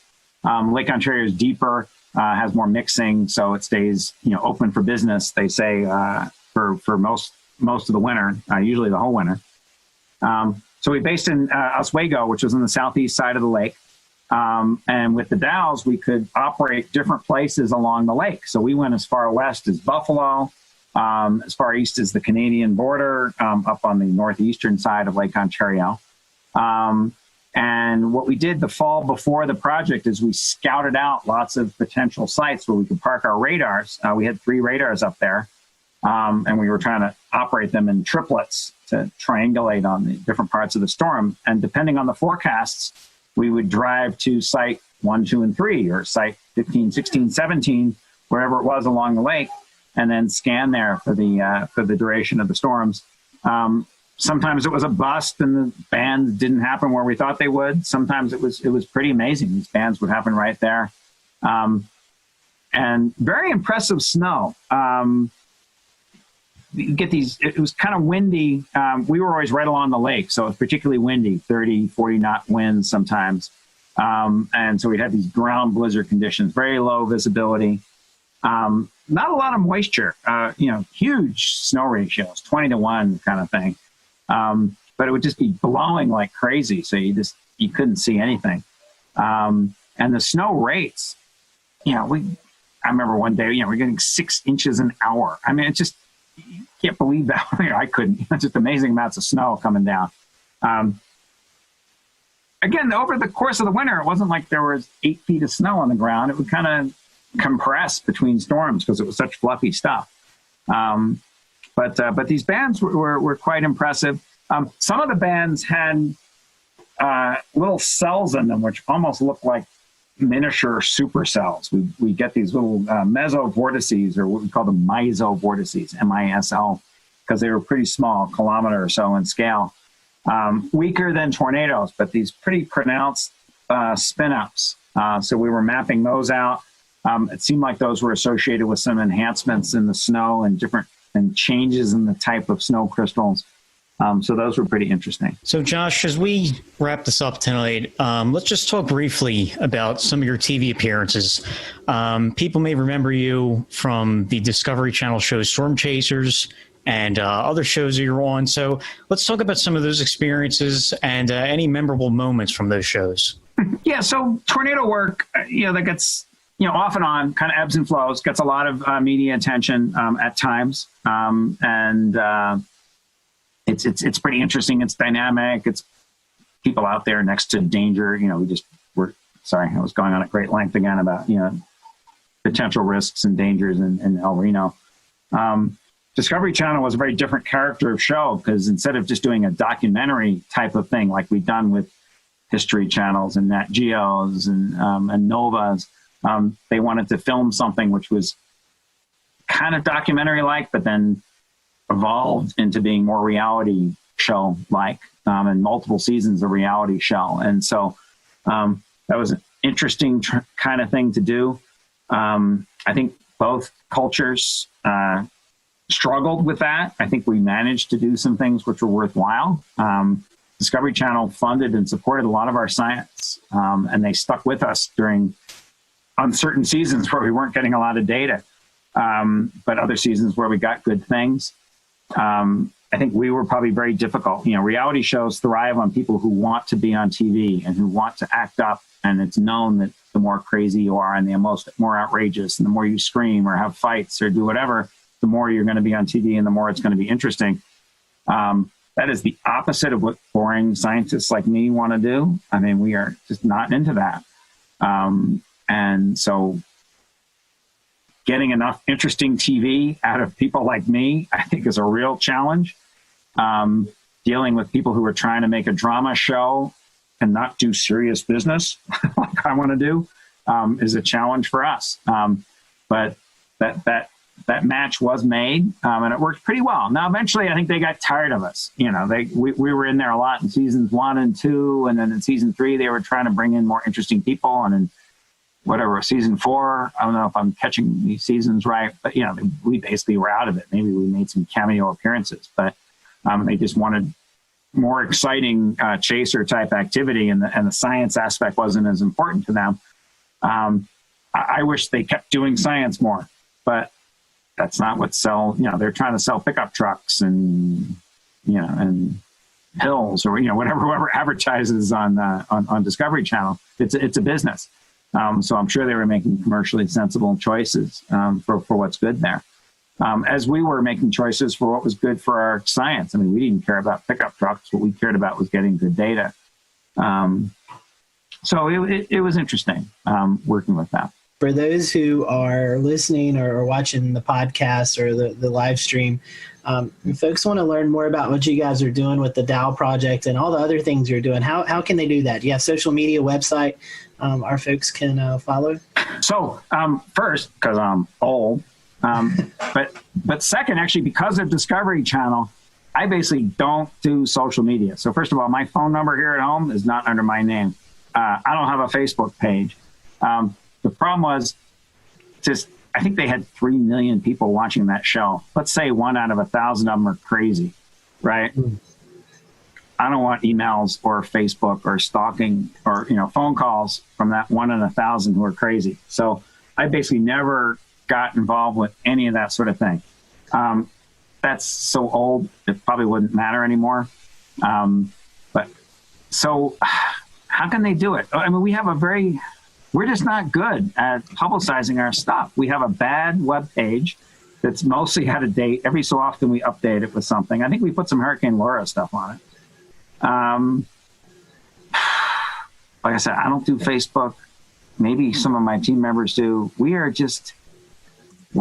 don't know, boomers. We don't do that kind of thing much. I will say this. I'll give you a plug for your website. It's cswr.org. And I do see the article there about the Dows being deployed during Hurricane Laura. So if you want to check out the website, in fact, that's how I got in touch with you, Josh. So okay. Check that out. So, but we appreciate you. Go ahead. Sure. I said that's the best formal thing is that website, and I don't even do it. I mean, actually, back in the day, I used to actually. We'll return to Best of the Carolina Weather Group in a moment. Now, your Carolina weather forecast. Here are today's forecast high temperatures for North Carolina. Here are the forecast lows for tonight for North Carolina. Here are tomorrow's forecast high temperatures.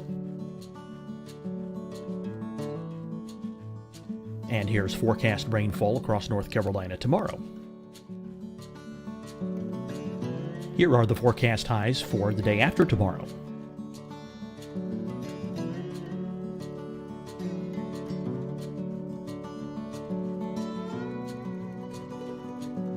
And here's the forecast rainfall across North Carolina for the day after tomorrow. This is the total rainfall forecast across North Carolina for the next 3 days. Here's the severe thunderstorm outlook for today from the Storm Prediction Center.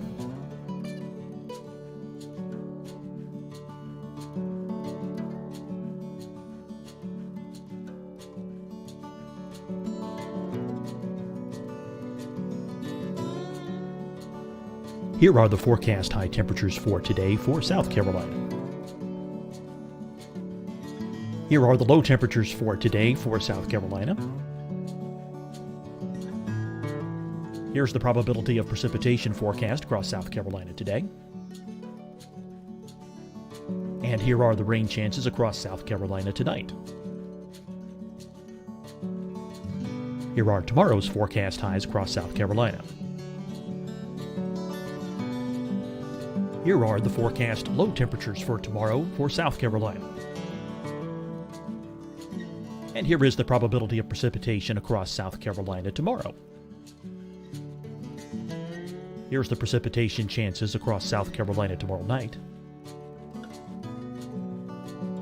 Here are the forecast highs for the day after tomorrow in South Carolina. Here are the forecast low temperatures across South Carolina for the day after tomorrow. And here are the rain chances across South Carolina for the day after tomorrow. And South Carolina's probability of precipitation for that night.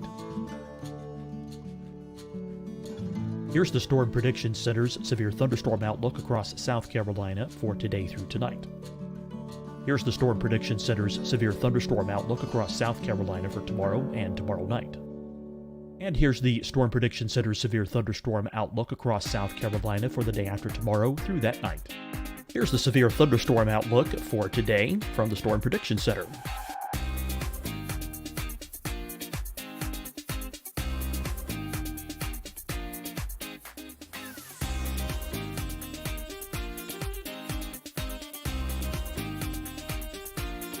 And now here's a live look at weather radar across the southeast. Fight the spread and take a stand against coronavirus.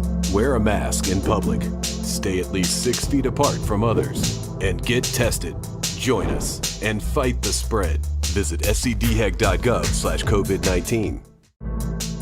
Getting tested for COVID-19 helps you to take the steps needed to protect yourself, your loved ones, and your community. Find the testing location at scdhec.gov/COVID-19 testing. Hi, everyone. I'm Dr. Mandy Cohen, Secretary of the North Carolina Department of Health and Human Services. And when you follow the 3 W's, you protect your family and your neighbors from COVID-19. When you leave your home, practice your W's. Wear a cloth face covering, wait 6 feet apart, wash your hands often.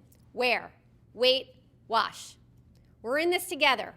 Stay strong, North Carolina. Deciding when to wear a mask isn't about who you know or how well you know them. Just ask yourself, will I be with anyone I don't live with? If the answer is yes, get behind the mask. Help slow the spread of COVID-19. Get behind the mask. Learn more at covid19.ncdhhs.gov. You'll see your Carolina weather forecast at 25 and 55 past. And now back to the best of the Carolina Weather Group on the all-new Carolina WeatherNet.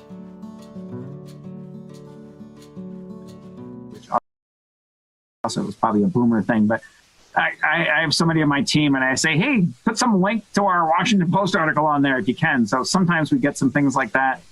Maybe there's something about our fire, but so we went to this Cameron fire and got data, and I don't know if that's on our webpage. I don't know how you find out about it. I mean, we're just not good at publicizing ourselves. No we need some influencers on our team. I think. Well, hey, I know a group right here that would love to help you out. But in all seriousness, so Josh, we appreciate the work that you and your team do and the valuable research that you provide to all of us here in the weather community. We appreciate you joining us tonight, and we hope you stay safe out there the next time you venture out into hurricanes or tropical storms or tornadoes or this upcoming winter storms. We wish you the best out there, and we'll stay in touch. Okay, thanks. It was great talking to you. Terrific questions, all of you. It was fun to answer those, and I'm happy to answer others or do something like this again whenever you guys are interested. Thank you guys for watching the Carolina Weather Group. We hope you have a great evening here next week.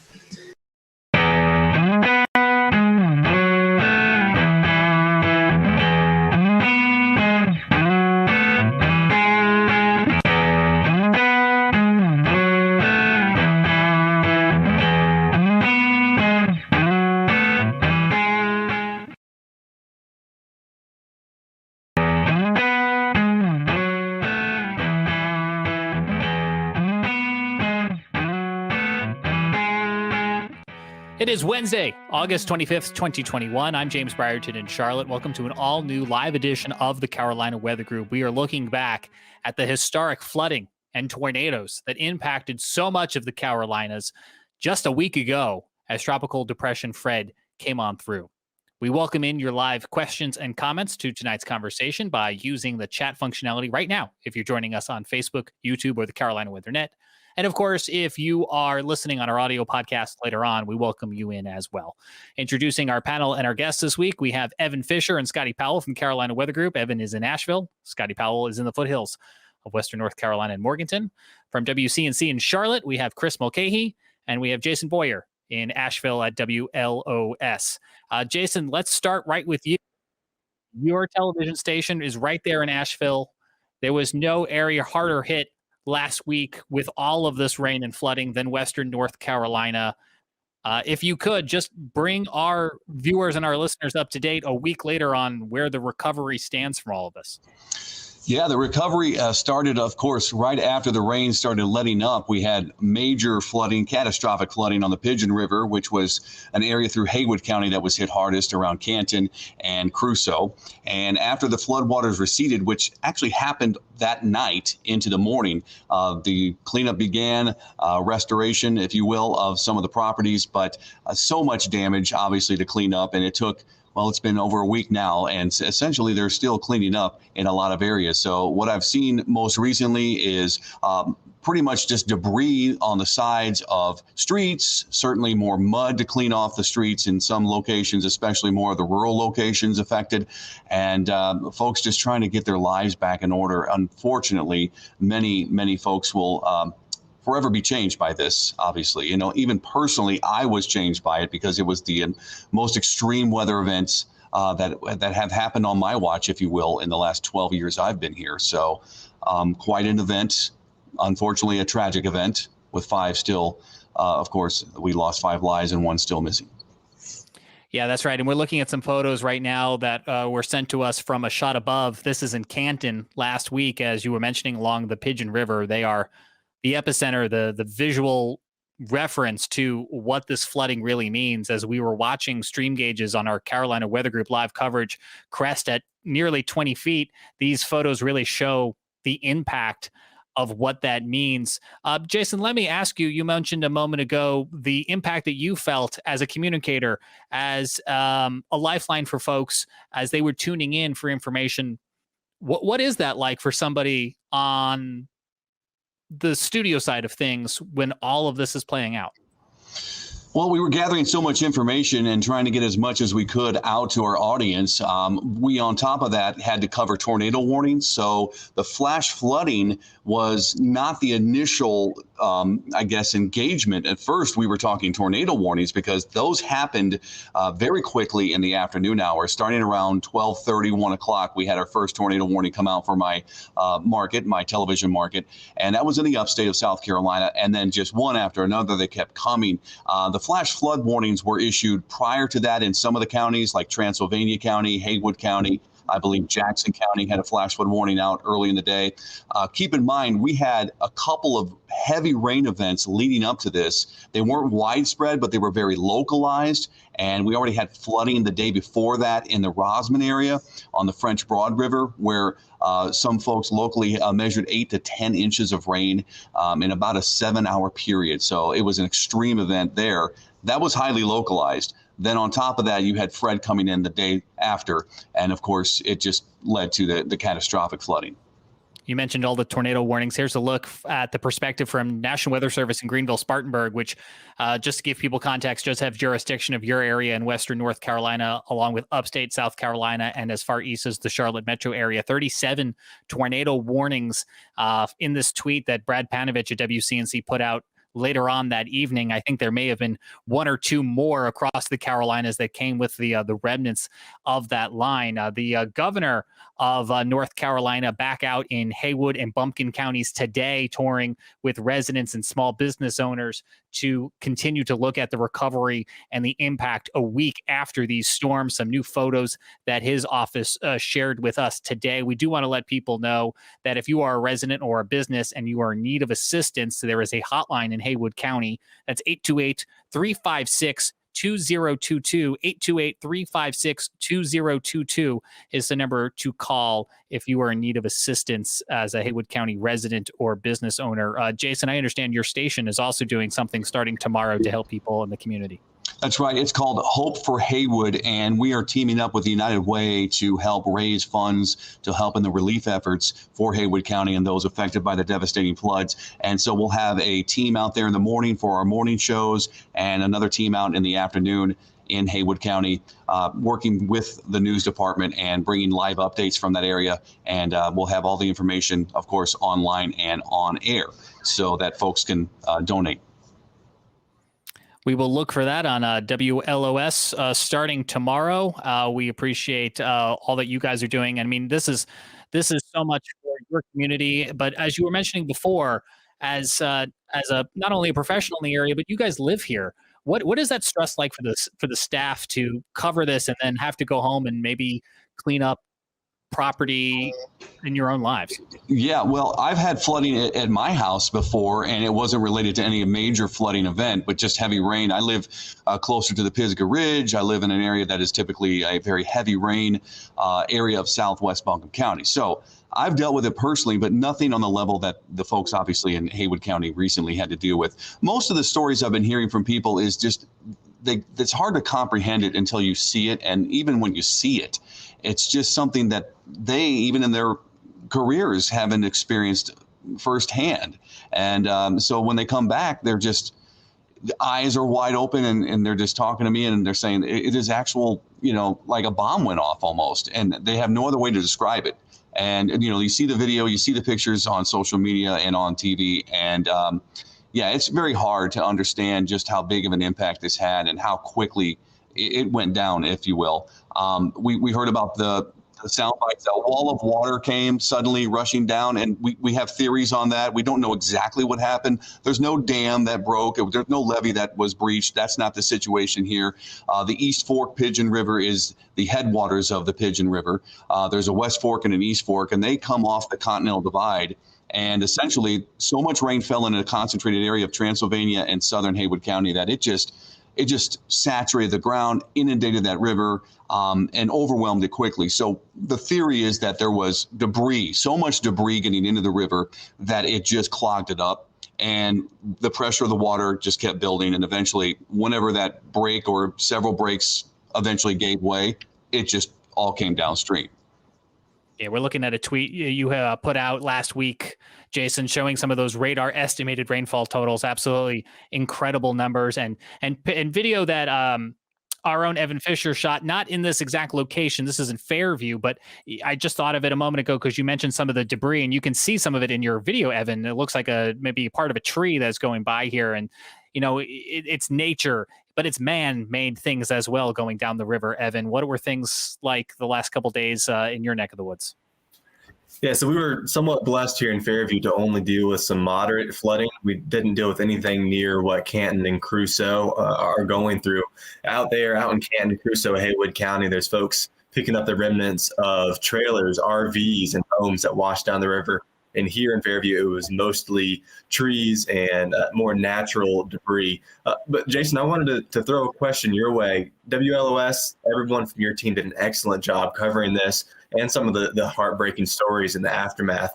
It felt on my end like it took a little bit of time for everyone to realize the gravity of the situation up on the mountain in Crusoe. What was it like 12, 24, even 36 hours after the event as you were seeing new reports populate?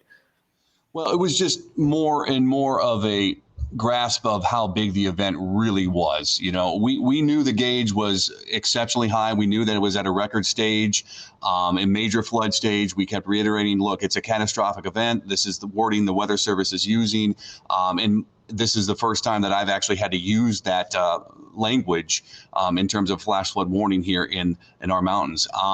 So you emphasize it's a life-threatening event. You hope people are making the move to higher ground. But then again, you also realize that people are already getting flooded, and it's not likely they're watching. You know, they're not sitting in front of a TV. They can't look at their iPhones or their Androids, and they can't really make decisions from what you're telling them at that point, the people that are getting flooded. So the hope is that the message is just passed down the line and that everybody can get somewhere safely more quickly. But we all know that in certain situations like this, it's just, there's nothing you can do besides tell people what's happening. And that's about it. You know, it just came so fast.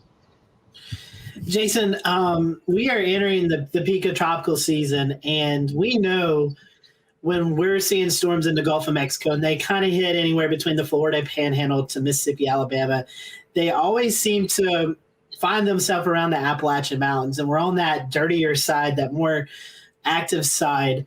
As we go into the peak of the season, I mean, this maybe not a particular event happens again, but the threat of it is real. And I mean, we're looking at Invest 99L right now, and the models have been all over the place, and we've seen a shift more towards Louisiana, Mississippi today with that track, and could actually be off to our west again. And so I guess my question is there concern? What is the messaging like now? Hey, we need to pay attention to the tropics over the next 6-8 weeks. Absolutely.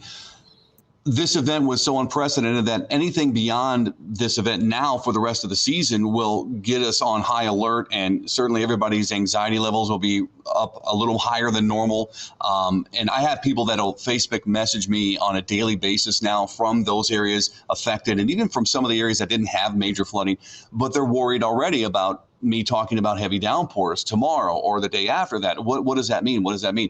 And you have to kind of bring it back to them and say, look, you know, the event that unfolded was like we talk about a 1 in 500 year, 1 in 1,000 year event. Kind of the odds of it happening again before then were very slim.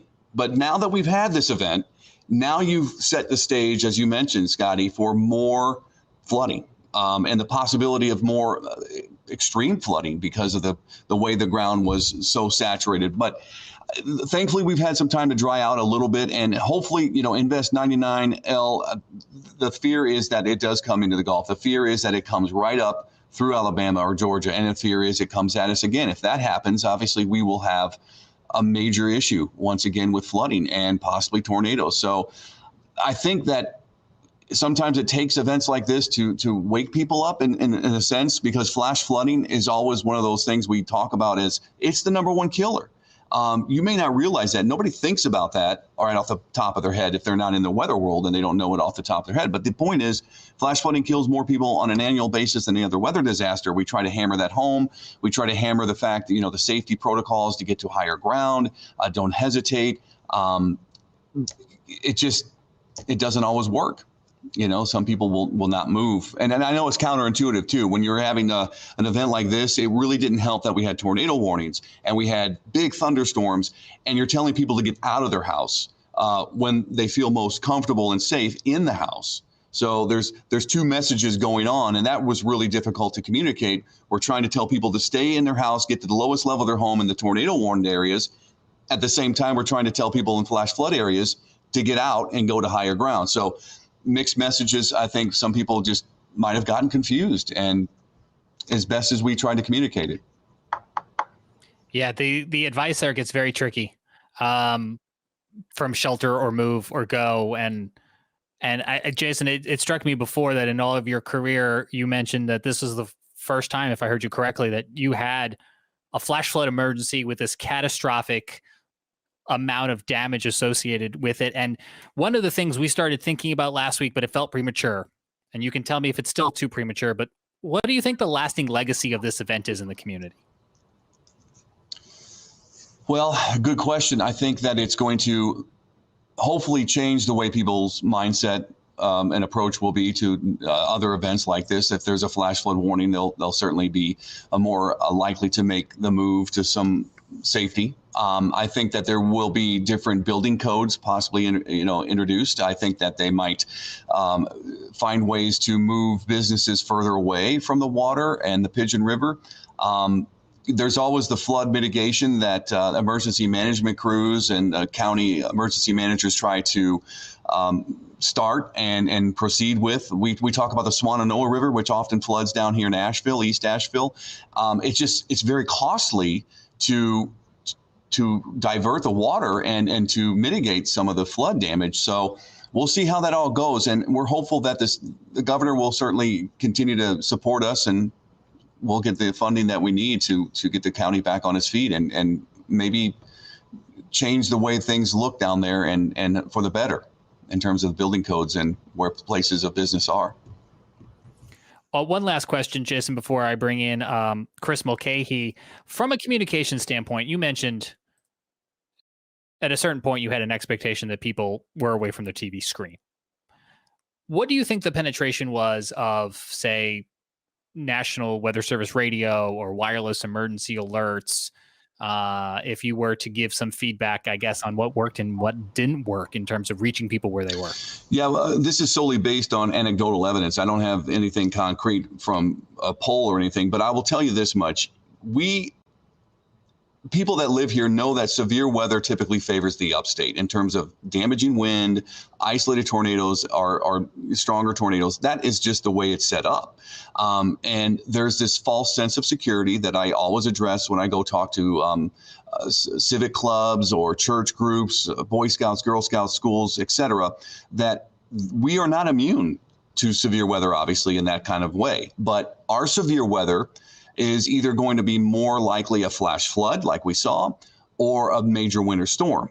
And I think that because we haven't experienced the tornadic thunderstorm events that folks to the south have, I don't believe a lot of folks actually have NOAA weather radios here, to be honest with you. I don't really see them often in the pharmacies, the grocery stores. I don't see kiosks or displays of them. I don't believe many folks actually have them. So that would be something that I could certainly see improvement on and would emphasize. But if they weren't sitting in front of a TV or they didn't have their phone on them, I really truly don't know how else they're going to get the message, unless somebody's up the road listening and they call them on their phone. Or it's a difficult situation, especially when people are already out of their house or dealing with flooding in the home, and they're focused on getting that water out or stopping the water from coming in. So it's very difficult for them to really focus on anything else. I think another tricky part of this as well, Jason, is that several of the people who perished, I believe 4 died in Laurel Banks Campground up in Crusoe. You're getting into some rural country up there, and it's quite likely that they didn't have any connection to TV to watching WLOS. And like you said, without having widespread usage of NOAA weather radios, they were completely without any means of communication or receiving severe weather alerts. That's a horrible combination. We never want to see it go through anywhere, but especially in that back country area, a campground, folks in RVs, that's quite dangerous for them. Yeah, we go camping a lot. I take my family to local campgrounds, and there's always water nearby. There's a creek, there's the river or something, and the kids play in it. And I look at it, and I always think in the back of my head, boy, that's a flash flood waiting to happen. And, it's just a matter of time before it happens again, unfortunately. So the emphasis will be to communicate with people that heed the warning. And even if you have any sense of hesitancy, get away, move, go somewhere. And it's difficult because driving the roads down in that holler in that valley, navigating the roads when it's pouring rain like that, it's dangerous. So you have that option of saying, well, get on the road. And then here we are telling people to stay home and hunker down. So there's this mixed kind of emotional feeling going on. Yeah, and the one message that I think we all can agree here is that you had asked Jason is, what do you want people to take from this? But this is something that we almost see year after year. So what's the coincidence is you were saying about that most of the deaths and the people that perished from this incident were in a campground. Well, if you remember just last year, it was November. Like, look at how late into the season it went. We had Hurricane Ada that made landfall to our south. And then we had a hidden night campground event where 30 people were rescued and 2 people and even a 1-year-old. And I was personally there. And that, when I was looking at that, I was like, where have I seen this before? That's the event that I can compare to that. But both of them were tropical systems that as soon as they make landfall, people are like, okay, we're done. But it always is usually a state in that gets the worst as far as some of the tornadoes, because you get that friction. It starts turning into a better example for more of those spin-up tornadoes, or just one line of those thunderstorms, one after another, where you just have that excessive flooding. So yeah, you've now seen it, Jason, and we just saw it here locally last year. When these systems move inland, that's where people in the Carolinas, doesn't matter if it makes landfall in Wilmington or in Georgia, depending where those outer bands can set up, you have any one of these scenarios. Yeah, I would like to, just put that point out there that, you don't have to live on the coast to have the effects. I mean, Jason, we've seen it over the years. I think it was 2004 where we had back-to-back tropical systems move out of the Gulf, and we saw extreme flooding then. And you don't have to live on the coast in the Carolinas to be affected by these flash flooding, as Jason and Chris just talked about, and also that severe weather threat. So you should, pay attention. No matter if you're on the coast or even inland, you need to pay attention when any of these tropical systems are in the area. Absolutely, and I think this will be looked back upon as, not to take away, but if you said the flooding didn't happen in Crusoe and the Pigeon River didn't do what it did, it probably would have been more of a typical tropical system if you look at it that way, because in the past we've had flooding, and it's usually the bigger rivers that would flood, and it would do some damage. But the catastrophic category is just something that got to me, to see the damage and actually witness it. And then about a week later, a little less, or you had the Middle Tennessee flooding, and you saw that and you thought, it's just like I'm living the dream or the nightmare over again. It was happening again, but different scenario, obviously. So. Yeah, another heartbreaking flooding example you're referencing there in Tennessee. And the thing that was really striking to me last week was, I'm going to put it in air quotes, this is just a tropical depression. Yeah. And I think people internally and externally to the weather community sometimes put a lot of emphasis on these different categorizations. But if this is what a depression can do, yeah, then we need to remember this for the next time. Jason, I know you have a newscast coming up in a few minutes. Can you tell us one more time how folks can get involved with the effort your station's kicking off tomorrow? That's right. So WLOS is going to be teaming up with United Way in Haywood County. We're going to have teams of reporters out there and camera crews, and we're going to be working with them to help raise money to help in the relief efforts for the folks out there. And you can always go online to WLOS.com, and it's Hope for Haywood. And we will certainly look forward to your donation. And if you can help us out, that'd be great. And we'll raise some money and help more folks out. That's the idea. Jason, we appreciate your efforts at the station, and best to the community. Thank you for your time tonight. Hey, thanks, guys. Have a great evening. And we'll turn now to Chris Mulcahy, joining us from WCNC in Charlotte. And Chris, the Charlotte DMA wasn't absent when it came to the flooding, but for our neck of the woods, the I-77 corridor, it was way more about the tornadoes. We have a piece of video that we'll play for folks in just a moment, but maybe just set the stage for folks who don't know the difference between what Asheville saw versus what Charlotte saw. And when I say Charlotte, I mean Hickory, I mean Boone and Blowing Rock, that kind of whole slice of... We'll return to Best of the Carolina Weather Group in a moment. Now your Carolina weather forecast. Here are today's forecast high temperatures for North Carolina. Here are the forecast lows for tonight for North Carolina. Here are tomorrow's forecast high temperatures. And here's forecast rainfall across North Carolina tomorrow. Here are the forecast highs for the day after tomorrow.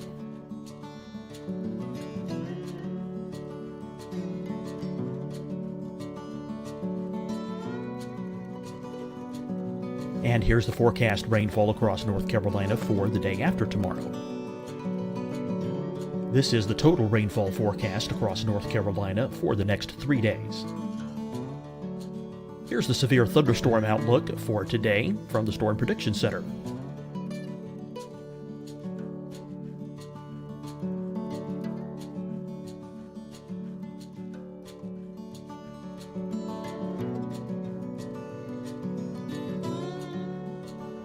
Here are the forecast high temperatures for today for South Carolina. Here are the low temperatures for today for South Carolina. Here's the probability of precipitation forecast across South Carolina today. And here are the rain chances across South Carolina tonight. Here are tomorrow's forecast highs across South Carolina.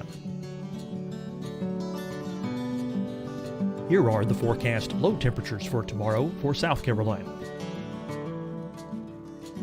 And here is the probability of precipitation across South Carolina tomorrow. Here's the precipitation chances across South Carolina tomorrow night. Here are the forecast highs for the day after tomorrow in South Carolina. Here are the forecast low temperatures across South Carolina for the day after tomorrow. And here are the rain chances across South Carolina for the day after tomorrow. And South Carolina's probability of precipitation for that night. Here's the Storm Prediction Center's severe thunderstorm outlook across South Carolina for today through tonight. Here's the Storm Prediction Center's severe thunderstorm outlook across South Carolina for tomorrow and tomorrow night. And here's the Storm Prediction Center's severe thunderstorm outlook across South Carolina for the day after tomorrow through that night. Here's the severe thunderstorm outlook for today from the Storm Prediction Center.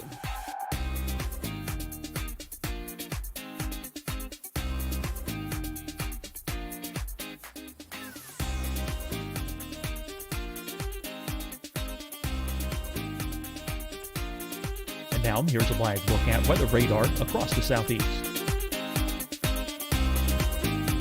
Fight the spread and take a stand against coronavirus.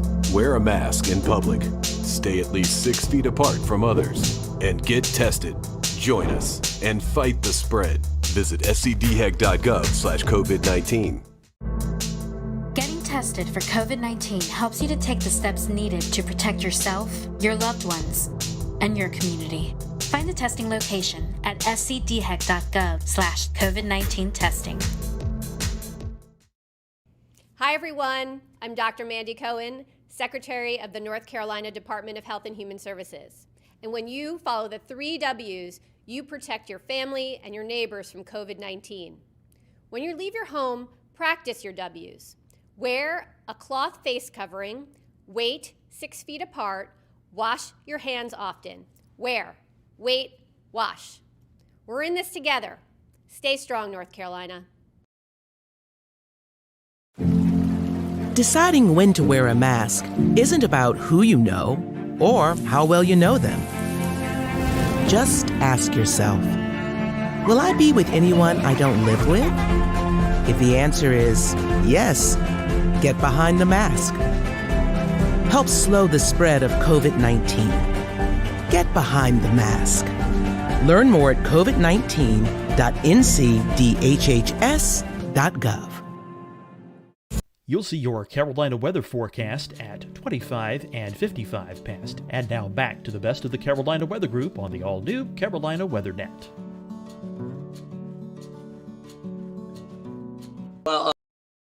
Well, first off, it's a day that so many people will remember just most likely from the notifications that came across their phone. So just from the National Weather Service, GSP, 37 tornado warnings. And the first one actually started in Iredell County, moving into Alexander County.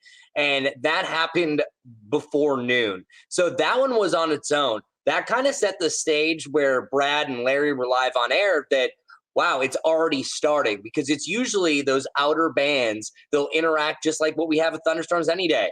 You hit the peak heating of the day. It starts becoming more unstable. And then you just have enough lift that you're going to have a lot more showers and thunderstorms. For us, we saw really more warnings than any damage reports. Most of the tornado reports were southwest of us. Just before we got to the area, it was kind of a blessing for us that it was that time of the day that we didn't have as much instability. But it's that one in northern Iredell County, right around Statesville, that moved into Alexander, that was different than the rest. Because typically when you have these systems, you have the QLCS, the spin-up tornadoes, or Brad uses says little kink in the storm. This was an actual supercell. So this was on the ground a lot longer than any of the other storms were. So that one was kind of a surprise, but also shows you how far it was from the outer bands, just the moisture and everything this pulls in, along with the wind shear, that allows for that. Where we are lucky that we had that many tornado warnings and a lot more damage reports didn't come to fruition. Luckily, where most of the tornadoes were, at least southwest of us, wasn't really a populated area that there could have been more activity and damage. They just were in open fields. I thought Jason mentioned it fairly well when he said the tornado warnings is what draws a lot of attention in. But then we sometimes, and royal we, as human beings, disregard the severe thunderstorm warnings and the flash flood warnings of the world. And we shouldn't always do that, because this is what these could mean when we look at some of those pictures from Western North Carolina.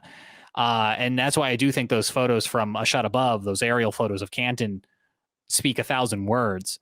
Now, the tornado you're speaking of, Chris, was actually also one that was captured on Twitter video from Brandon Pope, and you can see it here in Iredell County. And this ended up being rated an EF1 by the National Weather Service. And this was essentially what kicked us off in the Charlotte area. The upstate of South Carolina, Western North Carolina had already had some tornado warnings, but this is kind of what got things going for viewers and residents of the broader Charlotte metro region. Chris, you had a chance to meet up with the National Weather Service the following day in Iredell County. And you're going to give us a little bit of an insight here into how the Weather Service does their after storm surveys. I don't know if you want to say anything before we go to this particular piece of video, or if I should just go ahead and toss right to the tape. Well, I will say one thing. I was very surprised that it was Trisha Palmer who came out to it, where I didn't know that she went out and surveyed, but this is one of the higher ups at the local weather office. So when she was there for a reason, because this obviously was one that separated from all the rest. But even as meteorologists, weather enthusiasts, whatever you are, you can always learn something from other people. And I will say I learned a lot from just being on the ground here with Trisha.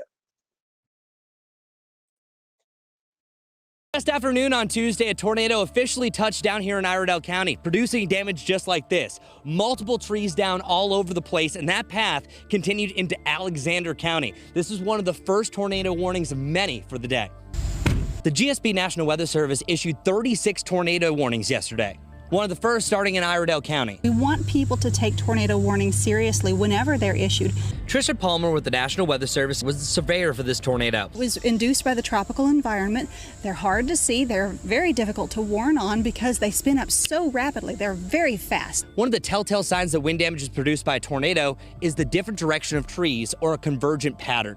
This damage was absolutely from a tornado, but Tricia is here to estimate the peak wind speed, path width, length, and duration. I take the beginning point, the starting point of the damage, and then I follow the path all the way through to the ending point, and then the folks at the office then make that measurement. Dozens of trees were either uprooted or snapped. Fences were blown over or blown out, and one house received structural damage from a fallen tree. The tornado likely spawned as an EF0, but grew in strength. With a weaker tornado, you're going to see the tree snap toward the top, or you'll just see the whole tree just uprooted. Whereas if you see the tree actually snap towards the bottom, that's a slightly stronger tornado.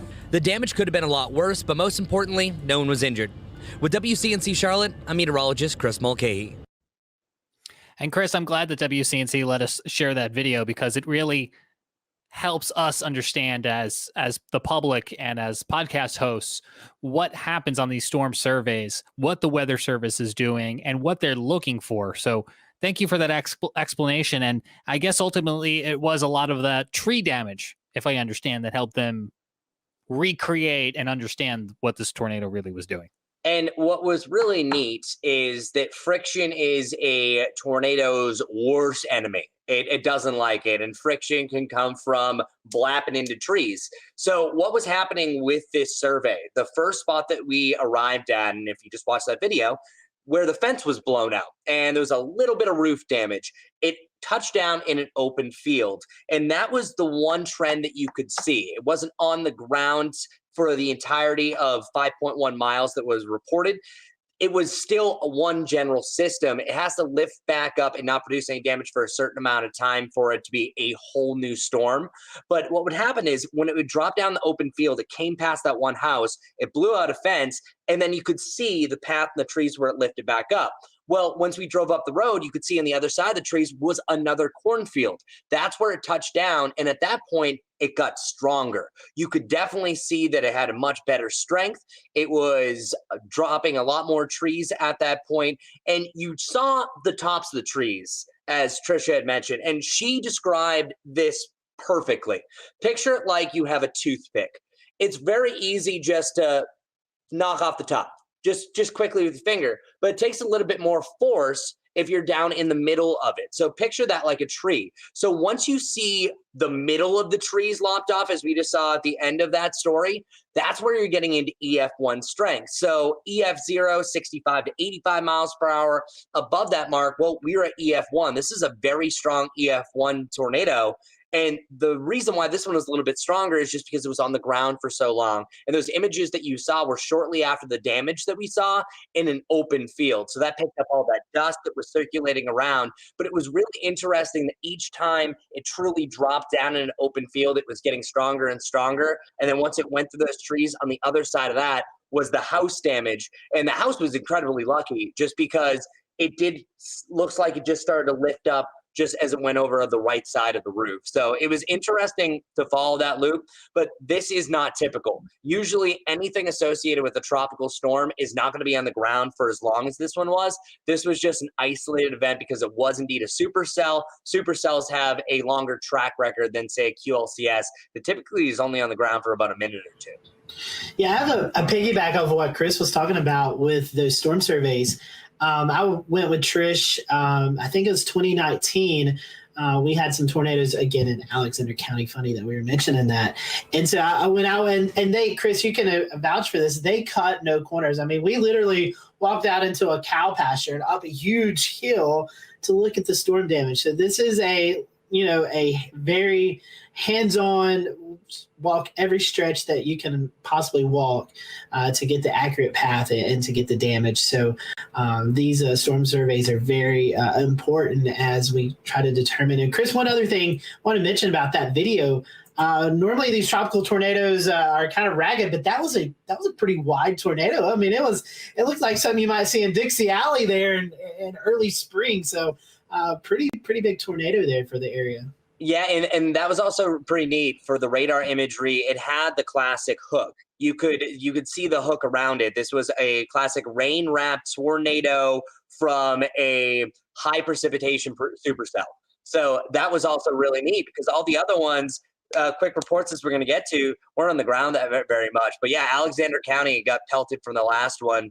But my favorite thing that Trish just said is if you're really into mysteries, that's exactly what a storm surveyor is all about. You're solving a mystery. And that's what she said is because you are really picking up clues. Because at the first site, we had no idea who did it with the candlestick at that point. But then the second site we went to, it's got stronger here. The third site, it was truly extraordinary. And we first went to emergency management in Iredell County. They met us. And then right on the border, Alexander County Emergency Management was there waiting.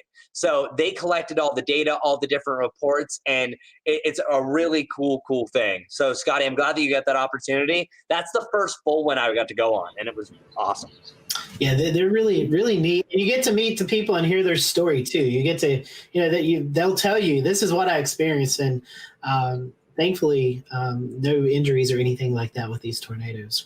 James, I know there's several others in South Carolina as well. This is Stony Point in North Carolina, an EF1 tornado with peak winds of 110 miles an hour. This one on the ground for about 5 miles, the official storm survey for what Chris was surveying. Some of the shorter ones that were elsewhere across the Carolinas was this EF0 with winds of 75 miles an hour. But again, on the ground for just over a tenth of a mile with a max width of 50 yards. Another one on the ground for a tenth of the mile in Pennington, South Carolina. And you can see, again, how some of these really are so short. And Fountain Inn in South Carolina as well. This one a little bit longer, about a mile and a half or so. But again, I want to talk about these were on the ground so quickly. By the time they saw many of these on radar and got a warning out, it's fast. You got to see it. You got to warn for it. Then on our side, you got to receive it and get to shelter, right? And then you got to do this very quickly. You should always be doing this very quickly, but especially in these tropical setups. And I will just say, Chris, that Iredale one that you went to, if I recall the radar signature correctly, I mean, we could see it on CC, and they put the confirmed tag on that warning. Obviously, people had eyeballs on it, which we later learned. But at the time, I think it was that CC data that made them go, yeah, this is definitely happening. Yeah, well, really, before we got any further, and I've never seen it really pop up that quick, it's usually, tornado report, possibility. It's like, no, tornado on the ground. This was a tornado. The verbiage is usually, we're going to see if it was a tornado. No, Trish, the whole time, how strong was this tornado? Straight up. And as we were mentioning, a typical tropical storm type of setup like this usually only has spin-up tornadoes, where that first one, less than a minute. Second one, less than a minute. But notice how the correlation of the damage goes. The ones that are only on the ground for about a minute are about 70, 75. That one that was over a mile that was on the ground for 3 minutes, now you're talking about EF1. And by the way, anytime with the system, EF0, EF1, that's pretty much usually all you get. When you get up to EF2, that's an anomaly. So we're lucky that there wasn't a lot more with this. But this also brings up another discussion, is a lot of times with this type of event, there'll be a severe thunderstorm warning with a tornado tag. Now, it's almost would it better off, but I think what they're just doing is, because a lot of times for multiple warnings, they went on for 15 minutes, but the tornado was already done. So I think that really what needs to happen for a lot of these different events, I think people take a tornado warning more seriously. When you have a severe weather line in this type of scenario, and I'll really try to hammer this home the next tropical system, and it's not when we get our next tropical system like this, of when you see this line, it can happen just like that. Just because the tornado warning is there, it could respin back up, but it's usually the first couple of minutes that morning that warning that something's happening. Chris, we appreciate the coverage that everyone provided on this day. It was a very long day of tornado warnings, starting with this one in the Charlotte area and ones earlier elsewhere for other communicators. Scotty Powell's finger went up in the air. Scotty? I have to add, we also have to remember we had an earthquake that morning. So it was like everything happened that day. That's right. And not that I want to belabor this point, Scotty wasn't home for any of it. No, I missed it all. And the earthquake was epicenter was a mile from my house. Like I was shocked when I saw the earthquake, and then I saw the tornado warnings, and then I seen the flash flooding. And I was like, what's going to happen next? I mean, what a good time to be in Texas. You know, it was hot. It was like 93 out there. So we got that all week here just to throw in a Charlotte forecast. Oof. So I was going to ask you about that before we go, Chris. Some weather today. 3 wind damage reports in from Gaston and Lincoln County. And you and I were watching this earlier, and I wanted to show your circle. Please. Nerd out with us, if you will. Said. Yeah. Holy outflow. That's right. Can you explain to folks who aren't familiar with outflow on radar why you've circled this particular location? Sure. So I get geeked out whenever I see this. So any thunderstorm, when it rains, the cooler air from the center of that storm rushes down, and then it creates a little gust front, a little mini cold front, if you will. And that often is what you first feel. You said, wow, it's stormy. That gust of wind that comes, that's the outflow boundary. But when that's rushing by, that drives in to that hot and humid air. So what you were seeing, bringing up that circle again, is those little green lines that were moving into that circle. Those were all outflow boundaries from separate thunderstorms. That's how the thunderstorm that formed in Gaston County formed. And then the circulation from that eventually was the final blow to form that. And it was just minutes after this formed a brand new line, just like the one in Gaston County did as well. So whenever you see this, I get super geeked out because you can see those thin lines. The radar barely picks up on it. I just turned up the filter ever so slightly so you can see them more. That's what we look for. And this happens all the time in the Charlotte area. So outflow boundaries can often just drive into each other. But sometimes when you have colliding storms, it can cause them spin up. But luckily that was not the case. But yeah, crazy situation there. And also sometimes when you have all these different outflows heading in from different directions, it'll allow a storm just to sit. It kind of gets confused. I was like, what way should I go? And eventually it finds its direction. And that's what happened in southern Gaston County. They only saw about 2 to 3 inches of rain, so nothing comparatively to what we were talking about. But it just shows how quick it can happen and pretty much what happens around here. Very cool stuff. Remind folks as we begin to say goodnight to you that the Atlantic hurricane season quite active here in the end of August. 3 prospective storms that the National Hurricane Center is keeping an eye on. And here it is. It's been on the monitor behind Chris most of the night. It's their historical peak of the hurricane season there in mid-September, about September 10th or so. And just a reminder that it is September next week, folks. So we are right about in here and coming into that statistical peak. And guys, I would say the outlook from the Hurricane Center matches it James, as expected. I was just surfing on Twitter, and the hurricane hunters are going to be going out into the Caribbean Sea tomorrow to fly into Invest 99. So hopefully we'll get some better model agreement on that once that data starts to flow in. But definitely needs to be watched because you don't want to speculate on models this far out, but the potential is there for it to be a pretty big deal for somewhere in the Gulf Coast. Everything's pointing towards hurricane at this point. Just saying. Just ask Henri. It was a week ago. We were like, it's just spinning out there near Bermuda. And what did we know? The next thing we know, it's making landfall in New England. It's canceling concerts in New York City. Yeah. In 5 days. And that's really the time frame. It's like right now, the timeline could be the next couple of days. You don't hear too much. You could hear tropical depression or tropical storms, either going to be Ida or Julian. We'll see. I think it's most likely going to be Ida at this point. But then once you get to the weekend, we could be talking about tropical storm to hurricane and maybe even rapid intensification, because usually there's 3 things that'll weaken it. It's going to be that dry air, the Saharan dust as we bring up, wind shear, landfall, technically 4, but then you could also have the case and scenario. Well, those are the 3, actually. That's what I was trying to get, or landfall. So you have all those that are going to be coming into place. The wind shear is going to lighten up. You're not going to have that dust area. And then also water temperatures are near 90 before any of the possible landfall. So that's why I'm not one that's going to be shouting towards the rooftop, but for sure this could become a major weather headline, and you're probably going to be hearing it in the next couple days. Chris, we will see you on TV tonight at 11 o'clock. I might talk about that. How about that? Great idea.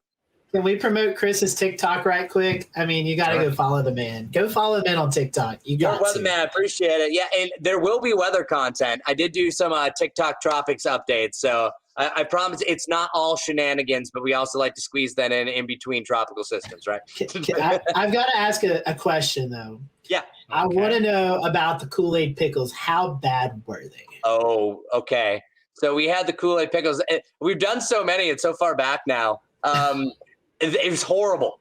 So your face said it was horrible. And I'm a grim human being. I will try a lot of things that people should not try, and I'm okay with it. I like flat soda, for instance.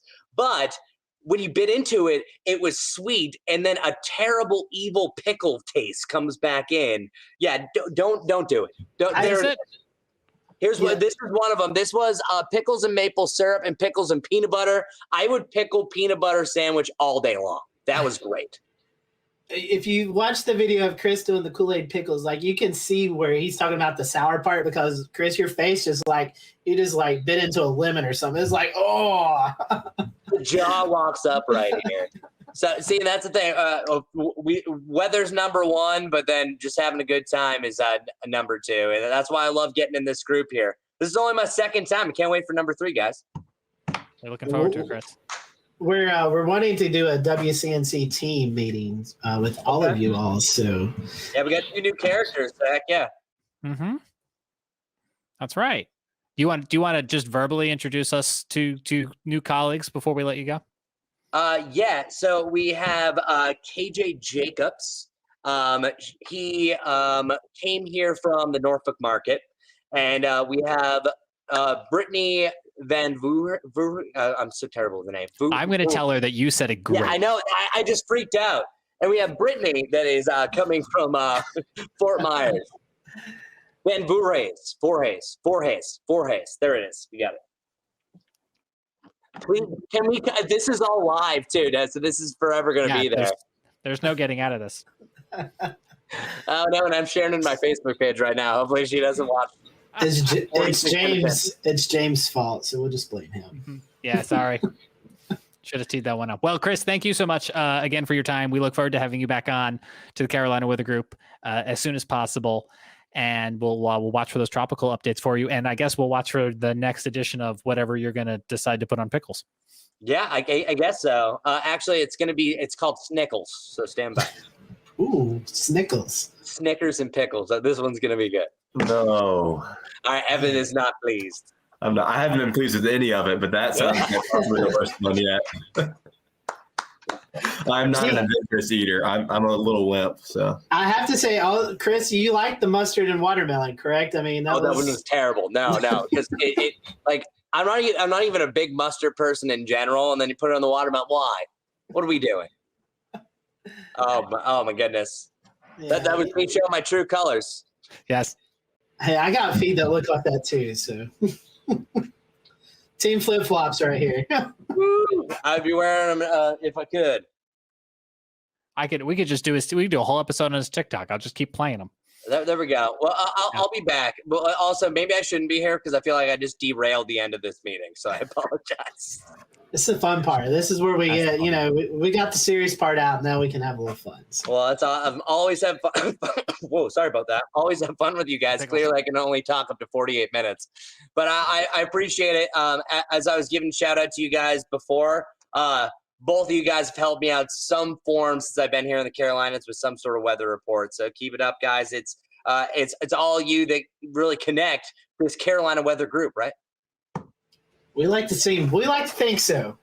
I'm just going to leave it on that. I can't top that. I'll take that compliment and just say goodnight.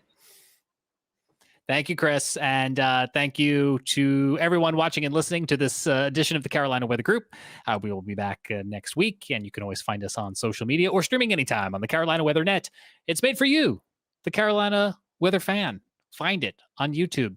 Just search Carolina Weather Group. It's on all the time. It's free. It's great. I sleep to it.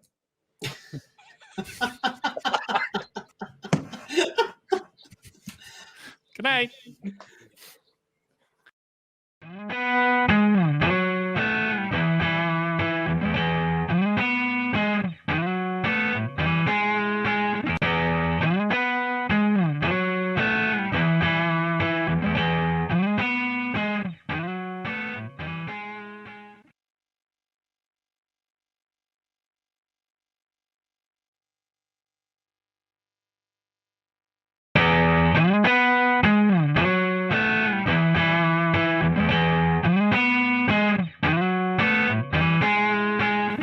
I'm James Brierton in Charlotte. A state of emergency has been declared in Allegheny County, North Carolina, after a historic 5.1 magnitude earthquake earlier this morning here on Sunday, August the 9th.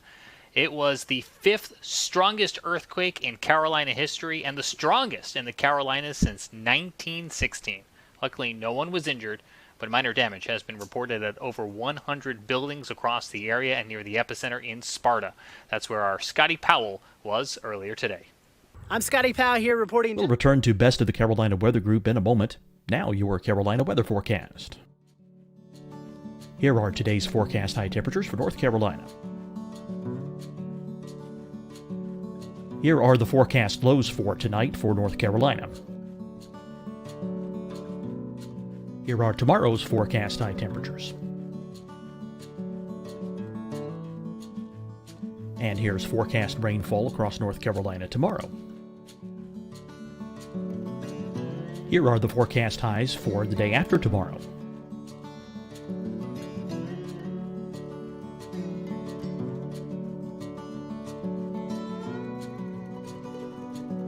And here's the forecast rainfall across North Carolina for the day after tomorrow. This is the total rainfall forecast across North Carolina for the next 3 days. Here's the severe thunderstorm outlook for today from the Storm Prediction Center.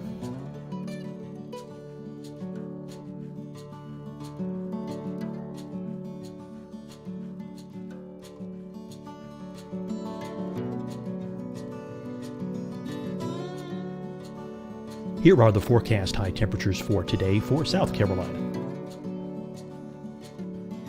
Here are the low temperatures for today for South Carolina.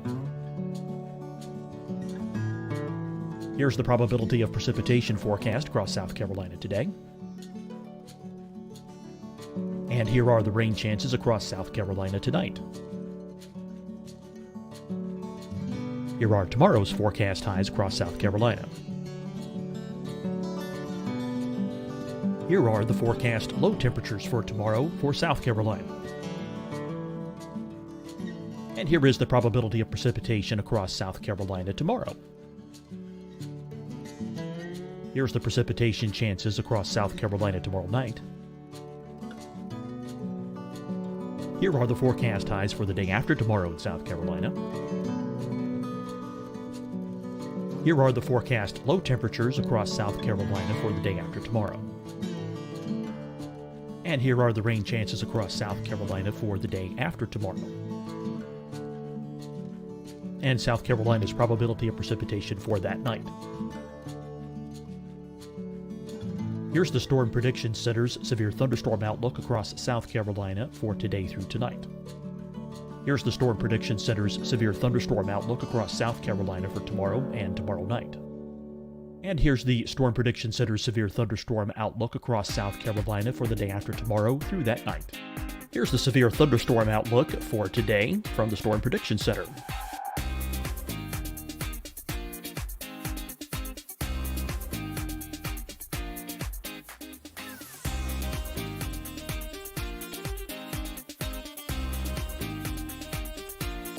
And now here's a live look at weather radar across the southeast.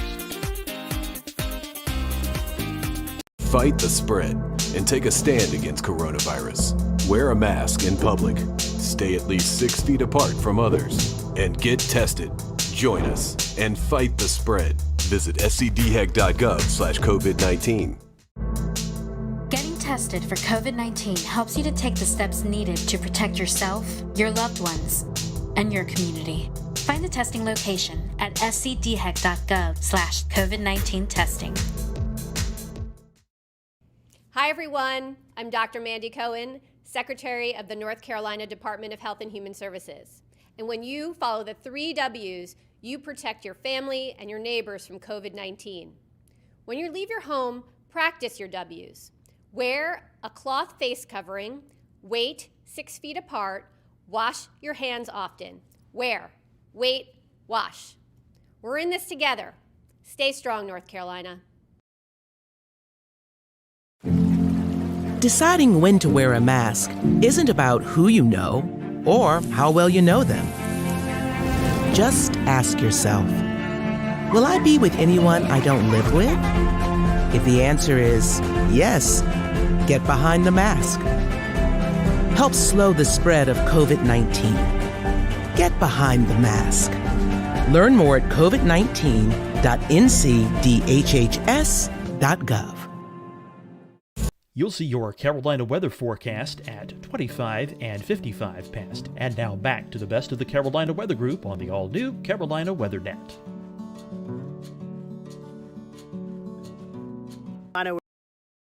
Where you've seen a lot of the earthquake damage. Again, a 5.1 magnitude earthquake rocked Sparta, North Carolina earlier this morning, just after 8 a.m. A lot of damage to some roads, to some structures. In fact, some folks have been displaced from their home. I've never witnessed earthquake damage, but it definitely was something that I wasn't surprised to see. These big, deep craters crossing the road. Thankfully, not a lot of those craters, but some of them on the roadways that will definitely have to be filled up. Also, some structural damage to homes, a lot of rocks and things like that that have fallen off. So that's what it looks like here from Sparta. Again, a 5.1 magnitude earthquake. Again, the USGS already in town doing some surveys.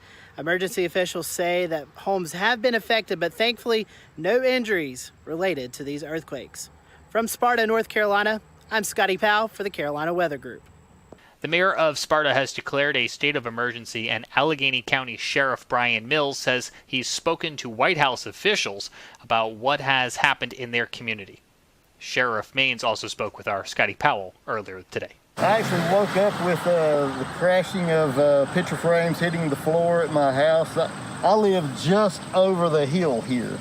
And so it was pretty chaotic at my house. All the neighbors experienced a lot of chaos. And we've been going around today looking for injured folks. We've not found any major injuries. And so we're just so thankful that we've not had any reported major injuries right now on folks. And we're so thankful that there's no one been reported stuck in their home, things of that nature. There's been some folks that have had to leave their homes now because it's not safe to stay there. So there were smaller earthquakes ahead of the 5.1 magnitude earthquake, and USGS geologist Dr. Arthur Machat says the cause of Sunday morning's earthquake is still under investigation. First bit I got out here, this officer took me here to see the just the cracks in the road. Just looking for any to document any of the surface rupture or any of the other breaking of the structures or damage from the earthquake. So Western North Carolina, known for smaller earthquakes, 5.1 right now. Pretty big event for North Carolina standards, correct? Yes. We normally see smaller earthquakes. Kind of tell us, is this a fault area? What may have triggered this? It's simply, we don't know. Most of the eastern earthquakes are intraplate seismicity, so they're not tied with the direct fault. There are lots of zones, as you mentioned, there are zones that are known for more seismicity in the east. East Tennessee seismic zone, Charleston, South Carolina, Giles County have all known, and Central Virginia are known for seismicity in the area. Nothing here, so we don't know any recent faults or anything to tie it with. Reports of shaking and tremors could be felt upwards of 150 miles away from Allegheny County, North Carolina on Sunday morning. We have 3 reports for you coming up, one from Greensboro, one from Charlotte, and one from Bristol. And we start in Greensboro, where WFMY Chief Meteorologist Tim Buckley spoke with our own Evan Fisher to recount his early morning wake-up call. So bizarre. You don't expect anything like that in North Carolina. We get earthquakes from time to time. Sometimes they happen and most of the times we don't even know about it because they're so weak. Usually on the order of a 1 magnitude or a 2 or maybe closer to a 3 if you're rounding. But a 5.1 earthquake is pretty unprecedented. I mean, it's happened before, but by our records, it looks like this is the strongest one to have an epicenter in the state since back in 1916. And that was actually near Asheville in Skyland, North Carolina. So anyway, it happened this morning about 8:07. Everyone probably has a little bit of a different story. For me, I was sleeping soundly. And then it happened and I really woke up, and bizarre. I've never felt an earthquake before. So for me, that was a first. I've missed the other ones. This one definitely was strong enough to wake me up. And checked my phone right away. Tons of messages on Facebook, on Twitter, emails. Everyone immediately, this was within like 5 minutes, wanted to know what was going on. And it took a little bit for that report to come in from the USGS, where we get our earthquake info. But once it did, it was pretty clear. Yeah, that was a strong earthquake and it wasn't that far away. Starting to see some trickles in of damage reports here and there, mainly in that Sparta Blue Ridge area. But even a little removed from that, I have a weather spotter up in Stokes County, which is just 2 counties away from Allegheny, where the earthquake was, and he has a cracked, a little crack in his roof, the ceiling, I guess, on the inside of his garage. So more than I've ever seen since I've lived in North Carolina over the last 10 years. And, even if you lived here 100 years, I think it counts for that too. Chris Mulcahy is a meteorologist with WCNC Charlotte. He was working Sunday morning when the earthquake first occurred and recounts some of the reports of those tremors that his newsroom received. And I didn't feel anything here. So I live in Northwest Charlotte. But one thing that was really miraculous when I was out here that time in the morning, early part of 8 o'clock, a bunch of messages were coming in saying, hey, did you feel that earthquake from Denver, North Carolina? Did you feel that earthquake from TKK? Did you feel that earthquake in the southern parts of Lancaster County? This was a big deal. No matter what, even though I didn't feel anything, I gotta admit I'm a little bit disappointed, but seeing this unfold live time as we were doing our cut-ins for the Today Show, this is a historic event. Over 100 years ago is the last time that we had anything close to this. And even though there was one back in 1926 that was just a little bit stronger or similar strength, that's still a long, long time. So this is a big historic event. And one thing that I love that I learned today is that every year worldwide, there are 500,000 roughly earthquakes that are detected. Of those, only 100,000 earthquakes are actually felt. The big fact, only 100 of those 500,000 produce damage. So that means the chances of this happening worldwide is a 0.0002% chance of happening.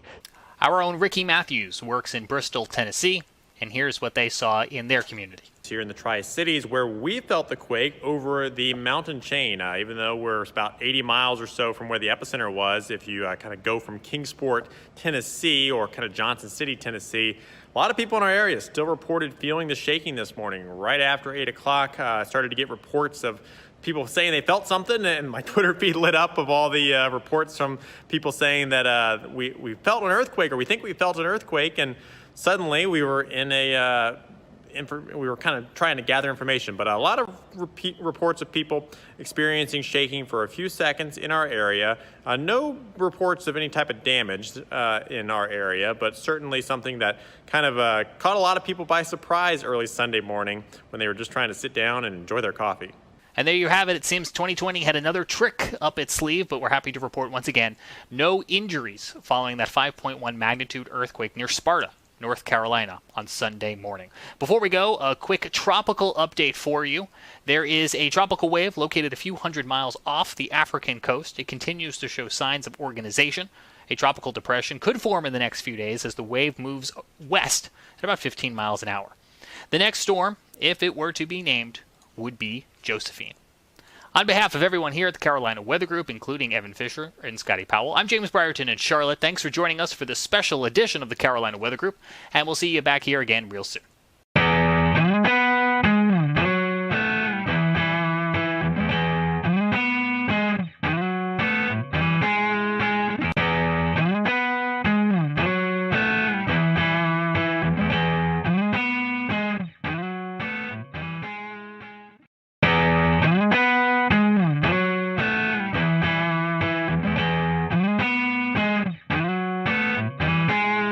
Good evening, everyone. Welcome to the Carolina Weather Group. We're happy to have you tonight, and we have a special treat for you. Chief Meteorologist Bill Walsh from WCSC in Charleston, South Carolina, Emmy Award-winning Chief Meteorologist, who's also an author, a Lieutenant Colonel in the U.S. Air Force Reserve, and much more. We're looking forward to having Bill with us tonight, and Bill just celebrated his 34th year in broadcast meteorology, and we're just going to look back over those moments for this next little bit, so we're happy to have you. And towards the end of the show, we'll let Bill give out some of his social media information. So if you're not following Bill on Twitter or Facebook, definitely want to give him a follow, especially if you're in the Charleston area, if you plan to visit. So, Bill, welcome to the show. I know we've had you on before, normally talking about hurricanes or landfalling tropical systems, but we wanted to get you on tonight just when the weather's calm and, well, when we're recording this, the weather's calm. And, we'll put that out there. But we just want to kind of get to know you. So our first-time question for a lot of our first-time guests is how did you get hooked into this crazy career that we all love to do here in the weather world? Great to be here, by the way. It's so cool to be with everybody. And I definitely watch love the podcast. It's funny. It's just kind of an accident, actually, believe it or not. I was really into aviation, into, flying airplanes. And I got my pilot's license when I was 16 years old. So I actually got my license to fly before I got my license to drive. So I had to get a ride to the airport to take my check ride. But anyway, I was really thinking about going the aviation route for a while. And my sister's boyfriend at the time was working in radio. And I really was fascinated by broadcasting. And he was about 3 years older than me, 3 or 4 years older. And she ended up marrying the guy. But, this was back in high school. And then he wanted to be a broadcaster, and he went into television. And I would hang around the radio stations with him when I was in high school. And I was like, this is cool. I like this. I like the broadcast is cool, but I really am fascinated by flying and weather, and really aviation weather was really what I was interested in, and thunderstorms and snow. Of course, I grew up in the snow belt, with the blizzard of '78 was the biggest thing that hit us when I was a kid. And I was like, by the way, I just dated myself there, but that's okay. So this big giant blizzard comes along. We have 52 inches of snow. I'm fascinated by the weather. I'm saying, I got to get into this. I got to figure it out. So I ended up, believe it or not, I ended up taking a bus. I lived in Rhode Island, and I took a bus downtown Providence. I probably was a sophomore in high school, maybe or something. And I snuck up to the TV station, which was Channel 10 WJAR. And the station was way up on top of the outlet. It was kind of like a Macy's type store, right? So it was on the top floor. And back those days, there was no security. There was no, it's just like the door opens in the elevator. I walk out. There was one woman there, and she said hello, and I just looked like I knew what I was doing. So I walked right into the studio, and there was, the guy I watched growing up on TV, John Giorgi. I'm like, oh, look, there's John Giorgi. Look at that green wall. Well, what is that thing? Look, wow, a satellite picture. Holy mackerel, one satellite picture. It was, oh, look at, those are the maps that they put the little stickies on. How about that? It was really fascinating. So, at that point I was hooked. So I ended up, knowing that I really like television, I really like weather. I wanted to put the two together. That's kind of how I ended up falling into this stuff. So you've definitely covered some big events in Charleston. Talk a little bit we'll go into some specifics here later on, but talk about your time in Charleston and, what that's meant for you. I know you've been a figure in the community. So what's it been like forecasting in Charleston? Oh, it's been fantastic. Charleston is such a great place. As I said, I was in Rhode Island, and I was looking for a full-time gig. I wanted to I had a great gig. I did, by the way, my dog is here. if you're wondering what, that's Ruby. And, so what happened was, I was looking for I wanted a, Monday through Friday gig or something like that. I looked very, very young, as I continue to this day, except for the hair, see? But anyway, so, I decided that I'd start looking. I wanted to go somewhere warmer. I really like tropical weather. I love hurricanes. So, and we, at that time, even in the 80s, there weren't that many big hurricane events. So I ended up, throwing my tape out there, and I got a call by the station here in Charleston, WCID. And they said, hey, we're interested in you coming down, maybe being our chief meteorologist. Once their meteorologist was leaving, she was going to have a baby. And she was going to, just leave the business. So I came down here, they offered me the job, and when I flew down for the interview, I actually, they took me out to Wild Dunes for lunch, and I saw a dolphin and I saw a palm tree. And I was saying, wow, those are the two. That's like, I really was kind of like in Florida, but I'm like, this is like Florida without the traffic, So I'm thinking, let's go down there. So I got a chance to come down here. to work at Channel 4, and I did for, that was in 86. And then, of course, in 1989, Hurricane Hugo comes along. Well, the worst strike on the U.S. in years and decades that came up and really slammed right into us perpendicular-wise, right up the coast, right into the coast. And we had 6 feet of water in the building. We were blown off the air. I mean, I was out of my house for 3 months. I had to live with my soon-to-be in-laws for 3 or 4 months. That was worse than the hurricane. But anyway, that was, she could probably hear me. But anyway, it was, he recycled paper towels, her father. She can hear me, I can't. All right, so anyway, but so, so that was an event that was just, that was a career-making event because, here I was, young guy, doing my first weather, my second weather job. Technically third because I did part-time on cable way back. But anyway, so, it was a big deal. And Rob Fowler, my pal Rob, Rob, and he comes on the show. And he and I both worked that storm from different perspectives, different stations. But we were down here within about maybe a year of each other. I think I came in 86, he came in 87. But, the two of us really that was our biggest, our biggest weather event that all of a sudden, here we are in our 20s doing that big storm, and they hadn't had one here in years, and it was a devastating storm. So, and then in 1993, Channel 5, was kind of like the big gun in town, and they were their main weatherman was Charlie Hall. He was like an institution. He was an amazing man. He signed the station on. I mean, he was literally the guy who was the first guy on the television station to sign it on. And they called me up and said, "Hey, are you interested in coming over to work with Charlie?" And I'm like, "You want me to work with Charlie Hall? I mean, you want me to, and they did. And they said, "We'd love for you to work together and build a weather department." And, they had Charlie and they had Mike, but they had one computer, and it was just an old Liveline 3, I think it was. And they wanted to build a storm center. They wanted to build a weather brand. So that was when I went over to Channel 5. So anyway, that's kind of how I ended up in Charleston. I'd like to reminisce about Hugo a little bit since it was one of the big storms of my youth. I grew up in Rock Hill, and it was still a big deal up in York County. So I was wondering if Hugo was actually the biggest event for you during your career, even though it was in the early part of your career, and maybe you could tell us a little bit about the lead up and the aftermath of Hugo. I think it was actually. And by the way, Rock Hill, you got whacked by that storm. Yes, we did. Yeah, that was still it blew all those glass windows out of the buildings up there in Charlotte. Rock Hill was rocked by that storm. I mean, it wasn't extra tropical until it got to New York State. So, I think in my weather career, as far as like biggest storms that I've, forecast and lived through, that's got to be at the top of the list, I think. I mean, we've had a lot of, close calls since. We have a lot of, I call them the drive-bys. They come up the coast and then head up toward, the North Carolina, coast and the Outer Banks. So we've had a lot of those types of storms, but Hugo certainly was the largest that really impacted us here, especially as a Cat 4, 135-mile-an-hour storm.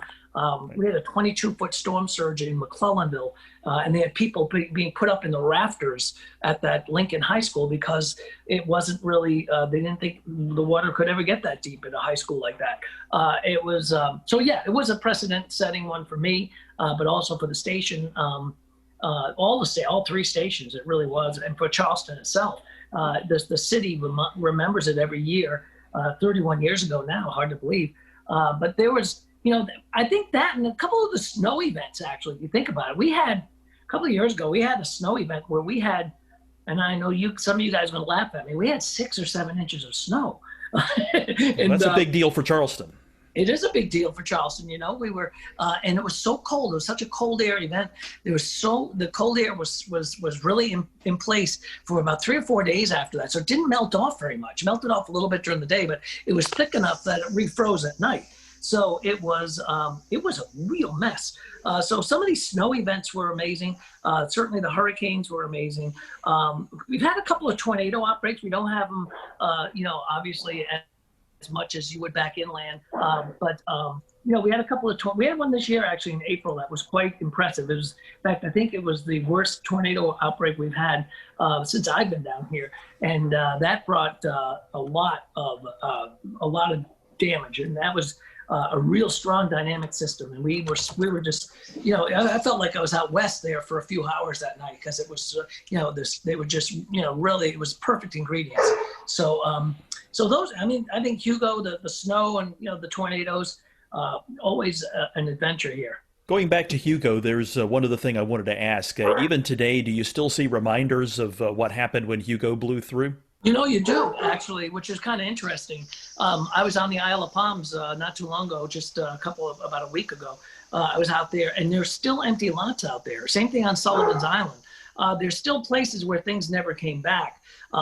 It took about a year, to be honest with you. When you think about when you think about Florida and Michael and Mexico Beach and places like that, we see these storms and we see the impact. Like we had Laura and we had, everybody covering it. We had the storm chasers out there. I was watching Jim Cantore at 3:00 in the morning, and then, then the media, everybody goes away. But living through Hugo, we had to live with that for, forever. And certainly a year after that, it was a year until things got sort of back to normal. We didn't have power for 2 weeks, but it'd be interesting to go back. I think that'd be kind of an interesting documentary or something. You just go back to some of these places and say, okay, how are you doing a year later? How are you doing 2 years later? In particular, places like the Bahamas, right after Dorian. Nobody really talks about it, but obviously, those islands, there was an incredible disaster. And it'd be interesting to go back to Freeport and back to Abaco and take a look at some of those places, because see how they're doing now. So I think to answer your question, there are things still around that you can tell that were pre-Hugo or post-Hugo. But we filled in quite a bit in 31 years. I would echo your thoughts exactly, because even now, if you go and walk around, you look at some of these oak trees and pine trees, you can still see where most of these trees, they were blown over, they were popped in half, so to speak. So you can still see where the knottage is and where new limbs have grown over the years, but you can see where the disformation is in a lot of the trees still, even after all these years. So yeah. Yeah, you really can. And there's a lot of people that live here that were here then, and they remember it. They remember surviving, getting through it and things like that, and rebuilding their house, or getting back to what was a house. So, it's one of those things that it's burned into your memory forever. Yeah, I recall, I don't remember the exact percentage, but I remember hearing that a sizable percentage of the trees, of all the trees, were knocked down or badly damaged and would soon die in the wake of Hugo. It was amazing. We were the morning after, we went back to the television station, and the pine trees were snapped at about maybe 20 feet up, 30, 25 feet up. They were all snapped almost at a uniformly, a uniform height, all in the same direction. In one way, and then you'd see them all in the other direction, the other way, depending on where you were. And it was fascinating to look at the damage because it was just so widespread.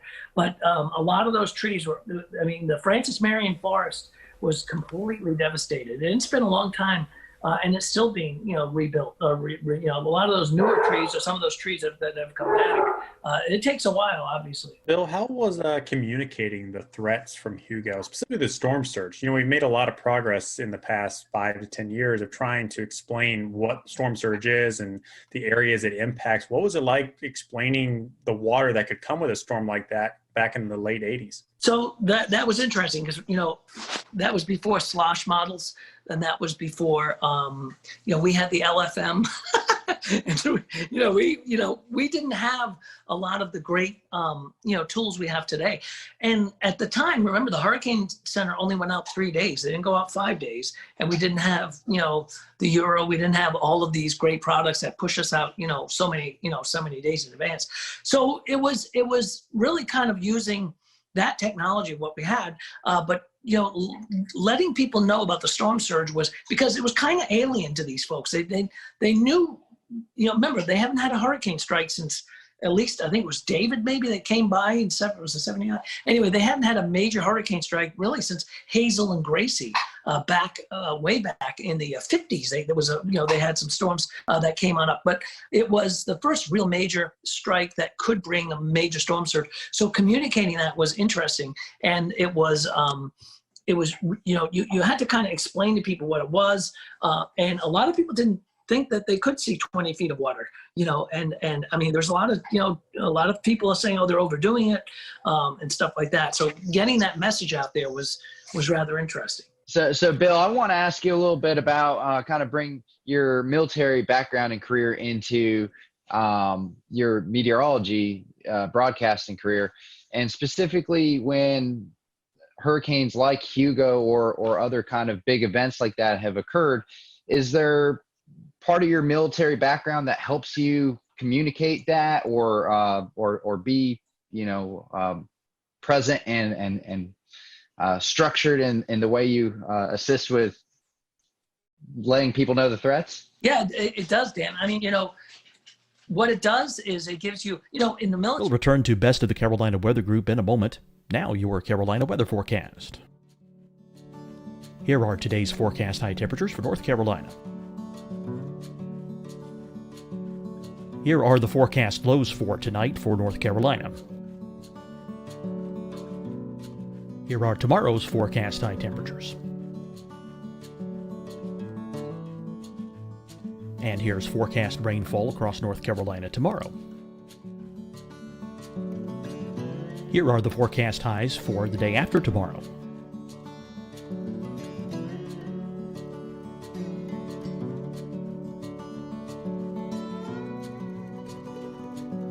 And here's the forecast rainfall across North Carolina for the day after tomorrow.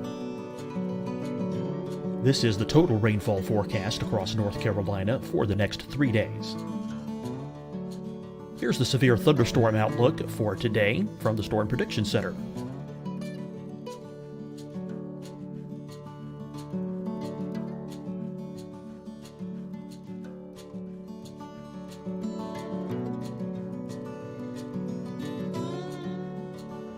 Here are the forecast high temperatures for today for South Carolina. Here are the low temperatures for today for South Carolina. Here's the probability of precipitation forecast across South Carolina today. And here are the rain chances across South Carolina tonight. Here are tomorrow's forecast highs across South Carolina.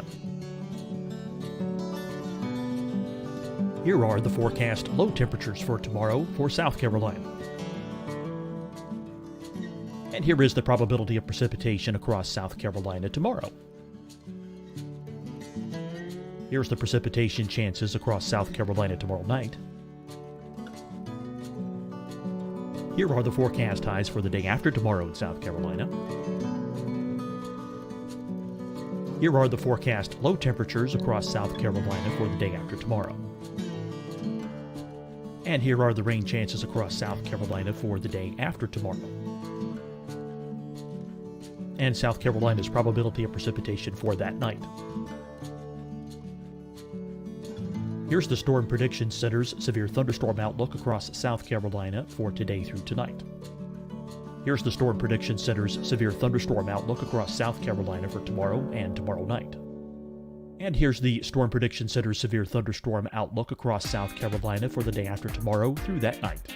Here's the severe thunderstorm outlook for today from the Storm Prediction Center.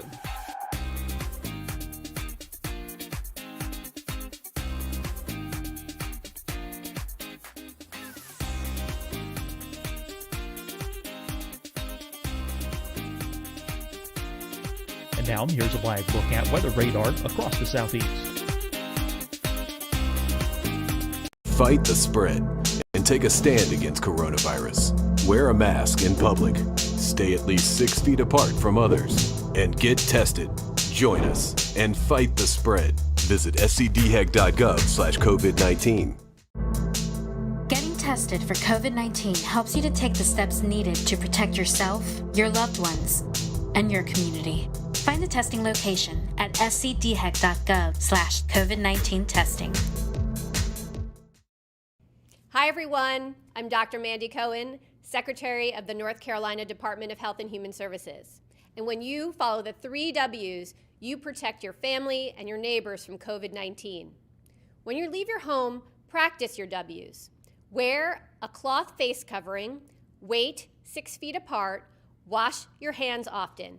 Wait Wash. We're in this together. Stay strong, North Carolina.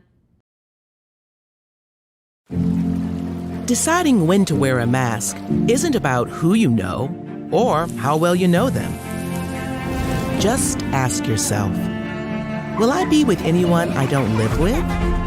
If the answer is yes, get behind the mask.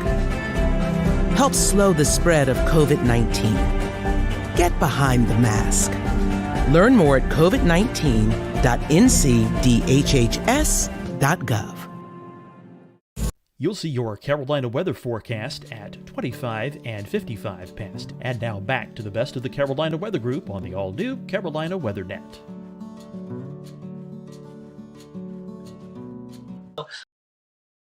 When I was, when you're working on a staff or you're working as, whatever your job is in the military, everything is, especially in the reserve side of things, it's all about readiness. Are you trained up? Are you proficient in the software? Are you proficient in the forecasting? Is your staff ready for this? Is master control ready for this? Do they know how to put the crawls on? Do we know how to evacuate if we have to evacuate? In military, there's a lot of readiness. You have to do a lot of training. And I think that kind of background also kind of floats over to what we were doing. And I still to this day have, readiness checklist for like tornadoes or tornado warning or severe weather, making sure our master control has, all of the things they need to make sure that they're ready to put us on TV at 2:00 in the morning if they have to. So, a lot of that comes from the military background. Excuse me, that's Ruby. So a lot of things come from the military background that go into television that help me pretty much get through these storms. But I think it's a good background. And military is a whole different world. When I was doing military. On the weekend, I'd go away, or even during the week, I'd be like, it's like literally changing hats. It's a whole different world of the way things are done.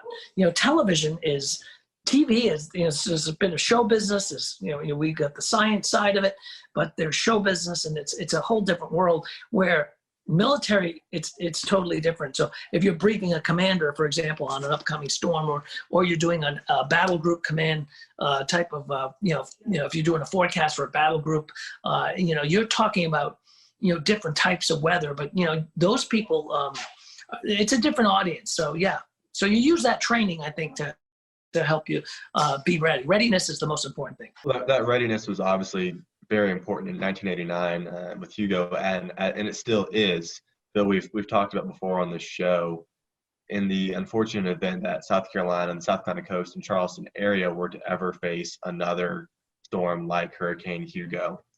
How prepared are we nowadays in the Charleston metro for a major landfalling hurricane? I think we're pretty well prepared. We're prepared, and we're at a point where we know what to do. We know how to get the messaging out there. We're prepared better than ever when it comes to communication between social media, the television, the OTT over the top stuff, all of the different platforms that we can broadcast to. So getting that word out is going to be even better. As far as evacuation and stuff like that, that is drilled pretty much every year. We have hurricane drills with the state and with the Highway Patrol and the National Guard and stuff like that. So I think South Carolina is pretty well prepared. There are some caveats. We flood on a good thunderstorm on a high tide down there. So depending on the timing of the storm, also the trajectory of the storm versus the coast, how much flooding that we could have. But to get people to move. We had a big evacuation during Florence, and that was a major. It was a Cat 1 actually. It was a major disruption, but it wasn't even a major hurricane as it came down the coast. But it was a rainmaker moving at 2 or 3 miles an hour, just flooding North Carolina and Northeast South Carolina. But yet, governor, had evacuation all the way down through Beaufort County down into near the South Carolina-Georgia border. That put a lot of people out saying, well, why am I evacuating? That storm's up near Myrtle Beach, and it's really flooding like Conway and not us. So, and a lot of that, we have to try to explain to people and say, we don't have we don't make the evacuation call. We tell you what's going to happen, weather-wise, what to expect. So in that reference, I think we can be ready. But there are always going to be, and I will guarantee you guys, there will be people that stay on the beach, and they did, and they have stayed through storms like Hugo or like Michael or like Laura and stuff, and they may or may not even survive, but they did. I remember during when we had a couple of storms in Florida, down in along the Keys, people staying, I'm staying through it, and then they come back to them like, afterwards, like, I'll never stay again, never, I'm out, I'm gone.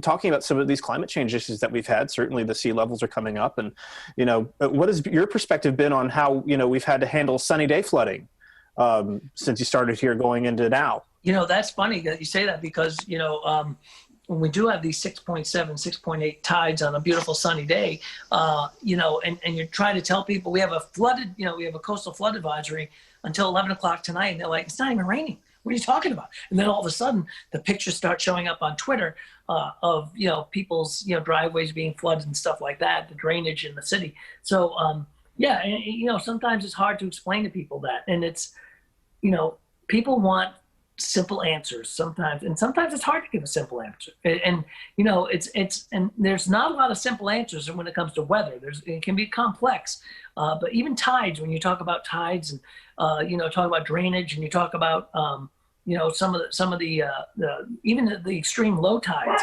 Why boats are sitting up on when you have these blowout tides, boats are sitting up on the on sand, and they're like, did you say that was going to happen? Well, yeah, we did, but don't, so it's, it's just a matter of really schooling people. And sometimes it takes people by surprise a lot of times. It's difficult to communicate that sometimes too in the low country because you have a bunch of visitors. Like I remember when I was there for the NWA meeting in 2013, there was a king tide going on at the time, and you could go down East Bay Street and there was an area that was flooded. And sometimes I think getting the word out to people who aren't local to the area and know this kind of thing can happen every now and then makes things even more challenging. Yeah, that was a great meeting, by the way, Frank. We had a blast. That was a wonderful NWA meeting, and we'd love to have another NWA. We had an AMS meeting here too before that, and it's a great city for that.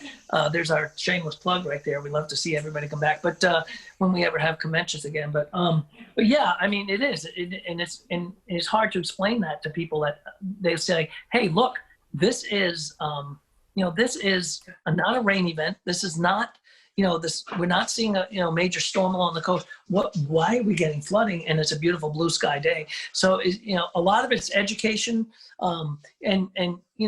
The TV folks will tell you all the time that, they give us 2.5 minutes to do the weather and say, oh, by the way, could you explain how this stuff works? So it can be, it's challenging. And I always, when I coach people and doing weather, I'm like, you're taking such a complex thing and you're making it simple, but you have to cherry pick the most important things and let people know about them. What's good about today though, is that we have things like this podcast, things like social media, Facebook, and I'm sure you guys know, when we have big storms, and ask like Rob and everybody, Ricky will tell you, I mean, we're not only doing television, we're doing Facebook, and it's like you'll do six shows and they'll say, by the way, can you do another Facebook Live in a half hour? And it's like, wow, I just went through all this, but I have to go through all this again. But again, it's sometimes for a totally different audience. So we're kind of schooling people along the way as well. Well, Bill, besides the whole weather TV gig, besides the military gig, you've also done some writing, right? I have. That's kind of like a hobby, more fun than everything. Yeah, I did. I write some novels, and had one come out recently. It was right before the COVID thing. So we were setting up these like we would do like Panera Breads we ended up going to different places to do some book events just to promote the book and whatnot. And then boom, COVID hit. Although we've been doing a lot, I've been doing some Zoom, what do they call them? Book things, book events, a lot of book clubs and things like that. But yeah, I wrote a novel when I was flying a lot for the Air Force. Really, I started thinking about this when I was Navy first, and when I went from the Navy to the Air Force, my job in the Air Force had me flying quite a bit in different places on C-17s, and so I started thinking about these stories and stuff like that that I put together in a book and in a novel. We actually pitched it. My first book was pitched as it was more of a national security thriller, and it was pitched as a TV show. And my agent was like, you know what, this would be a good book if they don't buy it as a TV show. And they didn't go for the TV show, but the other people came up and said, we'd like you to do the book on it. So, so I've done a couple of books and three novels, and that's, it's fun. I mean, I don't do downtime very well sometimes, so I've got to be doing something. So I guess I write sometimes, and it's really kind of enjoyable. The last one I did, which was Uncle Danny, was actually based on 3 live characters up in New England that were really they were the kind of the tip of the spear when it came to the booze business and prohibition. They were probably the biggest movers of liquor in the Northeast in New York, and one of them was a great uncle of mine. So so I got to write a book about it. So I thought that was pretty interesting. Kind of on your weekend job has become air shows and aviation and flying recently. That's actually kind of how we met and talked about things and knew each other better, was through kind of the aviation world. Talk a little bit about your time with the paratroopers and announcing for them and doing all the stuff with the team. Yeah, I love doing the air show stuff, Ricky, and as you know, and you do too, and a lot of our folks do. So yeah, when I was my last job with when I was doing I was with Special Operations Command with the SOCOM, the Special Operations Command Paracommandos, and my job was kind of a threefold job. I was a DZSO, drop zone safety officer, I was a weather officer, and I was a public affairs officer. I kind of had 3 hats. So as part of that, I ended up doing a lot of they know I was in television, so I did a lot of the narrations of the jumps, either into stadiums, into air shows. We did a lot of football games and things like that. So I did that for almost 4 years. I was on the team, the Paracommandos team, and it was a blast. So I got me into the air show side of things. I've always been fascinated with air shows.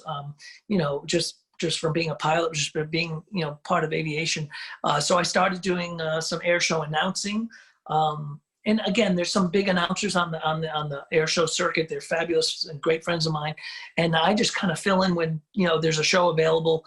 I'll throw my hat in the ring if somebody needs an announcer.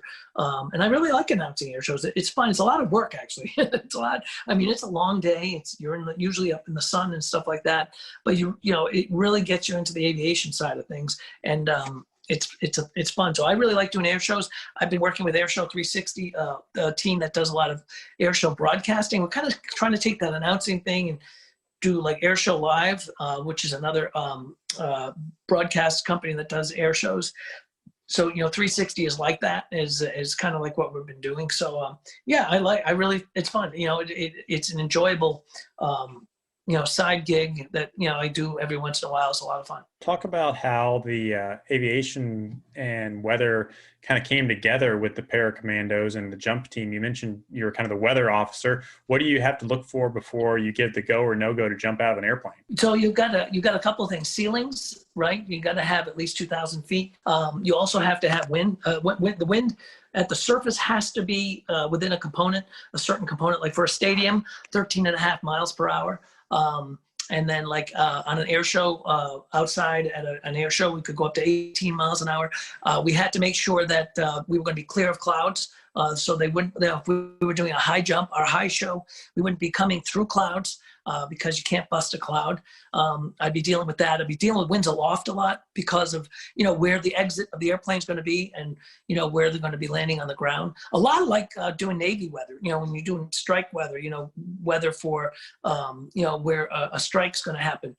And that's interesting because you're actually, your airport's moving on an aircraft carrier. So you've got to do, your departure weather, your strike weather, your return weather, and the return weather may be completely different from where you left earlier that day, So it's kind of the same thing with the Paracommandos. The weather may change from the early show, like if you're doing 2 jumps in that air show, the morning show versus the afternoon show. So, it's a constant look and change and tweaking of that. And then you also have to be able to call it off. I mean, the DZSO has the go, no go. So you got a lot of responsibility. You have to, if you have to scrub it, if you have to cancel it, sometimes you have to do that as they're standing in the door of the airplane. So that can be kind of colorful, especially when you have the commander is a a Green Beret lieutenant colonel who's, very, very, a lot of these guys they're all special operators. They're amazing people, and they live in a kind of a different world than we do sometimes. Because it takes a special person to be a special operator, and they are incredible. But and to tell them that, oh no, you can't jump because it's 14 miles an hour, not 13.5.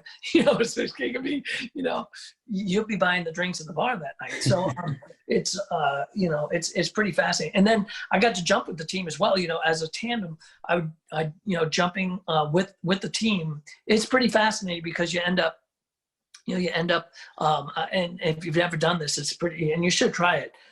It's a lot of fun. And I got to, jump with some friends of mine. I got Cantore to jump with us.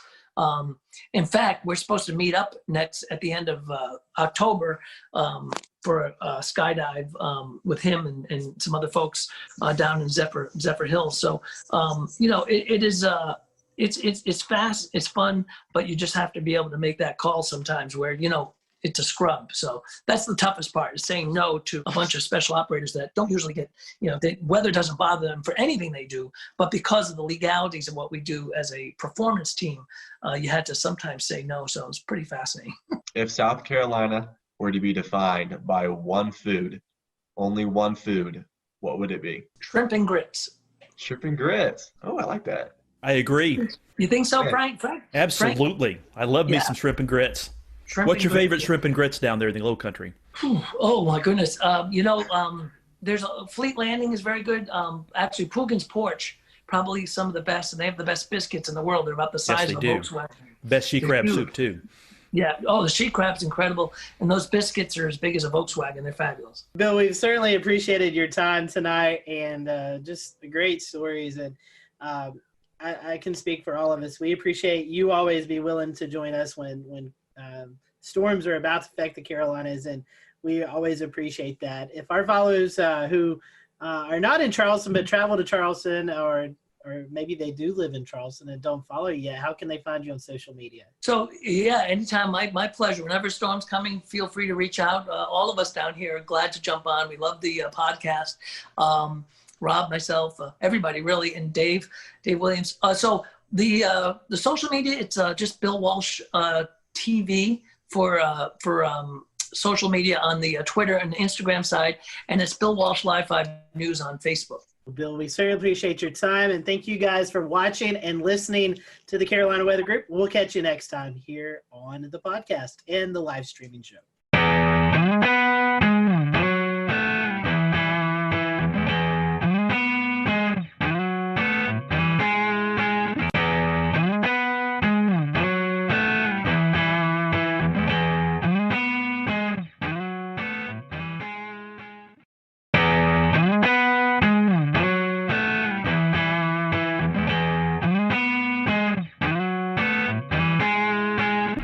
Everyone, welcome to the Carolina Weather Group. We're happy to have you this evening. Tonight we have a very special guest with us. Former FEMA Administrator Craig Fugate is joining us. And Craig, we welcome you to the show. We're happy to have you this evening. Appreciate you wanting to spend some time with us to talk all things weather. You've experienced a lot from your journey in Florida to all the way up into Washington, D.C., being the FEMA Administrator. So we look forward to hearing your conversations tonight. For those who are watching, feel free to follow along with us on social media. Tell us what you think about the show. Let us know if you have any comments. So Craig, welcome to the show. Our first question to our guests who've never been on is, what is your weather journey? Do you have a weather story? But I'm just going to ask you, what is your journey? I know you started off in Florida where a lot of weather affects you, but did you have a little bit of a weather bug growing up, or was it all in emergency management? No, I can remember as a kid,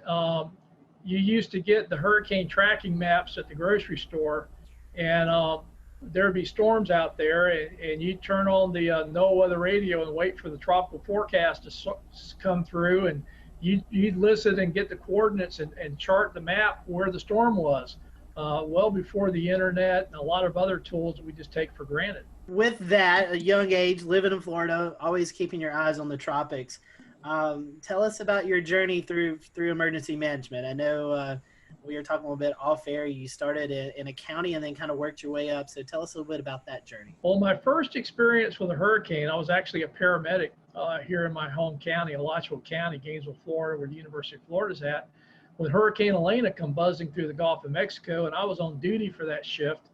And we dealt with a storm that couldn't make up its mind and set off the coast for several days before it left. But I started out in 1987, moving from fire rescue to emergency management. Did that. Gainesville, sitting in the north part of the state, we get everything from severe thunderstorm is when we tend to see our most damaging storms. And so we would get every couple of springs, tornadoes moving through, straight line winds, stuff like that. Went to the state of Florida, dealt with a lot of weather-related events, but most notably the 04 hurricane seasons.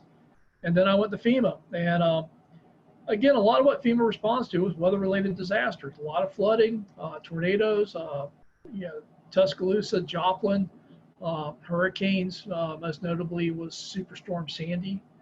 So pretty much throughout my career in emergency management, probably more than anything else, has been weather-related hazards. Tell us a little bit about emergency management and FEMA and how they work together to mitigate after serious storms and other types of disasters. Well, the first thing I think people need to understand that the reason we have emergency management in the first place is the org chart of government's not built for disasters.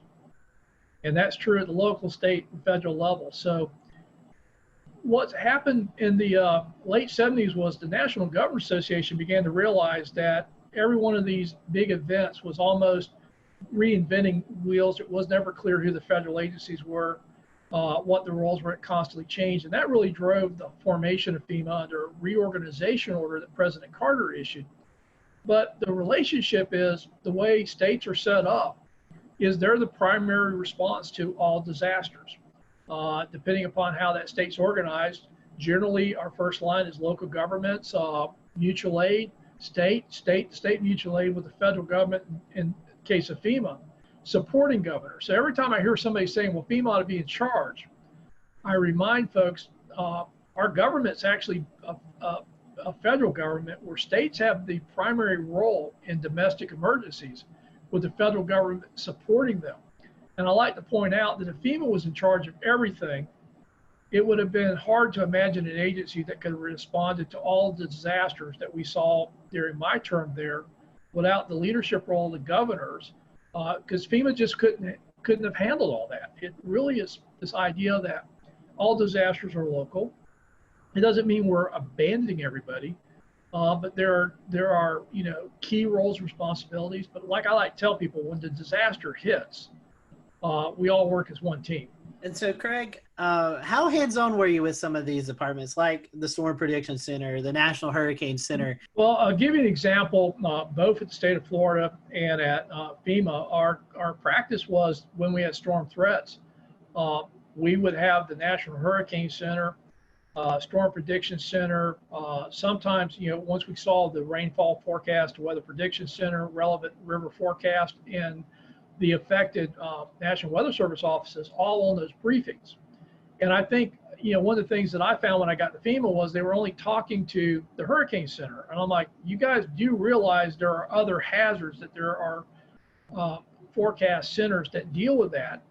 And the Weather Service in general, I think, really appreciated the fact that they finally had somebody that understood that the Hurricane Center isn't the only products that are being issued during these storm threats, and that, if we were seeing a significant flood risk from heavy rainfall, having the Weather Prediction Center now talking about that and amplifying that message. What do you envision a response might look like to a hurricane in the age of coronavirus? If you listen to what Mike said, and you go back several years ago and listen to him talking about hurricanes, he said the same thing. We've always recommended that people evacuate their friends and families, hotels and motels, and shelters as a last resort. So I think I'm less concerned about that messaging as the messaging we've been hearing that people have been told to stay home, socially isolate, the risk of COVID, and not understand that if you're in an evacuation zone, you still need to evacuate. I think it gives more emphasis to the fact that we've always said friends and families are a much better option than shelters, that you don't have to go hundreds of miles. You just need to get inland away from the storm surge areas.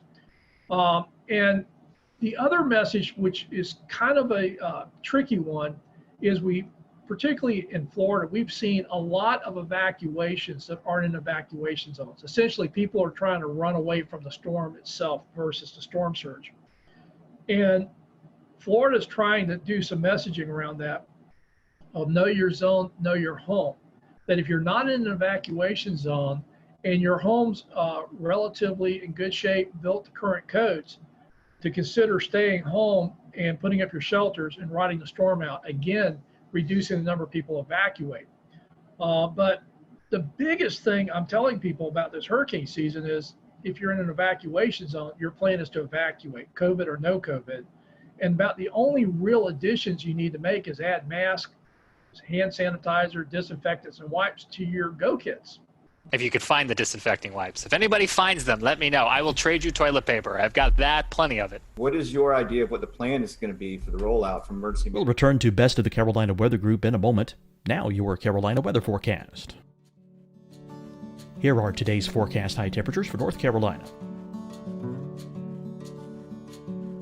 Here are the forecast lows for tonight for North Carolina. Here are tomorrow's forecast high temperatures.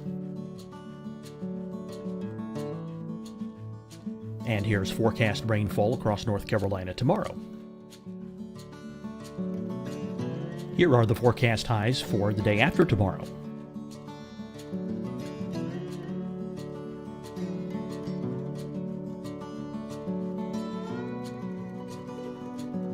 And here's the forecast rainfall across North Carolina for the day after tomorrow. This is the total rainfall forecast across North Carolina for the next 3 days. Here's the severe thunderstorm outlook for today from the Storm Prediction Center.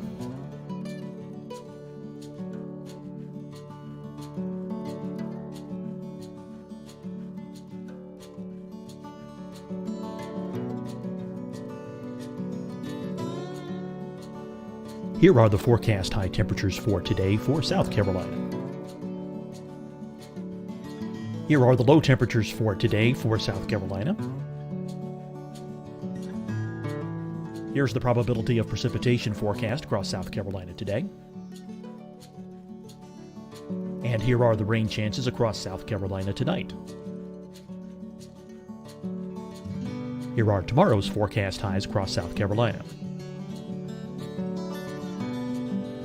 Here are the forecast low temperatures for tomorrow for South Carolina. And here is the probability of precipitation across South Carolina tomorrow. Here's the precipitation chances across South Carolina tomorrow night. Here are the forecast highs for the day after tomorrow in South Carolina.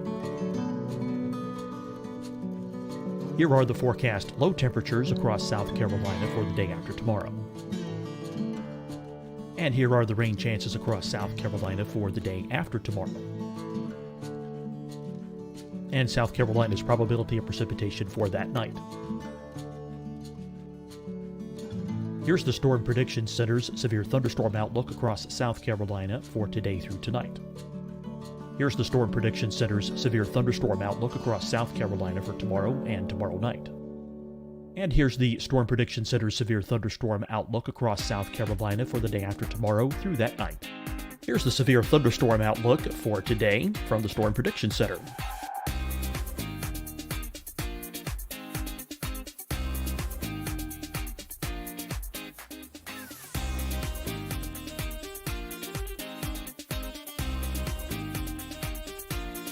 And now here's a live look at weather radar across the southeast.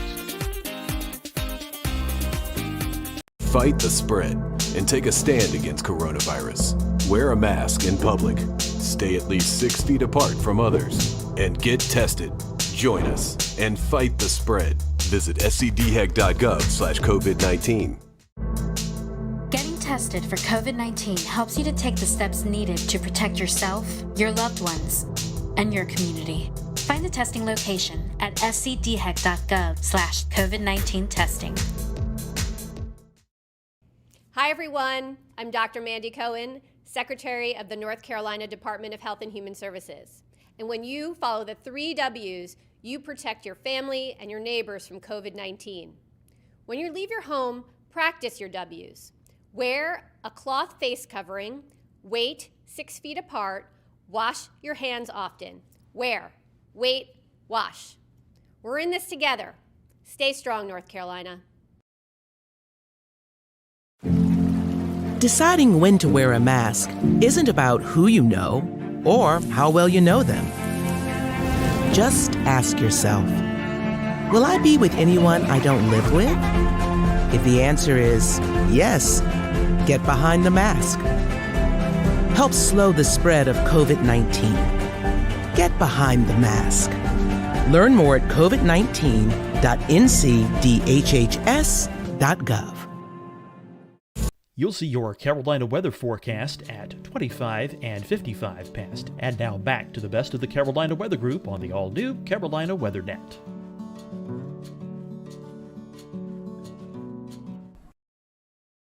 Well, the Red Cross and FEMA and the national organizations, volunteer organizations acting in disasters have a website. It's the National Mass Care Strategy website, where they've been updating information on mass feeding, congregate and non-congregate care shelter. Well, I'm an emergency manager. Congregate and non-congregate, what does that mean? Congregate care is your traditional mass care shelters where they're looking at how to screen, maintain social distancing, and minimize the spread of COVID in those shelters. But the other thing is looking at more utilization of hotels and motels, dorms, other spaces that usually weren't going to be picked for shelters. And I think there's an opportunity here. Everybody keeps telling me how hard it's going to be. And I'm like going, well, last time I checked, most hotels and motels are not really doing well. And FEMA will reimburse if you put people in hotels and motels. And I hear how hard it is to plan, but the reality is we have a lot of capacity, particularly in my home state of Florida, to put people up in hotels and motels. And FEMA will reimburse for that under protective measures. So we're still going to need mass care shelters. There's good information out there. It's updated fairly frequently as we learn more about COVID, and now that we're seeing cases increase. But the alternatives are, do you really want people not to evacuate because they're so fearful they have nowhere to go? Or do you prepare the shelters and understand that you're going to have to manage that with COVID and take the steps to minimize the spread? Craig, the current administrator to FEMA testified earlier today before Congress. We're taping this, but today, earlier on the 22nd of July, you had an opportunity as well to provide some feedback to members of Congress. What did you tell them about what you're seeing the state of the ongoing coronavirus response? Well, I think, again, my emphasis was on evacuations. We need to be clear about that and not mix messages with talking about how dangerous and confusing and everything else it's going to be, and really focusing on when you're in the storm surge area. That's the primary threat. We need to evacuate, and we need to acknowledge COVID, but we shouldn't use COVID as a reason not to evacuate. So we need to clear that communication up. But secondly, we know that moving people is a vector, and everybody talks about evacuations. I said, well, the other problem is going to be on the response. We're still going to need to move utility crews. We're still going to need to move search and rescue crews. But if you think about a lot of these disasters, we see a lot of volunteers moving. And that may not be our best tool. And everybody says, well, what are you going to do? I says, well, I don't know about you, but we got pretty high unemployment rates right now in Florida. So my question is, and having done this for a long time, there's not that much that requires people to have extensive training to be able to help in a disaster. And again, it's reimbursable. Why don't we hire people and put them to work locally?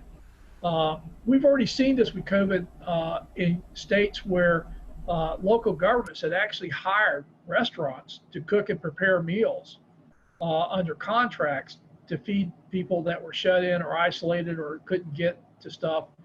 And again, I don't ever want to say we don't use volunteers, but I also think with the unemployment rates we have, particularly in the hospitality industry, I think there's opportunities to employ those folks during disasters to minimize the amount of people we have to bring in from outside of a community, but more importantly, start putting money back into the economy. So let me ask you this one, Craig, because in your experience in not only preparing or helping communities prepare for disasters, but helping them afterwards too, I'm curious where your expertise and your opinion lies on the whole question of schools. Do you have an opinion or thought on whether kids should be going back to the classroom at this point? This is going to be a hard one because I always like to talk about big numbers. You know, everybody said, well, there's a little risk, you know, kids don't generally get that sick.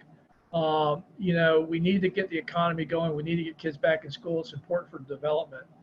And I'm like, nobody's really answering this question. If the rate at which kids get sick and potentially the rate at which kids have serious complications or deaths are even like small percentages, like less than 0.1%.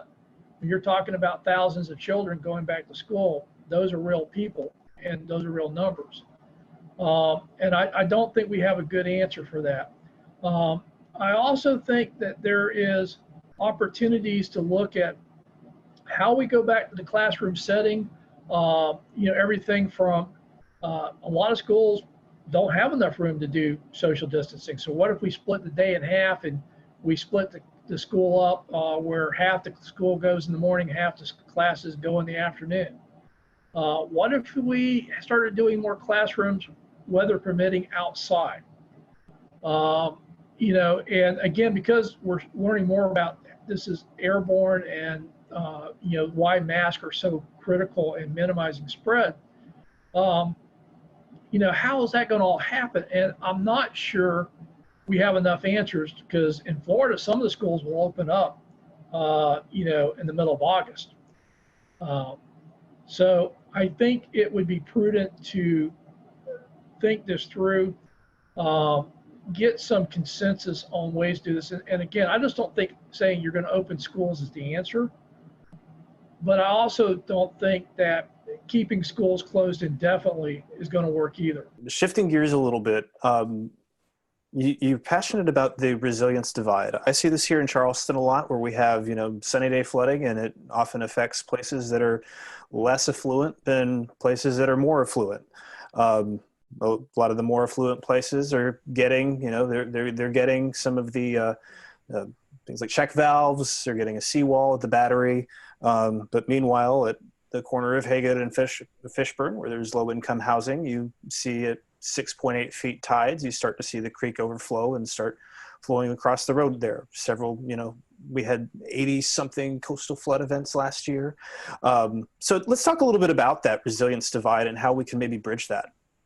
Well, the resilience divide is really how I'm trying to talk about the current process of using cost-benefit analysis to make decisions about investing in mitigation and building projects, particularly for future climate impacts, as well as the existing impacts we're already seeing. And so much emphasis is on how many tax dollars we save. You probably heard this, that for every dollar we invest, we save anywhere from $4 to $9. And so if you're looking at dollars, you'll actually save more money the more valuable the homes are that you're trying to protect. And lower income homes, working class communities don't score as well. So the bias, I don't think, was intended to short the most vulnerable communities, but by only looking at the cost benefit analysis of dollars saved versus dollars invested, we're going to see that divide go towards the more affluent communities, particularly those that can afford the cost share match of, in many cases, a minimum of 25% against the federal dollars. And I think we need to broaden the definition of cost benefit analysis to actually talk about the functional impacts to families and communities, not just to dollars saved on property. Jared, I want to take what you just said and talk about Charleston and the resilience divide and just roll that into talking about climate change and climate change adaptation. Craig, what does that look like from a FEMA standpoint? Climate's already changed. I think one of the problems we have is we keep talking about climate change as something that's going to occur in the future. And quite honestly, that's the way we talked about it in the majority of the Obama administration, was something that we're going to deal with in the future. But when Sandy hit, President Obama, and we'd already seen a lot of tornado and flooding activity and a pace that we'd not seen before. And we kept getting these record-setting events, which I remind people, if it's record-setting, we've never measured it before. And these weren't just isolated incidents. It was like a drumbeat. And the president said something that really, I think, shaped where we were going to go at FEMA. He says, the discussion about climate change is over. We need to start talking about climate adaptation. And the problem is our infrastructure was built for the past century of weather-related events. And climate is changing faster than our ability to keep up with infrastructure, to keep up with the improvements needed. And this is why I think it's so important as we talk about federal investments, big infrastructure, federal highway bill, HUD dollars, the alphabet soup of funding, including the FEMA disaster dollars. We have got to move away from building to our last 100 years worth of weather data and start building the future risk. And I think there are more and more people that get that we can't keep building the way we've been building if we're going to survive. But I think there's some urgency that as much as people talk about reducing greenhouse gases, on our end of the spectrum, I think the change has already happened and we're not going back anytime soon. So adapting to what's happened, particularly our coastal communities, areas subject to flooding, we know that the extreme rainfall events is one of the clearest signal we've seen in the last decade from climate impacts. And we are way behind on both identifying, mapping, and explaining that risk, and then making the investments to start bending that curve. And I want to kind of back up a step in keeping that same direction. We talked about Horry County. We talked about some of these areas that have been hit very hard by the watershed events from the hurricanes that have hit. Over time, things have built up, Matthew, and so on and so forth. Things have just gotten worse and worse over time. So these property values are down, and we get back to the resiliency divide and demographics. And so what is being done to help those that are less fortunate in the lower income or the lower value homes per se, that can't get back the dollars that they put into their home, ones that that's their total investment. And then others are getting funded for their properties, whereas these folks over here are not. Where is this going to be bridged at some point in the future? What's the plan for that? It hasn't, and that's one of the reasons I think we need to draw attention to it. The Miami Herald ran an article a couple of months ago that looked at the National Flood Insurance Program, their buyout program, where they go in and buy homes out that are repetitive loss. And they found that there was a definite bias that a lot of that money went to the wealthier counties, not necessarily the most vulnerable communities. And I think that's why we need to talk about the resiliency divide. We need to get Congress to get behind this and really look at funding an adequate buyout program and focusing on the vulnerable populations, not just the property values or the cost savings that we may see in more affluent properties. How in tune is Washington to how weather affects people? We live here in the Carolinas, the Charlotte metropolitan area, Winston-Salem, Greensboro. Over 2 million people live in that general area, and there's no adequate radar coverage to detect tornadoes, flash flooding.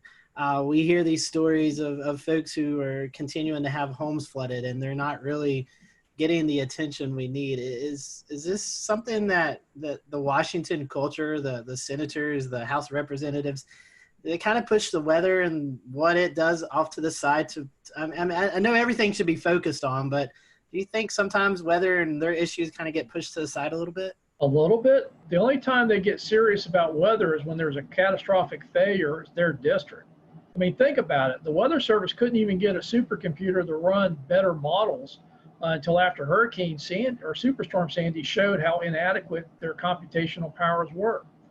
So unfortunately, everything from getting WSR 88s, which was the result of several airplane crashes due to microshear, to the latest funding for the Weather Service in this Superstorm Sandy stimulus package, Washington tends to be reactive.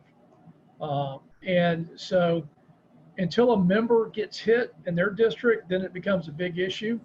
But overall, most people treat the weather, and again, it was always amazing to me, members of Congress that thought you could defund the Weather Service because you had other private meteorologists issuing forecasts and the Weather Service shouldn't be competing with them.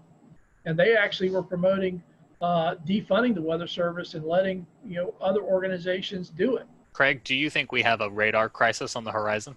I think if we're serious about being able to rapidly detect fast-moving tornadoes, particularly now the warning systems have caught up with the forecasting. Just having better resolution on forecast, but we can't tell people more precisely, I don't think would have been a good match. But if you think about it now, we're moving away from county-wide warnings to polygons. We now have, with the weather, the wireless emergency alerts, the better ability to geocode cell phones, and now moving past the original 120 characters to start including links in that, we can actually now issue across cell phones more detailed warnings from the Weather Service than their current technology can really do. And they've been migrating that way. So now they can do polygon warnings, yet they're still basing it upon radar technology that will miss part of that. There's still gaps in that coverage. And everybody forgets, unless you're in severe storm mode, those things are scanning. Everything you're seeing is delayed. It's not what's actually happening. So, we've seen this before where the tornadoes will actually drop, hit, and pop back up before the radar completes its circle and it gets the updated forecast information. So by the time you see a hook echo, it's already done its business and dropped back in the sky. Well, Craig, I want to transition us away from this last topic. And as we're kind of running short on time here, talk about something that is near and dear to all of our hearts here at the Carolina Weather Group, the Waffle House Index. That's something that we've talked about before. We had the PR director, Pat Warner from Waffle House, on last year in 2019 to discuss what exactly it is from the Waffle House perspective. But I'd like to hear about it from the FEMA perspective and how the Waffle House Index works its way all the way up to the president. Well, FEMA will tell you that the Waffle House Index really isn't their index, and that was just me trying to be folksy. But it actually started in Hurricane Charlie. I'd been out on several disasters, and the thing I could just it was just accepted was if there was anything open, it was going to be a Waffle House. But in Charlie, we had gone down to Charlotte County, and I ended up staying down there for about 2 weeks. So we'd get up around 4:30, 5 o'clock in the morning, try to find something to eat, and we'd spend the rest of the day working. And, we're doing 18-hour days, so if you didn't get breakfast, you may not eat. The first morning we get up, and we were down near Fort Myers. We had to get on the interstate and head south because there was nothing open where we were at. And the first thing we get to is Waffle House. We go in, sit down, and this lady comes out with a mimeograph menu. You're so used to the big plastic menus, and I already knew what I was going to order. But she says, the only thing we have is on this. And that was like, well, okay. And so we ordered, but, we got coffee, we got our eggs, we got a good breakfast. But it wasn't everything you would normally expect there. Next morning, we get up, and the actual interchange we're at, now Waffle House was now open. Went in there, same deal, mimeograph menu.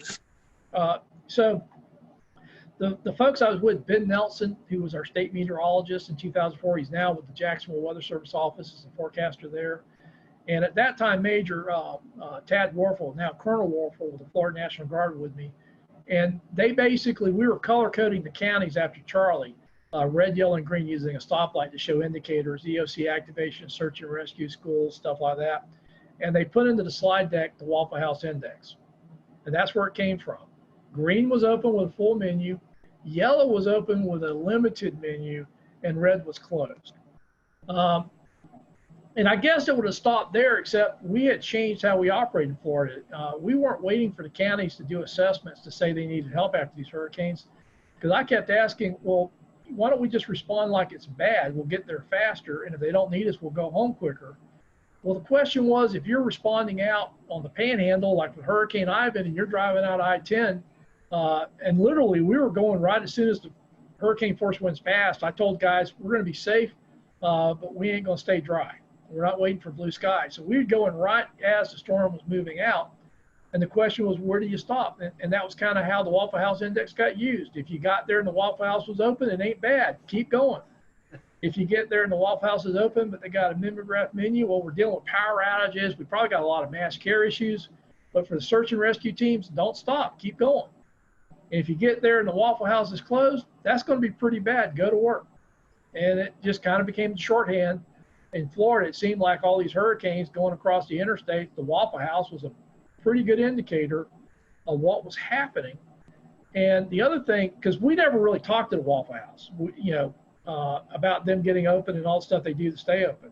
It was just our shorthand for where do we stop and go to work when we're driving in the areas, because you'll start seeing damages 100 miles out with a hurricane, but that's not where the impacts are the worst. And so it just became a shorthand for us of where do you go to work in a hurricane. So I got to ask, Craig, what's your go-to meal at Waffle House? I mean, New York strip steaks. I like the steak and eggs, scrambled eggs, hash browns, scattered and smothered, black coffee. And if you're on the limited menu, what do you go with? Scrambled eggs, omelets, whatever they got. I'm not picky if they got a limited menu. But generally they'd have eggs and bacon, stuff like that. The funniest thing was when I was in Joplin. We got out there. I was actually on the West Coast, had to fly back into Joplin, got there late at night. We did a whole bunch of interviews the next day. I've been running on about 3 hours sleep in about 48 hours. It's now about 6 p.m. We're heading back to our hotel for the first time. And there's a Starbucks, and all these cars are parked around the Starbucks. I'm like, hey, guys, just pull in. I need a coffee. And we pull into the Starbucks. It was closed. We couldn't figure out why all the cars were there. Then we realized they didn't turn their Wi-Fi off. So folks in Joplin they were just trying to get connections were circled around there. So we went back to our hotel. There was a Waffle House right there. I'm like, we're going in there. I know they got coffee. And sure enough, you go into the Waffle House, they got coffee because they're pouring bottled water into the coffee makers.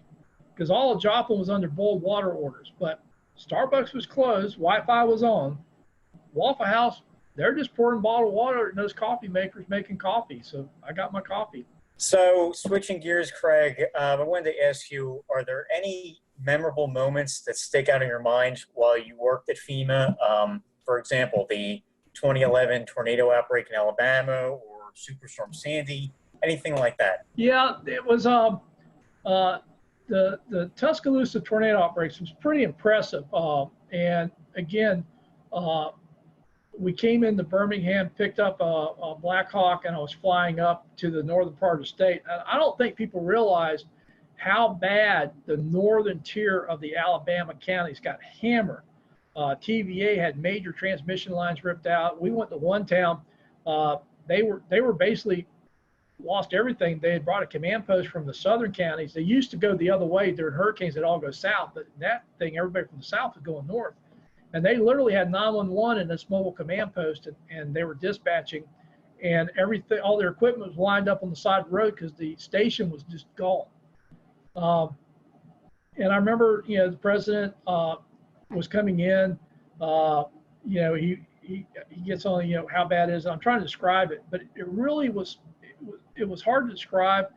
He got there, he saw it, and that became shorthand. So Joplin happens, and I'm on the ground in Joplin. I get the same call. He's going to come in a couple of days. He was always very respectful that he didn't want to get there when it would interfere with the response, because he knew what happens when he comes in as far as security and stuff like that. But he didn't want to wait too late. So it was always, the governor, working with the governor, working with local officials, and essentially, my recommendation. So he's calling me about Joplin, and he's going, how is it? And I says, it's worse than Tuscaloosa. And he's like, worse? And I have to say, Joplin, as far as total devastation, is the first time I've seen total devastation. When you were down where that hospital was, think about a tornado that's powerful enough to rotate a steel frame building and actually turn it. Literally the area a mile wide, close to 10 miles long, varying in width. Anything in there was totally destroyed. Anything outside of it pretty quickly got to the point where you didn't even know a tornado hit. And I just remember that, describing it to him, and he's going, how bad is it? I said, it's worse than Tuscaloosa. And he was just taken aback because the impacts in Tuscaloosa were pretty dramatic. And I'm like, yeah, it's worse here in Joplin. Well, Craig, one last question, kind of a fun question. You kind of, a little bit discussed it just a few seconds ago. You and President Obama, Vice President Cheney, you're sitting around. Did y'all ever talk about weather? Weather's a thing that a lot of people talk about. Did you guys just ever, talk about the weather, what's going on? No, but, between I went out on a couple of disasters with Vice President Biden, and I remember going up into Scranton, Pennsylvania. And it was really funny because he's like, Craig, these are my people. And I knew he was from the area, but I didn't realize that, I mean, people on the street knew Joe and called him that. I'm like, Mr. Vice President. They go, hey, Joe, how's your, I haven't seen you. And Joe would be go, how's your grandfather, your dad, cousin, uncle? He knew people. So that was the thing that really struck me about Vice President Biden was in a lot of these communities we go into, he had a very personal connection, and particularly in that part of the country, they knew he was from there. They knew the families. They knew each other.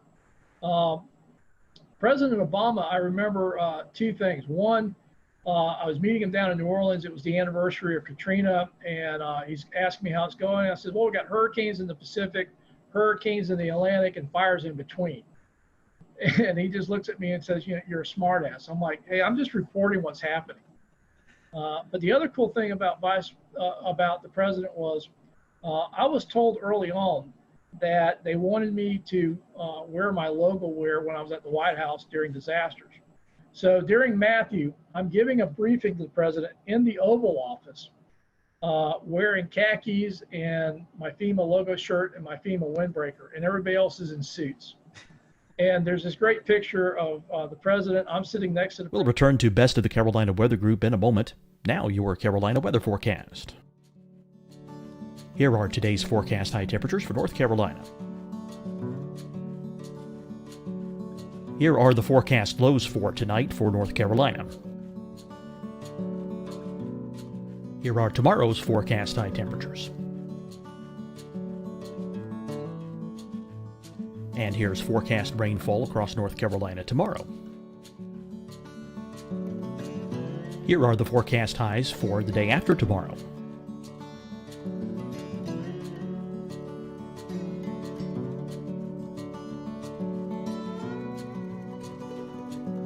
And here's the forecast rainfall across North Carolina for the day after tomorrow.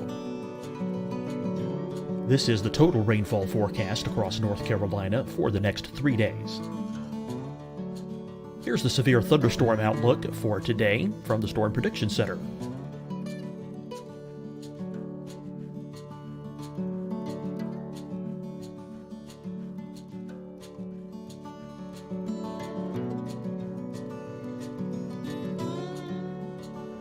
Here are the forecast high temperatures for today for South Carolina.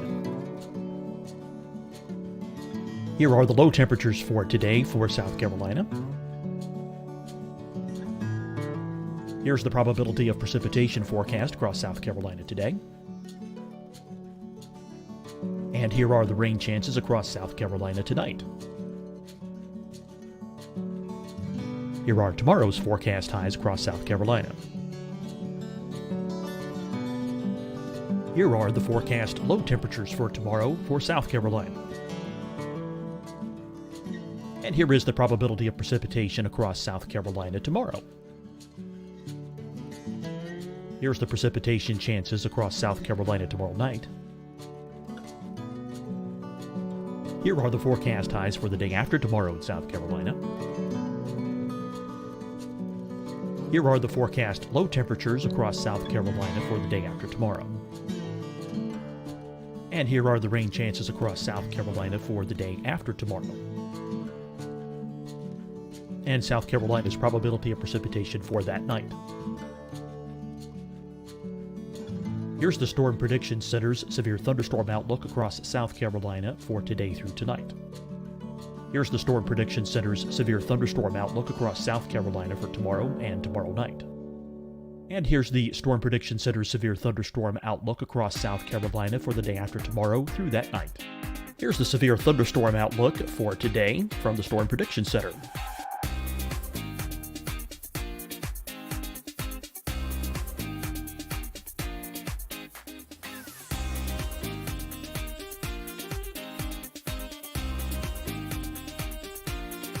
Now, here's a live look at weather radar across the southeast. Fight the spread and take a stand against coronavirus. Wear a mask in public. Stay at least 6 feet apart from others. And get tested. Join us and fight the spread. Visit scdhec.gov/COVID-19. Getting tested tested for COVID-19 helps you to take the steps needed to protect yourself, your loved ones, and your community. Find the testing location at scdhec.gov/COVID-19 testing. Hi, everyone. I'm Dr. Mandy Cohen, Secretary of the North Carolina Department of Health and Human Services. And when you follow the 3 W's, you protect your family and your neighbors from COVID-19. When you leave your home, practice your W's. Wear a cloth face covering, wait 6 feet apart, wash your hands often. Wear, wait, wash. We're in this together. Stay strong, North Carolina. Deciding when to wear a mask isn't about who you know or how well you know them. Just ask yourself, will I be with anyone I don't live with? If the answer is yes, get behind the mask.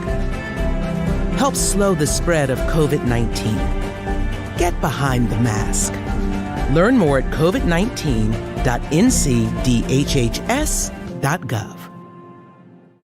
You'll see your Carolina weather forecast at 25 and 55 past. And now back to the best of the Carolina Weather Group on the all-new Carolina Weather Net.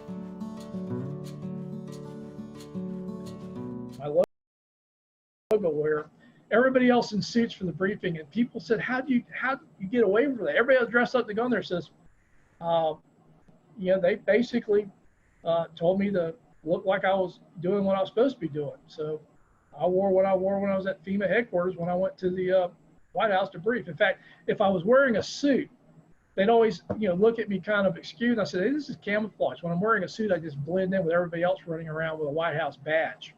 We certainly enjoyed having you. If you have a website, social media that account or anything like that, that our listeners and people who are viewing this can follow, how can they do that? Well, I tweet a little bit. I guess that's, you should be aware of that. So that's how we met. Yes. No, I'll tweet it, Facebook it, and LinkedIn it. Again, I've seen you guys out there. I've just, thrilled to be invited. Hey, we're now I feel like I've made it. I've been on the weather group, Well, we appreciate your time, and again, I have to send Marshall Shepard an email that says, I've been on your podcast, but it wasn't half as much fun as the Carolina. Craig, thank you for being with us tonight. Interesting conversation, and folks, again, it's very important to know the risk as we enter the COVID season or the hurricane season mixed in with the COVID, and hopefully you'll take Craig's advice as you prepare. So until next time, we hope you have a great week, and we'll see you back here on the Carolina Weather Group.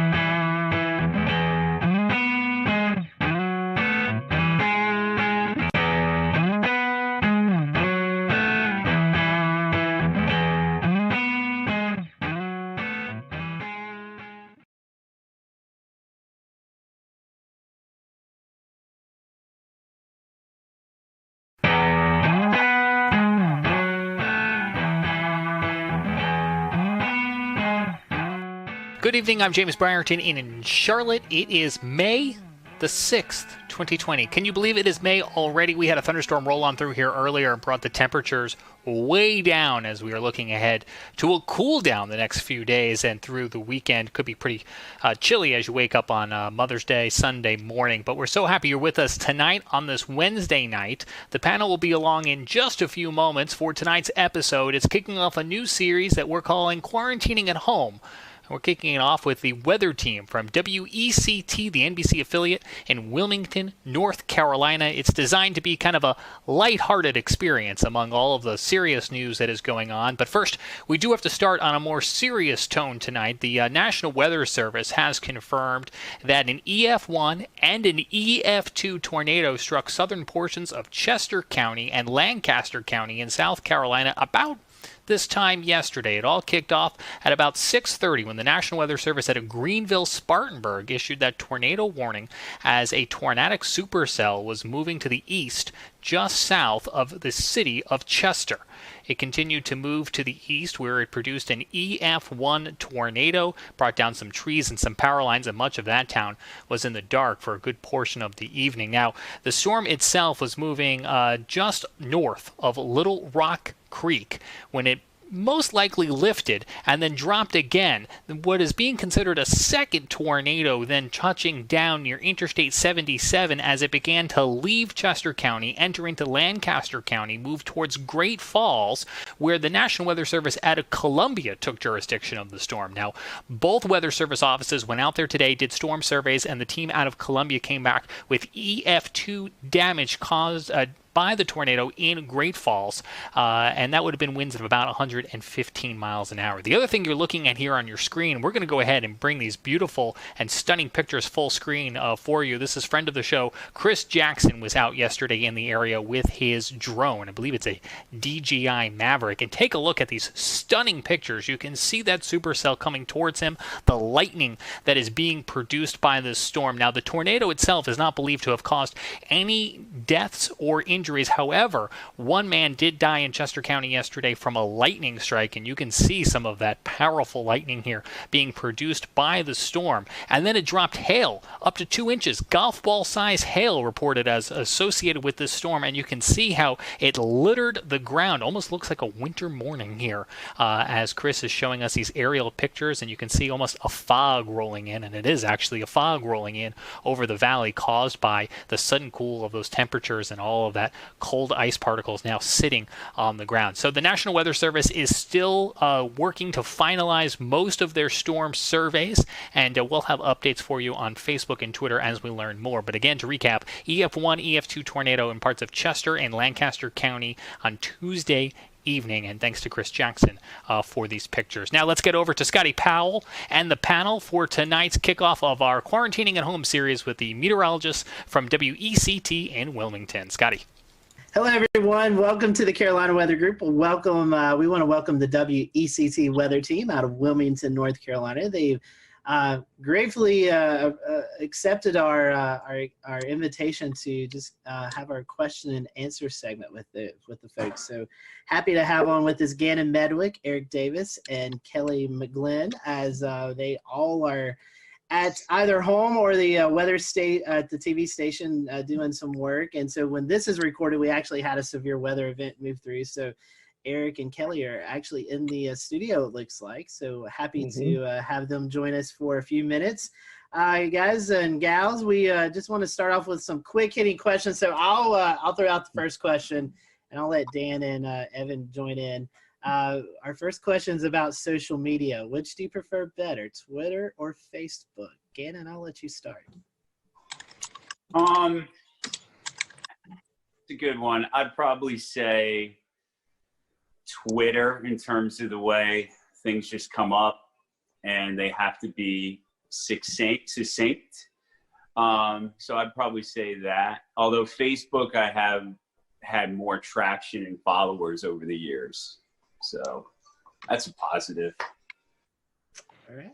Kelly, Eric? I'm personally probably more of a Twitter myself. I have a lot more followers on my Facebook page, but I think in terms of weather information, if you're looking purely for that, I think Twitter is definitely the way to go. But Facebook is definitely a different way to interact, I think, on a more personal level. Kelly, you have a choice? I would say I like to use Twitter for active weather events. I think folks tend to appreciate that more than Facebook, where it could pop up, days later. And, sometimes people will get that mixed up with actually what's going on outside. But in terms of Facebook, I think it's good because people like to see a personal side to you. So to get kind of who you are outside of the studio out to social media for people to kind of connect with you on that kind of level is why I like Facebook a little bit better than Twitter. Absolutely. Those are great answers. I'm going to hop in with one of my favorite questions from the list. What is your favorite weather disaster themed movie? I know there's one big forerunner here. That's a great, yeah. But again, we'll start with you. Weather disaster. The first one that popped into my head was Perfect Storm. Okay. With Mark Wahlberg and George Clooney back in the day. Like, someone said that last time. That's a good choice. Yeah, and it was kind of fun. I mean, you pick out in any weather and disaster themed movie that you pick out the inadequacies of the weather and the geography, and that gets you a little bit. But that one was fairly entertaining, I guess. Okay. Good. Kelly? The first thing that popped into my mind was The Day After Tomorrow. Oh, yes.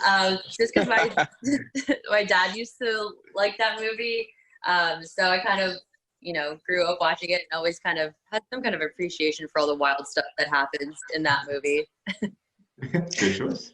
I guess mine would be Twister. That was out about the time I was graduating from graduate school or graduating from college. That's about they'll probably age myself a little bit, but I just love, cow, flying up in the air. That's classic. And there's a lot of liberties with that movie, but it's kind of a cool theme. I like it. Yeah, absolutely. Those are great. Yeah. Dan, you got one? Yeah, and I'm with you there. That Twister. Personally, I think if you haven't seen Twister at least a dozen times, you're missing exactly. out. But kind of in the same mode here. Back to you, Gannon. Kind of circling around. As far as music goes, do you have any favorite type of music, or even any music that kind of gets you in the mood for weather or weather-related music? There's really no weather connection to music, but that's an interesting thought. I wonder if there's something deeper going on that maybe I'm not aware of consciously. But if I'm in the forecast center, I'm listening to a variety of music. My couple of favorites are hip hop, either classic or modern. I like classic alternative, like 80s new wave, and I also like some classic rock, like Zeppelin and Pink Floyd. So I'd say that it's pretty rangy in terms of those styles. Gannon also likes to listen to rap too. He always has some sick rap songs. That was number one. Yeah, hip hop. Yeah. Not on board with the rap so much, but I'm a big 80s fan. Just love all kinds of 80s music. I mean, Michael Jackson. I mean, the range. Def Leppard. I like the hard rock, and some 90s stuff is good too. I'm gonna move to a different room. We also have Kelly might be moving to a different room. We Just have because we're hearing each other. A little bit of feedback, I think. We have Gabe Ross joining us. Gabe also a meteorologist at WCT. So Gabe, welcome. As Kelly's moving, we'll let you answer that question. Any favorite type of music for you?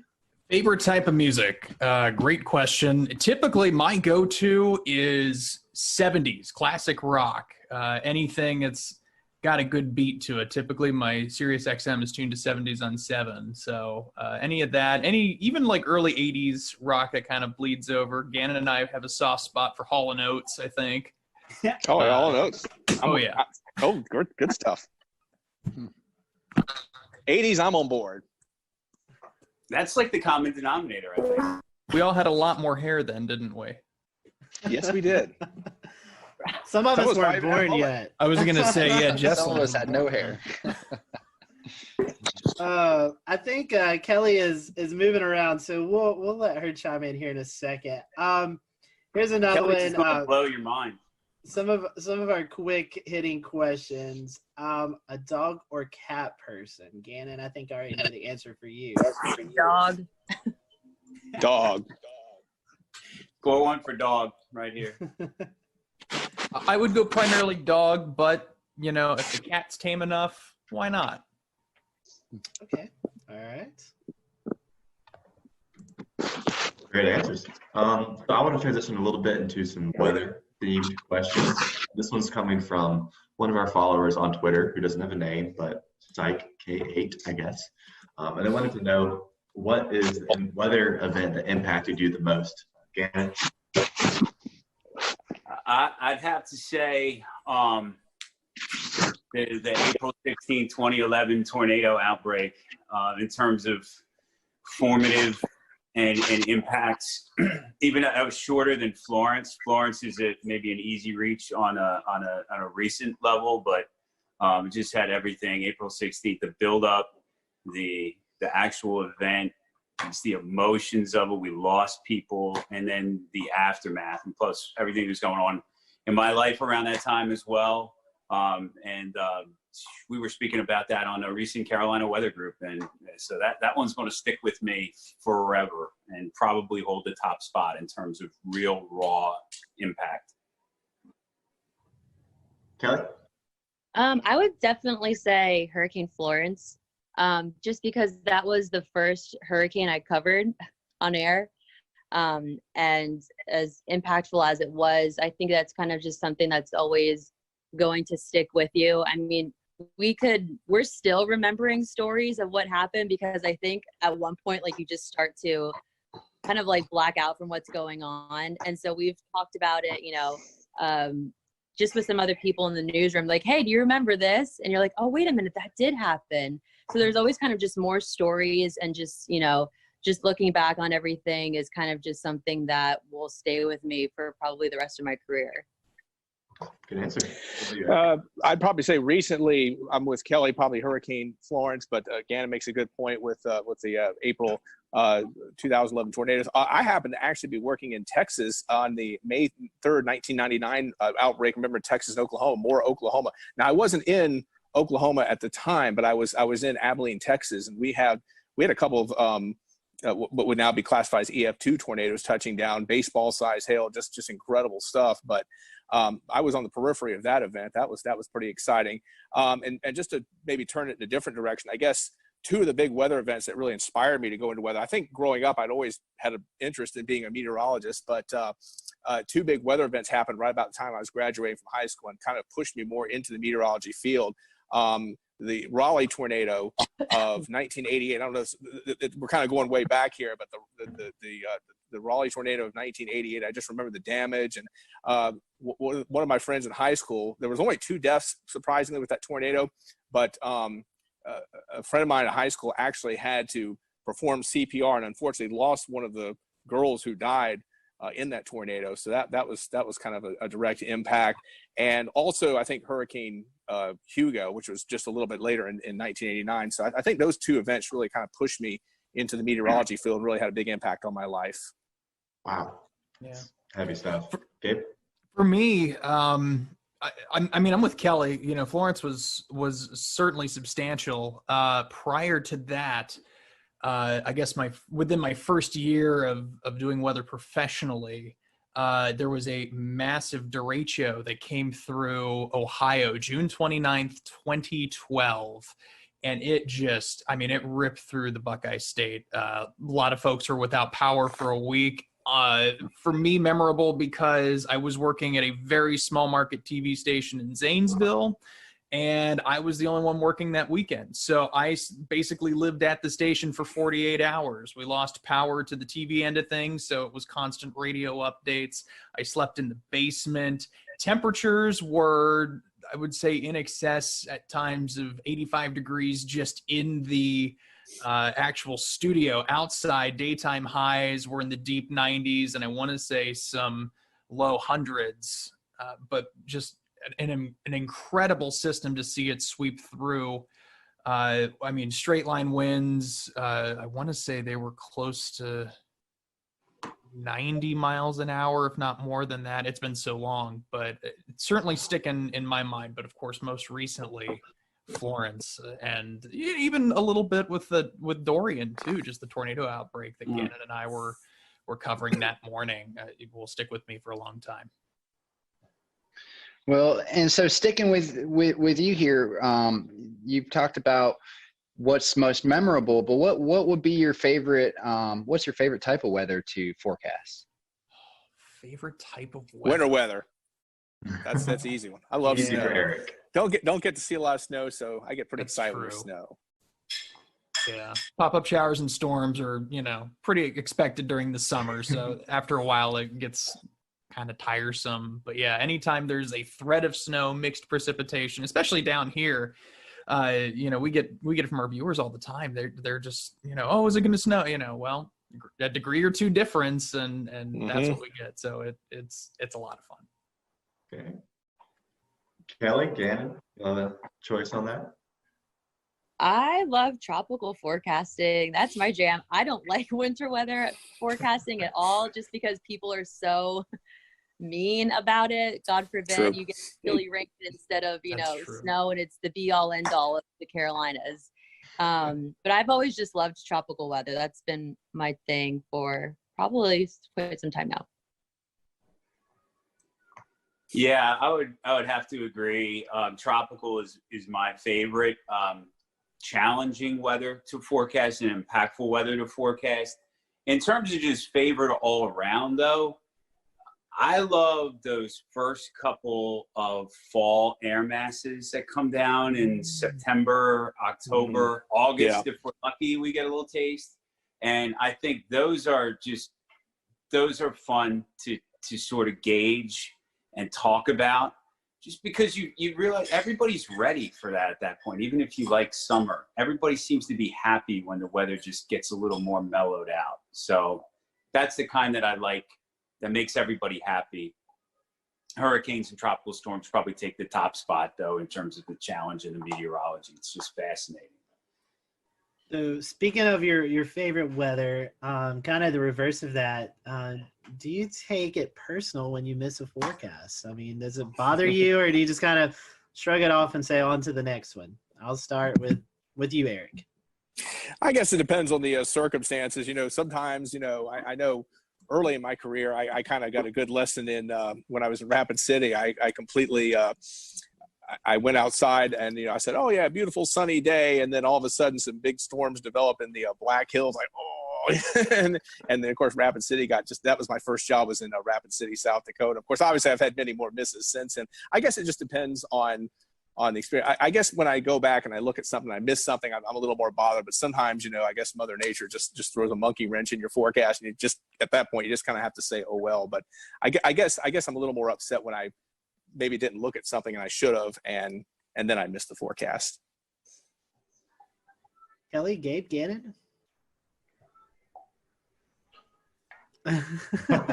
Ladies first. Yeah.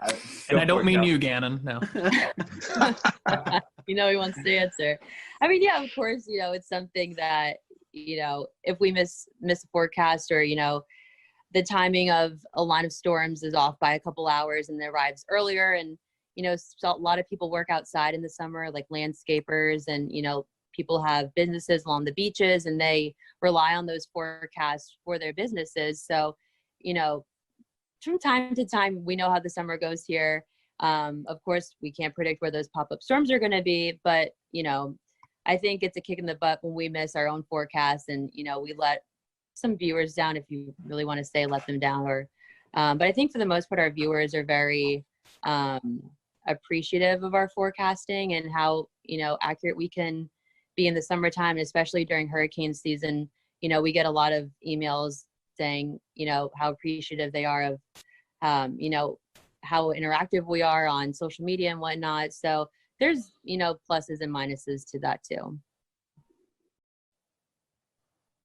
I don't really feel like I take it personally, except for you got to put your name and your face on your product, so that when your product is less than perfect, it reflects on you that way. So you can't help but be personal. But I think I've learned to kind of compartmentalize that and shake it off, if you will, maybe more than if I was a really young forecaster.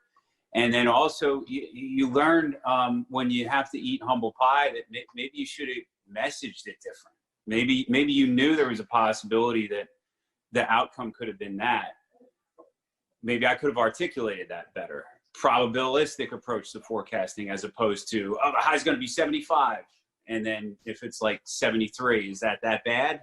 No, we're talking about the same kind of flavor. So yeah, take it personally, but grain of salt. But only because we have to put our name and our face on the product. Otherwise, treat the instance as a learning opportunity to do better next time. Yeah, I think you hit the nail on the head with that, Gannon. At least in my case, probably compared to the other Mets that are on the team, I'd say I have I won't say least experience, but I know these guys could write books on the stuff that they know. by comparison. And you know, when I miss a forecast, it is just that, a learning experience. And agreed with Kelly that our viewers, I think, are very generous. They understand that what we do is difficult, and you know, if it's a huge blow in the forecast, for instance, you know, cold air is rushing in and it comes farther south than we anticipate, and so instead of seeing highs in the mid 70s, we don't even make it to 70, and that, you know, becomes tricky. And to Gannon's point, you know, how could I have messaged that differently? You know, what steps can I take to be clearer about that message going forward? We blame it on the wedge here in Western North Carolina. It's all about the wedge. All right, Evan. So last time I asked this question with the WFNY crew, we got somewhat of an unexpected answer. So this will be interesting. What is your favorite model website, if you have one? Okay, I'll jump in. I use Weatherbell. I use the other ones like Pivotal and Tropical Tidbits occasionally. I probably need to use those a little bit more than I do, but I started paying the Weatherbell man, and I feel like I got, you know, once you pay for the ticket to the amusement park, we're riding every ride, you know, we're gonna use that all day. So that's kind of what I'm stuck on for the time being. It's good. I didn't get a Weatherbell account, but Pivotal just started charging. I was kind of using their Euro model, and then I think it was like Monday, I think they started charging. I was like, I kind of got to have something. Got to have my Euro. So yeah, I went ahead and just sucked it up and paid Pivotal. So I'm paying Pivotal. I'm with Gannon. I like Tropical Tidbits a lot. I'd say Pivotal and Tropical Tidbits are probably my two favorite. Okay. Complete agreement with the two of you. Pivotal, Tropical Tidbits. We'll return to Best of the Carolina Weather Group in a moment. Now your Carolina weather forecast. Here are today's forecast high temperatures for North Carolina. Here are the forecast lows for tonight for North Carolina. Here are tomorrow's forecast high temperatures. And here's forecast rainfall across North Carolina tomorrow. Here are the forecast highs for the day after tomorrow.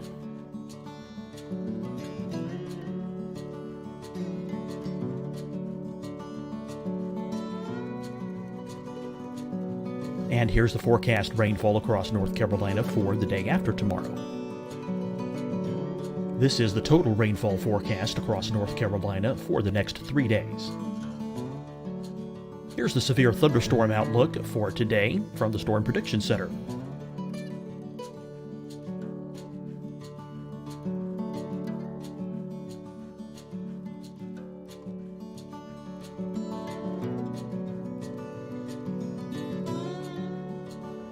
Here are the forecast high temperatures for today for South Carolina.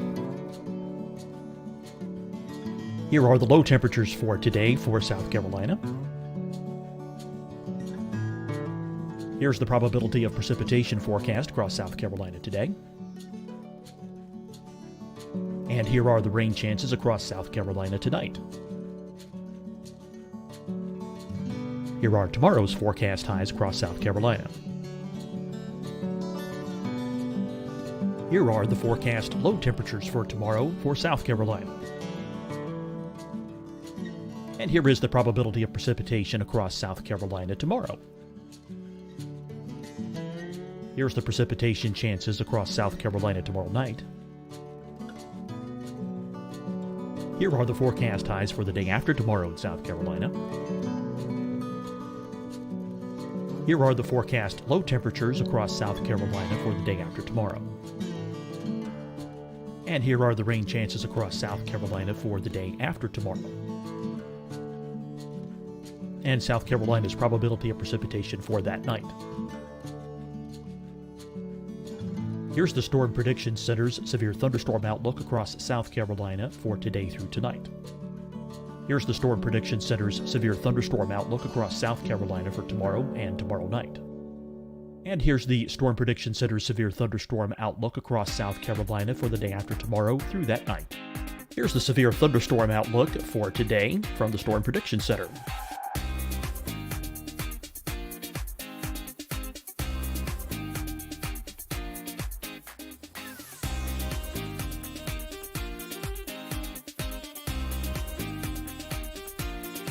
And now here's a live look at weather radar across the southeast. Fight the spread and take a stand against coronavirus. Wear a mask in public. Stay at least 6 feet apart from others. And get tested. Join us and fight the spread. Visit scdhec.gov/COVID-19. Getting tested for COVID-19 helps you to take the steps needed to protect yourself, your loved ones, and your community. Find the testing location at scdhec.gov/COVID-19 testing. Hi, everyone. I'm Dr. Mandy Cohen, Secretary of the North Carolina Department of Health and Human Services. And when you follow the 3 W's, you protect your family and your neighbors from COVID-19. When you leave your home, practice your W's. Wear a cloth face covering, wait 6 feet apart, wash your hands often. Wear, wait, wash. We're in this together. Stay strong, North Carolina. Deciding when to wear a mask isn't about who you know or how well you know them. Just ask yourself, will I be with anyone I don't live with? If the answer is yes, get behind the mask. Help slow the spread of COVID-19. Get behind the mask. Learn more at covid19.ncdhhs.gov. You'll see your Carolina weather forecast at 25 and 55 past. And now back to the best of the Carolina Weather Group on the all-new Carolina Weather Net. They're paying. It's been, since Sunday since I forecasted. So if they're paying now, then it looks like I'm going to have to knuckle down and get an account. Just ask old Gannon. He'll help you out there. Eric, can I That was a borrow good your side lawn, note, yeah. please? Yeah. What about you, Kelly? Do you I have a have to favorite? agree with the rest of the guys too. I like to use tropical tidbits, obviously during hurricane season, but I favor pivotal weather for severe weather. I just think they have different parameters than tropical tidbits has, and I like to use that more. Now, did those answers surprise you?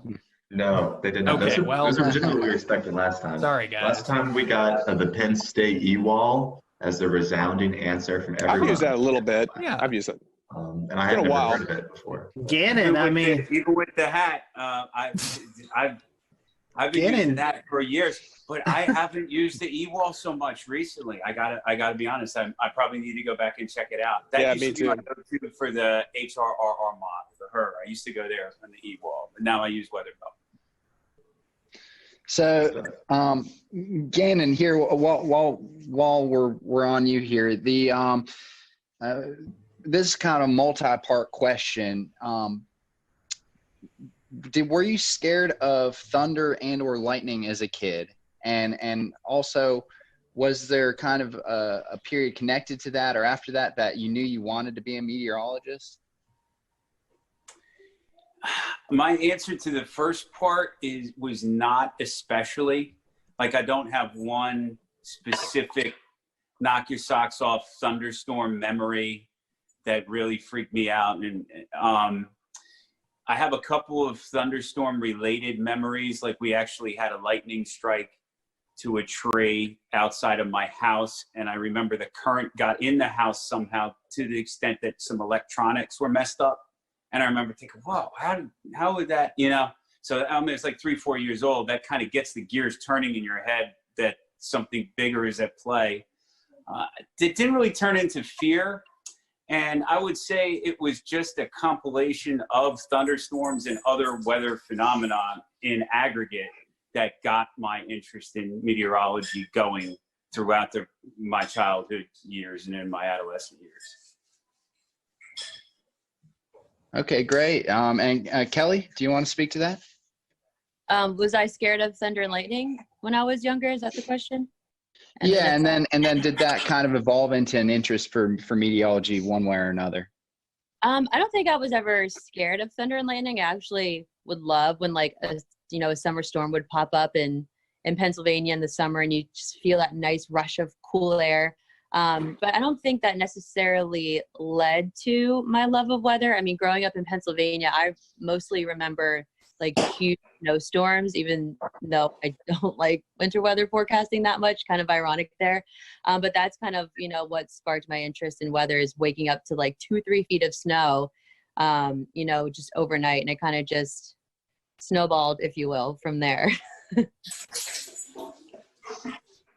I have to say I wasn't really that afraid of thunder and lightning. I certainly had an awareness of it. And one interesting thing is my house, I think when I was maybe 15 years old, was struck by lightning, or at least some streamers got into our house. And I remember my mom was making spaghetti that day, and she was cooking spaghetti sauce on an old cast iron pan, and the lightning actually burned a hole in the cast iron pan. I remember that very, very vividly.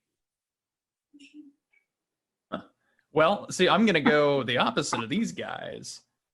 I was scared to death of storms growing up, and I think doing weathers has helped me over the years, of course, get over that.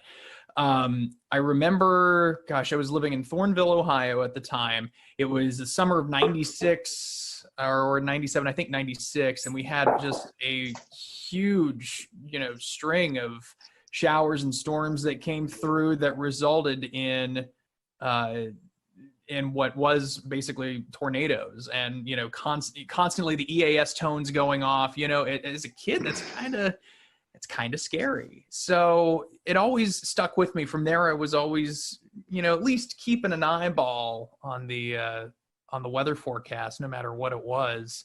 And then when I got to college, I had actually, long story short, my folks had us grow up basically in TV. They were both TV personalities, TV managers in Columbus, Ohio. Got out of it for a little bit, and then college came around, and then got back into it. And so I started on the news end, and then I actually dated a meteorologist my junior year of college, and then that sparked the love of weather. So the relationship didn't last, but my love of weather from there on did. At least you had something lasting from that. We'll call it a nice parting gift. Another question, and then we want to kind of get to some more fun questions. While we're taping this, we've been going through some crazy times in the country with the COVID-19 pandemic. So this is kind of another two-parter question. A lot of folks have been able to do weather from home, a lot of meteorologists. So my question is, what are your thoughts on doing weather from home, and what do you think the future of meteorology looks like? Do you think we can incorporate this more into your daily routine of what you guys do on TV? Whoever wants to start, I'll let whoever. Well, my thoughts of weather from home is I think it's a great way to offer the service, the public service of distancing as you can. We've kind of followed the guidelines at work from our middle and upper managers, and we're kind of, as weather in terms of directives, the last off the boat, really. A lot of our anchors have been broken up, and our reporters have been taken away. Some of our producing has been doing sales, etc. But they've left us in place. But I mean, I think it's great when it can be done. I know Gabe has a great setup that he's probably going to speak to, and but I'm enjoying watching some of the setups and the creative things that people have in other media markets. Every little bit helps, I suppose. Yeah, Gannon's right about that. I for sure think that this entire outbreak is going to change the landscape. Are we going to be doing this completely at home from now on? No, but certainly we have a baseline of what to do in the event that we can't be at the station. I mean, it's really no different than doing live shots, but the key is going to be for stations to help as much as they can their meteorologists, their anchors, reporters, utilize the technology they have, or provide them with the technology they have that is comparable to what they would have if they were in the building.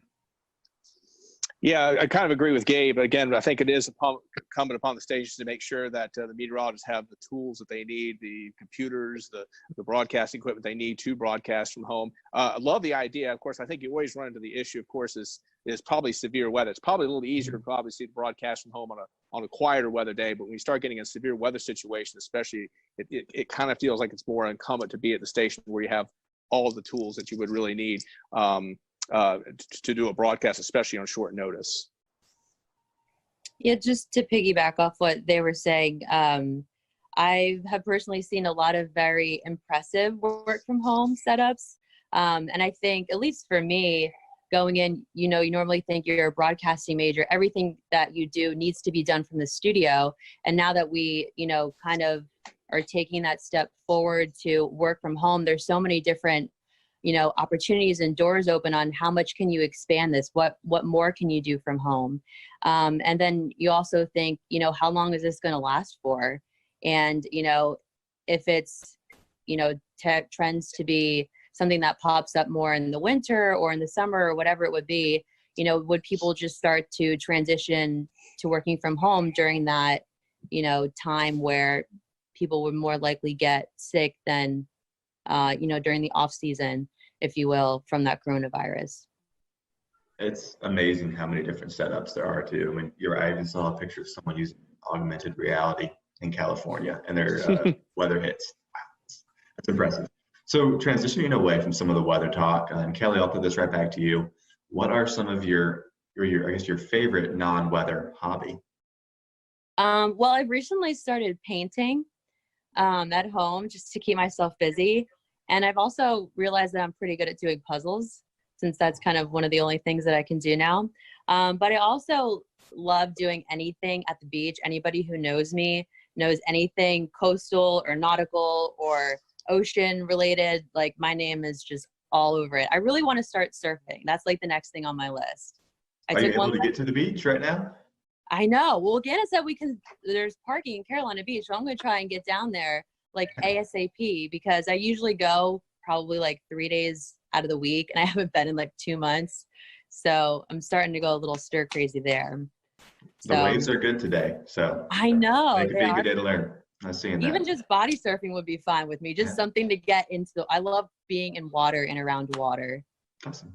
Good choices. Eric? Well, I don't get to do it enough, but I like to play tennis with my son. Obviously, in recent years, I've been having raising my kids, but now they're kind of getting older. So actually, probably in the future, I'm going to have a little more time to myself. But yeah, I love sports. I like golf. I'm a terrible golfer. I haven't golfed much recently, but I do love the sport. Obviously, I love just getting out, walking around. And obviously, when I go to neighborhood swimming pool, beach, things like that. Pretty simple guy. Wouldn't say I'm real complicated, but those are the kind of things I like. We found out during a photo shoot that Eric has got some pretty awesome hoop skills. Oh, yeah. This was. Need to get in shape. I got to get in shape though. That's the first thing. Well, yeah, is there but any video of this? I feel like someone recorded some cell phone video with it. I'm not 100% certain, but I could shoot a little ball of the day. I could.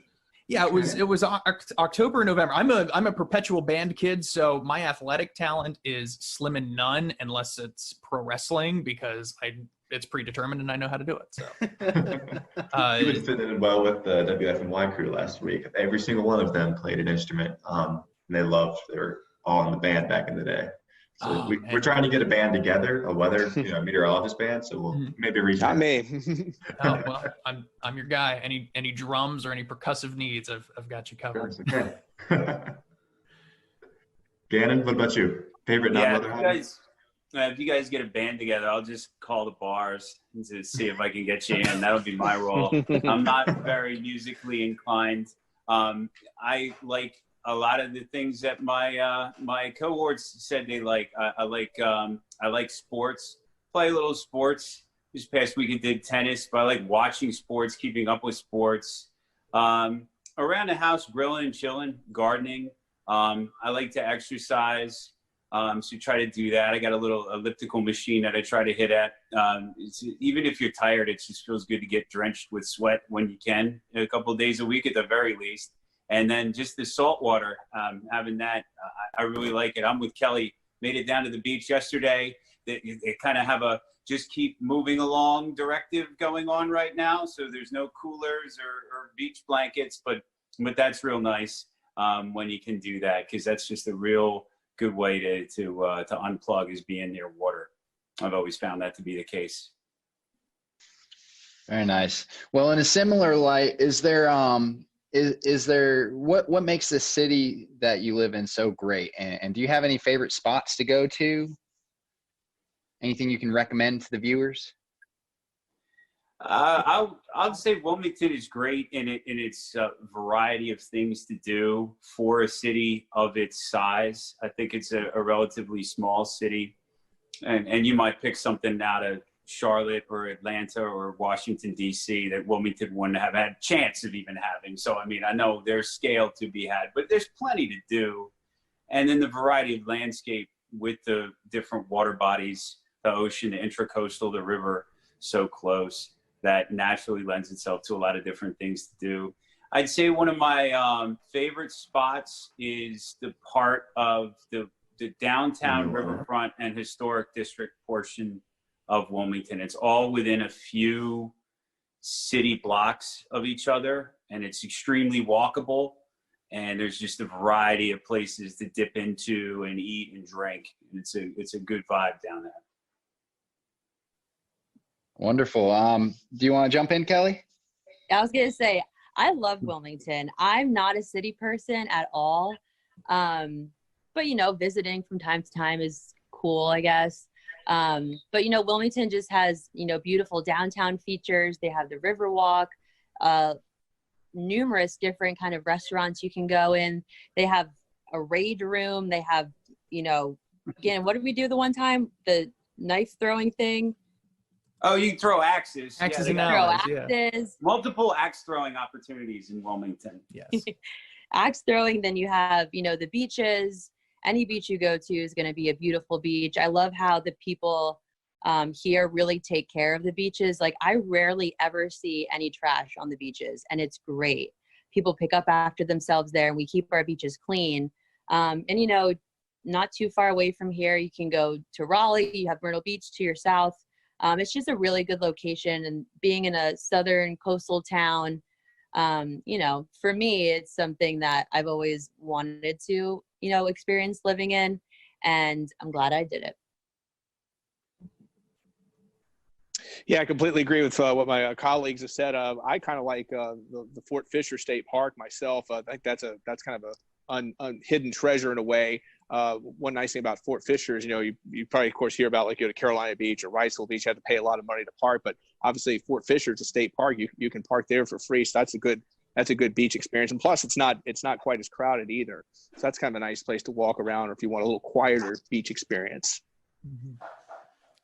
I'm for sure more of a Wrightsville Beach kind of guy. I live near Wrightsville Beach, so I can very easily run or, you know, jog to the beach and get in and around there, kind of the Mayfair area. Also, really just basically from here up through like Surf City, North Topsail, some of those places, they're a lot of fun.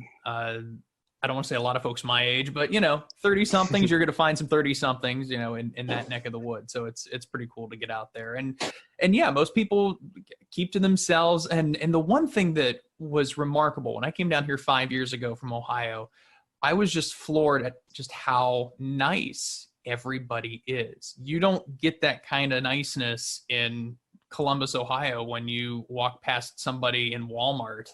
Oftentimes it's what are you looking at me for? Like, what's going on? You know, here it's like, hi, how are you? Oh, wow, I didn't get cursed out. That's incredible. So it was a nice change of pace. So I love the people down here and the scenery just as much. Well, you know what they say is that people who are at the coast often are have a little bit more of a relaxed personality and are generally happier, right? That's true. And it sounds like we all need to try the Riverwalk too, if we haven't done that. I know that's, I'll have to put that on my list. Worth it. But I think, Evan, you have one more question to follow up with, and we'll go with that. Yeah, so one last very short, very silly question to kind of end us off for the eve or the afternoon, I guess. Gannon, start with you. Really philosophical here. Is a hot dog a sandwich?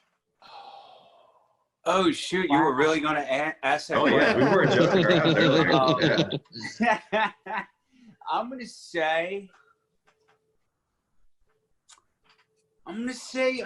yeah, like a square is a rectangle, but it's a square. What goes on? What goes on your hot dog, Gannon? Tell us what's your toppings. Oh man, I haven't had hot dog in years, but I had like brats, so same kind of thing. It's mustard and then sometimes pickle relish, but definitely mustard. I like the rectangle is a square is a rectangle, whatever. That's good. That's good logic. I got mathematical on you. I'm going to say yes, because if it's between two pieces of bread, in my mind, that qualifies as a sandwich. Very, very simple criteria. If I have to have a hot dog, I'd probably say chili, mustard, and some onions. Got to throw some onions on it too. Okay. Well, by that criteria, quesadilla is a sandwich too, then, right? Oh, sure. Yeah, that's for the next show. It's got to be bread. Hot dog That's kind of a bread. parallelogram. Gabe, Kelly? I'm stumped. Would never consider a hot dog a sandwich, but I guess if you think about it, kind of. Yeah. I don't know. You know, in elementary school, when, they'd send out the list of what's for lunch or whatever, they actually would have for us hot dog sandwich, which is okay, small town Ohio, great. But I guess it would be considered a sandwich in that regard. I mean, if that's the same thing with, with a hamburger, I guess it's technically a sandwich between two pieces of bread, like Eric said. So in my case, I'm with Eric though. I like chili on my hot dog, and I am a cheese fiend. So whether it's nacho cheese, cheddar cheese, you name it, load it on there, good to go. So Gabe, on my hot dogs, I do the cheese rotel dip. You can mix the rotel and the cheese to get with a little bit of chili. It's good. Oh yeah. Oh, and bacon too. Duh. We're planning in my front. A little bit of bacon on there, just for some taste. Awesome. Kelly, what's on your hot dog? I'm still figuring out if a hot dog's a sandwich over here. I haven't even gotten past the first question. But I guess, I don't know, kind of just the classic hot dog kind of gal, onions, mustard, ketchup. What's that one hot dog place in Southport that's now in Wrightsville Beach, guys? Do you know what I'm talking? The Trolley Stop or something like that? Maybe it. Yeah. They have a bunch of really cool, different kind of hot dogs there. So I don't know. Is a hot dog a sandwich though? This is a question that's going to have to come back every time we do this now. So, I bet I like y'all's answers. These were good. I bet for you guys watching, you never thought we was going to talk about hot dogs on this show. But we are going to start to close up. So I would love to give each and every one of you the opportunity, if our followers and listeners find themselves in Wilmington, how can they find you on the social media platforms so they know what the weather's going to be like when they're visiting the Wilmington area? Gannon, I'll start with you. Thanks, Scotty, and thanks, guys, for the opportunity to hang out. I'd like to revise my answer on the hot dogs to include chili, first of all. But also, if you're in Wilmington, you have any interest in Wilmington weather, I'm at Medwick, just my last name, on Twitter, at Gannon Medwick, all one word, on Instagram, and then meteorologist Gannon Medwick -WECT is the search for Facebook. So I'm on all of those three places. Forgot my Instagram. I'm gonna have to remember that. But on Twitter, I'm at Eric Davis, WECT, ERICDAVIS, WECT. Meteorologist Eric Davis -WECT. You can find me on Facebook. I'll have to get back to you on the Instagram. I forgot for the moment. I have it, Eric. It's WX Eric D 10. WX Eric D 10. There you go. That's Instagram. Thank you, Gabe. Quick search. My Twitter is at Kelly_WX.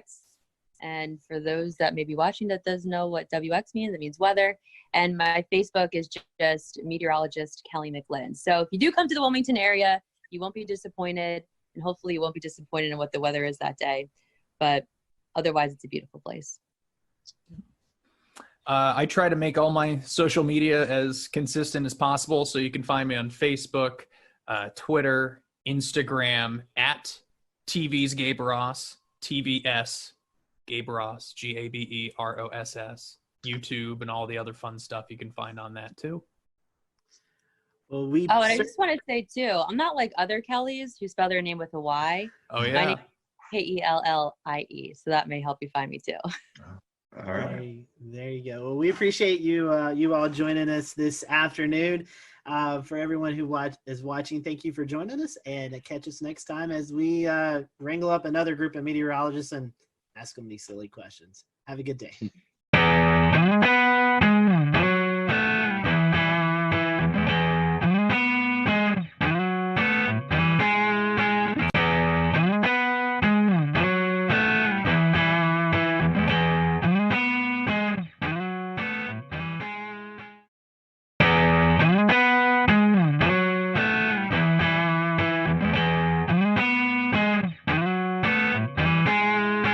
Thanks, James, and welcome everyone to the Carolina Weather Group, Quarantining with Mets. We're happy to be joined by the WMBF weather team out of Myrtle Beach, South Carolina this afternoon.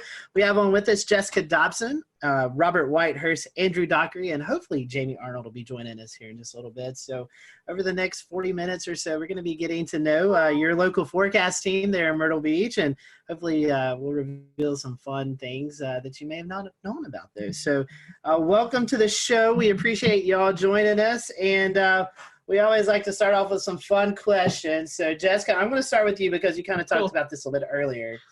Iced coffee or hot coffee? Which do you prefer? Usually iced coffee all the way. I've been on this whole whipped coffee kick. Andrew hasn't heard me shut up about it for a long time now, but iced coffee on most days, unless it's like winter outside. And then sometimes I'll go for a warm cup, but usually iced. Andrew and Robert, you guys have a choice? I would say I'm an iced coffee guy. I wasn't until I moved here into Myrtle Beach. And once you get into the humidity here. We'll return to Best of the Carolina Weather Group in a moment. Now your Carolina weather forecast. Here are today's forecast high temperatures for North Carolina. Here are the forecast lows for tonight for North Carolina. Here are tomorrow's forecast high temperatures. And here's forecast rainfall across North Carolina tomorrow. Here are the forecast highs for the day after tomorrow.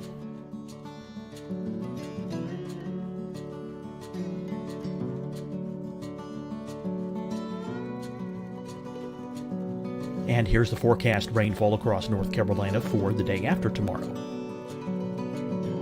This is the total rainfall forecast across North Carolina for the next 3 days.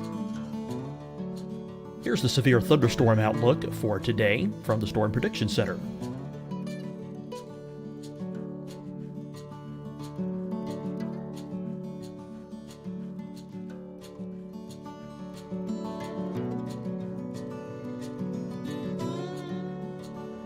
Here are the forecast high temperatures for today for South Carolina. Here are the low temperatures for today for South Carolina. Here's the probability of precipitation forecast across South Carolina today. And here are the rain chances across South Carolina tonight. Here are tomorrow's forecast highs across South Carolina. Here are the forecast low temperatures for tomorrow for South Carolina. And here is the probability of precipitation across South Carolina tomorrow. Here's the precipitation chances across South Carolina tomorrow night.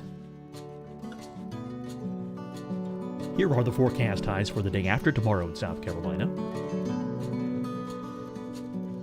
Here are the forecast low temperatures across South Carolina for the day after tomorrow. And here are the rain chances across South Carolina for the day after tomorrow. And South Carolina's probability of precipitation for that night. Here's the Storm Prediction Center's severe thunderstorm outlook across South Carolina for today through tonight. Here's the Storm Prediction Center's severe thunderstorm outlook across South Carolina for tomorrow and tomorrow night. And here's the Storm Prediction Center's severe thunderstorm outlook across South Carolina for the day after tomorrow through that night. Here's the severe thunderstorm outlook for today from the Storm Prediction Center.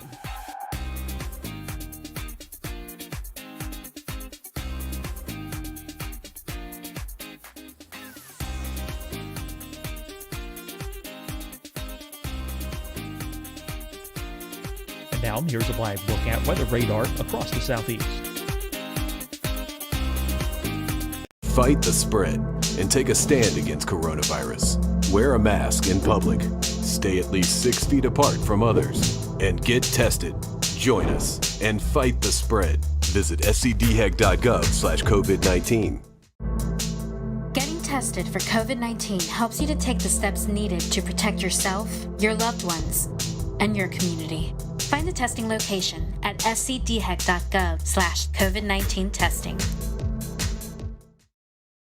Hi, everyone. I'm Dr. Mandy Cohen, Secretary of the North Carolina Department of Health and Human Services. And when you follow the 3 W's, you protect your family and your neighbors from COVID-19. When you leave your home, practice your W's. Wear a cloth face covering, wait 6 feet apart, wash your hands often. Wear, wait, wash. We're in this together. Stay strong, North Carolina. Deciding when to wear a mask isn't about who you know or how well you know them. Just ask yourself, will I be with anyone I don't live with? If the answer is yes, get behind the mask. Help slow the spread of COVID-19. Get behind the mask. Learn more at covid19.ncdhhs.gov. You'll see your Carolina weather forecast at 25 and 55 past. And now back to the best of the Carolina Weather Group on the all-new Carolina Weather Net.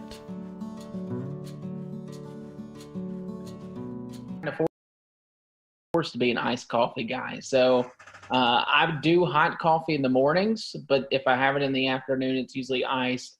And yeah, that whipped coffee, Jessica talks about it nonstop, and it is very good. I wouldn't steer you wrong. Yeah, I think it's 50-50. It depends on the season. And it depends on where you're getting the coffee from. Ooh, Dunkin', I love Dunkin's hot coffee. I'm not a big fan of Starbucks hot coffee, but I like Starbucks iced coffee and cold brew better than the iced coffee at Dunkin'. That is a well thought out answer.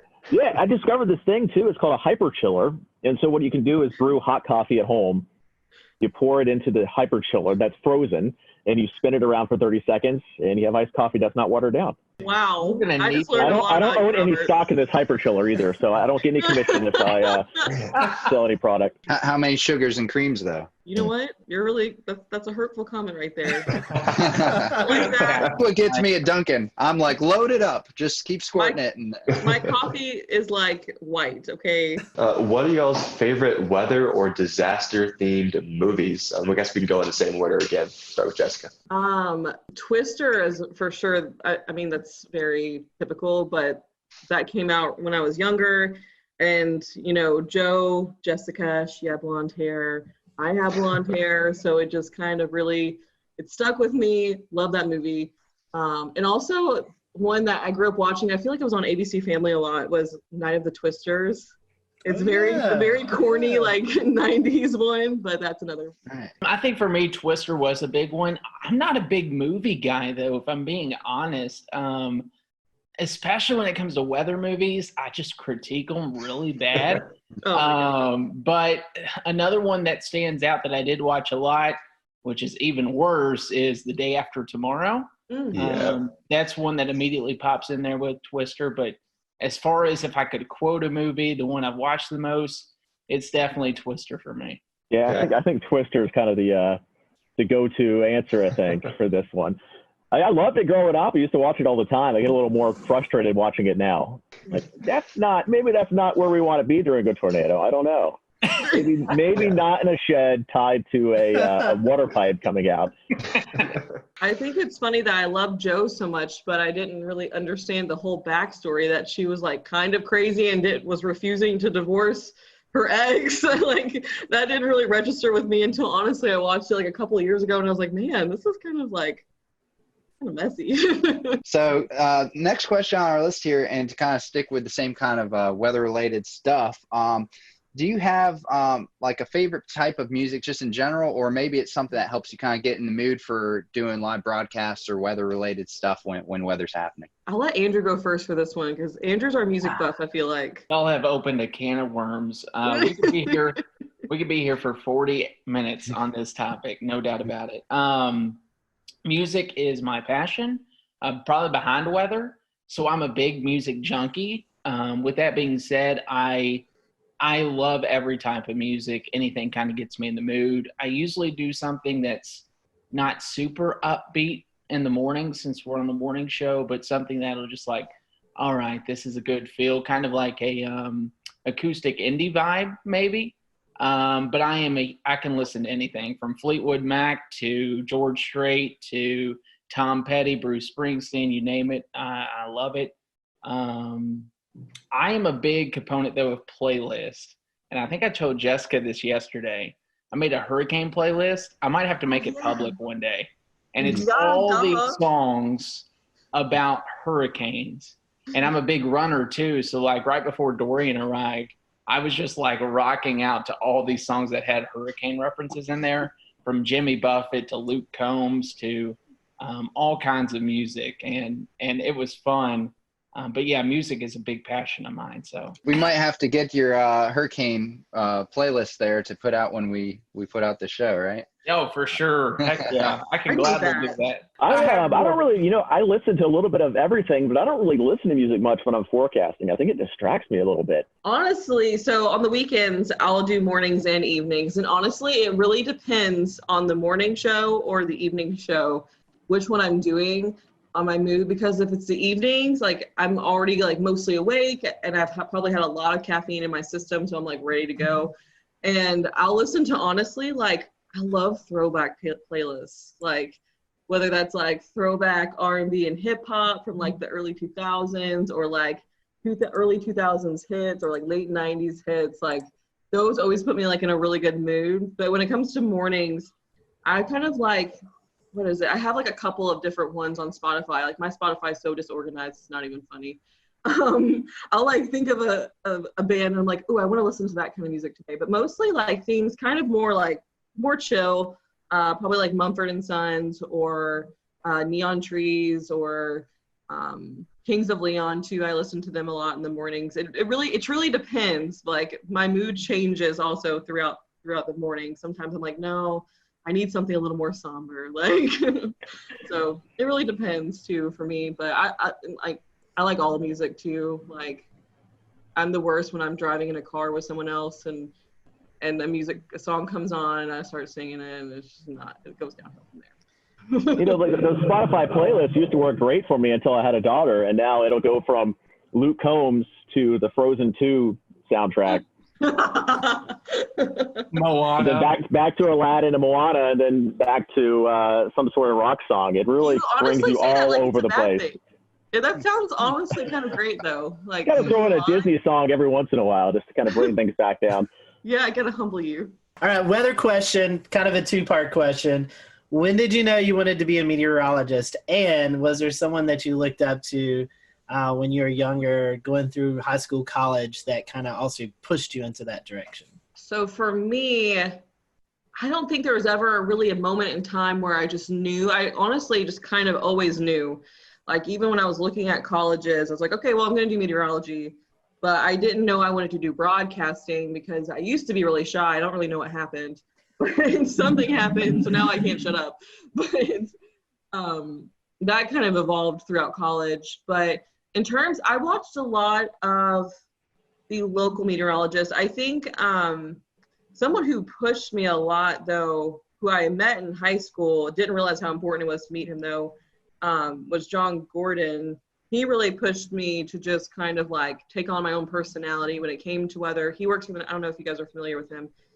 He used to actually be a hurricane hunter. Now he's the MIC at the National Weather Service in Louisville. And I volunteered with him one summer and like it totally changed everything for me. But I always grew up watching the meteorologists on air. There weren't always a lot of females though, so it was kind of hard for me to I never really had one specific person I looked up to. Because I kind of watched them all. So, yeah, long story short. I think for me, I was in 5th grade. I grew up terrified of thunderstorms. Couldn't stand them. And I turned to the people on TV to kind of guide me through the storm, as corny as that sounds. My mom was in TV her whole life. She's behind the scenes. So she is a research director. She's been doing that for years. And I kind of had a firsthand experience into what broadcast meteorologists do. So I would go to work any chance I got with mom and shadow all these meteorologists and be like, hey, listen, I don't like storms. And that actually grew a passion more out of fear back when I was in 5th grade to, oh my goodness, this is crazy. The power of the atmosphere is so amazing. So I think the big mentor for me was Kevin Harnett growing up. I met him in elementary school. I kind of went with him. He's in Louisville. Jessica and I are from the same town, same city, went to the same college. But I got to shadow him all the way from elementary school through middle school, through high school, through college.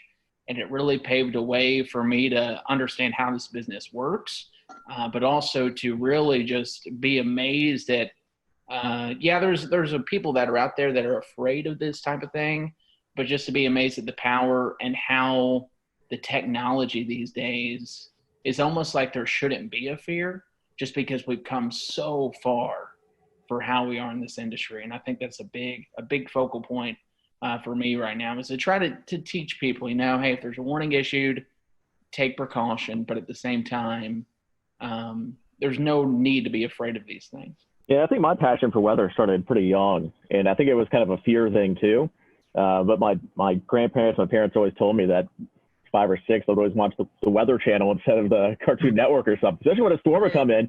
And then I would go into a closet and watch the Weather Channel because the storm scared me, but I was so interested in it. And especially my mom has kind of pushed me into weather because I was so passionate about it growing up. But we would go storm chasing in Florida. Whenever a hurricane would go by, we'd go down to the beach. I remember Flo going up the coast, and we were down at the beach looking at the wind gusts. And whenever a storm would come by, we would do that kind of stuff. So it's something I always wanted to do. And I don't know if I really had a favorite meteorologist growing up. I watched a lot of the Weather Channel and local. We had Tim Deegan in Jacksonville. I think he's still there. He's been there a long time. John Gahn there as well. So I think growing up in Florida, hurricanes was kind of my passion, and that's always been still my passion. That's why I'm still in the Southeast. So this is maybe a question that has been a little bit controversial in the past. We've had some interesting answers. But model websites, you see model output all over Twitter and Facebook and anywhere that social media exists. Do you have a favorite website? So in college, we always used Pivotal and COD, or College Up to Page. And so in college, I got so used to those that those kind of, I'll use other ones. I can never remember the one we use now. I think, Robert, you have it on our computer, or it's your account. But that one's good too. But I always end up, I think, going back to COD and then, or Pivotal, because I don't know, I just always like Pivotal, the colors, I don't know. And then when it comes to COD, I like their satellite data a lot. I always go to their satellite, their surface analysis. So I am a weird one when it comes to models. Twister data, does anyone remember that site back in the day? How the color table was so great, but the features were a little I'm a big fan of ensemble forecast and having a ton of variety on a website. So simple is great. Otherwise I get distracted. So I try to do COD throughout a 48-hour window. And then I transfer over to weather models, which Robert and the team use, and then WeatherBell. I love WeatherBell. I love weather models. And those two are I would say my 1 and 2. But if it's coming to a quick 48-hour look of a forecast, it's usually Pivotal Weather or College of DuPage if I need to get something out quick. Otherwise, I'll spend way too much time on the other two. Yeah, I think a lot of them, each have their strengths. Yeah. Like a Pivotal Weather with the clickable soundings for the Euro and the UK Met and all the extra data now. That's great. You can't really find, I don't know where else you can find that kind of stuff right now. Obviously, you could break down the levels yourself on WeatherBell or weather models, but to have those clickable soundings for the Euro and the UK Met, great. We were big into WeatherBell, and then when Ryan went over to weather models, we kind of gave that a try, and I think they're both great.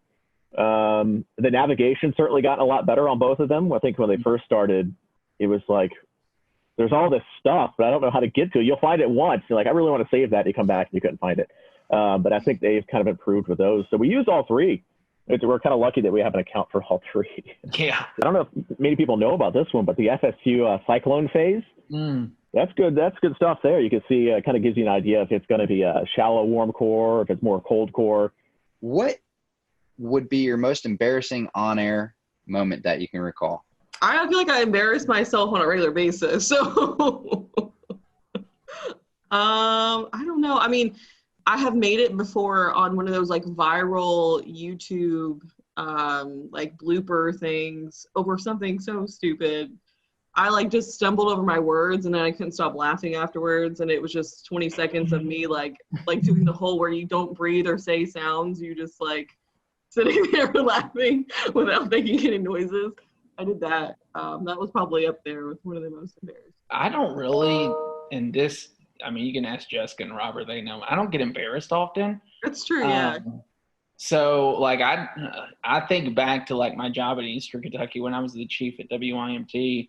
I would go out and do face paintings right before main weather and dance with people to learn, like, a jig or whatever it was. So I've done probably a lot of embarrassing stuff, but to me, I was just doing it just because it was interactive. But something I did not plan that happened was I did a whole main weather and Twitter blew up. This was back at Bowling Green, and it was obvious that my fly was down the entire time. So that was the only thing I can think of. I will never remember or forget that day. But other than that, everything else it takes a lot to embarrass me, but that day certainly did. This isn't a bad one, but we have a Hurricane Expo we do every year. And I went to a little girl who was with her dad and a live interview. And I asked her, hey, are you having a great time here? And she looked at me and said, no. And I had no idea what to say. I was like, oh, well, there's some fun stuff over there. Back to you. You didn't respond with, I like turtles, right? And this is the thing with kids. They'll tell you the truth. They're not going to sugarcoat it. Storm chasing. I know Western Kentucky goes out in the storm chasing every year. Have you guys been storm chasing? Any memorable events from that? Oh my gosh. Storm chasing. I went twice. And best 2 weeks of my life, both times. Like, hands down. Like, second time, they were both great for different reasons. The first time I was in 2016, in May of 2016, which I don't know if you guys remember or not, but that was the whole Dodge City event that unfolded, which was the craziest day of my whole life.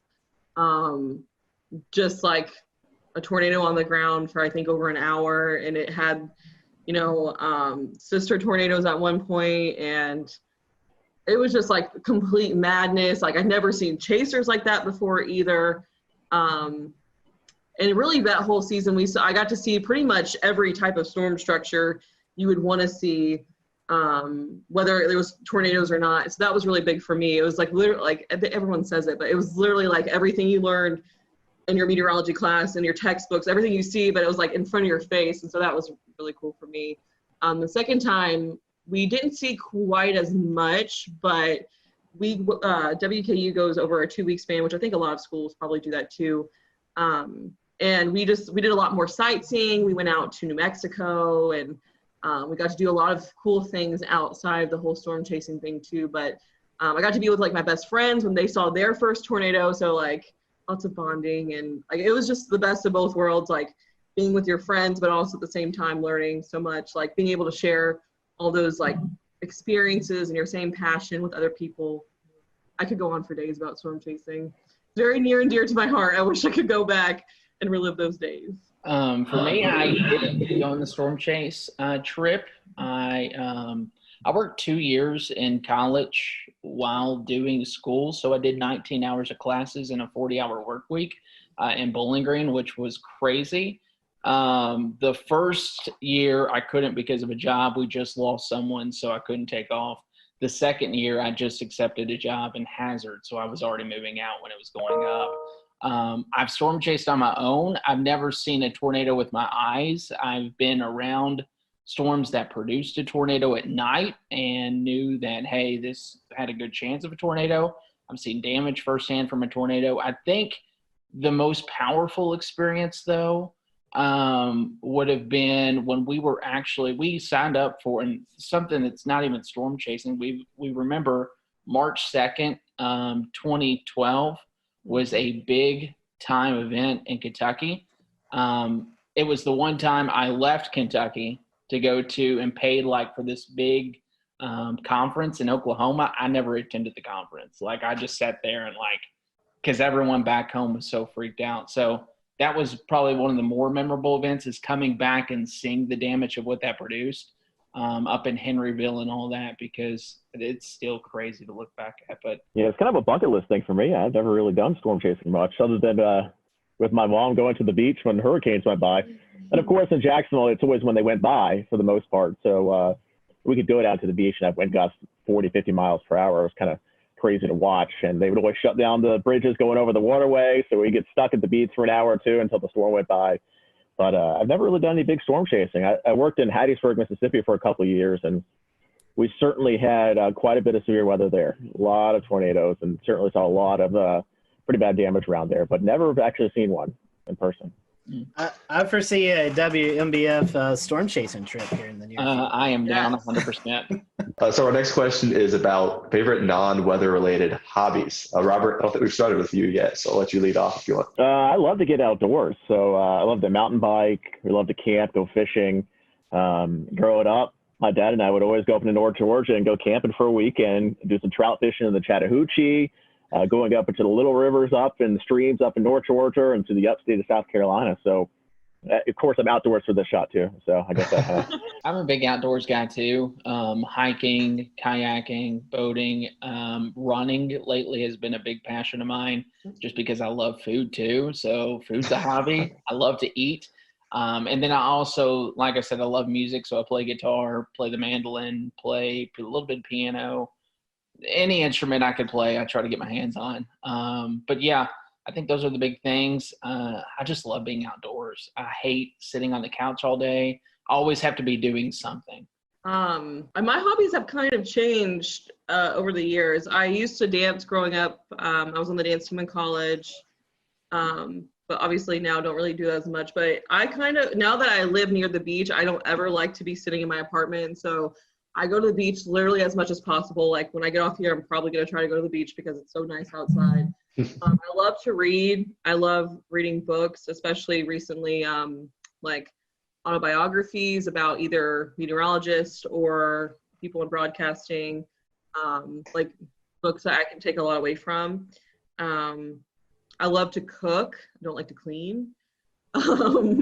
But I like to cook pretty much any chance I get, and I like to experiment and try to, like, if I can't, like, recreate like really good dishes from places I like, so I'm not as tempted to eat out as much. But it's really hard in Myrtle Beach. I plan on eating my way through this place. So yeah, and then hanging out with my cats. Since all three of y'all like doing stuff kind of around the city and stuff, is there a shout out to some of the places or things that you like the most? What makes your city so great? Can you name a couple favorite spots? Beach. Any particular part of the beach? Yeah, I mean, there's a couple spots here. I mean, everybody kind of, when they come to visit, they go to downtown Myrtle Beach, and it gets a little busy, a little crazy. I think the locals go a little farther north or a little farther south, and it gets a little quieter, and you can actually relax a bit. So maybe that's if you're going to come to visit Myrtle Beach, try to branch out from just downtown Myrtle Beach. There's a lot to offer up and down the coast. And that's the thing with Myrtle Beach. They want to stay as close to the beach as possible, the buildings and the homes. So instead of going inland, everything here is built up and down the coast. So you have to kind of go quite a bit to see everything. But it's worth a visit from North Myrtle Beach all the way down to Merrill's Inlet. Pawleys Island's beautiful, a little farther to the south of Myrtle Beach. Yeah, I will agree with that. And the food is great too. You can go all the way up into North Myrtle Beach and hit up portions up near downtown North Myrtle down to Barefoot Landing. I think a Flying Fish is a great seafood place there. Highly recommend that. It's a 48 catch to plate rule, so everything is super fresh, 48 hours. And then I'm a big South Strand guy. So what we say about South Strand, south of downtown Myrtle Beach, Surfside, Garden City, Murrells Inlet, the marsh walk Yes. is beautiful.